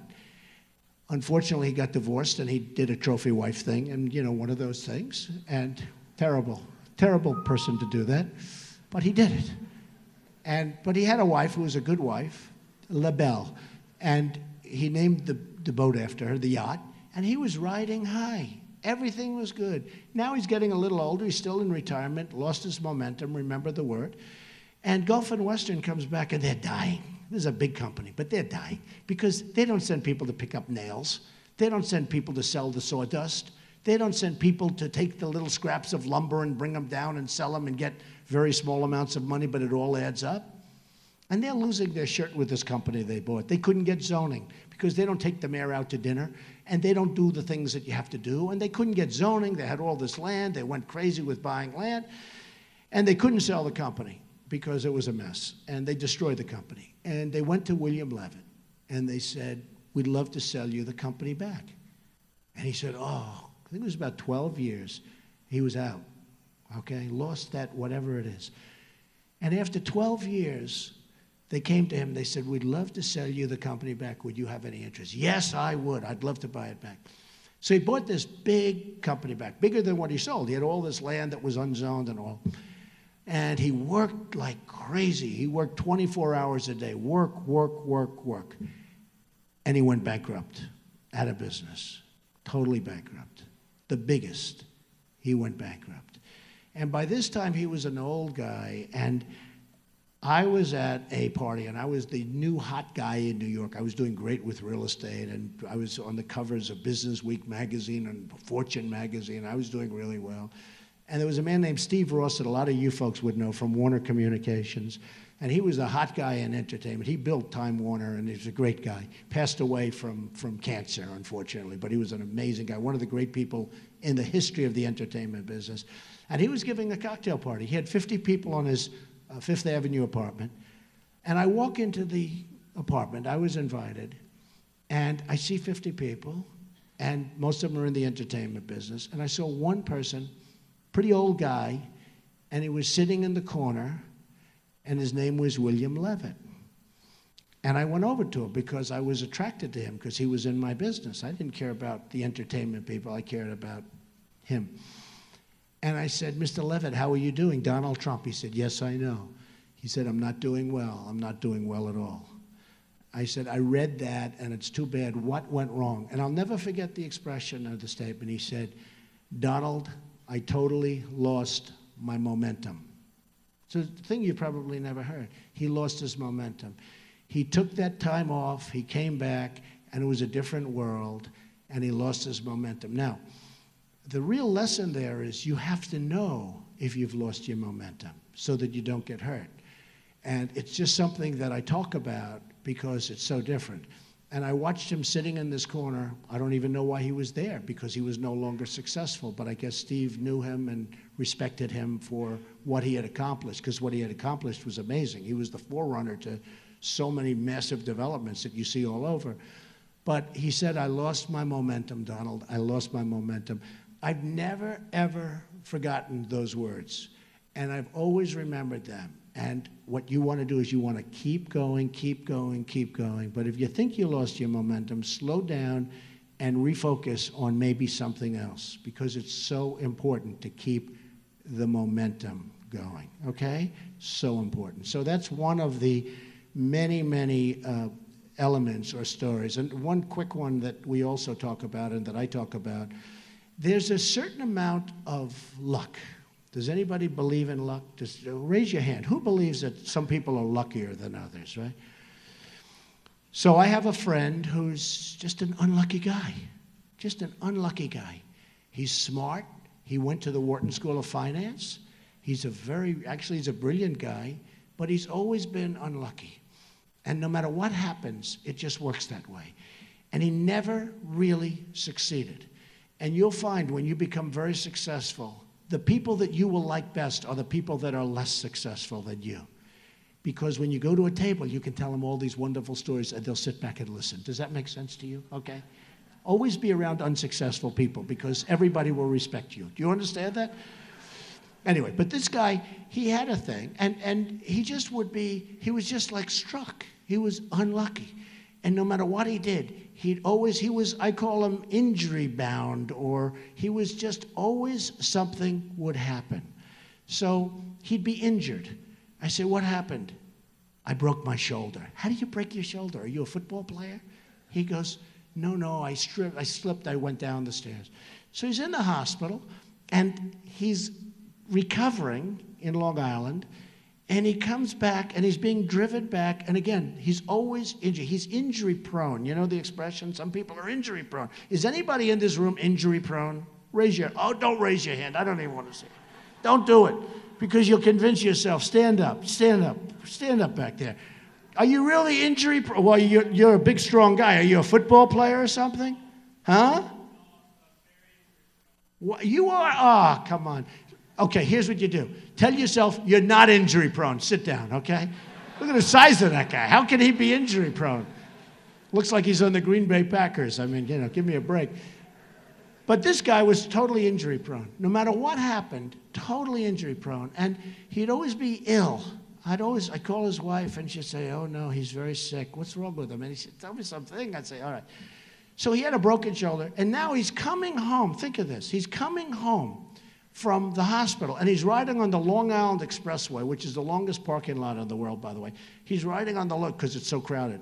He's riding on the Long Island Expressway, and an 18-wheeler hits the signs that say, to New York City, 10 miles, right? Knocks over a sign. Think of this. He didn't even get hit by the truck. He got hit by a sign. And I call up to make sure he's okay from the previous injury, and the wife says, no, we were taking him home, and what happened is a big truck hit the big sign, the big stanchion, and the sign came down on the road, and it hit his car, and now he's really in trouble, and now he's back in the hospital. Well, just like that, there is a certain amount of luck. But the greatest story to me is Gary Player. Gary Player was a golfer, a great golfer, one of the great golfers of all time. And they used to say he's diminutive. He was small. He worked harder than any human being. He worked harder than any other golfer, but he was a small guy. But he hit it good, he hit it far, great golfer. Everybody's heard of Gary Player from South Africa. Still a great guy. He's always kept himself in shape. I saw him the other day. He's like 80 years old. He's phenomenal. He still looks like he did 20 years ago. But Gary Player worked hard. And he was the first time, maybe I've heard it again, but he was the one, the harder I work, the luckier I get. That was Gary Player. He worked so hard. And they'd say to him, he'd win the US Open, and they say, where are you going tonight? I'm going to practice. I mean, he just won a tournament, and he's going to practice. And I have seen people that work really, really hard. They create to a certain extent, because I do believe there could be something with the whole luck thing. But there are people that work hard. Remember that expression, the harder I work, the luckier I get. The harder he worked, he got stronger, stronger, longer. He practiced putting, he practiced chipping. The guy was unbelievable. He won 18 majors, senior and regular. He won like 175 tournaments worldwide, which I think is the record. But he was a hard worker. And he used to say, they'd ask, how do you do this? How are you so successful? He says, well, you know, the harder I work, the luckier I get. And I just think it's a great thing for all of the young people out here and the older people. Hey, I'm still working just as hard. I think I work hard. I think I'm working harder in the last 8 months than I've ever worked before in my life. Believe me. But I enjoy it. You have to really work.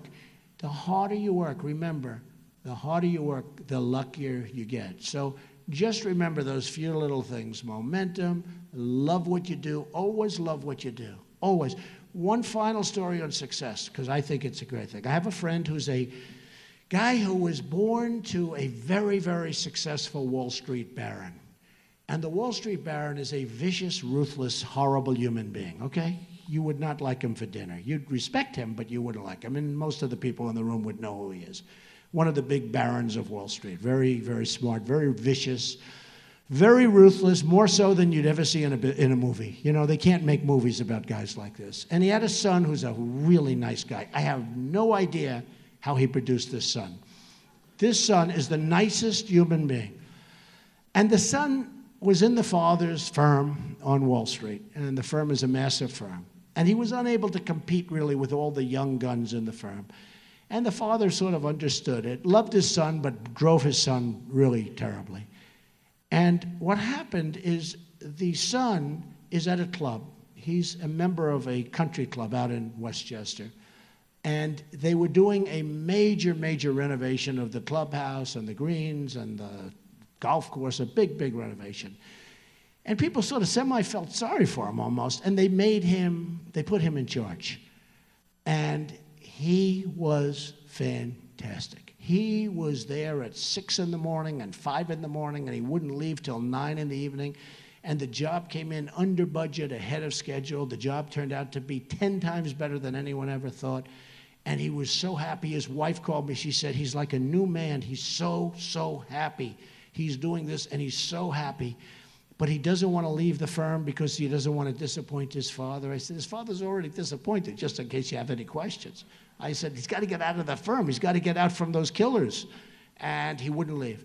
And I met with him, and I met with him and his wife, and not so long ago. And I said, so what are you going to do? He said, I've got to stay with the firm. I said, you're making a huge mistake. 2 years later, he left the firm. He opened a construction company. He can never do what his father did, but he's so happy. He's doing nicely. He's happy. His family loves him again. They couldn't stand him. He was a miserable, unhappy guy. He could not compete. And he now goes around and renovates buildings and all. He's the happiest guy in the world. And in his own way, his father's too tough to say it, but in his own way, his father is proud of what the son is doing.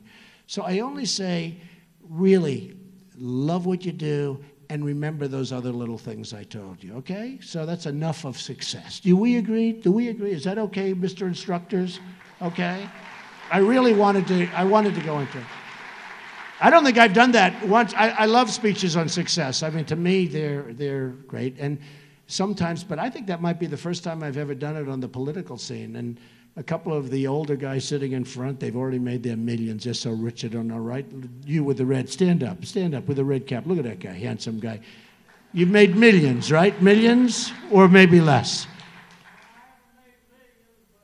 But you happy? Oh, U.S. Marine Corps. Were you in the Marines? Well, see, that's success, and you're very proud of that, right? Same thing. It's all the same, folks. It's all the same. That's fantastic. Go ahead. Go ahead.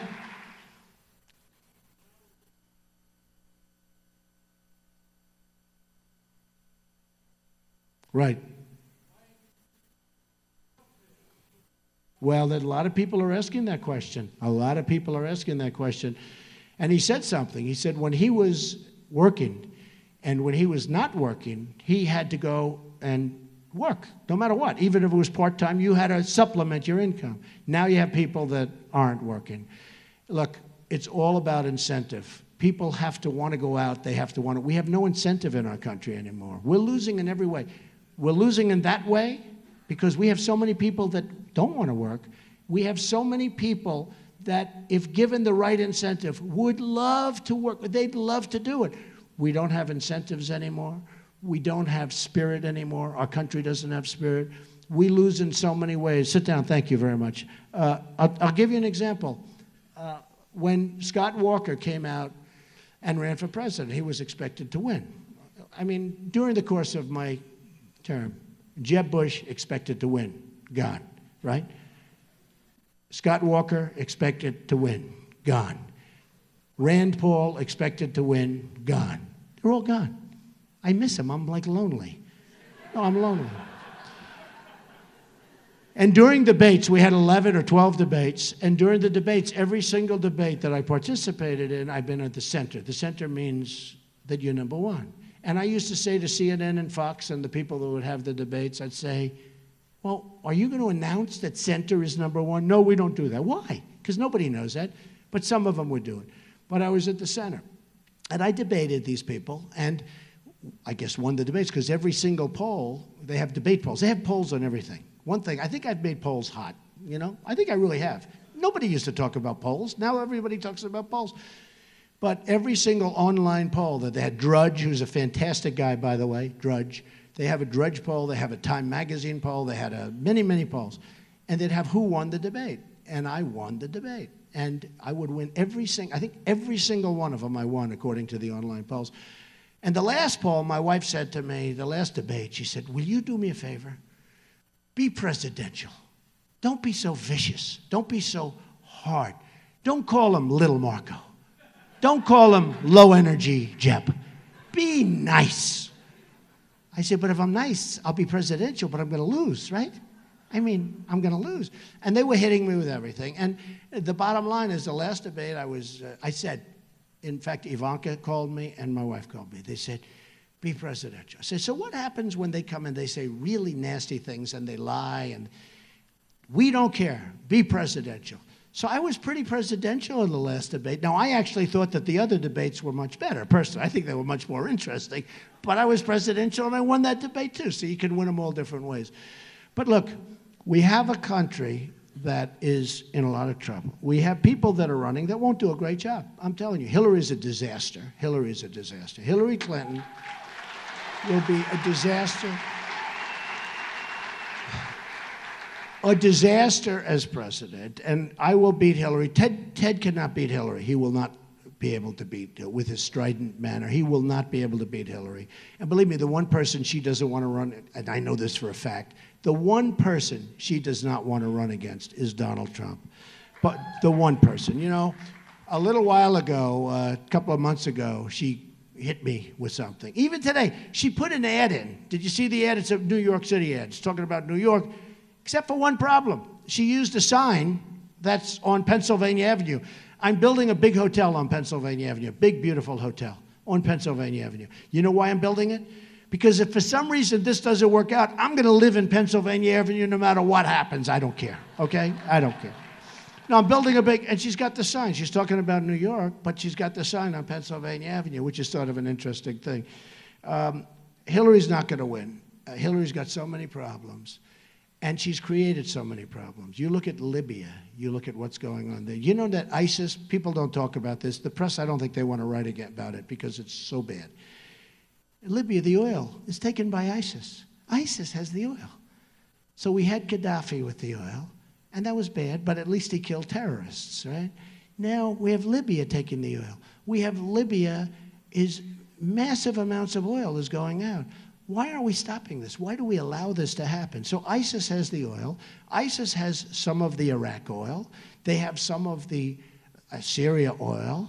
They don't have that much oil in Syria, but they have what they have.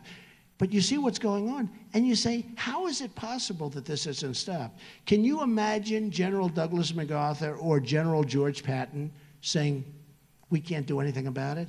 We lose at everything. We lose with our military. We can't beat ISIS. We can't beat ISIS.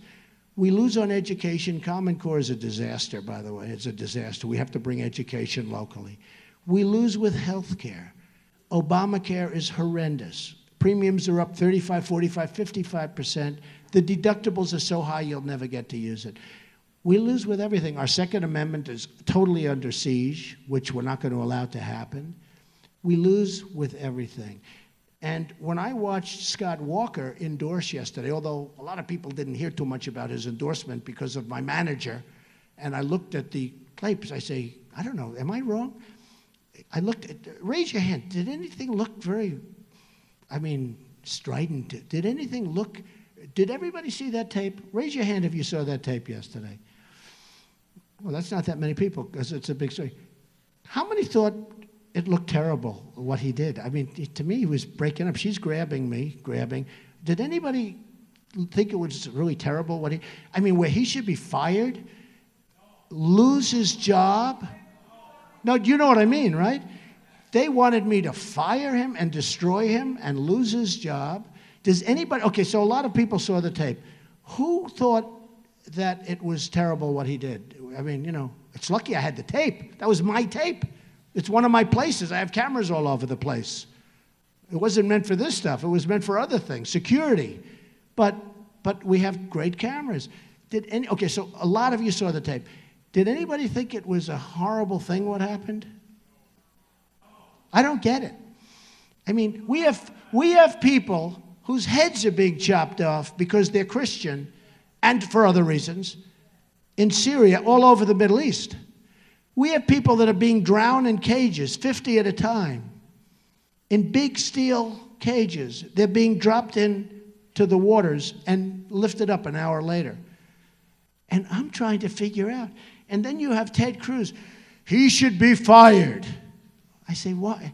I don't do that. I'm loyal. He did a good job. Now, the girl made statements. Actually, she made some terrible statements. Because she said that she was, I could read. Should I read the statement? Should I read it? Does anybody want me to read it? Huh?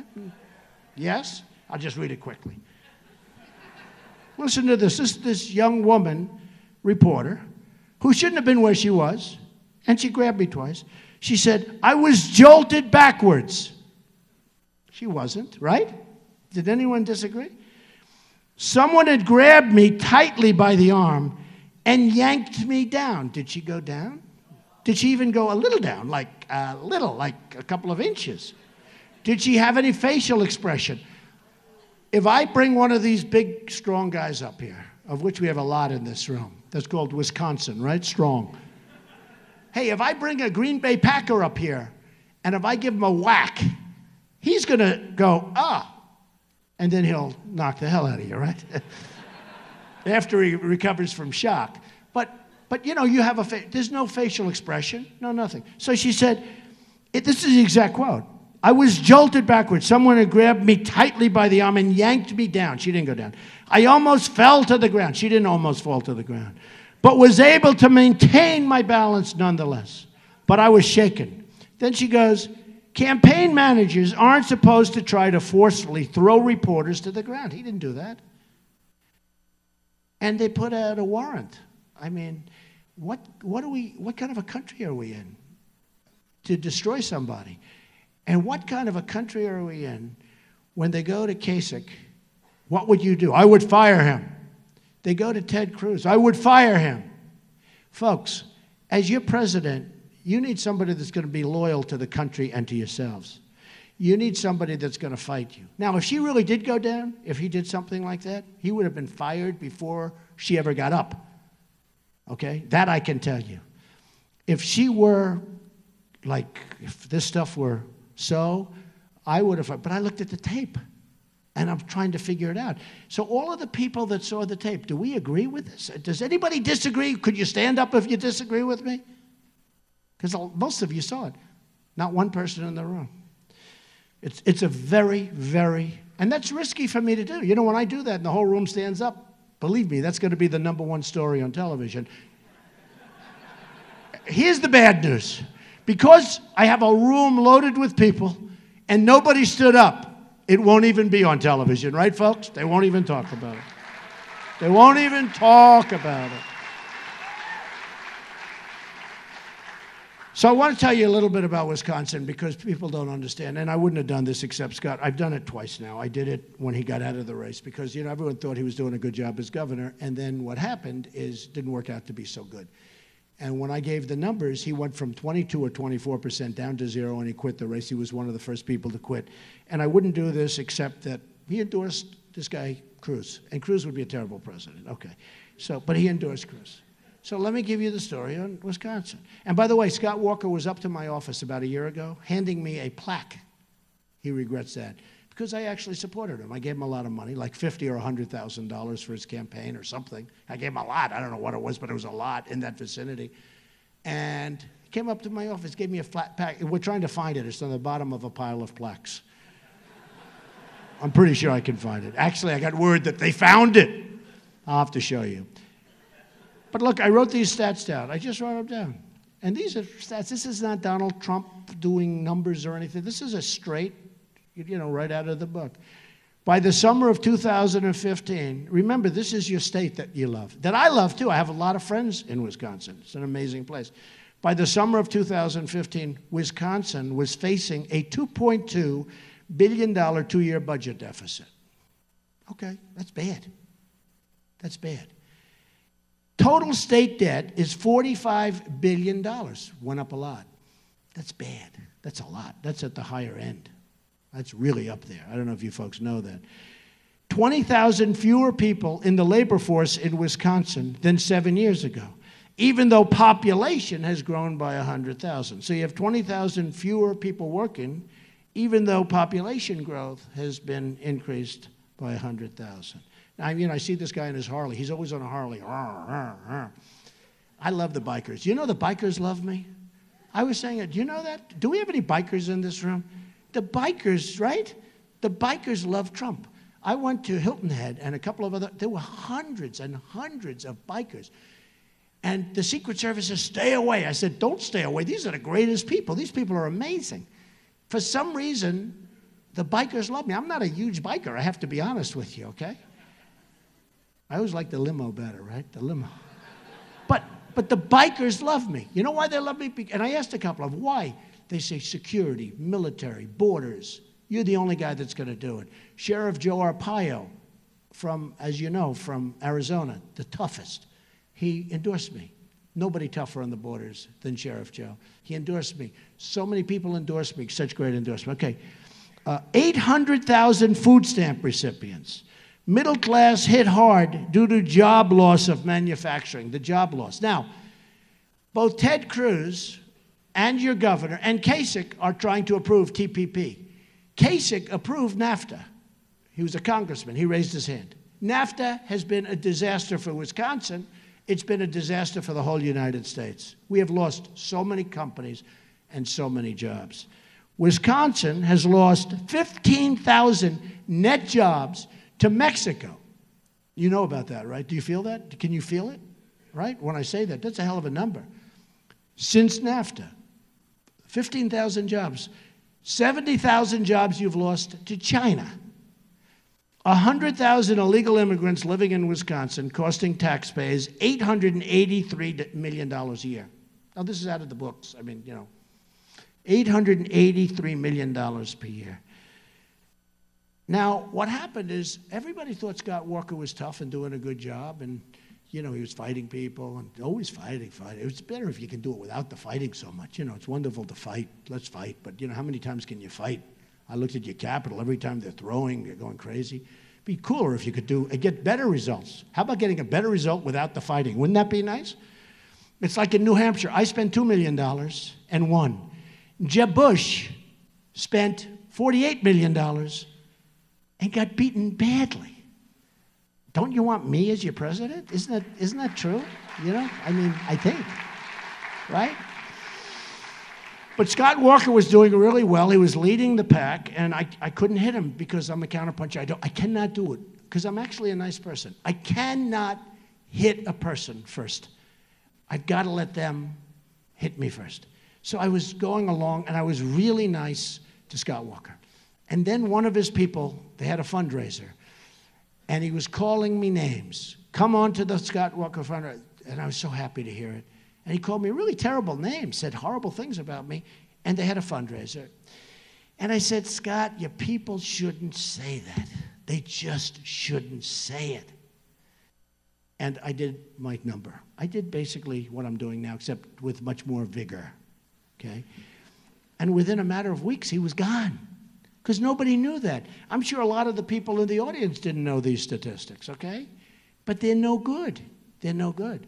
Wisconsin's in the middle of the pack in terms of states from around the area.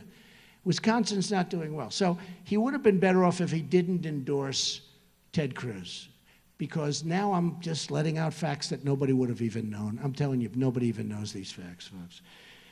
So winning Wisconsin is very important. On April 5th, you have the date.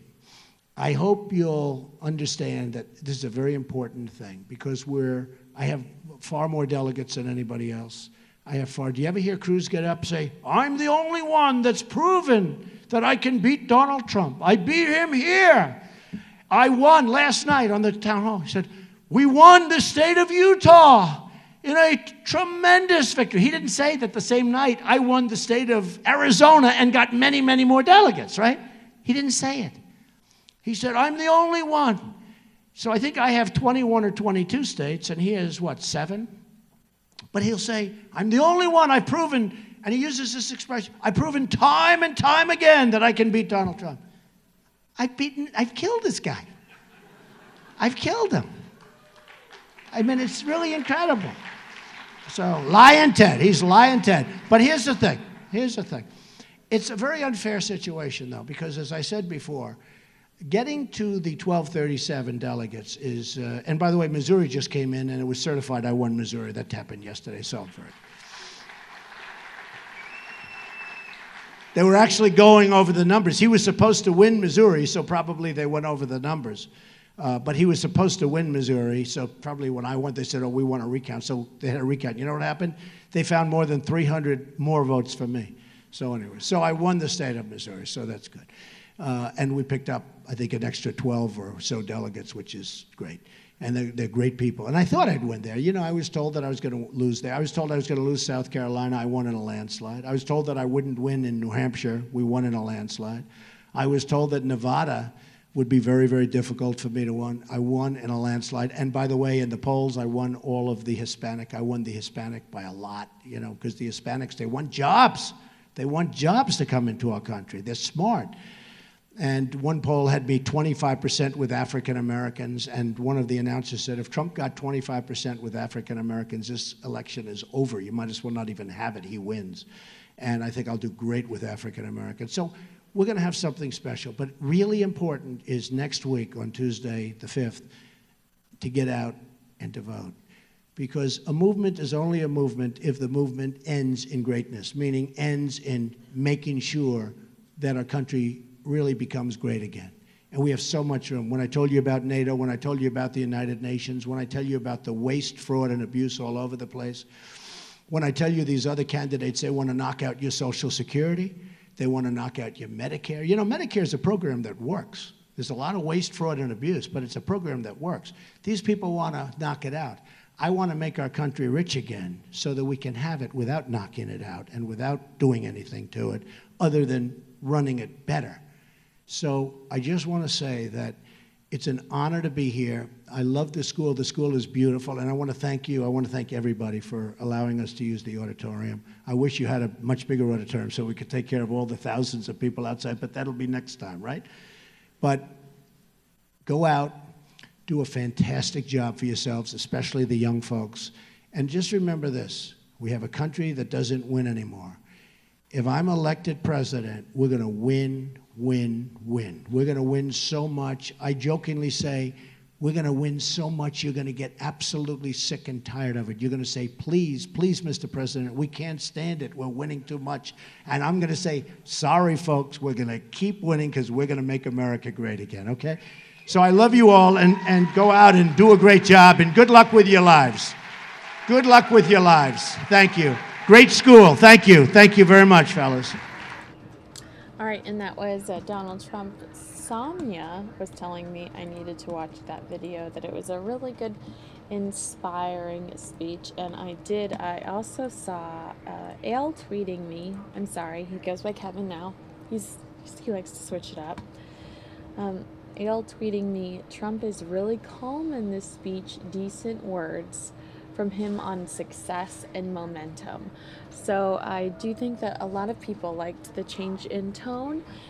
It's fun to hear other people talk about their success too, because it gives you a better understanding of, you know, perhaps what career path you want to take, or maybe if you are in a situation where you have to figure out what direction you're going to go, to hear other people's stories is good. Now we're going to go to a press conference from John Kasich earlier today.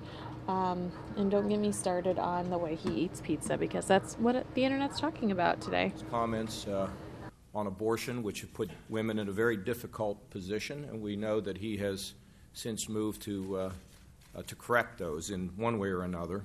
He actually talked about the use of nuclear weapons, both in the Middle East and in Europe. You wonder about his hand or his thumb getting any close to the critical button that presidents are in charge of. Number three, he says that we should basically abolish the Geneva Convention, which was created to make sure that we had fair treatment for anybody who could be captured in war, and that somehow we ought to abolish the Geneva Convention and engage in, I guess, more torture, which doesn't sit well with any of the people who have served our country so honorably, people like John McCain. He's called on NATO basically to be abolished, although I can't figure out what his position is today. I happen to believe that NATO needs to be strengthened.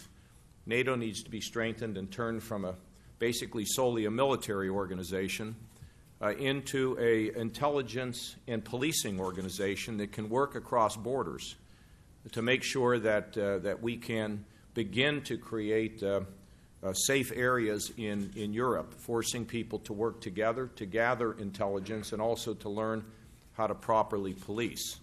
It's absolutely critical now in a world where we have people intent on just destroying us because of our way of life, believing that if they destroy us, that somehow that gets them a path to paradise.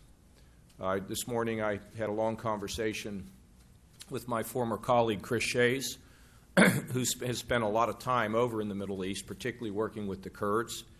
And as we talked about the depth of the commitment these people have, what's behind it? The notion that we are all infidels, that we are all evil people, and that it is their intent to earn this trip to paradise based on destroying us. People who have attitudes like this need to be destroyed, and we need to find out where they are.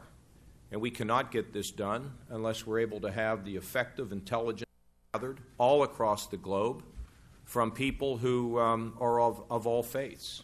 Because I happen to believe that the religion of Islam has been hijacked by a handful of extremists. That, of course, brings to mind the notion that Donald Trump said we should have a religious test. Senator Cruz said that we should begin to more aggressively patrol Muslim neighborhoods. That, by the way, has been significantly rejected multiple times now by the creator of community policing, the commissioner here in New York, Bill Bratton.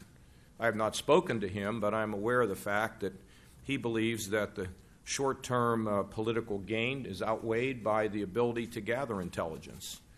Our friends in the Muslim community cannot be isolated, repelled, and polarized when we depend on them to work with law enforcement, to be able to identify those people who are hijacking their faith in the name of killing us to secure a path to paradise. Mr. Trump also talked again, of course, about changing the whole purpose of NATO, that NATO really has no meaning, and that, frankly, we should not worry about the people in Ukraine. Well, the people in Ukraine are freedom fighters. They're standing up against Vladimir Putin's ability to snatch that whole country, that territory. And frankly, if I were president, I would immediately move to give them the lethal defensive aid that they seek so they can defend themselves. And then one of the most curious, and I don't even know how he went there, is that in picking a Supreme Court justice, that Donald Trump suggested that that any Supreme Court justice must make a commitment to review and investigate Hillary's emails. I don't even know how you do that. That's something I can't even figure out. Listen, in our country today and around the world, it really gets to something that's a really simple point. We have people who are intent on destroying civilization as we know it. And the vast majority of peoples all across this globe are committed to not only preserving civilization, but also restoring civilization. And at that end, it takes cooperation, it takes restraint, it takes judgment, it takes experience, not wild-eyed suggestions and basically moving from one suggestion and then the need to try to explain what you really meant once you realize that the suggestion you made confused people or enraged people. That is not the way that a president of the United States, it is not the way that a leader of the free world or the commander-in-chief of our country to be so casually talking about the use, by the way, of nuclear weapons. It just shows that he's really not prepared to be President of the United States. But I want to also make clear to all of you here that for those people who have been fervent Trump supporters, their frustration, their expressions do not fall on deaf ears from me. I know that many of those Trump supporters are people who fear for the security of their jobs, believing that politicians don't care about them as they see the rich get richer and they are increasingly stuck without wage increases. I understand the concern they have about the fact that they continue to work hard, but they can't seem to get ahead, with wages not rising, but yet costs around them increasing. I can absolutely understand and even commiserate with those mothers and fathers who always believed that if their sons and daughters went and received a higher education, went to college, community college, that they would have a better life. And many of those children are currently living in the basement of mom and dad, with mom and dad wondering what kind of a life will they have. Oh, you see, I understand it because I lived it. I understand it because my little town of McKees Rocks was a place where people did not have economic security, where people one day who would play by the rules would wake up and find out that there wasn't anything for them. People who never seemed to ever get the special things that can come in life. And they were God-fearing, hard-working, community people, and who wanted nothing more than the great American legacy, which is their children could do better than they've done. I do understand it, and there are ways to resolve this. There are clear ways in which we can restore economic security. There are ways in which we can begin to improve the situation with wages. There are ways in which we can give them hope that their children can have a great life. We've seen a real glimpse of it when I was chairman of the Budget Committee and worked with Senator Domenici to balance the budget. Wages rose, jobs were created, economic strength resulted. And then in Ohio, where now we have pulled ourselves out of a ditch, where we're growing jobs by over 400,000 private sector jobs, with wages growing faster than the national average, and with the sense that everyone's included. You know, I think there are a lot of people out there that say that why is there nobody speaking for me? No, why is it that there's no one working for me? Why is it that I hear these promises out of politicians and nothing good ever comes? Well, you know, I share their frustration because, you know, in addition to being a candidate for President of the United States and governor of the great state of Ohio, I'm also a citizen, and I see what's happening. And I know it's frustrating, but to the Trump voters, there's hope.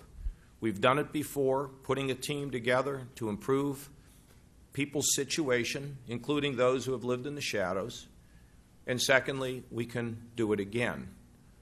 So while the person that you have favored continues to move in an unmoored, untethered fashion, I understand that at times he's the vessel for your frustration, and I want to offer myself up as a new vessel that can actually understand your problems, recognize your problems, and work aggressively to fix them.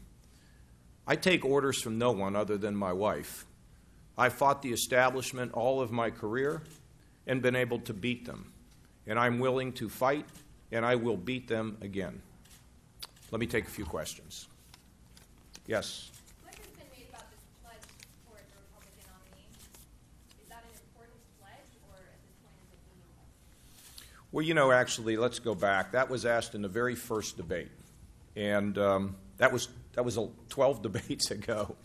And first of all, I don't believe that Donald Trump will be the nominee. This will go to a convention. Senator Cruz needs almost 90% of the delegates going forward to win the required number and avoid a convention. There's a greater chance that you will fly out of this building and land in Midtown than there is, well, you're in Midtown, but to fly up to where the ball is, they'll be dropping at the end of the year, than it is for Ted Cruz to have enough delegates to go to a convention. Donald Trump is going to need about 60% of the delegates. And after New York and Pennsylvania and New Jersey and Connecticut, places where I believe you're going to begin to see him decline, I don't believe he'll have the delegates either. Now let's see who they pick. Let's see what happens at a convention. And at that point, I'll make a decision about my endorsement. And I want you to understand that when it comes to an endorsement, there's kind of two groups of people, maybe there's three groups of people that I have to take into consideration. Number one, the people of Ohio. They would rank third. Number two would be my dear friends. They would rank second. And my family, my wife and my two daughters, two 16-year-old daughters who were impressionable. And when I make a recommendation, at this point in my life before, it probably didn't matter that much, but at this point, because of the nature of this election, it's going to matter what my wife and daughters think. And so I've got to make sure that I can represent them appropriately. And but all of those considerations have to be made, of course, including the great people of the state of Ohio who've given me the privilege of serving them as governor. Yes? New Quinnipiac University poll puts you in last place in New York State in the GOP. How close is it? Pretty close with Cruz, 1 point. 1 point. Well, that's kind of hard to say last. Significant with. Of course, I might be second, but there's only 3 in. And it also puts you in giving both Sanders and Hillary the best run for their money in New York of the 3. Isn't that the most bizarre thing? I trail Hillary by 5 points, and Trump trails her by 20. It's just it's a bizarre thing. Now, here in New York, we're going to do well in New York. We're going to be competitive. We're going to work very hard. Despite the fact that I got caught eating a piece of my pizza with a fork, I think that we can overcome that and get ourselves in a. By the way, I want you all to know that despite all the criticism I'm getting, my wife, who heard about this on the Twitter, called me last night and said she was proud that I have finally learned how to use utensils. But anyway, I think we'll do well here. I think we're going to be very competitive in Pennsylvania. I think the calendar is going to move our way. And I expected to do well in New York, and we're going to keep at this. Look, what's happening now is finally people are starting to hear the message that I have and begin to understand the record, understand who I am. And, and I consider that to be a plus. Maybe they'll hear me and they won't like me. That's always a possibility, but it hasn't been my experience that that's been the case. We're going to go to a convention, and the delegates are going to think about who can win in the fall. I'm the only one that, frankly, can win in the fall. And here in this state, whether it's in Michigan, where I lead Hillary by 11 points, whether it's in North Carolina, where the senator down there is only up 3 points at this point. What I will tell you is I happen to believe that if Senator Cruz or Donald Trump are the nominee, I think not only will they not win, but I believe it puts at risk the United States Senate. And I think the senators are beginning to look at this. Now, senators by nature are always nervous, and now they're getting even more nervous. So I think when we get to a convention, they're going to think about who can win in the fall, and I believe that the delegates will take very seriously who could be president of the United States. I got to tell you, I was at a convention in 1976 when Ronald Reagan challenged Gerald Ford. I was a very young man, but I actually worked aggressively and was in charge of 5 states for Governor Reagan.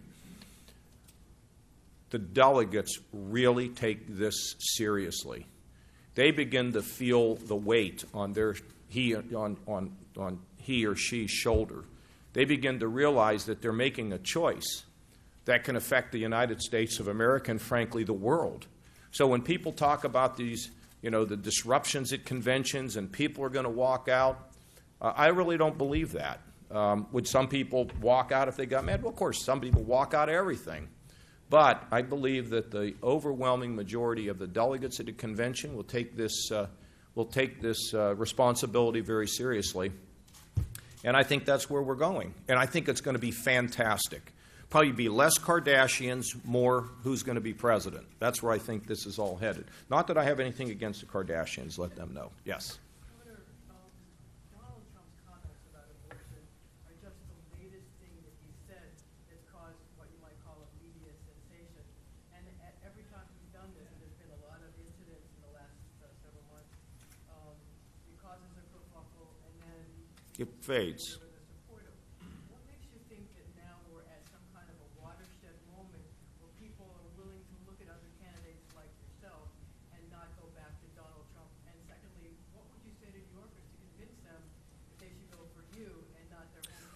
Well, look, if I were a stick in the mud, get along, go along guy, it wouldn't work. But I've been working and fighting the establishment and bringing change throughout my entire political career. I'll give you just a couple examples. How do you think it was as a Republican, I had teamed up with Ron Dellums to limit the production of the B-2 bomber against the entire defense establishment, including a Republican president and a Republican Secretary of Defense. And we were able to assemble a group, and the Pentagon wanted 132 of those planes, and I wanted 13, and I lost. because we ended up with 21. Okay, how do you think that felt to be fighting that? It didn't bother me, but it made a lot of people very aggravated. I tried to kill the Overseas Private Investment Corporation. This was a corporation that provided insurance for GE to sell light bulbs in Poland. I said we ought to abolish the thing. How do you think that went over? I think I won that actually in the House, probably lost it in the Senate because of the lobbyists. Do you know how hard it was to balance a federal budget and force the members of Congress to actually vote on specific cuts? I mean, they were just infuriated by me, but we were able to climb the mountain and get it done. In Ohio, I had to break the back of the nursing home lobby in order to let mom and dad stay in their own home. Back in Washington, I said if we're going to reform welfare for poor people, we got to reform welfare for rich people, corporate welfare reform. In Ohio, I've told local welfare offices that if they don't get their act together and become more responsive in terms of locating jobs for the folks who are on welfare, I'm basically going to take their responsibility away from them. How do you think it is when I'm fighting big oil on trying to get a reasonable severance tax so we can cut the taxes for every Ohioan? You know what that fight has been like? What do you think it was like when the entire members of the Republican legislature passed a bill on water withdrawal from Lake Erie, every single one of them, and I vetoed it? I have been an independent person all my life. My father carried mail on his back, and my mother's mother couldn't even speak English, and my mother was one of 4. And as my cousin Barbara told me, she's the only one that got out of the 8th grade and to get a high school diploma. I am with the Trump people. They just don't know me. So what they hear is they see Coke, Pepsi, and Kasich, and they're shopping. And they kind of go, well, I kind of like the Kasich brand, but I don't really know much about it. So I might as well go with the Coke or a Pepsi. But what's happening now, I think people are beginning to get more of a sense of who I am. I don't know if it's watershed, but when I point to these 5 things that all happened in 24 hours, when you start talking about nuclear weapons, you start getting people's attention. When you start talking about, banning somebody coming into this country on a religious test, over time people begin to think about it. As I pointed out, if we repel all the Muslims, how are we supposed to find out what's going on in the Muslim community? People know that. Yesterday I was in Queens. I brought every one of these issues up. And you could see people shaking their heads. It's sort of like immigration. What are we going to do? Go around trying to pick people up into the neighborhoods and leave their kids screaming and crying on the porch while we haul them away in the back of a police cruiser? I now am in New York and I have Latinos walking up to me saying, you keep going, thank you. So I think at some point people hear it. If they don't, then I will have tried my best. This is such a privilege and an honor to even be here today with all of you. We have time for 2 more questions. You mentioned you have 2 16-year-old daughters. As a father, how does it make you feel when you hear Donald Trump's comments about women? Well, I don't like his comments disparaging anybody. And, of course, with my daughters. That's why when I'm asked what am I going to do if he were the nominee, and it's why I say that if he were the nominee, at that point I would have to determine how I felt. But it's pulling so many people apart. It's the attacks that we've seen on women. We know about the whole Megyn Kelly business, which was terrible, atrocious. But we've seen the attacks on religious and entire, worldwide, the issue of the Muslim faith, Islam. We've seen, divisions among people who came here illegally, but should have an opportunity to settle here if they have not violated the law. We have frightened them. And then we've come up with these absolutely absurd comments that we're going to get the Mexicans to build a wall and pay for it. I mean, I don't know how you people even deal with this. Now, I know that eyeballs give ratings, and ratings means you get a pat on the back, but, you also have a responsibility in this business. So we'll just see what happens here. It's an unsettling time, but people are looking to express their frustrations, and he's been the way to do it, way in the back. Governor, you, as governor, have signed a large number of abortion restrictions in Ohio. Would you seek to do something similar on the federal level, or seek to make abortion illegal? Well, of course, that's Congress that Congress passes those laws. I've been pro-life, except in the cases of rape, incest, and life of the mother all of my career, and I would have no reason to change that position. Yes, sir. Governor, you've said in the past that the way to beat Trump isn't by attacking him. Why the kind of change in approach here? Well, first of all, I raised issues against him in I think the third debate when I talked about two things that were going on. One, his immigration policy, and secondly, Ben Carson's ridiculous notion that we would abolish Medicare. You know, I don't want to, I'm not going to live in this mode. You go to my town halls, which you've attended many of. I continue to be positive, but when I see a number of these things that have been said, I have to say something about it. If I don't say something about it, then I really feel as though, as a public official, then I'm not doing my job. But I don't want to live in this mode, but there are times when I have to speak out. You talk about, we have a very, very serious situation here post-Brussels. I mean, let's just take 1 second and think about this. They can't get their act together over there. Bureaucracy, political correctness, the inability of people to take these threats seriously resulted in the death and injuries of a lot of people. I mean, how could you know that you have a radical jihadist coming to your country and you have the head of Turkey telling you and you just ignore it? And one person doesn't tell another person? Are you kidding me? And after the horrible massacre at Charlie Hebdo, to turn around and to see that they took this lightly? This is intolerable for the world. We have incompetent government officials who are not doing their job. And the United States has to lead the way, because I'm going to suggest to all of you, if we don't create the proper environment for intelligence and policing, the inevitability of these attacks coming here is guaranteed. But if we can police, and if we can share intelligence, and we can continue to support our joint terrorism task forces, which we will do in America, America can be safe. Always tough with the lone wolf and the homegrown terrorists. But the ability to disrupt a major attack involving very powerful weapons is something that I think we can achieve in this country. But you can't get there without worldwide communication, cooperation, intelligence, and policing. With all that done, then I think we stand a very good chance to defeat this enemy. Thank you all very much. All right, that was John Kasich from earlier today, and we have about 10 minutes left in the show, so I wanted to take you back to some of our local stories for the day that you can expect, or perhaps updates on our 9 p.m. broadcast. You can watch our 9 p.m. broadcast online at fox10phoenix.com/live. But in the meantime, for the next 10 minutes, I'm going to show you some very cool video from our 6 and 5 o'clock broadcast earlier. Celebrity Fight Night is going to be happening pretty soon. And they've had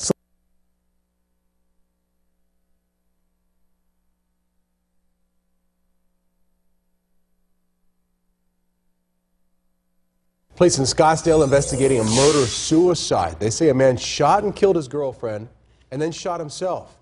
He was taken to the hospital, but he died this morning. Jessica Flores live now with what neighbors heard happen in the area. Jess? Yeah, guys, this all happened last night here around 10:40 p.m. We're in front of the apartment where this happened, and we are learning more details about the man police say killed his girlfriend and then turned the gun on himself. The Arizona National Guard tells us he was a soldier with the National Guard. The victim still has not been identified. At the apartment complex near Granite Reef and McDowell Roads, a disturbing scene. Police investigating a murder-suicide. When Scottsdale police officers arrived and forced themselves into the apartment, they say they found a woman shot dead and a man with a single gunshot wound to the head, a gun found nearby. Neighbors heard arguing and what they believed were multiple gunshots from inside of an apartment here at this complex. All I heard was